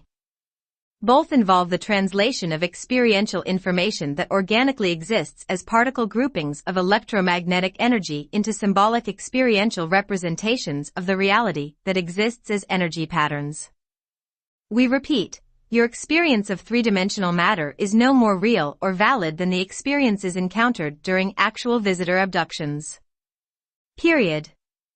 In essence, both are mental aberrations, hallucinations, holograms or cover illusions, created through the mind and body to give you the perceptual distortion you call three-dimensional reality. This reality is really energy at its core, regardless of what guise that energy wears. Your three-dimensional system seems quite real to you, and visitors' abductions are presently an intrinsic part of that system. Visitor abduction experiences and the experience of three-dimensionally solid matter are both translations of energy reality as perceived through the Keylontic code structures of the human organism. Both are illusions. But both are quite literal and real. To accurately categorize visitor abductions as not real but imagined, you would have to place your three-dimensionally viewed world into the same category. We are suggesting that you could be of far more assistance to yourselves, and to those who come to you for understanding regarding abductions, if you were to stop viewing the experiences as invalid or as indications of mental imbalance. In abduction-related cases that involve mental imbalance, it is usually the abduction that created the condition, not the imbalance creating the illusion of an abduction. People having abduction experiences usually are not mentally ill, they are ordinary people having extraordinary experiences. Mental illness can, however, result, in some cases, from the trauma of a repressed, undiagnosed or botched visitor abduction. As we have said before, you would be literally amazed, and most of you terribly frightened, by the number of patients in your mental hospitals and under psychiatric care for seemingly typical or clinical disorders, who are in actuality the victims of undiagnosed abductions. The mental disorders manifest as a perfectly normal personality tries to comprehend and assimilate an experience for which it has no logical framework. Conditions ranging from psychosis to split personality syndrome and even suicide can manifest as the abductee faces an inner terror for which there is seemingly no explanation. But we must stress that there is an explanation and a cause behind many of your apparent mental disorders. The cause is quite often visitor abduction. To those of you in the medical and psychiatric communities, if you truly care about the welfare of your patients, we urge you to quickly implement screening techniques, as mentioned earlier in this section, to diagnose the probability, not just the possibility, as abduction affects hundreds of thousands of your people globally, even in cases that appear to be typical or clinical disorders. Screening is an invaluable tool. For if visitor abduction is the cause behind the disorder, traditional modes of treatment will be ineffective in the long run. And using drug therapy to disguise the symptoms will only create a chemical dependence within the body that will make later memory retrieval therapies more difficult to implement. You should also screen those already diagnosed with most typical disorders, as true healing of those victimized by abduction can only occur through proper diagnosis and memory retrieval and assimilation therapies. If you care about your people, you will begin to develop these screening techniques now and to implement them as soon as possible. People experiencing visitor abduction do need treatment, and treatment begins with personal respect. Labeling such individuals as freaks or viewing them as mental cases only keeps you blind, and it harms them rather than healing them. There are many well-meaning health practitioners who genuinely care about their patients, and to you we say, please have the courage to open your minds to the possibilities we have suggested and begin the intelligent research that is needed. Speak out about your findings and your feelings, on behalf of professional integrity and on behalf of your patients. Open your heart to those who come to you with abduction stories. Learn to listen and learn to learn. For it is the abductees themselves that will bring to you the information you need to help those victims who are unaware of these events that haunt them on subconscious levels. Use your wisdom to find those who are presently unaware of their abduction experiences, as awareness is the first step toward healing. And we suggest that you begin with yourselves, for many of you are also abductees who have yet to remember. Dig for those memories that are harbored within your bodies and souls, and you may indeed discover the existence of that soul. Learn to diagnose and treat others by first diagnosing yourselves, and treat others with the respect and compassion that you yourselves would demand. A whole new world now awaits your exploration. And now a final bit of information concerning abductees. We are addressing those of you in the scientific and medical communities not only to inform you of the existence of the abduction experience but also to inform you that you, the doctors, scientists, clergy, experts within many fields, as well as the common man, are being abducted on a regular basis. Even if you may scoff at the possibility and have no memory of the encounters, the enlightened Zeta are now working with you, abducting you in order to train you and in order to teach you things you have not yet dreamed exist. These abductions are those of the agreement kind, as previously discussed, and you are treated with great respect. No harm will come to you other than the harm you might do to yourselves in trying to deny the experiences or in resisting the visitation should you become aware during the event. You are being trained in knowledge that will help your people and your world. You are being trained through abduction visitations and in your dreams. Ask yourself sometime, where do my thoughts come from? And before you rationalize away the possibilities, make certain that all of those thoughts belong to you. For the visitors know the human mind from the inside out and are quite able to direct you through the impulses of your own brainwave patterns. These professional communities we have mentioned presently represent the highest percentage of humans who are being abducted. And you, within those communities, are the most prepared to conduct yourselves rationally in the face of the unknown. That is why you are selected, why you are part of a select group, which does involve some other non-professional citizens, known as the chosen ones. You will be allowed to remember when you are ready to handle that memory wisely, and then your abductions will no longer be abductions, but instead conscious visitations. All abductees and the scientists who study them are being confronted with experiences they must grow to understand, and with a very real experiential language that neither are yet prepared to decipher. That preparation is to come. The meaning and purpose of the abduction experience lives within its translation, but the meaning will be lost to you if you do not understand the language through which it comes. When you look at a tree in your reality, you see a tree and assume that image is its only reality. You are so accustomed to seeing trees that you do not question whether or not what you are perceiving is an aberration or hallucination. You accept the reality of the tree without question. Yet when you see a little gray being with big dark eyes, you begin to question your sanity. Perhaps you have been taught to believe in trees, but not in ETs? In its true reality, the tree is not as you perceive it at all. It exists as glowing patterns of light geometries, energy oscillations, and sound emanations. That is the true reality of a tree or any other object or being within your three-dimensional system. However, its solidity is apparent, and its solid reality is validated when that pattern of energy is viewed through the energy patterns you call the human body. Thus it is safe to say that the solid tree represents one aspect of the tree's reality. It is one form that the tree takes within the full pattern of its wholeness. The solid tree is no more real or unreal than any of its other aspects. All of them together are tree. So too is it the same for little gray ETs and spaceships and visitors from other places. All exist as conscious energy patterns, and when perceived through the energy patterns you call the human body, the patterns appear as little gray ETs, spaceships and visitors from other places. Or perhaps the energy patterns will appear as mountains, oceans, or people walking around in three-dimensional human bodies. The experience of the little gray visitor, the tree or the human and its three-dimensional world represent one aspect of a reality and identity that is multidimensional. By the way, if you stumble upon and stimulate the appropriate cells within the human organism, you can make people see trees also.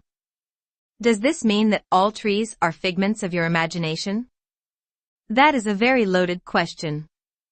Welcome, dear ones, to the science of the subconscious symbol codes, part of the reality construction system we refer to as Keylonta mechanics.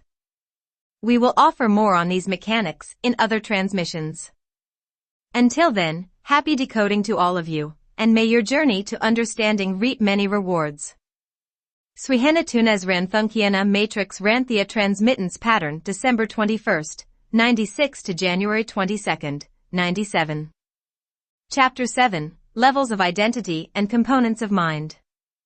In this section we will provide 2 exercises that can, with practice, assist you to begin the process of awakening the multidimensional aspects of your identity.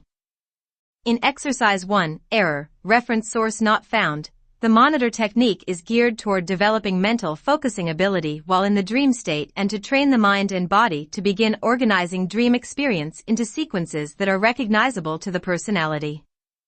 As these skills develop, the dream state can be used to access guidance and information pertinent to the personality in the waking state of consciousness. This exercise is particularly useful when attempting to discover whether you have had contact or abduction experiences with ET or other dimensional beings in this lifetime and to access more information and memory pertaining to such contact experiences. The exercise is also useful in applications of memory and data retrieval not related to the contact/abduction phenomena. Exercise 2, Error, Reference Source Not Found. The induction technique is intended to assist the body and mind of the three-dimensional personality to come into greater alignment and harmony with the personal soul matrix, identity levels stationed in dimensions 4 to 6. This exercise utilizes rudimentary functions of Keylontic morphogenetic science, whereby Keylontic symbol codes are used to restructure the organization of the personal Keylon crystal body, the crystalline latticework blueprint for the body and consciousness that is composed of ultramicroparticle units called partiki. The existing arrangement of Keylon codes within the crystalline morphogenetic body will be subtly rearranged to produce greater conductivity of energy and awareness between the physical body, three-dimensional personality, and the soul matrix. This realignment of existing Keylon codes prepares the body for dormant DNA code activations that can be initiated through Keylontic Science DNA activations exercises.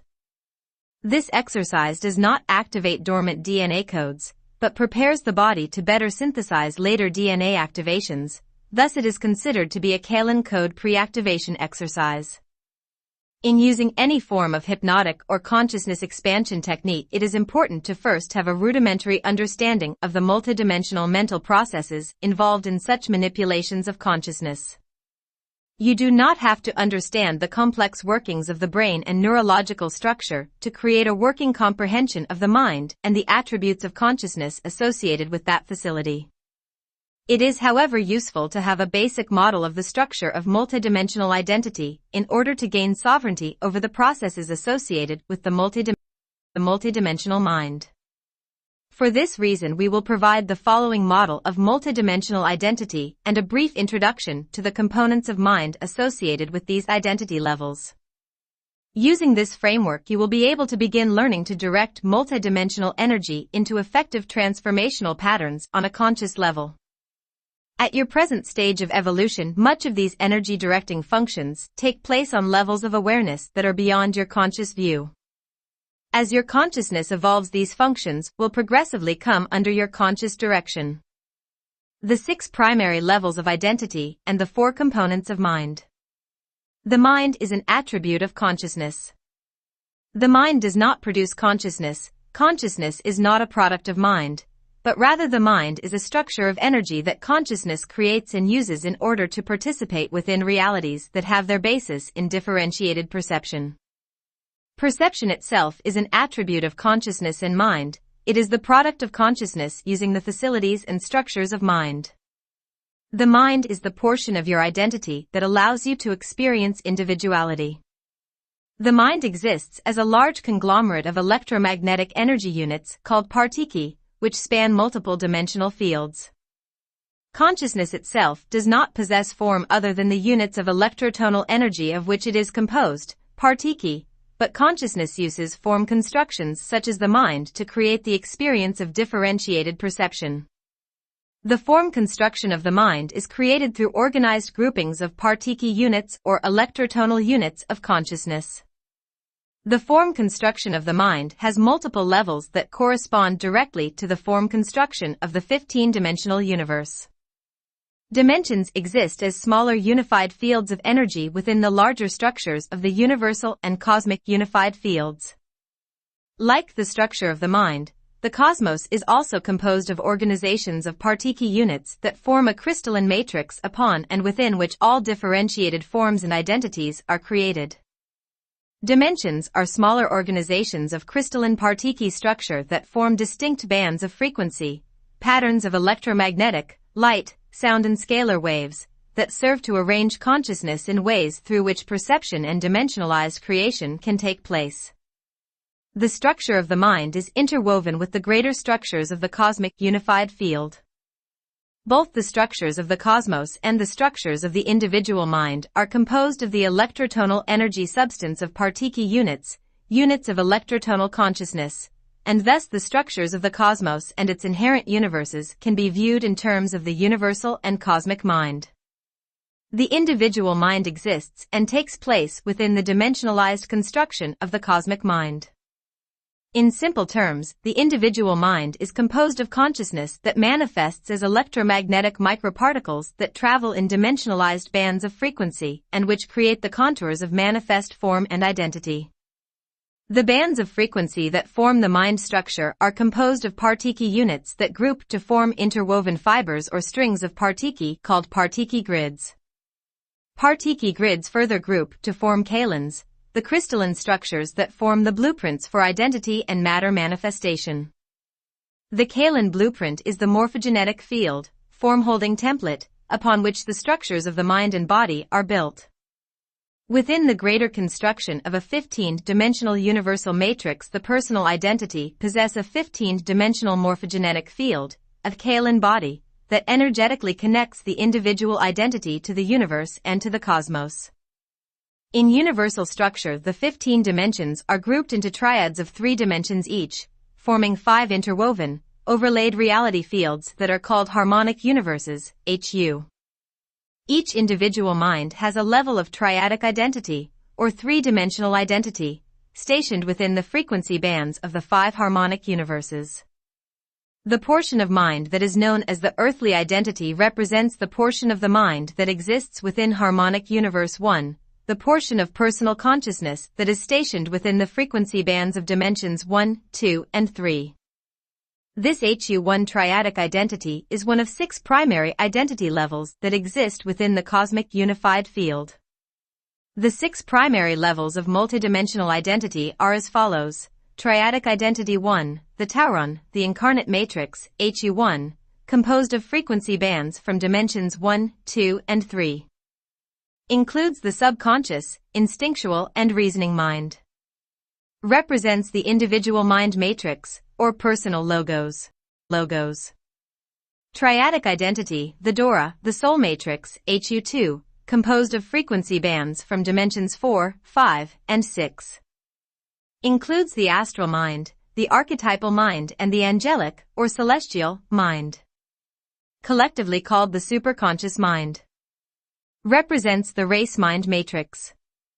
Or collective logos. Triadic identity, the Tura, the oversoul matrix, HU3, composed of frequency bands from dimensions 7, 8, and 9. Includes the catheric mind, the monadic mind, and the chariatric mind. Collectively called the causal mind. Represents the planetary mind matrix, or planetary logos. Triadic identity, the avatar, the Dola matrix, HU4, composed of frequency bands from dimensions 10, 11, and 12. Includes the Christiac mind, the Buddhiac mind, and the Nirvanic mind. Collectively called the metaconscious mind. Represents the galactic mind matrix, or solar logos. Triadic identity, the Rishi, the solar matrix, HU5, composed of frequency bands from dimensions 13, 14, and 15. Includes the Partikam mind, the Partiki mind, and the Partika mind. Collectively called the universal conscious mind. Represents the universal mind matrix, or universal logos. Identity level, the geomancy, the Unipsi matrix, the sixth primary level of multidimensional identity, exists beyond the structure of 15-dimensional construction. Collectively called the cosmic conscious mind. Represents the cosmic mind matrix, or the cosmic logos. It represents an eternal gestalt of identity that is non-dimensionalized and free from space-time matter orientation, a level of mind that exists as part of the one mind, or the source mind of the core creative force. This identity level is called the geomantic entity, or geomancy. All other levels of identity and mind and the structures of all dimensional systems exist within the crystalline latticework morphogenetic blueprint of the geomantic entity gestalt identity. Through the geomancy, all things, beings, and consciousness are connected to and contained within the central creative gestalt identity of source mind. The structure of the 6 primary levels of multidimensional identity represent a literal family tree of consciousness through which all humans are connected to each other, all other life forms, the universes, the cosmos, and source mind, one mind, God. From the perspective of the HU1 incarnate identity, the process of evolution is the process of incorporating all 6 levels of multidimensional identity into the conscious cognition of I am. The first step in awakening multidimensional identity is to bring the superconscious mind of the HU2 soul matrix into conscious recognition within the biologically focused personality. This process is called soul integration. Within the process of soul integration, you are primarily dealing with 4 components of mind: the subconscious mind of D1 frequency bands, the instinctual mind of D2 frequency bands, the reasoning mind of D3 frequency bands, and the superconscious mind of the D4 through D6 soul matrix gestalt. Soul integration comes with conscious assimilation of these 4 components of mind. The 4 components of mind. Component 1. The subconscious mind/body consciousness/cellular memory facility. Key functions: data storage. Stores perceptual imprints from various components of mind and stores directional impulses from the superconscious mind, through which the body receives its operational orders from the soul matrix. The subconscious mind is composed of Partiki units and kalons. It exists as a minute crystalline blueprint within the cellular structure of the body and serves as a memory storage facility and regulator of the body's autonomic processes. Memory is stored within the cells and kalon codes of the entire body, not just within the brain. The biological memory of the subconscious mind is called cellular memory. The subconscious mind is the portion of your personal identity that manifests as the physical body form and the crystalline blueprint within the molecular structure. It represents the body consciousness. It is this portion of identity that is accessed when using techniques such as hypnosis. The subconscious mind translates energy signatures from the dimensional unified fields of energy into perceptual data such as light, sound, taste, smell, touch, temperature, objectified form, and linear passage through time. Working co-creatively with the other components of mind, the subconscious mind creates the holographic illusion of three-dimensional matter, objectified space, and linear passage through time. Keylontic symbol codes are the languages of the subconscious mind. The subconscious mind translates thoughts, ideas, and beliefs into keylontic symbol codes of light, sound, and electromagnetic standing wave patterns that direct the morphogenetic Keylon structure of the body. Thoughts will thus affect the health or disease of the body, as their biological keylontic translations will either assist or impede the flow of energy between the body, the personality, and the soul matrix. The reasoning mind can use keylontic symbol codes to direct the processes of the subconscious mind and body and to access information stored within cellular memory. The subconscious mind is primarily associated with frequency bands of D1, the physical body, the first DNA strand, the base chakra, and the etheric body, first level out from the physical body, level of the bioenergetic field. Component 2. The instinctual mind, the emotional/intuitive facility. Key function, data relay. To relay directional electrical impulse and information from the soul matrix/superconscious mind into cellular memory storage within the body/subconscious mind. The instinctual mind is also composed of partiki and Keylons. It exists as a minute crystalline blueprint within and surrounding the body and serves to draw information in the form of electrical impulse from the soul matrix into the subconscious mind/cellular memory. Emotion and intuition represent translations of information from the soul matrix/superconscious mind as they are relayed to the subconscious mind via the instinctual mind. The instinctual behavior of animals occurs through a similar process of information downloading from the collective species soul matrix into the cellular memory. Originally, the human instinctual mind was intended to hold the individuated identity in place while keeping the identity intimately connected to the soul matrix and to the guiding impulses of the superconscious mind. Due to ancient DNA manipulations of the human gene code, the electrical impulses from the soul matrix are unable to fully process into the cellular memory of the body. The impulses pool within the bioenergetic field, creating an area of disorganized, chaotic energy between the body, personality, and soul identity. This area of chaotic energy represents the first level of dream reality that the consciousness will encounter as it disassociates from the body consciousness during sleep. The instinctual mind sets the organizational sequence of memory as it will be programmed into the body. Due to the present DNA distortion within the instinctual mind memory of multidimensional experience, dream reality and cognition of the superconscious mind is jumbled within cellular memory and appears fragmented to the reasoning mind. Repression of emotion and intuition contribute to the distortion of the instinctual mind and can create exaggerated physical, emotional, psychological, and memory distortions within the identity. Keylontic science techniques can be used to sidestep the area of chaotic energies within the instinctual mind to create clearer memory retrieval, dream recall, and communication between the body/subconscious mind, reasoning mind, and the superconscious mind. Keylontic DNA realignments and activations can be used to correct the genetic distortion of the instinctual mind.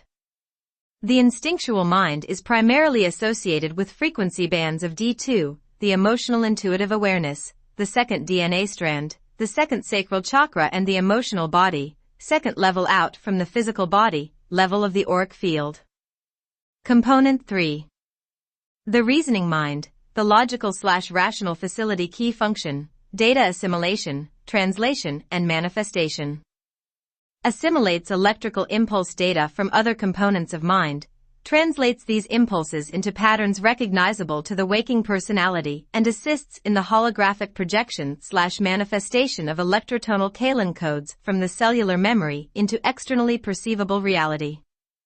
The reasoning mind is composed of partiki units and Keylons. It exists as a minute crystalline blueprint within and surrounding the body and serves to synthesize and translate data from other components of mind into a holographic representation of external, three-dimensionally perceivable reality. It is intended to allow the identity to observe and experience the illusion of matter density and to perceive and interact with objectified space, time, and form. The reasoning mind also assists the superconscious mind/soul matrix in the manifestation of the biological organism and serves to direct many functions within the subconscious mind/body and the instinctual mind/emotions and intuition. The reasoning mind was designed to assimilate electrical impulses from all fields of perception into a solidified and coherent picture that allows for the experience of individuated biological identity within the framework of spacetime matter. It is a synthesizer of energy, translator of keylontic codes and projector of holographic imagery. Part of the reasoning mind utilizes the physical brain and neurological structure. Portions of the reasoning mind exist within the structures of the body consciousness and work co-creatively with the subconscious mind. Other portions of the reasoning mind exist within the instinctual mind and the superconscious mind of the soul matrix. The reasoning mind is multidimensional and it is simultaneously focused within the four components of mind.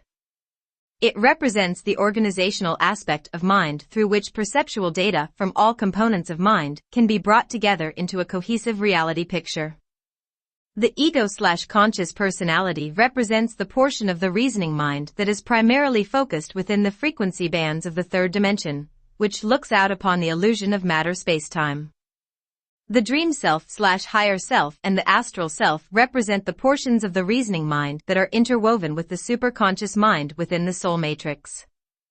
They serve to assimilate higher dimensional experience and information into terms comprehensible to the ego identity. Due to genetic distortions and the present level of genetic evolution, humans must disassociate the consciousness from the ego and the body during sleep, in order to have full conscious focus within the body of the dream self, astral self, or soul matrix. The intuitive self represents the portion of the reasoning mind that is intertwined with the instinctual mind and emotional body, which serves to unite the physical body/cellular memory/subconscious mind with the higher dimensional levels of identity. The dream self/higher self, the astral self and the intuitive self represent portions of the reasoning mind that operate, experience and perceive simultaneously with the ego self, whether or not the ego is consciously aware of these perceptions. Information gained through the various portions of the reasoning mind can become available to the ego/personality if the ego accepts its responsibility for being the conscious director of energy that it was intended to be. The ego can build a bridge between the dream self/higher self, the intuitive self and the astral self through learning to expand its attention and by working with Keylontic Science. As the ego begins to assimilate the other portions of the reasoning mind, the seeming barriers between the dream self, astral self, soul matrix, and body consciousness will begin to dissolve.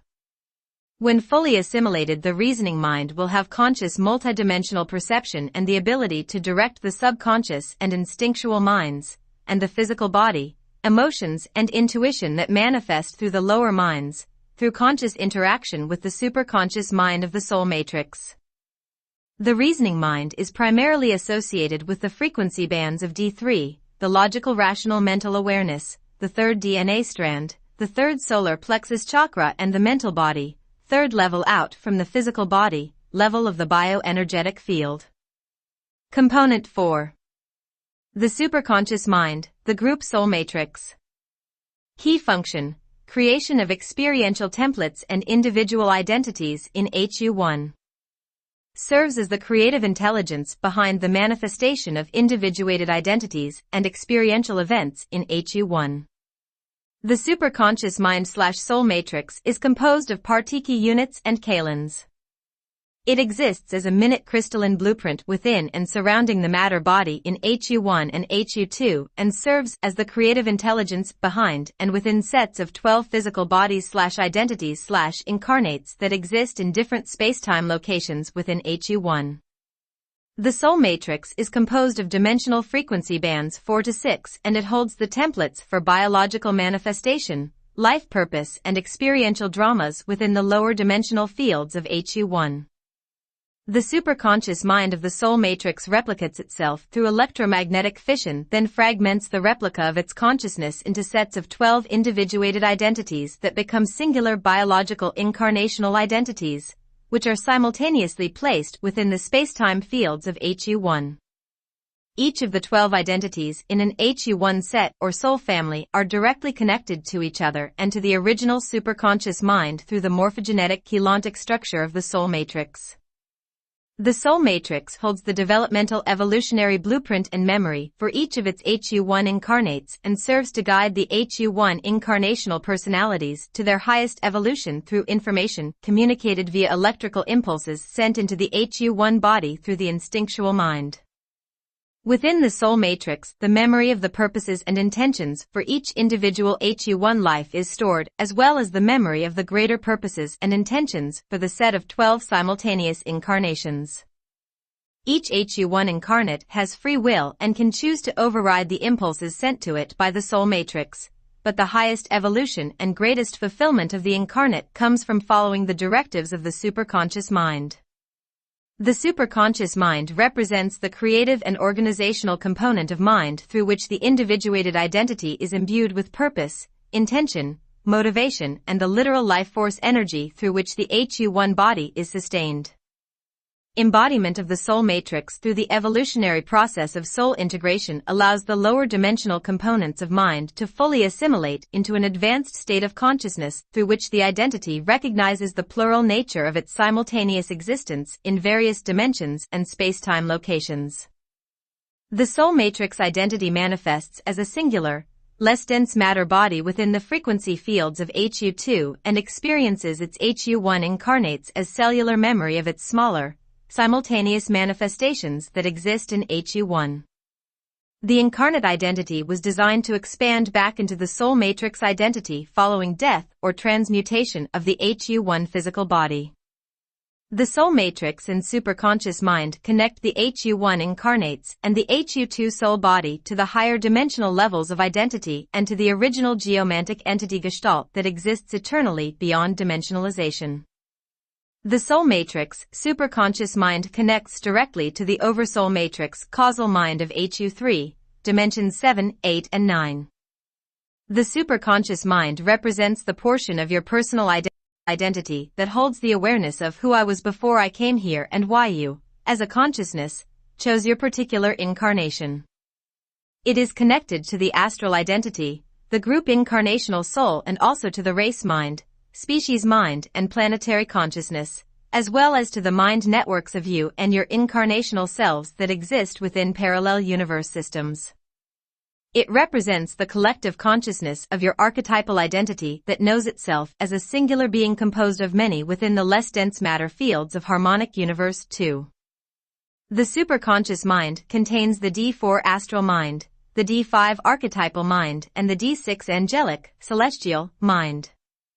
The superconscious mind of the soul matrix is primarily associated with the frequency bands of D4, D5, and D6, the astral, the archetypal, and the angelic awareness, DNA strands 4, 5, and 6, chakras 4, 5, and 6 in the astral, which is 4th level out from the physical body, archetypal, which is 5th level out, and the angelic, which is 6th level out, levels of the bioenergetic field.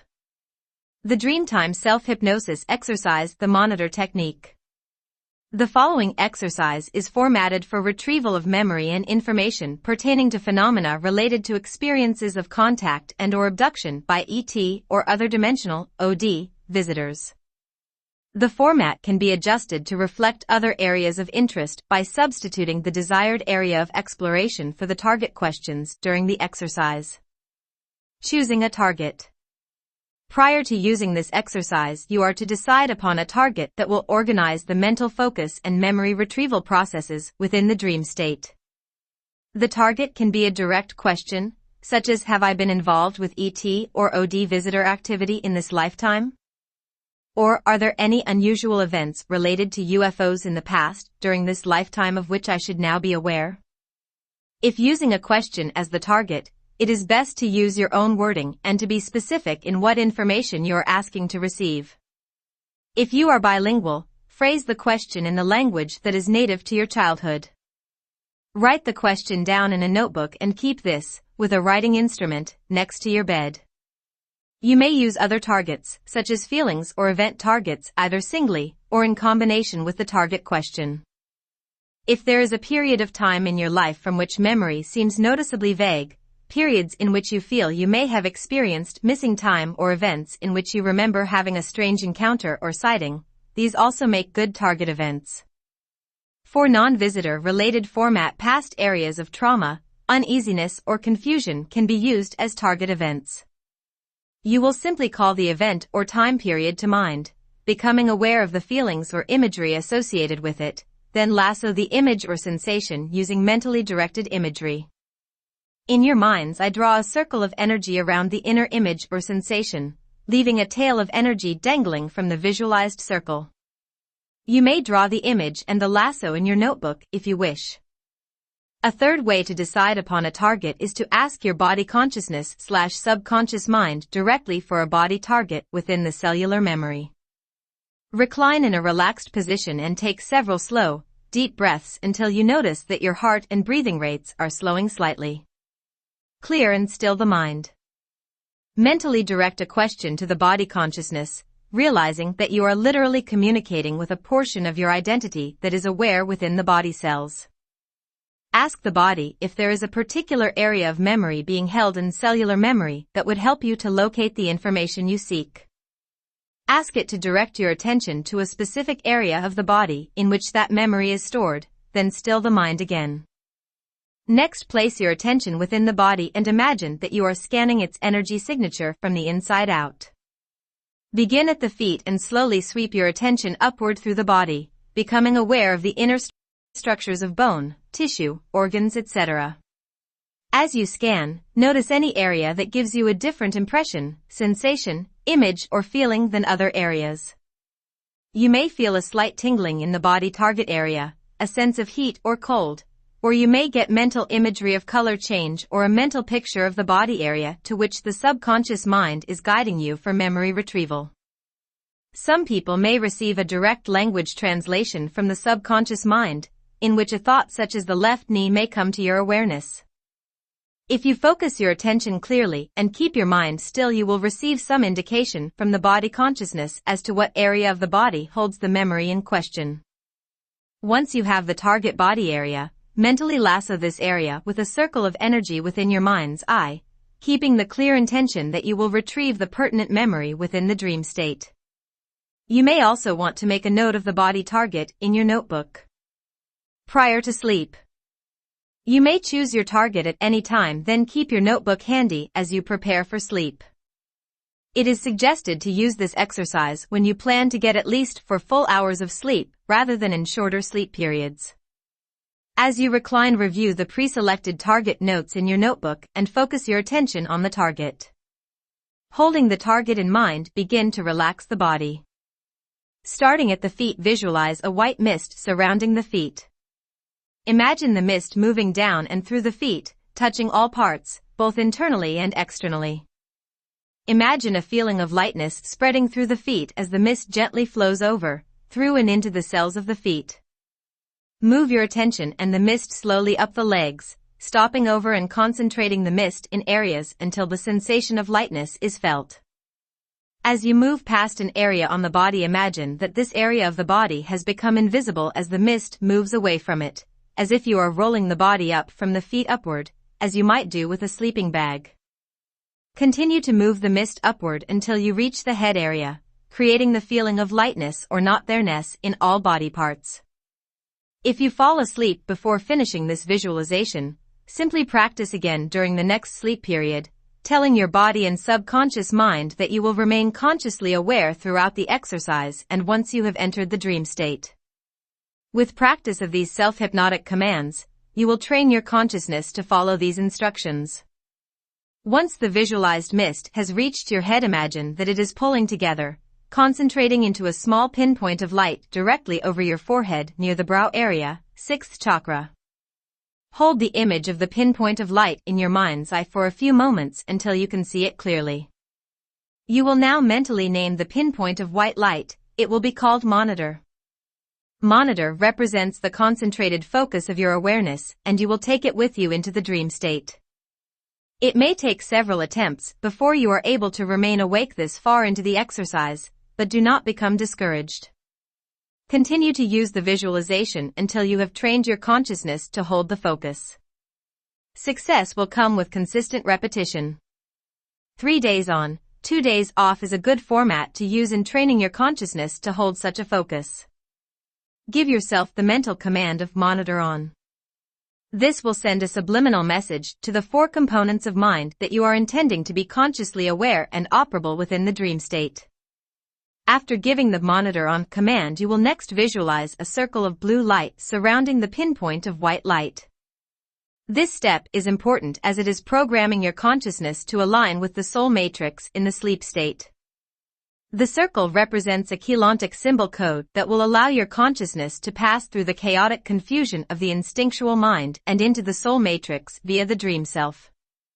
The color of blue represents a frequency of light that translates into sound patterns of the 5th dimension, where the center of the soul matrix is stationed. Using this frequency in visualization will harmonically align your consciousness with the consciousness of your archetypal mind. This symbol code will assist the reasoning mind of your dream self and the reasoning mind of your waking focus that you are bringing into the dream, to merge successfully in the dream state. It will further direct the unified reasoning mind into the superconscious mind of the soul matrix. As you relax with the image of the white pinpoint of light monitor within the blue circle symbol code, call to mind the target you have previously lassoed. Imagine the contents of the lasso, the target you have previously placed within its boundaries, and try to sense the energy signature of the contents. There will be a feel to the contents of the lasso, which represents the Keylon code morphogenetic energy identity of the thoughts, images, emotions, and sensations contained within the lasso. Next, color the lasso symbol code yellow-gold. This will program the subliminal suggestion that the intellectual/reasoning mind will be operable within the dream and will serve to organize the dream information for retrieval by the waking consciousness. Mentally take the dangling tail of the golden lasso and connect it to the monitor pinpoint of white light. Visualize the monitor pulling the lasso into its center until all that remains is a tiny golden speck of light at the center of the white pinpoint of light. Now give the mental command, monitor retrieve. Continue to visualize the blue circle surrounding the white point of light with the gold speck of light at its center as you fall asleep. Become aware of your breathing rhythm and with each inhale begin to move the symbol code inward toward the center of your brain, the pineal gland specifically. With each exhale, imagine the symbol code expanding outward to encompass your head and body if you still find yourself being aware of the body's position. Contract the symbol code into your brain with each inhale and expand it outward to encompass your head and body with each exhale, synchronizing this visualization with your breathing rhythm. This allows the subliminal symbol code to become programmed into the cellular memory. Take 4 to 6 breaths, then stop at the final inhale, positioning the symbol at the center of your brain. Next, visualize a small version of yourself riding at the center of the symbol code, as if you are driving the symbol as a vehicle that will carry you into the dream state. You are and it will. As the driver, give the mental command, monitor retrieve. Keeping the image of the symbol code in mind and simultaneously feeling yourself within it, begin spinning the symbol code counterclockwise. Imagine the front of your body as the face of a clock with the digit 12 position at the top of the head and the digit 3 position to the left. To spin the symbol counterclockwise, spin it toward the right where the digit 9 position would be. Trace the spin in your mind while visualizing the symbol image and repeating the mental command, monitor retrieve, as you fall off to sleep. As you awaken, you will train your mind to remember the symbol code as you come into the consciously awake state. First, try to recall the symbol, even before focusing your attention on any dream material that may be present. The symbol will serve to organize recall into patterns pertinent to information that you seek. Keep your eyes closed and allow yourself to awaken slowly, and try to observe the levels of consciousness that you pass through as you slowly emerge from the sleep state. Bring the symbol into focus in your mind as soon as you are able. Once you see the symbol, clearly give the command, monitor retrieve. Repeat the command several times in your mind, then focus your attention on your breathing rhythm. With each inhale, imagine that you can feel the energy of the dream material pulling up from the depths of the dream world, collecting within the center of the symbol. Continue to breathe the energy up into the symbol for as long as you feel the stream of energy flowing. You will reach a point when you feel this stream of energy depleting, growing fainter, until you can no longer feel the movement of this stream of energy. It may take a few sessions before you can sense the beginning of this stream of energy, but it will be there. When you sense the end of the energy stream, take 3 more natural breaths as the energy settles into the symbol code.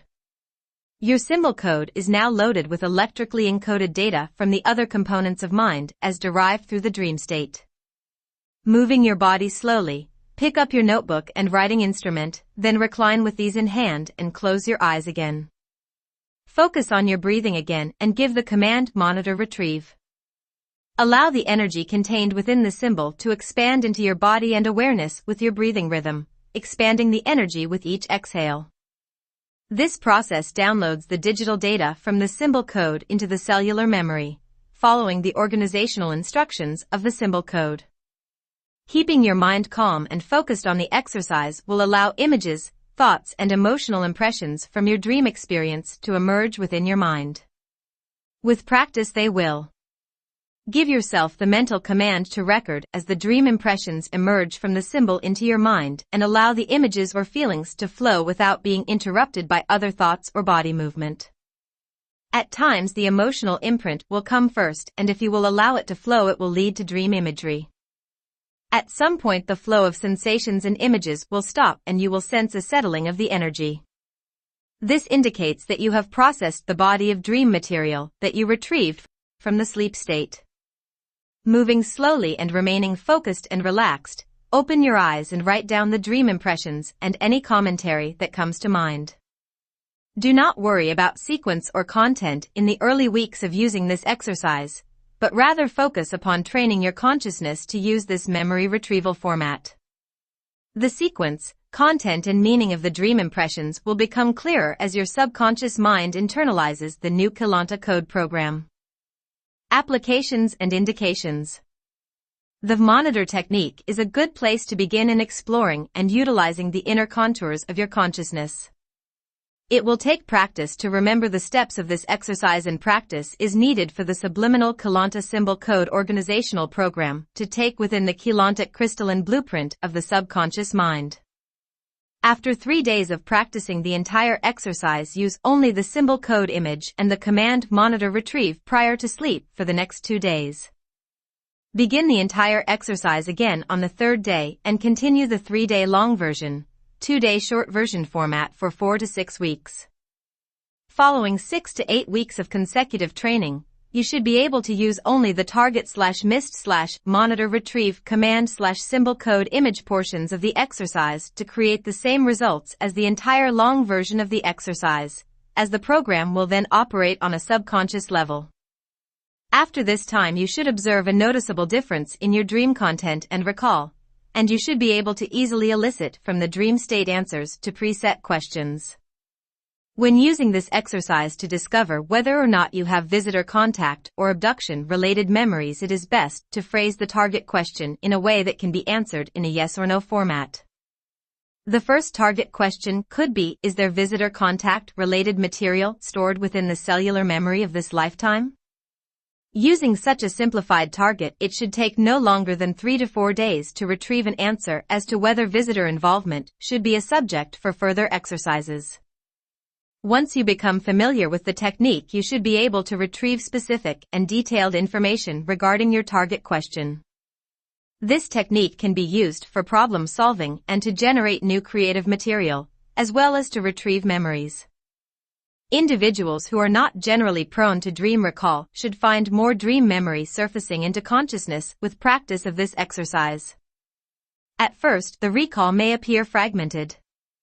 In using this exercise with a positive attitude, you should see results similar to those experienced by people with avid dream recall, but it may just take more practice. We might add that people who believe they do not dream or who have no dream recall may harbor hidden beliefs about dreaming that operate as subliminal suggestions serving to block the recollection of dreams. Dreaming is a natural and intrinsic part of human consciousness at your present stage of evolution, and some recall should be apparent, even if it is sporadic. If no dream recall is experienced, you may be holding the hidden idea that dreams are insignificant and thus not worthy of attention. Or you may feel that dreams represent a frightening and chaotic portion of your psyche, and you may avoid recall because it threatens your sense of personal control. In either case, such ideas will suppress your memory of natural dream activity. You do dream, so it is not a matter of having no dreams, but rather that you inadvertently block them by ideas that you hold. In such cases, it is helpful to examine your ideas about dreaming and perhaps change your ideas to reflect the new understanding that dreams are a safe and natural way to gain practical and pertinent information. Dreams are not chaotic, and they do possess a natural associative organization.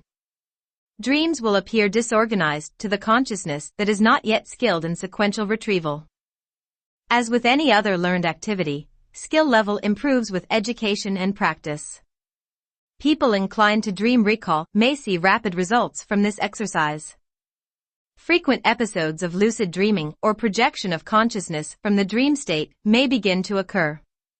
You may gain more clarity and sequential consistency in dream recall, and you may find yourself aware of simultaneous dreaming, in which you catch yourself participating in several dream dramas at the same time. As the Keylonta symbol code organizational program is established within the subconscious mind, you may awaken with the answers to your target question simply appearing within your mind in a form of direct cognition. You may also find yourself experiencing reading dream or movie dream recall. In these experiences, the data that has been subconsciously programmed into the symbol code reveals itself to you as you begin to awaken, appearing within the inner vision as text written upon a page, which you can literally read for content. For more visually orientated individuals, images, still pictures or running movies may appear, rather than written text. The text or movie dream impressions indicate that the symbol code program has effectively taken within the subconscious mind. The monitor retrieve command works on a subliminal level automatically, and the dreams are translated into a format most familiar to your waking consciousness. When you reach this level of dream retrieval, do not worry about focusing upon the symbol code as you awaken. Keep your eyes closed, your body still, and allow the text or imagery to flow through your mind. Concentrate on the material as it runs through your mind, intending to remember the content as clearly as possible. When the data stops running, slowly open your eyes and record what you remember in your notebook. If you open your eyes or move the body too quickly, you may lose the flow of data. Data retrieval from the subconscious mind and dream state is most clear when consciousness makes a slow, subtle transition from the subconscious mind into waking awareness. With practice, you can become accustomed to being awake and aware while your consciousness is stationed within the frequency bands of the subconscious mind. You can then train your consciousness to make a slow climb into waking awareness.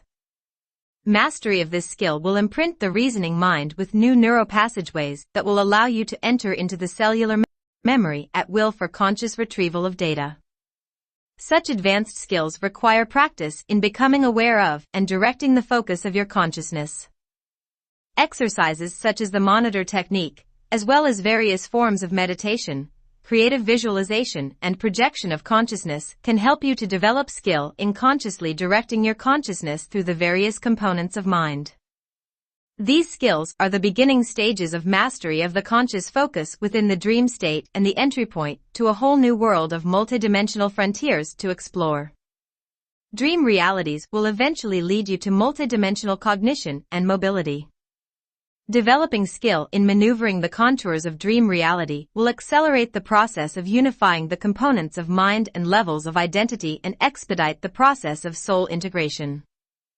Chapter 8, History, Motivation, Meaning and Message of the Emerald Order Melchizedek Cloister, Interdimensional Association of Free Worlds, Guardian Alliance, and the Azurite Universal Templar Security Team. The Interdimensional Association of Free Worlds, IAFW, Guardian Alliance, IJ, and the Azurite Universal Templar Security Team are universal service organizations whose beginnings reach far back beyond known recorded history on Earth. The history of the IAFW, GA and Azurites is intimately interwoven with the lost history and creation of the human lineage, and also with the creation and evolution of many different angelic or ET races within the 5 density levels of our 15-dimensional time matrix. In order to understand the significance of communicative interaction with these 3 universal service organizations, it is helpful to have a rudimentary understanding of the basic primal order, structure, and history of the reality systems within which all evolution takes place. It is helpful to know that extraterrestrials are in actuality the pre-ancient angelic nations emerging to visit us from the 5 densities of matter in our time matrix system, and that communications extended by these organizations are not procured through the process known as channeling. It is also useful to realize that all manifest life forms and the inherent foundations of all reality itself emerge from, and exist within, a central source of creation that is commonly referred to as Spirit, Source, or God. Guardian angelic nations often refer to this central source of creation as the Unisai, pronounced Unasai, which means central point of all union and eternal consciousness of the One All. Guardians and Founders races. In the basic primal order of cosmic structure, the first individuated manifestation of a reality field within Source emerges as an inaudible vibration field composed of fixed units of primal substance, which collectively form the 3 eternal primal sound fields and their primal tonal vibration life force currents. The 3 primal sound fields are collectively referred to as the Kundalini fields or the energy matrix. The fields of primal light, and the dimensionalized structures of time matrices within them, exist within the 3 primal sound fields of the Kundalini. The life field of the Kundalini is composed of massive gestalts of eternal sentient consciousness, from and within which the primal light fields, dimensional time matrices, and all individuated life forms emerge into manifest expression. The eternal gestalts of consciousness that exist in the form of primal sound fields are called yanas, pronounced yanas, or sometimes ascended masters consciousness collectives. The yanas collectives are also occasionally referred to as ultraterrestrials or at times geomantic entities, as they would appear as geometric shapes made of living light when viewed from the earthly perspective. Due to frequent misrepresentation of the term ascended master that is common on contemporary Earth, guardian angelic nations prefer to use the term yanas, which means of, or in, the Unisai, when referring to the yanas collectives.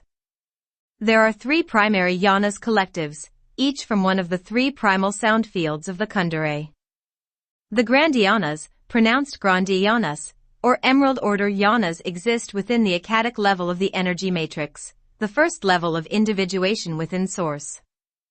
The Wachayanas, pronounced Wasachayanas, or Gold Order Yanas, exist within Polaric level of the energy matrix, the second level of individuation within Source. The Ramyanas, pronounced Ramyanas, or Amethyst Order Yanas, exist within the Triadic level of the energy matrix, the third level of individuation within Source. Yanas collectives from each of the 3 primal sound fields of the Kundalini energy matrix are collectively called the Ayani, pronounced Iani, or the Ayani Council, both meaning of the Yanas. The Ayani collective responsible for seeding life into our time matrix is called the Melchizedek Cloister Ayani, or MC Ayani.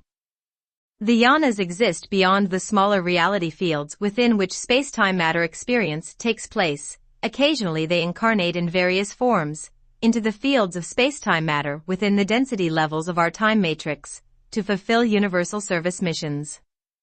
When in physical incarnation in time, incarnate yanas most often use the name Ayani in reference to their family line. In contemporary times, the Ayani incarnate on Earth are commonly referred to as Type 1 Grail Line Indigo children. The Ayani collectives of the Kundalini primal sound fields are the eternal guardian collectives that are responsible for maintaining the structural integrity of the energy matrix and time matrix systems within them, and for seeding life waves into manifest time matrices. The yanas collectives of the primal sound fields represent our cosmic family of consciousness, through which all manifest things are indelibly connected to Source through the energetic expression of the primal sound fields. The Ayani of the Kundalini primal sound fields last seeded a life wave into our 15-dimensional time matrix 950 billion years ago, Earth time translation, through creation of the 3 primary founders race collectives in our time matrix. The three primary founders race collectives are referred to as the Brno orders. They exist as eternal gestalts of consciousness in the form of spherical antimatter constructs of thermoplasmic radiation within the three primal light fields that form density 5, dimensions 13, 14, and 15 of our 15-dimensional time matrix. The three primal light fields within which dimensionalized time matrices exist are collectively referred to as the KRASHA primal light fields. The KRASHA is composed of the emerald blue, pale gold and violet primal light fields, which are often referred to as the blue acadic, gold polaric and violet triadic flames or standing fields of spherical light, within which dimensionalized reality fields exist. Each of the three founders race Brno orders represents a collective of consciousness seeded into time by one of the three yanas collectives from the energy matrix. The Emerald Order Brno exist within the blue acadic KRASHA light field, and are representatives of the Emerald Order Grandianas collective. The Gold Order Brno exist within the pale gold polaric KRASHA light field, and are representatives of the Gold Order Wachayanas collective. The Amethyst Order Brno exist within the violet triadic KRA-SHA light field, and are representatives of the Amethyst Order Ramianas. The three Brno Order founders races are the eternal collectives of consciousness from, through, and within which the life field seeded by the yanas manifests in space-time matter expression. The Brno collectives are often referred to as the Rishi or Solar Rishi, and sometimes as metaterrestrials. The three Brno collectives of density 5, dimensions 13, 14, and 15, represent our universal family of consciousness, through which all things manifest are indelibly connected to the Kundalini primal sound fields, yanas and source through the energetic expression of the KRASHA primal light fields. Each of the three Brno orders created the first three manifest founders races in the prematter hydroplasmic Christos liquid light field of dimension 12, the entry point into densification of matter. The Emerald Order Brno created the Elohai Elohim feline hominid Christos founders races on a now-destroyed density 4 planet called Lyra Ermatina, which housed Stargate 12 of the Universal Templar Complex. The Emerald Order Elohai Elohim feline hominid founder race called the Anahazi, also known as Lyran Syrian Whites, were appointed by the Yanas as guardians of the density 4, dimension 12 Erematina Stargate 12, the natural passageway between the dimensionalized density systems and the key RASHA primal light fields in our time matrix. The Gold Order Brno created the Seraphi Seraphim avian insect reptile Christos founders races on the density 4 planet Lyra Vega, which housed Stargate 10 of the Universal Templar.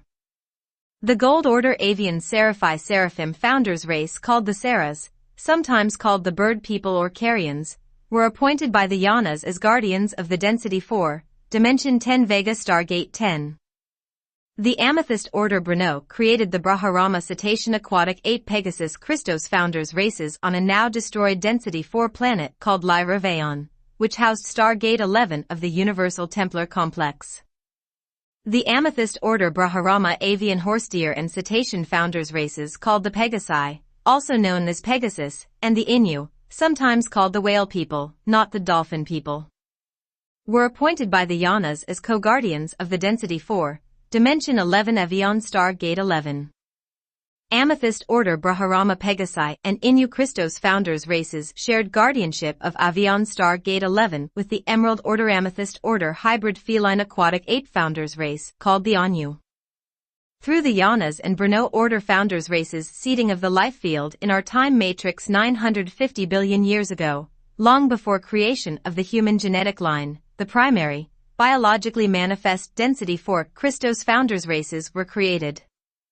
The genetic codes and manifestation blueprints for every life form now manifest in our time matrix has emerged from combining of the genetic templates of the three primary Christos founders races of density 4 and their various biological expressions. The Emerald Order Elohai Elohim, the Gold Order Seraphi Seraphim and the Amethyst Order Braharama Christos founders races were seeded from the KRA-SHA primary light fields of dimensions 13, 14 and 15, into pre-matter density 4, dimensions 12, 11 and 10. This Christos Founders race seeding took place through the natural star gates of the Universal Templar complex that open between dimensions in our time matrix. There are 12 primary star gates in the Universal Templar complex, each corresponding to one of 12 dimensional fields. Star gates 12, 11 and 10, which serve as the entry points into the pre-matter density 4 liquid light Christos field, are respectively located in D12 Arimatina, D11 Avion, and D10 Vega. These 3 density 4 planets, the remainder of which appears as the star Vega in density 1, and the star gates within them, are all located with the Lyran star constellation. This primal triad of creation has thus become known as the cradle of Lyra, the seeding point of life in our time matrix 950 billion years ago. The seeding of the life field in our time matrix was orchestrated through a cooperative agreement of intended peaceful coevolution between the Yanas and the density 5 Emerald, Gold, and Amethyst Order Brno Founders races. This original Founders race creation contract was called the Emerald Covenant of Arimatina. Of the 3, IAFW, GA and Azurite Universal Templar Security Team, Universal Service Organizations, the IAFW and the Azurites were created first 250 billion years ago, following a series of universally cataclysmic events that nearly destroyed our time matrix. During a period of time that spans from 250 billion to 570 million years ago, a series of wars called the Lyran Elohim Wars, and later the Angelic Wars, broke out in the density 4 pre-matter systems. The Gold Order Seraphim Reptilian Omicron race from D10 Lyra Vega began to digress and set forth dominion conquest into the stellar systems of our time matrix. They became known as the Fallen Seraphim, the forefathers of the contemporary D10 Orion Draconian Fallen Angelic Legion. Simultaneously, the Emerald Order Amethyst Order Hybrid Feline Aquatic Ape-Anu race from Lyra Veon also suffered digression and petitioned the Elohe Elohim Feline Hominid Christos Founders race of D12 Lyra Ermatina to destroy the Fallen Seraphim Omicron race. When the Yanas, Brno Order Founders races in the Elohe Elohim of Arimatina refused, opting for rehabilitation of the Fallen Seraphim, the Anu race of D11 Avion attacked and destroyed Arimatina to gain control of Stargate 12. The Anu's destruction of Arimatina's Stargate 12 is the event that became known as the original sin, as all life forms, including the density 4 Christos Founders races, became trapped in the time matrix until the D12 Arimatina Stargate 12 could be reconstructed. Consciousness could incarnate into our time matrix but could not ascend to leave, while Arimatina Stargate 12 remained damaged. The Anu began their quest of universal dominion with the intention of destroying all races but their own and claiming dominion of our time matrix. In their rebellion against the Christos Founders races, the Anu race of density 4, D11 adopted the name of the Anu, and became known as the Anu Elohim Fallen Angelic Legion, the forefathers of the Anunnaki Avenger race. The Anu Elohim Fallen Angelic Legion created the Syrian Anunnaki race to destroy the Christos Founders race Guardian Angelic Oraphim human lineage upon its seeding 568 million years ago.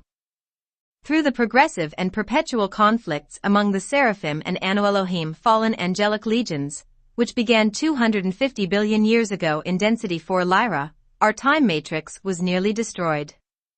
The IAFW, Azurite Security Team and the MC Ayani Master Council following destruction of Stargate 12 during the Lyran Elohim Wars 250 billion years ago, the Yanas appointed the Emerald Order Brno and their Aloha Elohim Feline Hominid Christos Founders race as the Universal Security Team in our time matrix. Under the direction of the Yanas and the Density 5 Emerald Order Brno, the Gold Order Seraphim Brno and Amethyst Order Brahmarama Brno mobilized their Christos Founders races in a restatement of the Emerald Covenant Coevolution Agreement and formed the Interdimensional Association of Free Worlds. The Elohe Elohim Feline Hominid Anahazi, the Seraphim Avian Hominid Saras and Mantis Ethian and the Brahmarama Cetacean Inu and Pegasi Christos Founders races assembled the massive IAFW organization under the tenets of the Emerald Covenant, creating a unified collective of intergalactic guardian angelic races from within our 15-dimensional time matrix. By combining their genetic templates, the Anahazi Elohe Elohim, Saras and Ethian Seraphi Seraphim and Inu and Pegasi Brahmarama Christos founders races together created a new genetic race line called the Azurite Ayani. The Azurites are a blue-skinned, sometimes winged and feathered, feline land and water mammalian hominid race carrying the most advanced genetic code in our time matrix. The Azurites were created by the founders' races 250 billion years ago, specifically to allow for the Melchizedek Cloister, MC, Ayani collective from the energy matrix and the density 5 Brno orders to incarnate directly into our density system for crisis intervention. The Azurite MC Ayani race was created to serve as the Universal Templar Security Team, the mobile extension of the IAFW Primary Guardian Administration. The Density 5 Administrative Council of the Azurite Universal Templar Security Team, a specialized collective of the Emerald Order Elohe Elohim Brno founders race, is called the MC Ayani Master Council. The MC Ayani Master Council is composed of the Density 5 Emerald Order Elohe Elohim Brno, whose members incarnate through the Sirius B Azurite lineage. Following creation of the Oraphim angelic human lineage 568 million years ago, members of the MC Ayani Master Council also incarnate into density through the Oraphim angelic human indigo children human grail line. The MC Ayani Master Council is sometimes referred to as the Syrian Council or the Azurite Council. In Voyagers Volume 2, the Ayani Master Council is called the Syrian Council. The MC Ayani Master Council was created 250 billion years ago with the formation of the IAFW, to serve as the Central Administrative Council for IAFW efforts and as the primary liaison between the Yanas collectives in the energy matrix and guardian nations within our time matrix. Though the Ayani Master Council generally oversees all IAFW activities from the Density 5 primal light fields, they directly intervene in conflict-laden areas of the time matrix, through incarnation within the Sirius B Azurite and Oraphim angelic human races. Upon their creation 250 billion years ago, the Azurite Ayani races were simultaneously seated in fully evolved form, within every density level of our time matrix, placed in close proximity to the locations of the 12 primary star gates of the Universal Templar Complex. Headed by the Density 5, Dimensions 13-14-15, Melchizedek Cloister Ayani Master Council of the Emerald Order Elohe Elohim Brno Founders Race, the Interdimensional Association of Free Worlds, IAFW, was created after the Lyran Elohim Wars 250 billion years ago, to reclaim and protect the star gates of the Universal Templar Complex and our time matrix from destruction via fallen angelic race dominion. The IAFW was also commissioned to implement genetic bioregenesis healing programs to assist the fallen angelic races in reclaiming their original genetic integrity, so they could fulfill the intended evolutionary objective of ascension out of the time matrix. The Azurite MC Ayani race was created at this time to allow the MC Ayani Master Council to incarnate into embodiment directly in our time matrix, to serve as the IAFW's mobile Universal Templar Security Team. The Azurite Universal Templar Security Team was created to promote the freedom-based peaceful coevolution agendas of the Emerald Covenant and to hold the main security seals on the 12 primary universal star gates in our time matrix. Since the time of their creation 250 billion years ago, the IAFW and the Azurite Universal Templar Security Team have served the role of primary guardian race administration and protectors of the Emerald Covenant freedom agendas in our time matrix. Throughout the many eons of intergalactic, interdimensional history, the IAFW and its countless Emerald Covenant guardian angelic nations, on behalf of the Yanas and the Brno Order Christos founders races, continually labor to restore and maintain the structural integrity of our time matrix.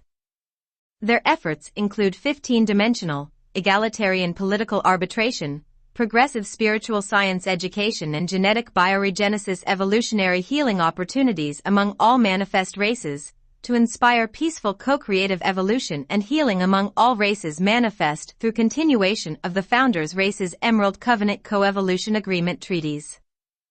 Presently there are over 25 billion different interdimensional, interstellar nations serving as active members of the IAFW.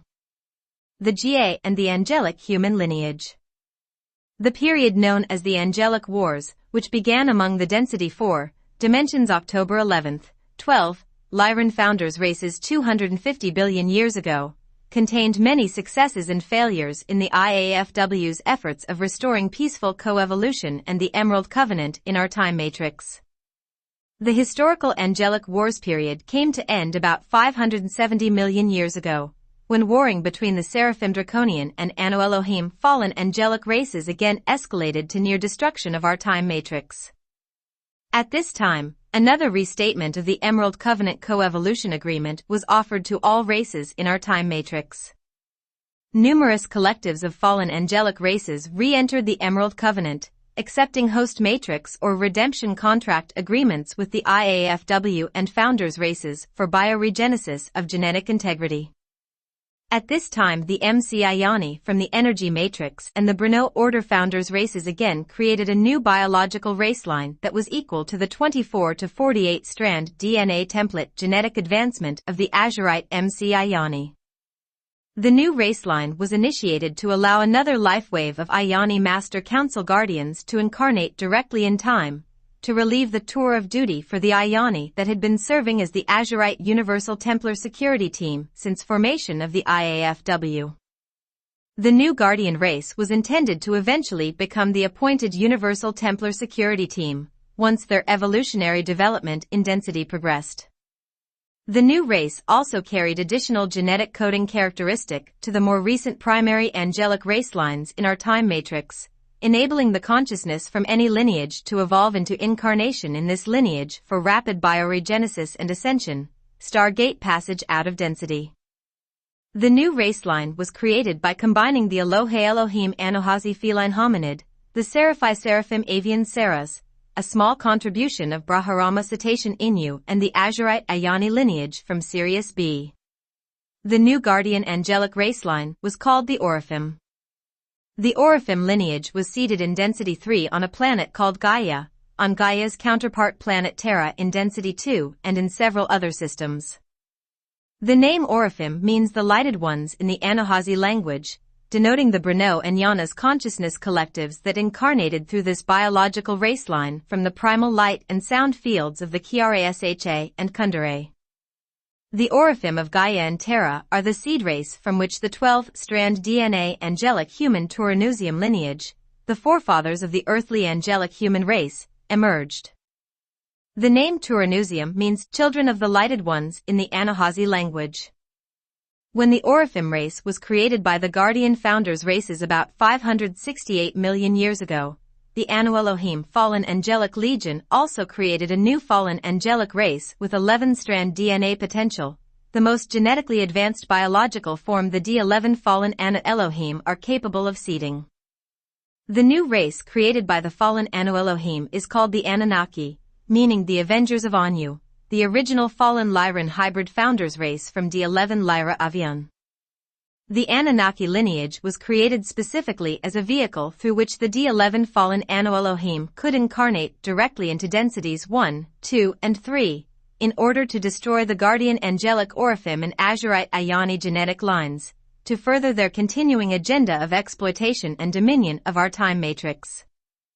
Upon creation of the Oraphim and Anunnaki races, the IAFW and founders races implemented a more intensive security system for the Universal Templar complex of our time matrix, and for the races of the Emerald Covenant.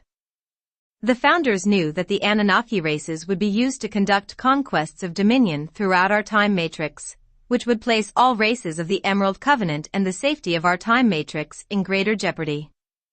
Faced with the potential catastrophe of Anunnaki legions waging war through our time matrix, the IAFW created a crisis intervention task force, assembled through organizing millions of various Emerald Covenant nations throughout the 5 density levels of our time matrix.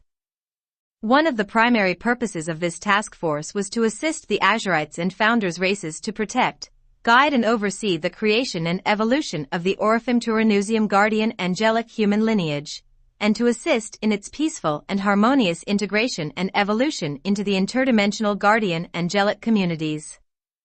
The IAFW task force is called the Guardian Alliance, G. The GA organization, which specializes in propagation of the Emerald Covenant, serves as the governing body of a large collective of interdimensional, intergalactic guardian angelic star league nations. Through formation of the GA 568 million years ago, the many Emerald Covenant star leagues from galaxies in densities 1 through 4, dimensions 1 to 12 were brought into an organized and co-supportive communications and resource network. The GA operates under the direction and guidance of the Yanas, MC Ayani Master Council, Emerald Order Elohei Elohim, Founders Races, and the IAFW. Under the administration of the IAFW and the GA, 12 smaller signet councils composed of representatives of various Star League nations were formed.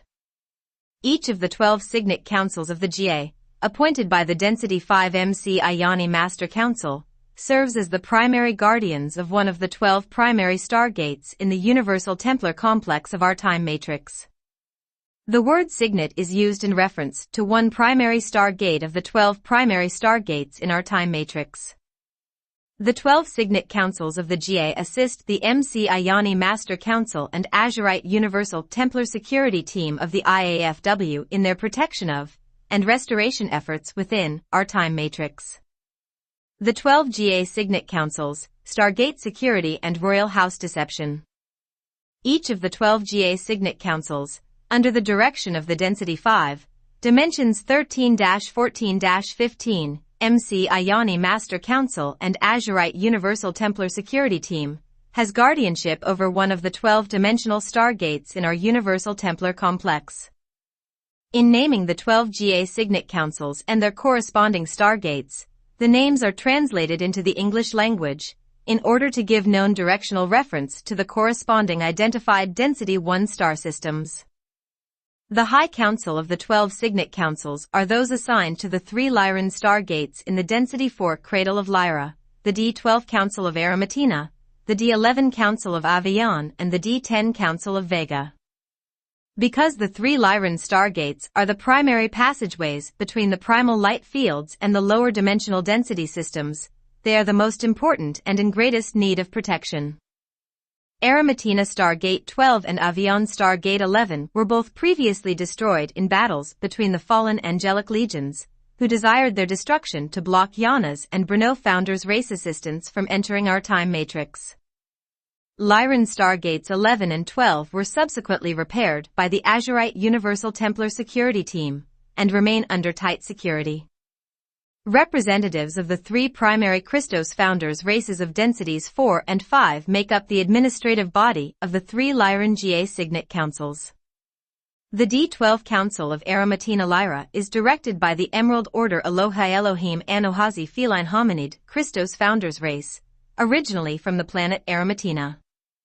The D11 Council of Avion Lyra is directed by the Amethyst Order Braha Rama Winged Horse Deer Pegasi and Cetacean Inu Christos Founders races, originally from the planet Avion. The D10 Council of Vega Lyra is directed by the Gold Order Seraphi Seraphim Mantis Ethian and Avian Hominid Ceras Christos Founders race, originally from Vega. As the representatives of the 3 Lyran GA Signet Councils are composed of members of the original Christos Founders race lines that seeded the life field in this time matrix, the 3 Lyran GA Signet Councils are often referred to as the Royal Houses. The Royal Houses are the collectives of Christos Founders races that keep the Founders race genetic lines, and thus the potentials for bioregenesis of any race line, alive within our time matrix. The Royal Houses of Lyra are the D12 Elohei Elohim Anohazi Feline Hominid Royal House of Arimatina, the D11 Braharama Pegasi Winged Horse Deer and Inu Cetacean, Whale People, Royal House of Avion, and the D10 Seraphi Seraphim Ethian Mantis and Ceras Avian Hominid Royal House of Vega. Guardian angelic nations do not usually identify the 3 GA Signet High Councils as Royal Houses when in communication with Earth humans, as they do not desire to imply any sense of elitist superiority in regard to race identification. Though the Christos Founders races of the Lyran Councils, like the Azurite and Orifem Ayani races, do possess genetic advancements compared to the many other races in our time matrix, this advantage is viewed in terms of greater responsibility toward assisting in the evolution of other races.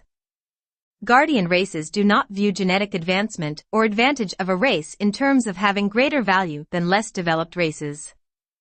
Guardians view all beings in creation with genuine reverence, love and respect, and all races are honored as being equal in blessed value, because it is recognized that all beings are manifestations of the consciousness and identity of our singular source or God. Beings are frequently unequal in terms of evolutionary development and spiritual ethics cognition in any given moment in time, but they are always equal in intrinsic value, and equally loved and assisted in egalitarian evolutionary advancement by Source God and its manifest spiritually awakened representatives. The GA chose to explain the context of the royal houses of Lyra, not because they desire any pompous accolade, but rather due to a misrepresentation of the true founders' race royal houses that is presently being orchestrated on Earth by fallen angelic Anunnaki legions, in order to deceitfully recruit human assistants in fulfilling their Earth dominion agenda.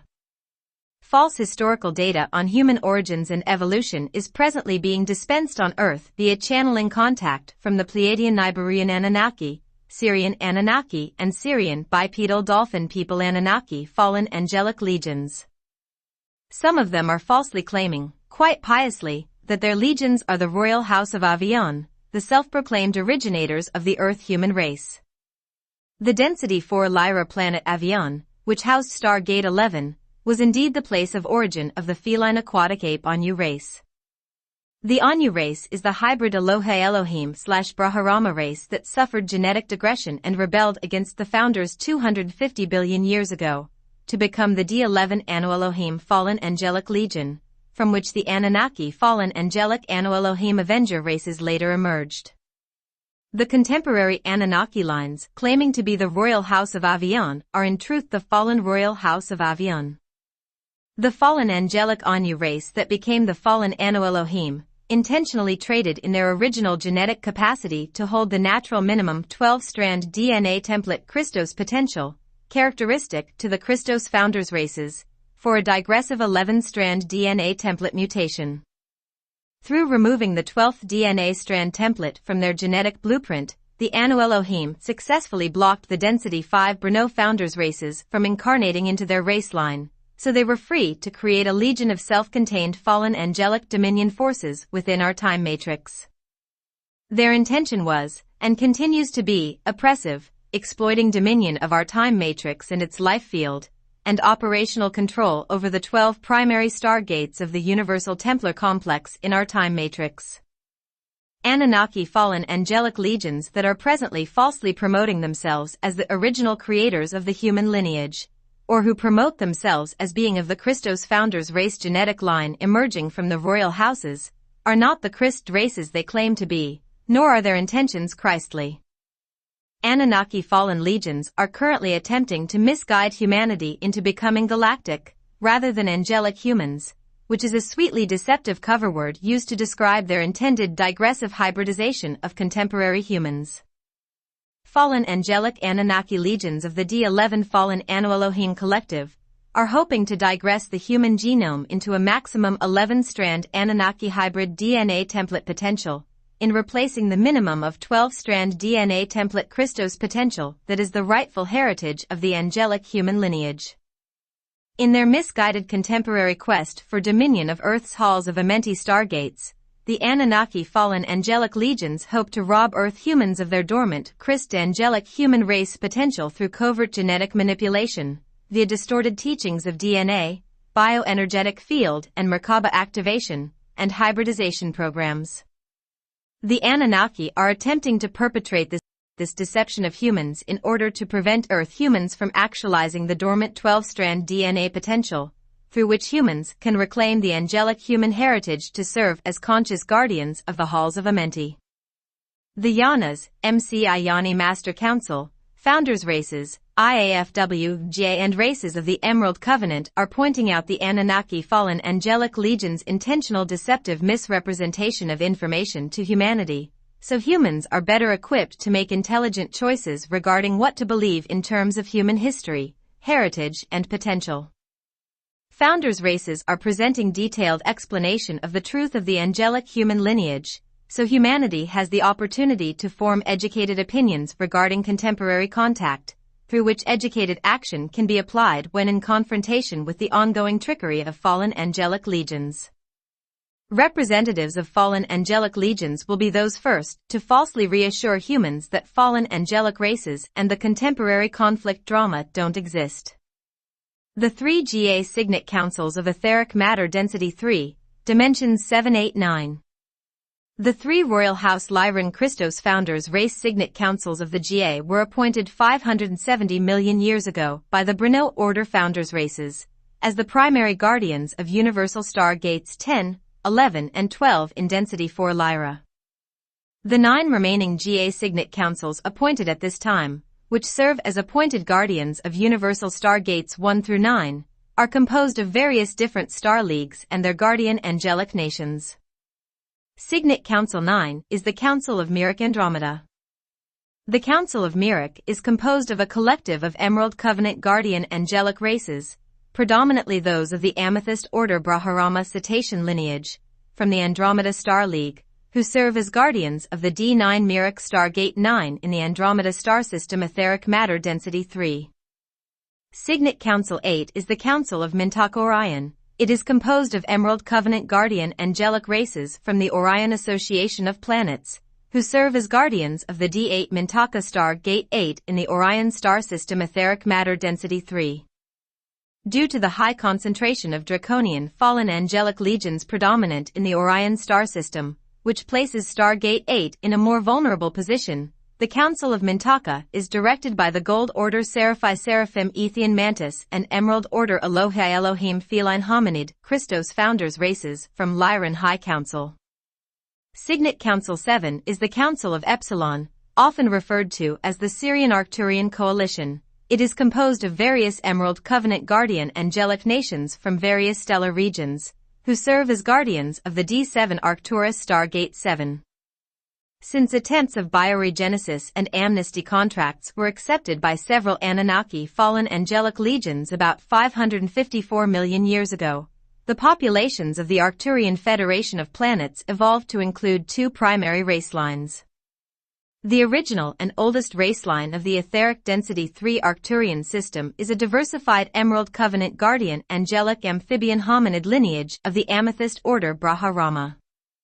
The secondary lineage of the Arcturian system emerged through Anu Elohim invasion of the Arcturian sector with their bipedal dolphin people of Sirius and their Necromatin Anunnaki Draconian hybrid race from Orion and Nibiru. Certain factions of the Arcturian Anu Elohim fallen angelic races accepted amnesty contracts with the GA Azurite races of Sirius B 554 million years ago, creating the Syrian-Arcturian Coalition. The Syrian-Arcturian Coalition, whose primary base in the Boötes Arcturus constellation is on the Density 3 planet Epsilon, progressively united the Emerald Covenant races of the Arcturian Federation of Planets, granting them protection from the dominant Anu Elohim fallen angelic legions in this region. In the appointment of the Syrian-Arcturian Coalition as GA Signet Council 7, the primary guardians of D7 Arcturus Star Gate 7, they became known as the Council of Epsilon. Presently, large factions of Anu Elohim from the Syrian-Arcturian Coalition have defected from the Council of Epsilon and withdrawn from the Emerald Covenant, in favor of Anunnaki Dominion agendas. The D7 Council of Epsilon, Syrian-Arcturian Coalition, headed by the MC Ayani Master Council, Azurite Universal Templar Security Team, and remaining Emerald Covenant loyal members of the Arcturian Federation of Planets still hold Arcturus Star Gate 7 under Guardian Angelic protection. In September 2000, Anu Elohim fallen angelic members of the Arcturian Federation of Planets launched a conquest to seize control of the D7 Arcturus Star Gate 7. Gate 7. The results of this campaign are yet to be determined. GA Signet Council 6, Sirius B, Indigo Children and Christiac Grail lines the 6 remaining GA Signet Councils that protect Universal Star Gates 1 through 6 in the densities 1 and 2, dimensions 1 to 6, systems operate under the direct supervision of the MC Ayani Master Council, Syrian or Azurite Council, of Density 5. The MC-Ioni Council attends directly to the needs of the 6 Signet Councils in the lower dimensional densities, through their incarnate representatives in the Sirius B Azurite and Oraphim angelic human Ioni race lines. Though the MC-Ioni Master Council oversees all IAFW activities from the Density 5 primal light fields, they directly intervene when needed in distressed areas of the time matrix. Since the restatement of the Emerald Covenant 570 million years ago, and subsequent creation of the GA, Guardian Oraphim angelic human and avenging Anunnaki fallen angelic races, the MC-Ioni Master Council has maintained a biological presence in regions compromised by the chaos of fallen angelic legion conquest. The densities 1 and 2, dimensions 1 to 6, physical and semi-etheric matter systems have been embroiled in continuing fallen angelic legion conflict since the Anu Elohim fallen angelic legions created the Anunnaki Avenger race to destroy the angelic human and Emerald Covenant Guardian angelic race lines. Since the formation of the GA, the MC-Ioni Master Council has retained a strong presence within the densities 1 and 2 systems of which Earth is a part, in a continuing effort to bring peace to the regions of this Guardian angelic human vs Anunnaki fallen angelic conflict. Operating from bases on Sirius B, Sirius A, Inner Earth and numerous other interdimensional galactic locations, the MC-Ioni Master Council has attempted to guide the 6 GA Signet Councils of densities 1 and 2 in establishing peaceful co-evolutionary relations and opportunities for fallen race rehabilitation. The 6 GA Signet Councils working under MC-Ioni Master Council guidance are the appointed guardians of Universal Star Gates 1 through 6. The council responsible for guardianship of Density 2 Semi-Etheric Sirius B Star Gate 6 is a smaller branch of the MC-Ioni Master Council that usually goes by the name of the Council of Azurline. The Council of Azurline is also sometimes more loosely referred to as the Ioni Council, Syrian Council, or Azurite Council, denoting its direct affiliation with the MC-Ioni Master Council. The appointment of the Council of Azurline as guardians of Sirius B Star Gate 6 570 million years ago represented a crisis intervention plan. The plan was orchestrated through the Council of Azurline on Density 2 Sirius B, and directed by the Yanas, Beyond Time Matrix, and Density 5, Dimensions 13-14-15, MC-Ioni Master Council, Azurite Universal Templar Security Team and Emerald Order Founders races of the IAFW and GA. Guardian Angelic Race intervention was initiated due to the long and continuing history of warring between the Anu Elohim and Draconian Seraphim fallen angelic legions in this region, and their mutual, though competitive, intention of enslaving and destroying the guardian angelic nations of the angelic human and Emerald Covenant races. The Sirius B Council of Azurline manifests through a hybrid Sirius B Azurite and Tarun Oraphim angelic human blue angelic human race line called the Maharaji, pronounced Maharaji, or sometimes Maji, pronounced Maji. The name Maharaji means Mahara embodied. The word Mahara is derived from the word Maharata.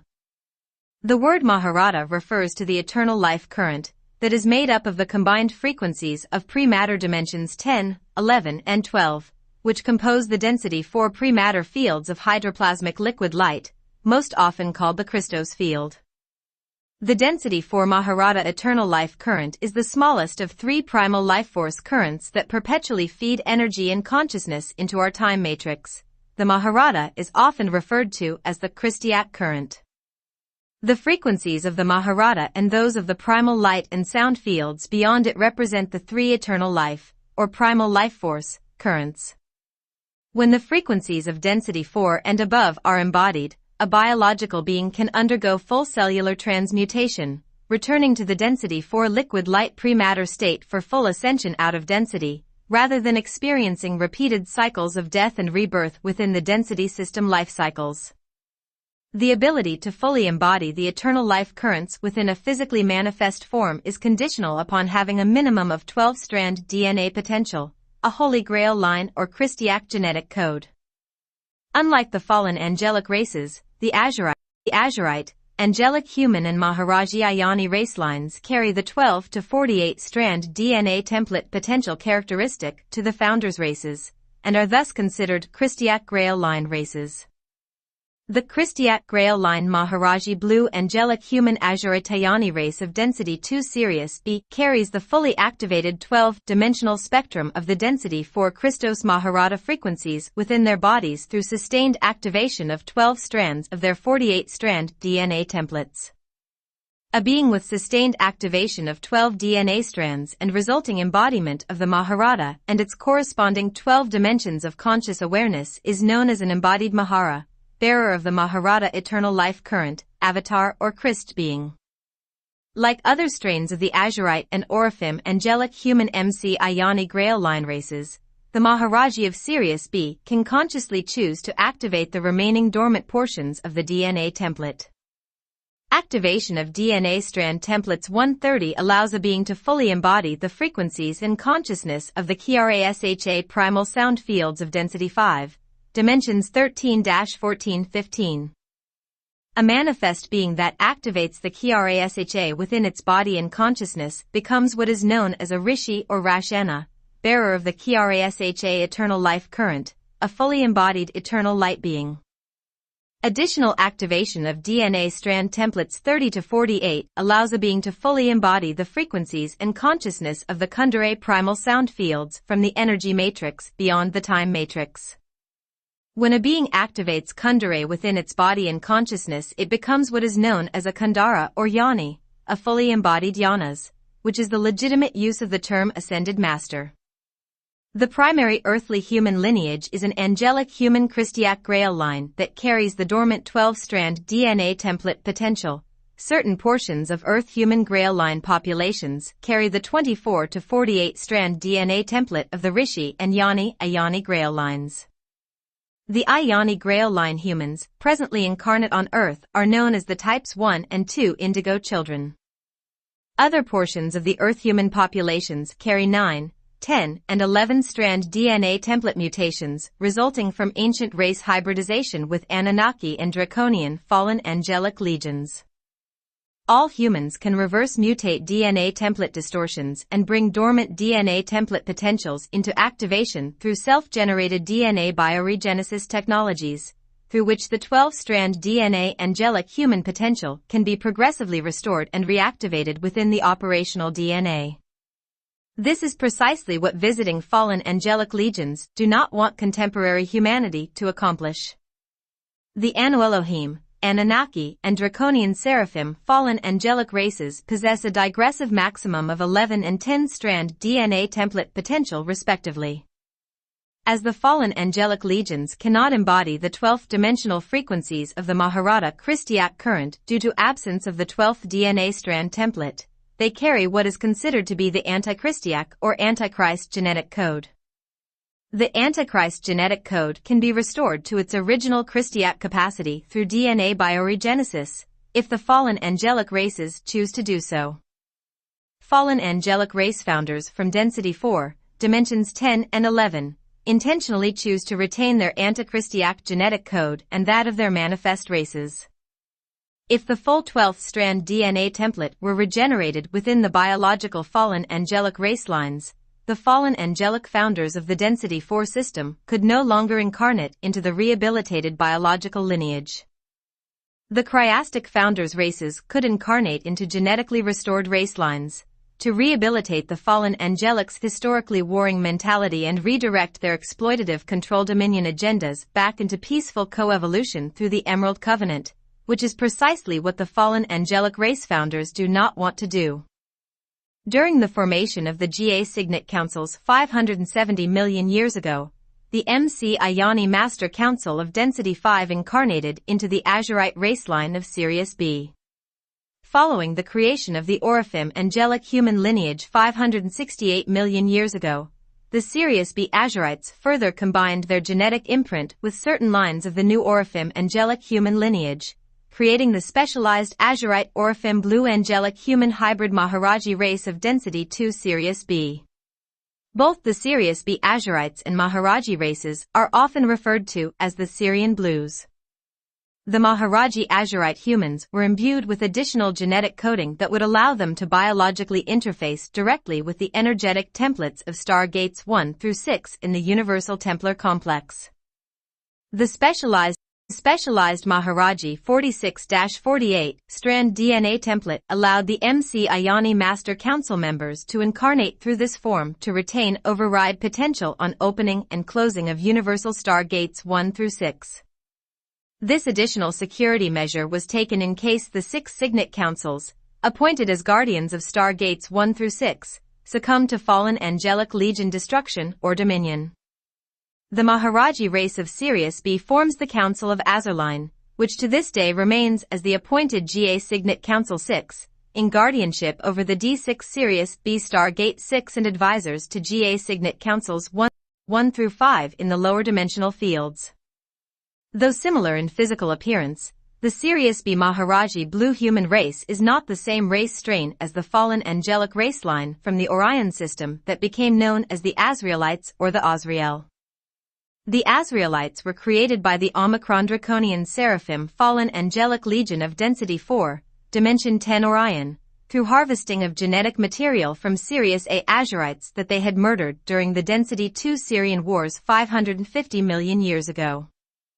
The fallen angelic Azraelite race has been involved with earthly affairs most recently since the 1930s, in which they assisted reptilian Zeta fallen angelic races in negotiating treaties with human Illuminati factions. The Maharaji, angelic humans, the priests of UR and Melchizedek priesthoods. When the Orifim Turanusium angelic human lineage of Density 2 Terra began digressing through Anunnaki fallen angelic infiltration of Terra during the Syrian Wars 550 million years ago, Voyagers Volume 2, the GA Signet Council 6 Maharaji of the Sirius B Council of Azurline assisted in the DNA bioregenesis of the Turun angelic human lineage. The Maharaji offered hybridization to the faltering, Lumian, Adamicudman Turanusium race of Terra, creating the series Adamicudman Turanusium lineage, who founded the Melchizedek Cloister priesthood of Mu on Terra, to assist in rehabilitation of inner Christos law of one spiritual ethics among rehabilitating angelic human race lines.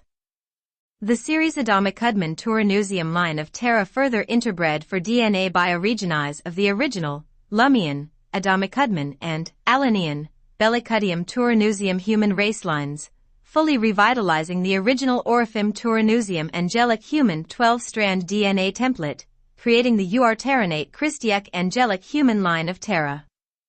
Certain groups of the Uartarinate Christiac angelic human race of Terra received further DNA bioregenesis from the Sirius B Maharaji about 550 million years ago, receiving the genetic enhancement of DNA strand templates 13 through 23, then strand templates 24 to 48. The 24 to 48 strand DNA template revitalized in the Uartarinate Christiac angelic human line is that characteristic to the original Orifim angelic human race through which the 12-strand DNA Turanusium angelic human lineage of Terra had originally been seeded. The genetically enhanced Uartarinates represented a new strain of the Turun Orifim Yani or Kundara Ayani Grail line, through which the Yanas could incarnate into the Turun drama to initiate further DNA bioregenesis programs among the fallen angelic races. The original Orifim Yani lineage of Terra, known as the Templar Solar Initiates, had suffered genetic digression through an attempted bioregenesis hybridization program to assist certain Anunnaki fallen angelic factions. The new revitalized Uartarinatorifim Yani, angelic human line of 550 million years ago became known as the Priests of Ur. The Turun Kundara Grail line Priests of Ur created the Azurite Temple of the Melchizedek Cloister and the Melchizedek Cloister priesthood on Terra, which continues to assist the angelic human lineage of Earth and Inner Earth to this day. Portions of the Christiac Grail line Uartarinate Turanusium lineage of Terra chose not to participate in the Priest of Ur genetic advancement from the Maharaji so that the 12-strand DNA template needed to form the Adamicudman Christiac Grail line angelic human lineage that was to be seeded on Density 1 Earth could be retained. Through the genetically rehabilitated Uartarinate Turanusium Christiac angelic human race of Terra, the Adamicudman Christiac angelic human lineage of Terra was formed. Through the Adamic Hudman Christiac Grail line Angelic Human of Terra, the 12 tribes of the Christiac Grail line Angelic Human lineage were seeded on Earth 250 to 25 million years ago. The 12 tribes are the 7 root races and 5 cloister races of the original earthly Angelic Human Christiac Grail line, from which contemporary humanity originally emerged. Voyagers Volume 2. The 4th cloister race of the 12 tribes Angelic Human seeding on Earth retained the closest genetic link to the Ayani priests of UR from Terra, and were thus called the Melchizedek Cloister race of Earth. Under the guidance of the Yanas from beyond the time matrix, the Density 5 MC Ayani Master Council, the Azurite Universal Templar Security Team, IAFW, and GA, the Melchizedek Cloister priests of UR Grail line of Terra have orchestrated massive DNA bioregenesis programs among many fallen angelic legions. The Terran priests of UR, most often referred to as the Ayani Grail line Angelic Humans, MC Ayani priests, or MC Orifim priests of UR, developed advanced mastery over the spiritual and scientific aspects of law of one spirituality and universal unified field physics as their Melchizedek Cloister priesthood evolved. The MC Ayani priests became active members of the Azurite Universal Templar Security Team, developing master skills in DNA bioregenesis and Cathara, core template, healing, and planetary, galactic and universal Templar complex mechanics, Stargate and planetary core template grid mechanics.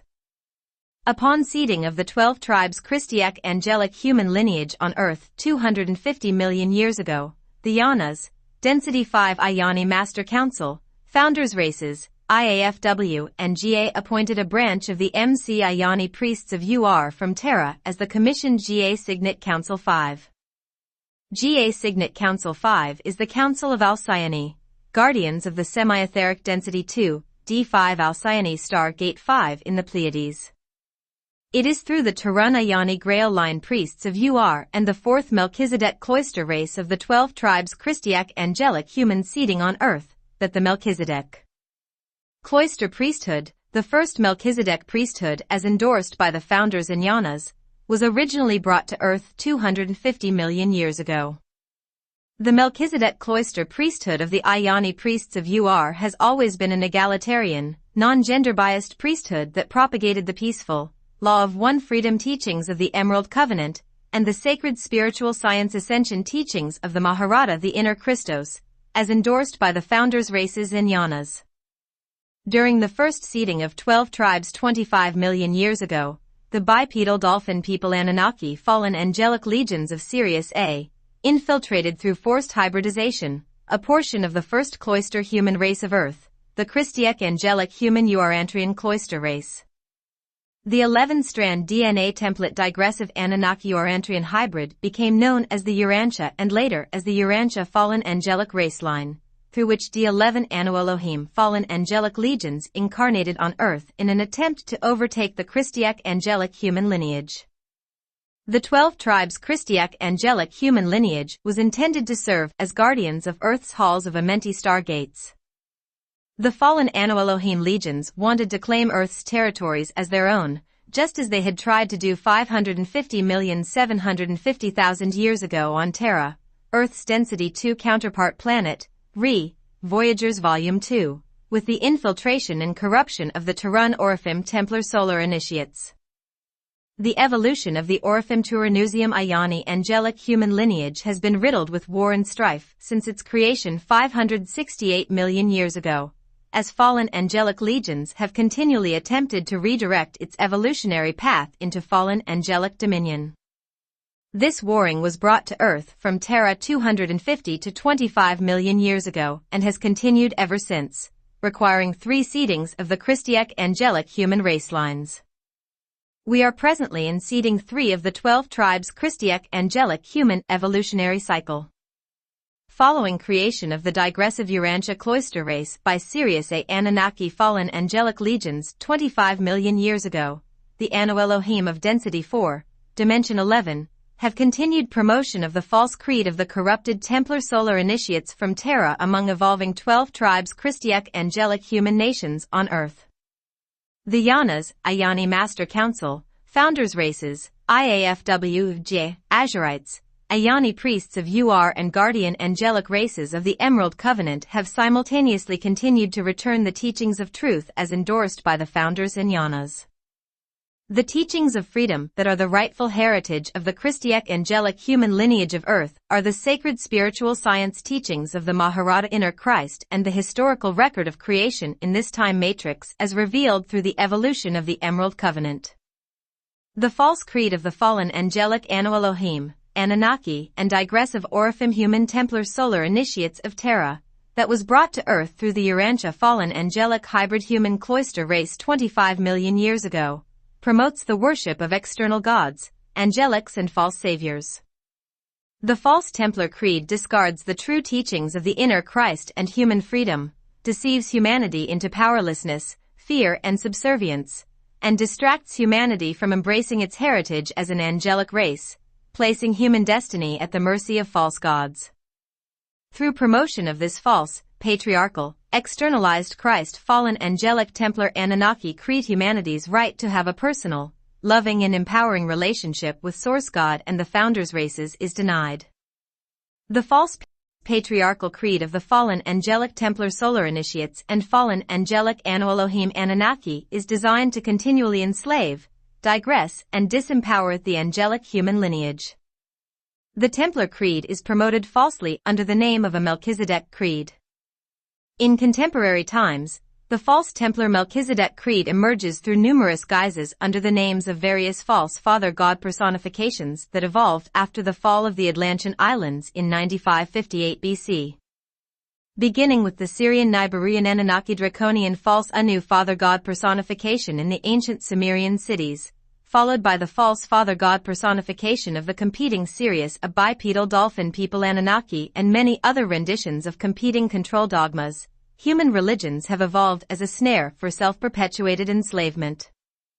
Voyager Volume 2 Update Section. Earth has become a self-regulated prison for the angelic human lineage. This is precisely what fallen angelic legions have intended to create through distorting true spiritual science teachings into disempowering control dogmas.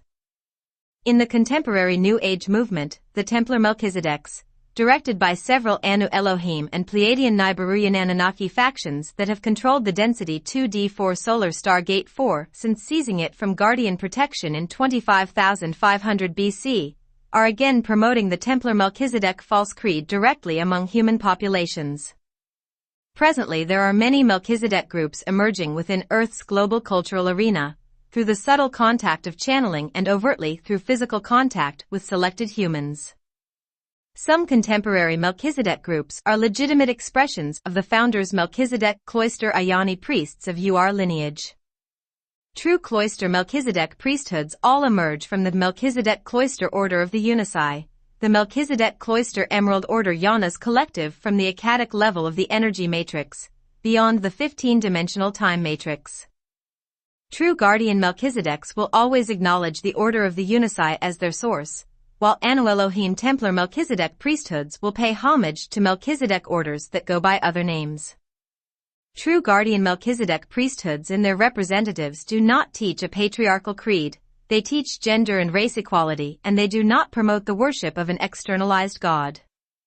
True guardian Melchizedeks do not teach the Christ crucifixion story, but rather reveal the truth as it is recorded in the Yanas and Founders records. The Yanas and Founders historical records of Dimension 15 and the Akkadic energy matrix reveal the Christ story of the Essene Ayani priest of UR born in 12 BC, Joshua Sanunda Melchizedek, the Emerald Order Christ angelic human Yoni avatar with a fully activated 12-strand DNA template, who became known as Jesus Christ. See Voyagers Volume 2. Joshua Sanunda Melchizedek aka Jesus Christ incarnated on behalf of the Density 5 Melchizedek Cloister Ayani Master Council, Founders Races, IAFWVJ, and the Azurite Universal Templar Security Team. He entered human incarnation through the D6 Sirius B Maharaji Council of Azurline. Joshua Jesus incarnated on earth to return the Yanas Melchizedek Cloister teachings of the inner Christ, and to assist in redirecting the distorted Templar Melchizedek creed that had flourished on Earth since the fall of Atlantis, in order to bring the peoples and religions of the world together under a common banner of mutual love, respect, and angelic human freedom, in preparation for the scheduled 2012 to 2017 AD opening of Earth's halls of Amenti stargates and subsequently humanity's opportunity to re-enter the Founders' Emerald Covenant. Joshua Sananda Melchizedek, aka Jesus Christ, was not crucified and did not die. Joshua or Jesus ascended through the Ark of the Covenant passage via Sirius B Stargate 6 in 27 AD, following completion of translations of parts of the Founders' Maharata Inner Christ spiritual science texts and after fathering a new, revitalized Ayani Christiac angelic human grail line on Earth. Joshua's lineage of 6 children, fathered between 18 AD 23 AD, are the forefathers of the Indigo Children Ayani Grail line that has been progressively incarnating on Earth for the last 100 years. The story of Christ's crucifixion was staged by the Anu Elohim. In 325 AD, the remnants of Joshua's Melchizedek Cloister Inner Christ teachings and the history of his family line were edited and distorted by the Council of Nicaea and the Church of Rome in their assembly of the book that became the canonized Bible. The Council of Nicaea distorted the remaining Essene true Inner Christ teachings into a fear-based control dogma, intended to uplift the political cause of the Roman Empire to world dominion. Jesus Christ was real, but many of the stories told about him are not. What he stood for, the Maharata teachings of the Inner Christ and the Founders' Emerald Covenant was, and still is, truth. Due to corruption of the power elite within human governments in the ancient world, Christianity was robbed of the truth that Joshua Jesus tried to reveal, and all of humanity has been subsequently robbed of the freedom, enlightenment, unity, love, and joy that Joshua's teachings were intended to inspire. Joshua was not the only speaker of the Emerald Covenant. Since humanity was first seated on Earth, the IAFW, Ayani Master Council, Founders Races, MC Priests of UR, and the Council of Azurline have made repeated attempts, at times temporarily successful, to return humanity's rightful teachings of freedom and divine connection. Every time the Emerald Covenant teachings were provided by representatives of the Founders, the meaning and purpose eventually became distorted into control dogmas by corrupt human factions that operated under fallen angelic influence. Through the loss of the ancient teachings of Joshua Sananda Melchizedek Jesus, and the many Emerald Covenant speakers who came before him, humanity was also denied the privilege and responsibility of the angelic human heritage, and through this denial, we have temporarily lost the memory of our Christiac angelic human potential. With loss of this memory, we have also misplaced reverent respect for ourselves, each other, our planet and its life field, and God. Through forgetting our angelic human heritage, we have also misplaced the privilege that would come as a natural circumstance of our Christiac legacy, eternal life, which is the natural product of 12-strand DNA template Christos angelic human evolution. Communion with fellow guardian angelic nations that is accomplished through open use of Earth's stargates.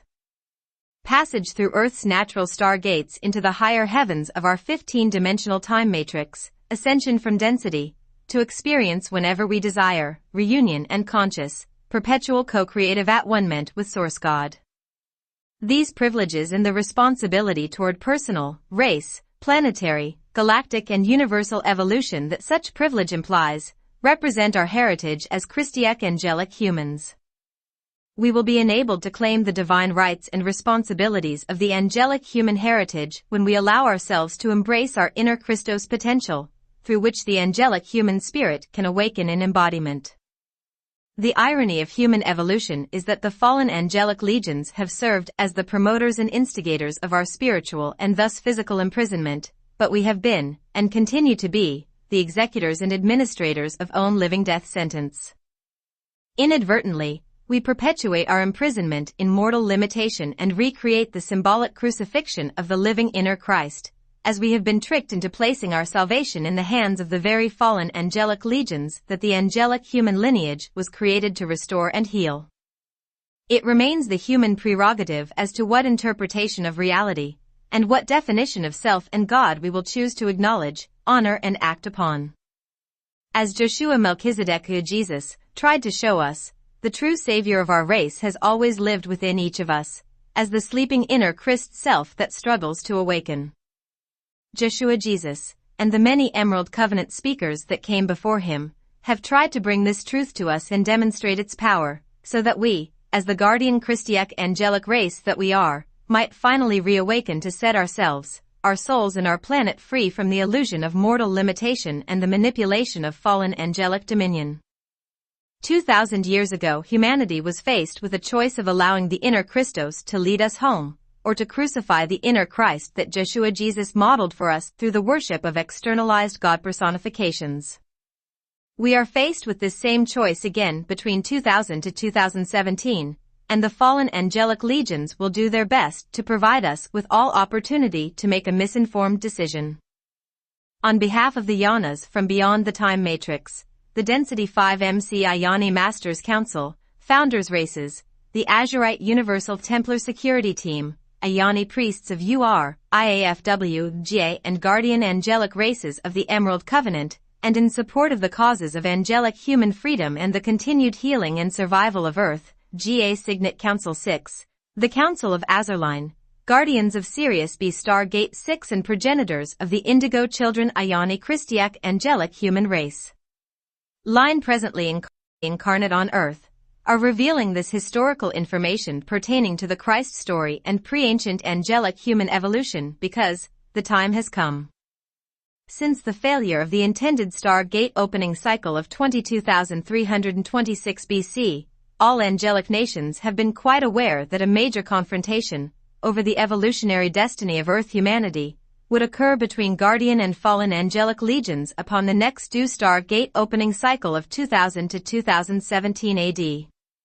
Many times, such as during the Christ drama of 12 BC 27 AD, guardian nations have tried to prepare humanity for peaceful navigation through this pending confrontation, and many times they have attempted to negotiate peaceful resolutions to this scheduled conflict with fallen angelic legions, before the time of final conflict arrived. The final conflict, Stargate 6, Magi Priests of Azurline and the Christ drama, the natural Stargate opening cycle that was due to occur in 22,326 BC failed and Earth's halls of Amenti Stargates did not open, because the Pleiadian Niburian Anunnaki Council, which was once part of the GA Signet Council 5 Alcyone Council, broke their Emerald Covenant agreements in 25,500 BC. Reverting to Anu Elohim fallen angelic dominion agendas, the Niburian Council and related Anu Elohim fallen angelic groups seized control of the Density 2, D4 Soul Stargate 4, to which the Niburian Council had once been entrusted with guardianship. The Density 2, D4 Soul Stargate 4, the fourth of the 12 Stargates in the Universal Templar Complex, is the connection point between the Density 2 universe, dimensions 4, 5, 6, and Universal Stargate 3 in the Density 1, dimensions 1, 2, 3 universe. The Soul Stargate 4 is the primary passageway between Density 1 and Density 2 universes. Universal Stargate 3 is located at Earth's core. Earth's halls of Amenti Stargates, which connect to the Density 2 planet Terra and many other areas within the four densities of our time matrix, connect to the Stargates of the Universal Templar Complex through the D3 Earth Stargate 3. When the Pleiadian Niburian Council defected from the Emerald Covenant and Alcyone Council in 25,500 BC and turned D4 Soul Stargate 4 over to Anu Elohim Fallen Angelic Dominion, they effectively blocked Earth's halls of Amenti at the D4 Soul Stargate. Since 25,500 BC, the Anu Elohim, Pleiadian Nibiruians, and related Anunnaki fallen angelic legions have attempted to keep guardian angelic nations out of Earth involvement, while keeping the angelic human souls of Earth locked into repeated cycles of reincarnation on Earth, blocking their passage of ascension through the Soul Stargate 4.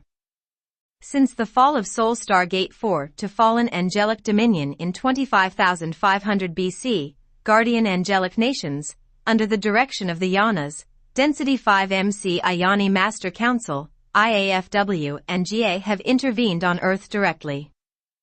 Through the technical Templar science expertise of the Sirius B Maharaji, to run MC Priests of UR and the Azurite Universal Templar Security Team, the Guardians reopened the Sirius B Stargate 6 passage to Earth. The Stargate 6 passage, called the Halls of Amoria, and later in Egyptian times, the Third Eye of Horus, connects the Density 1, D3 Earth Stargate 3 directly to Density 2, D6 Sirius B Stargate 6, bypassing D5 Alcyone Stargate 5 and D4 Sol Stargate 4, and thus circumnavigating the Stargate passages controlled by Anu Elohim fallen angelic minions. The Sirius B Stargate 6 Amoria passage had originally been used by Guardian nations to orchestrate seeding 2 of the angelic human 12 tribes 3,700,000 years ago. The Amoria passage had been damaged in the Thousand Years' War of 846,000 BC, requiring the current seeding 3 of the 12 tribes to be conducted in 798,000 BC through the new passage of the Ark of the Covenant, which was created in 838,000 BC for this purpose. The MC Ayani priests of Ur and Maharaji of Sirius B repaired the Amoria passage between Earth and Sirius B Stargate 6 in 22,500 BC and entered full incarnation on Earth through a new Ayani Indigo Children Grail line. The new Sirius B priests of Ur Grail line of Earth, referred to as the Ayani Melchizedek Cloister, the priests of Azurline or the Magi priests of Azurline MC, presence on Earth was intended to be temporary. The Magi priests of Azurline MC were to remain in seclusion within their hidden cities on Earth, only until completion of the Guardian mission intended for the 22,326 BC Star-Gate opening cycle. Voyagers Volume 2, Update Section. The Magi Azurline Priests MC were commissioned by the Density 5 Emerald Order Ayani Master Council to free Earth and its angelic human lineage from advancing Anu Elohim and Pleiadian Nibiruyan Anunnaki fallen angelic infiltration, which was progressively overrunning Atlantean culture through the Nibiruyan's hold on Sol Stargate 4. Many thousands of years of negotiations between Guardian Angelic and Fallen Angelic High Councils had failed, and the Anu Elohim Fallen Angelic Legion, through their Pleiadian Nibiruyan Anunnaki, intended to orchestrate their final strike against the angelic human populations of Earth.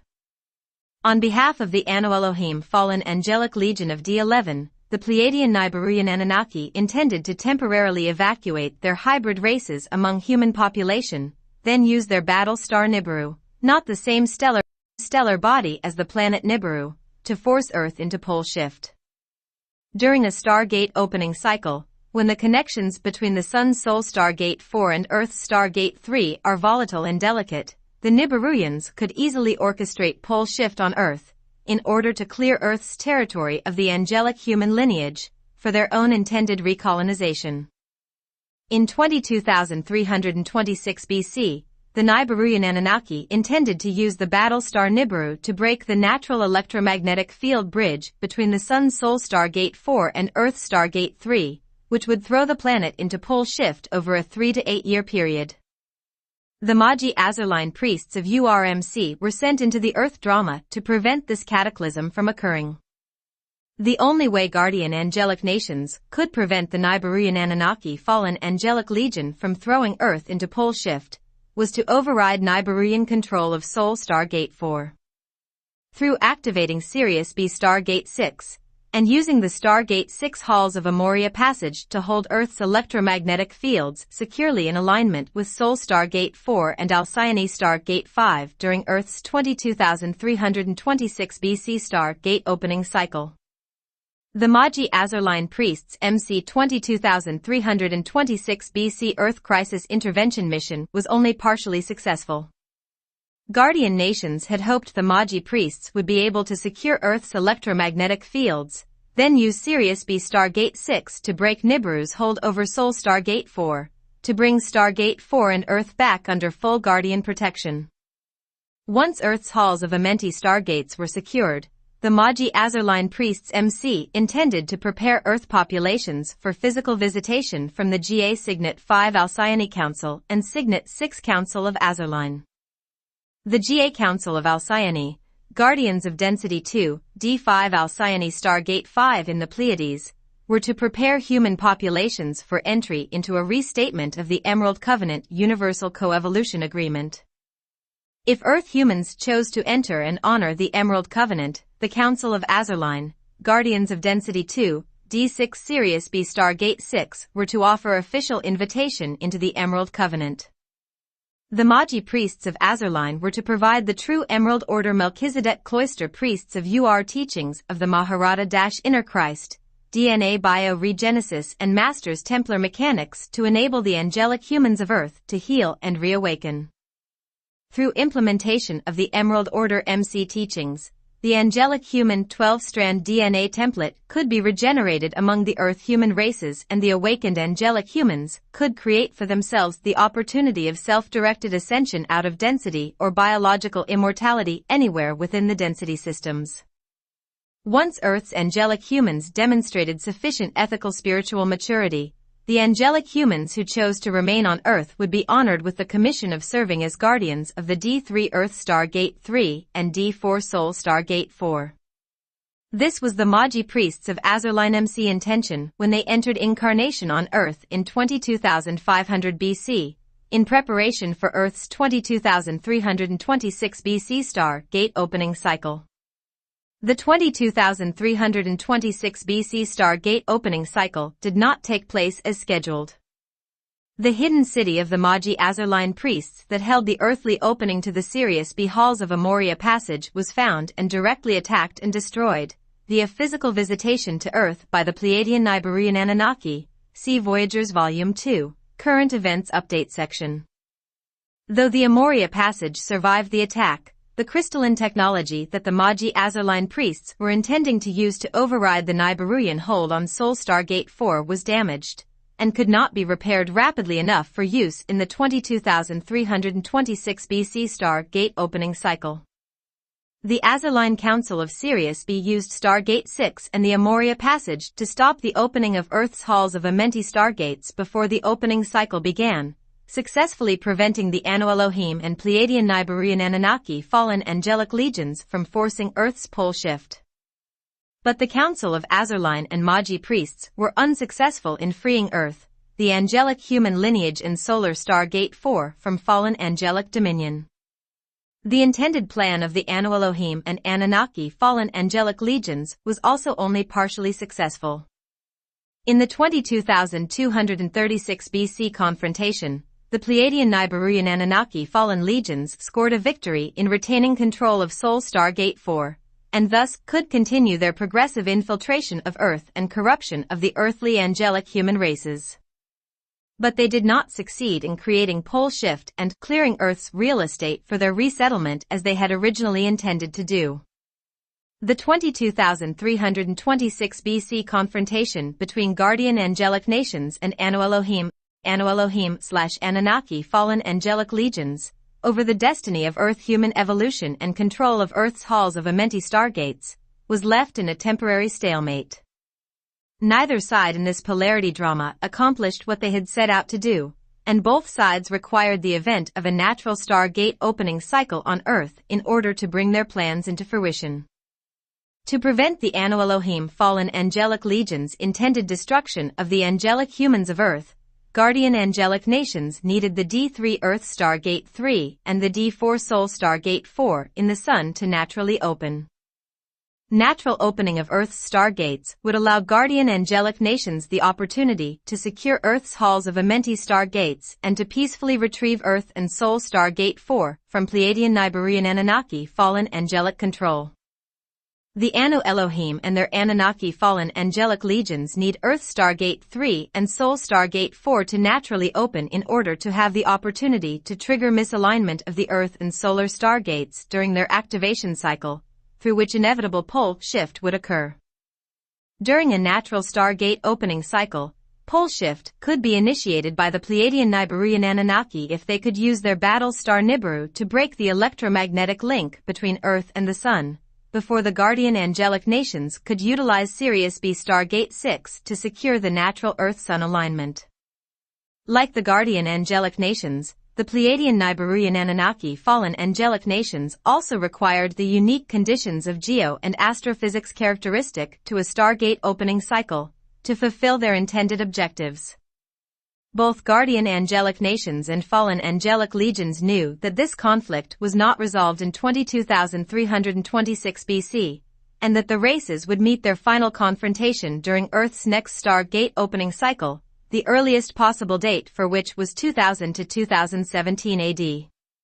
It was known by the angelic nations since 22,326 BC that the ultimate confrontation and final conflict between guardian angelic nations and fallen angelic legions was most likely to occur during Earth's 2000 to 2017 star gate opening cycle. This ancient and ongoing speculation became historical fact with the official, irreversible initiation and consummation of Earth's 2000 to 2017 star gate opening cycle on January 1, 2000, c. Voyagers Volume 2. If guardian nations and the founders' races had taken a stance of non-interference during the 22,326 BC drama, the angelic human lineage of Earth would have been destroyed and Earth would have evolved from this point under fallen angelic rule. If the founders' races permitted the fallen angelic Anu Elohim to take possession of Earth, and thus Earth's halls of Amenti stargates, draconian races from the D10 fallen angelic Seraphim Legion would attempt to claim Earth and the halls of Amenti from Anu Elohim rule.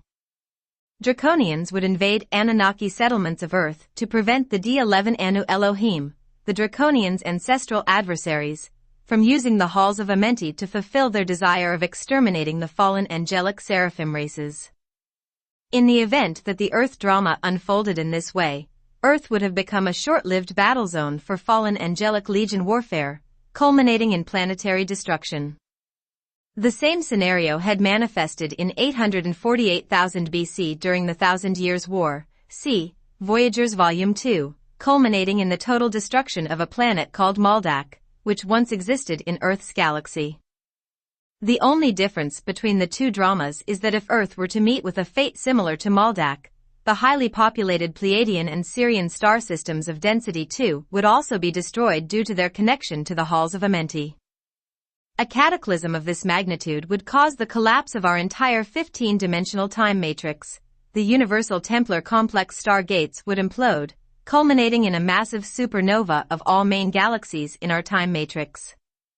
If this travesty were to occur, the consciousness embodied there within would be reduced to literal space dust, or units of undifferentiated consciousness without form or sentient memory. Fallen angelic legions hope to find refuge in other neighboring time matrix systems should their actions inadvertently initiate this event.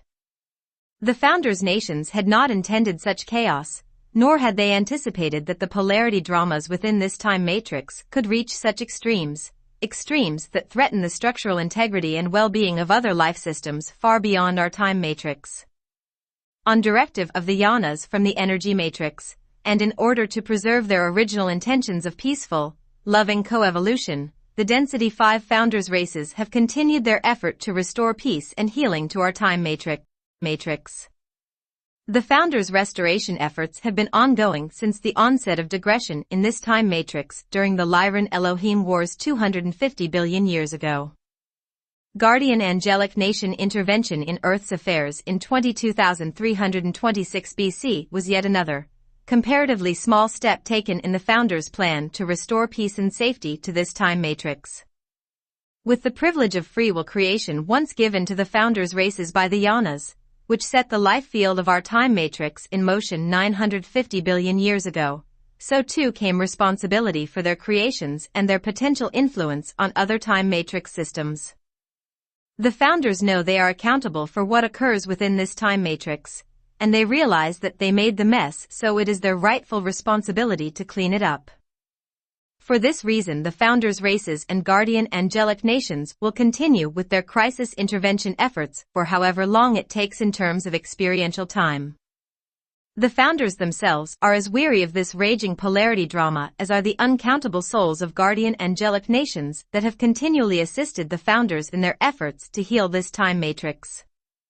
Presently, unbeknownst to the human populations of Earth, the contemporary earthly drama plays a direct and tremendous role in whether this universal polarity drama has continued possibility for healing.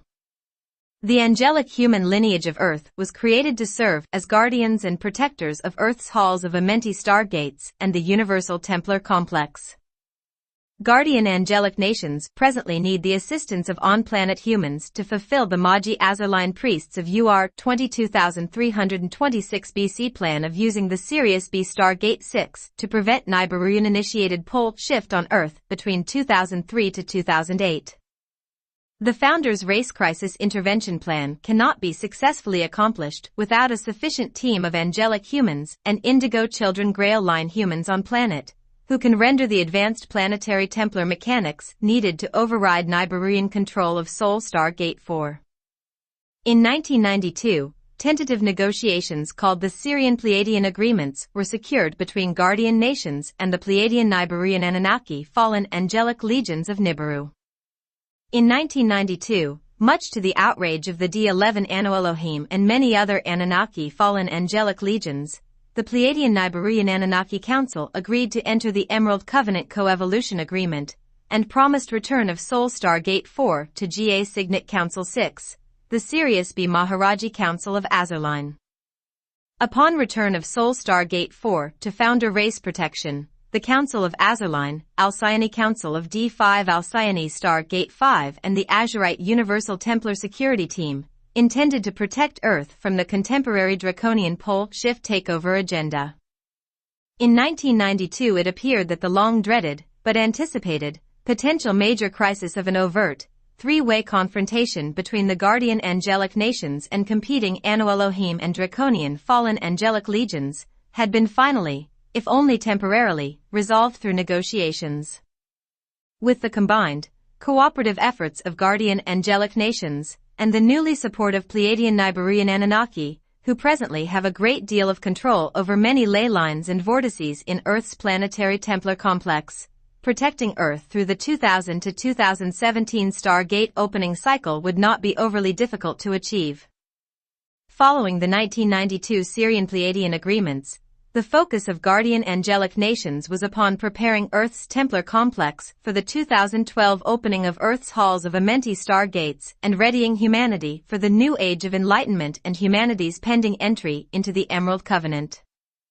On September 12, 2000, the Pleiadian Nibiruan Anunnakis withdrew from the Emerald Covenant and entered alliance with the newly formed Anu Elohim Draconian United Resistance to the Emerald Covenant.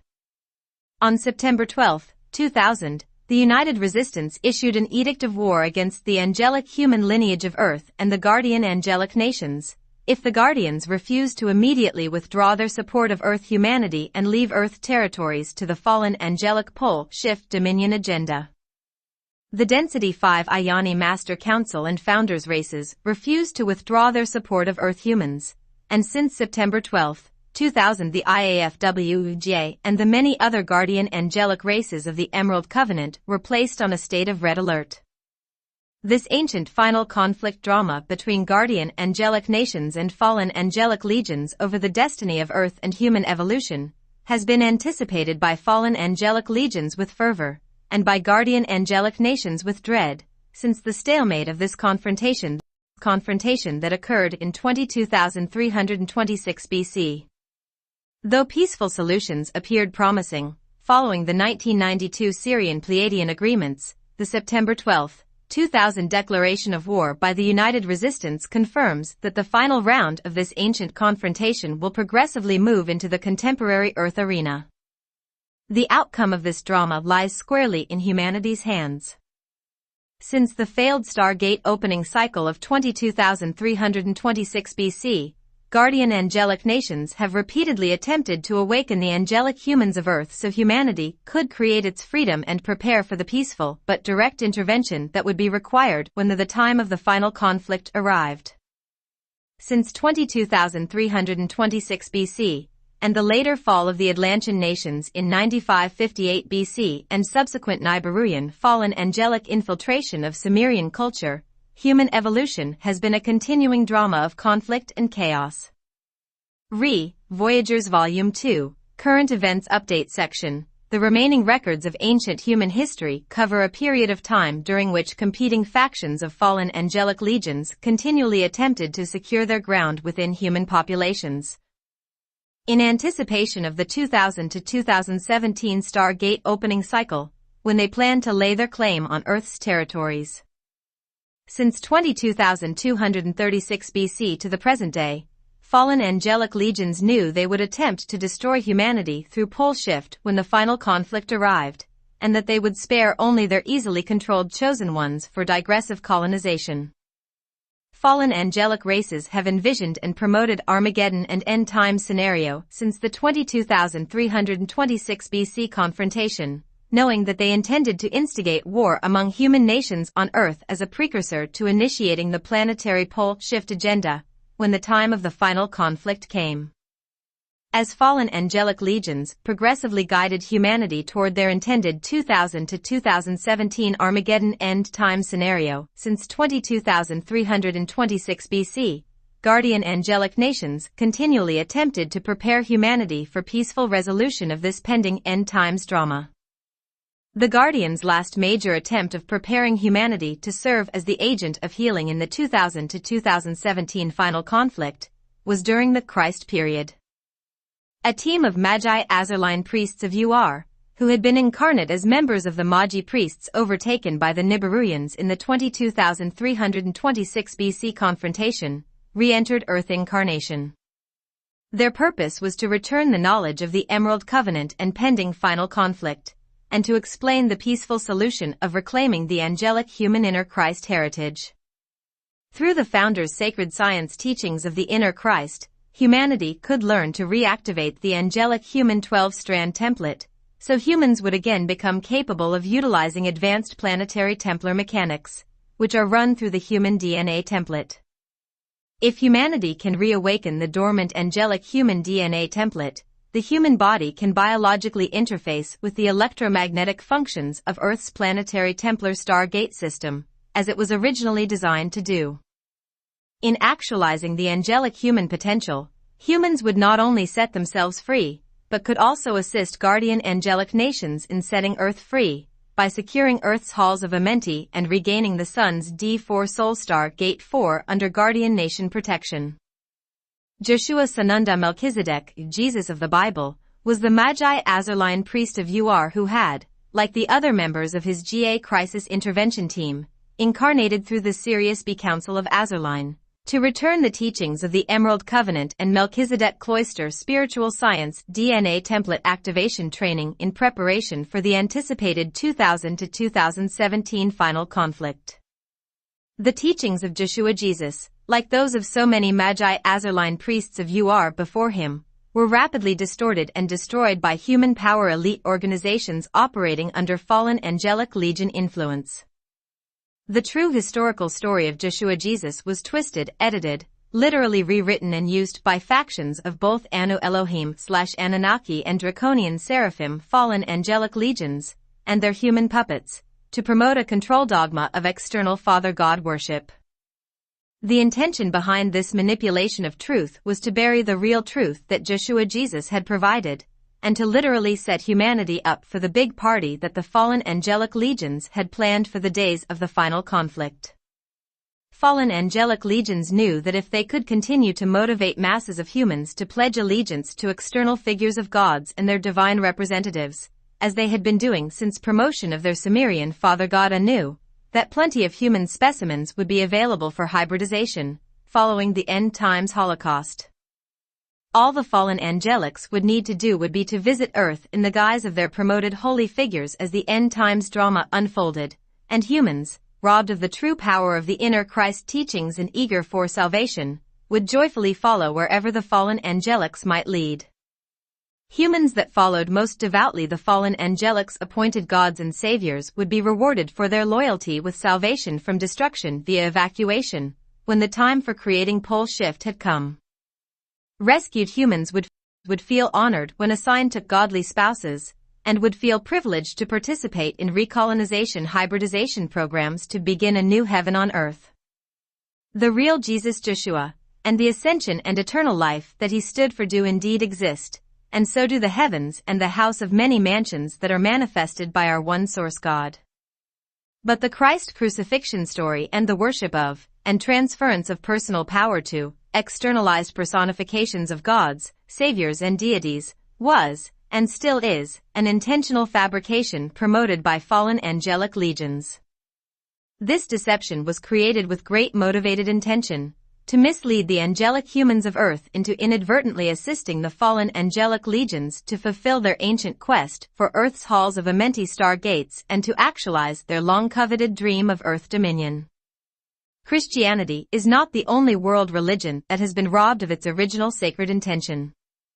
Other representatives of real truth have appeared, at times, in every Earth religion, and like the teachings of Joshua Jesus, the teachings of truth have been compromised wherever guardian angelic nations tried to plant their seeds. All genuine spiritual teachings of Earth originally emerged from translations of the Emerald Covenant Founders Race's sacred spiritual science teachings. Guardian angelic nations are now attempting to reveal this disturbing truth to humanity, not because they desire to cause fear, strife, or heartache. Had the current drama on Earth not reached critical proportions with the September 12, 2000, United Resistance Declaration of War, it would have been unnecessary to make these revelations so directly at this time. But due to the manner in which contemporary events have unfolded, the long-awaited final conflict has arrived. The time is now, whether we choose to believe this while there is still time to do something effective about it, or whether we realize it after the fact, if we have a chance to realize it at all. Though this manifestation of final conflict is a large and ancient drama that has made its way back to our door, it is not a drama we need to fear. As angelic humans, we have the power to serve as healing agents within this conflict, if we are wise and courageous enough to see what is going on, and to assist guardian angelic nations in peaceful healing strategies. This is not a conflict that can be resolved by violence. It is a victory that can be achieved, but only through spirit, wisdom, and love. Becoming aware of the challenges as they exist within the current drama is half the battle won. Over the next 8 years it will become increasingly important for humanity to face the issue of race conflict over the reality of the power known as God. The unfolding drama will force the hand and the answer to the question of internal God versus externally God personified versus no God will determine the outcome of the final conflict, individually and en masse. As they have planned all along, the fallen angelic legions are now moving forward with their plans of covertly instigating conflict among human nations, conflicts that are intended to escalate into world war, in fulfillment of their contrived Armageddon scenario. We can stop this. Part of the fallen angelic plan involves the progressive manifestation of staged holy dramas, as the fallen angelic's chosen ones are rallied for service and later evacuation. This rally call is now loud and clear within the New Age movement, as well as within the dogmas of traditional world religions. The covert rally call of fallen angelic visitors is also heard within the UFO movement, and it is everywhere promoted within the scientific paradigm of official denial of both the presence of visitors and the existence of the human soul, through which this conflict can be healed. The ancient distorted renditions of historical false truths will soon be used to ensnare the human race in a manifest spiritual political drama with fallen angelic legions, who plan to misrepresent themselves as our saviors by staging a false second coming of Christ drama. In this drama, representatives of holy figures from all major world religions will appear to come collectively to save the world and unify world religions and governments under a false common humanity cause. A cause which is a one world order control agenda in disguise. This drama will take place between 2002 to 2012 only if humanity is unable to perceive the deception. If humanity can reawaken to the freedom and responsibilities of the Christiac angelic human heritage and take peaceful counter-strategic measures, this pending confrontational drama does not have to manifest any further than it already has. The choice remains as the human prerogative. The only viable solutions to this progressively manifesting final conflict visitor drama are advanced planetary Templar complex grid work, through which the halls of Amenti star gates and Earth's vortex system can be protected from further fallen angelic race infiltration, and personal self-generated DNA bioregenesis of the dormant angelic human 12-strand DNA template, through which advanced planetary Templar complex grid work can be run, and by which the human bioenergetic field can be healed and protected. The stage for this false second coming/Armageddon drama was intentionally set many thousands of years ago by fallen angelic Anu Elohim and Anunnaki legions who knew this time period would bring a Stargate opening cycle. Learning how to apply the solutions to resolve this drama is easy. Understanding why the solutions are needed is the difficult part. To understand the realities of the current drama, the human mind must overcome many thousands of years of false fallen angelic legion propaganda, and humanity must reach within to find and awaken the wisdom, power, freedom and love of the angelic human Christ soul. It is, at once, that easy and that hard. If guardian angelic nations did not fully believe in the love, strength, courage, power, inherent wisdom and intrinsic purity that lives within the angelic human spirit, they would not be attempting to awaken the angelic humans now. When the founders' races, IAFWGA and guardian angelic legions of the Emerald Covenant first initiated public contact through the May 1999 publication of the Voyagers series, the final conflict drama had not yet reached critical crisis status. At that time, the fallen angelic legion's false second coming drama had been successfully orchestrated in the parallel Earth system, which runs just a bit ahead of us in time. In our reality system, much hope remained that the 1992 Syrian-Pleiadian agreements would allow the final conflict to be resolved through peaceful negotiation. Events have not manifested on Earth or in the heavens as the Guardian Alliance hoped. Parallel Earth, in their timeline, has entered an irreversible slow roll pole shift, which began in November 2000 in our timeline and will complete with a rapid roll in our year 2009. If we can assist the Guardian Alliance between 2001 to 2003 in orchestrating the advanced planetary Templar mechanics needed to secure Earth's halls of Amenti under Guardian protection, there is still time to prevent our Earth from being pulled along in the parallel Earth pole shift. There is still time to prevent the final conflict that will bring Pleiadian Nibiruyan fallen angelic visitors physically to our door. There is still time for humanity to reclaim its angelic human heritage, just in time to fulfill our original divine commission of serving as guardians and keepers of Earth's halls of Amenti stargates and the planetary Templar complex. The Founders' Race teachings are being progressively provided for those who care enough to learn. The message of the Yanas, Founders' Races, IAFWGA and Guardian Angelic Races of the Emerald Covenant. Beloved sleeping angels, you are loved beyond all knowing. You are honored in your being.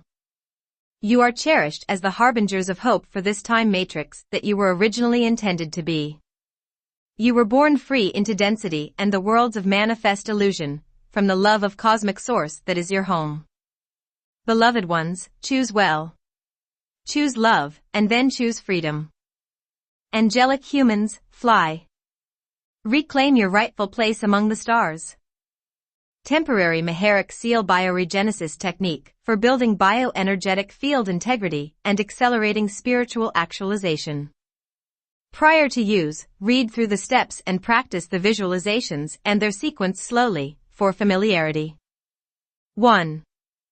Imagine the two-dimensional image of a Merkaba star or six-pointed Star of David, in the color of pale silver, as if the image is drawn on a black background on the inside of your forehead.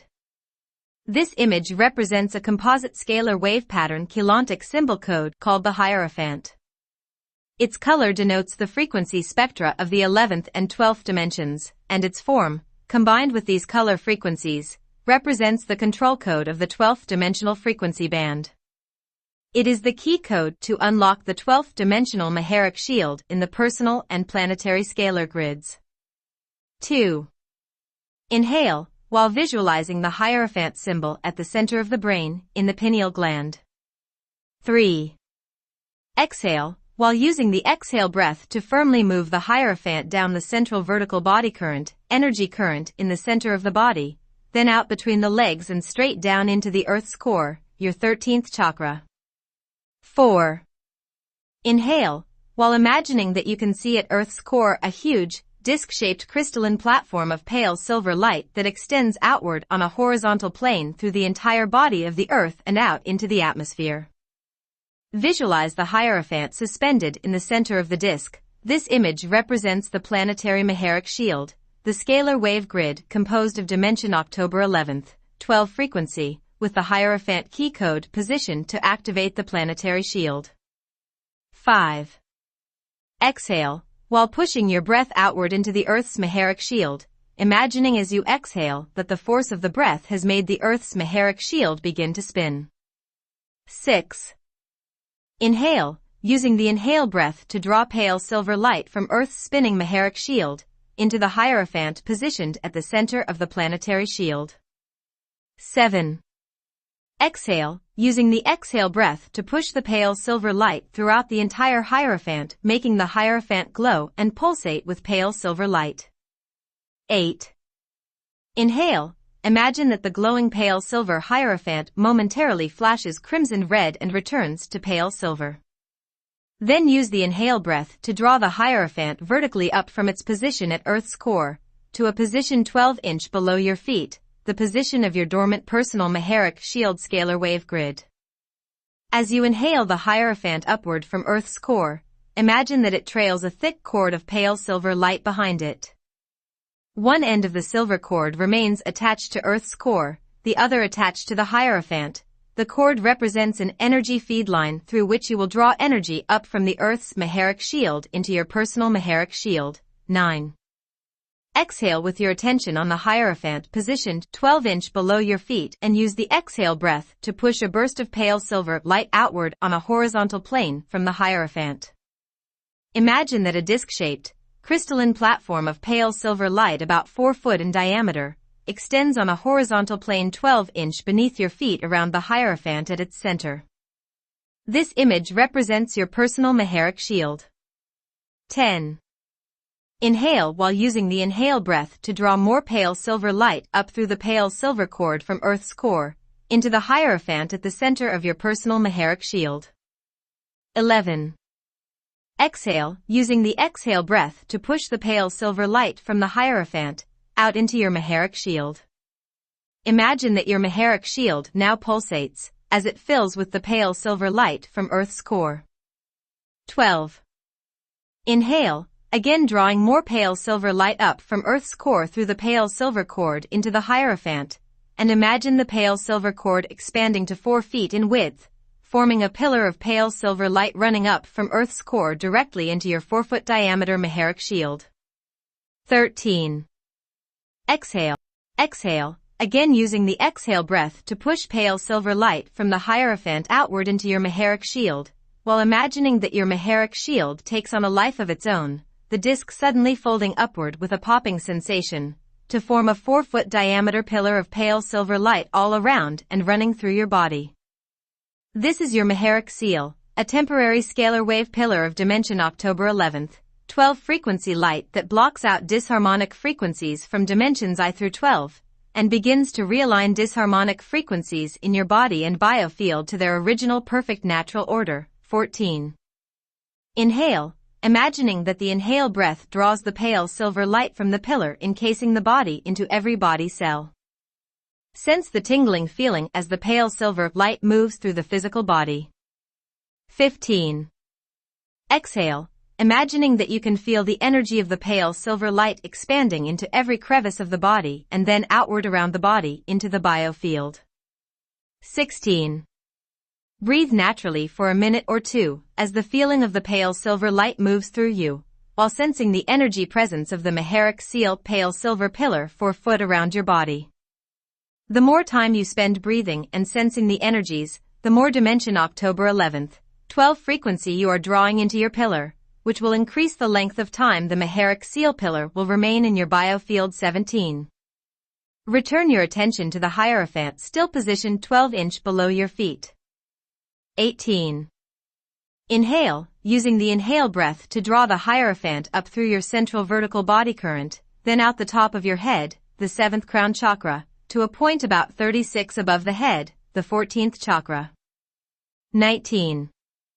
Exhale forcefully, using the exhale breath to rapidly expand the Hierophant outward on a horizontal plane at the 14th chakra, until the Hierophant suddenly disappears from view, with a mild popping sensation.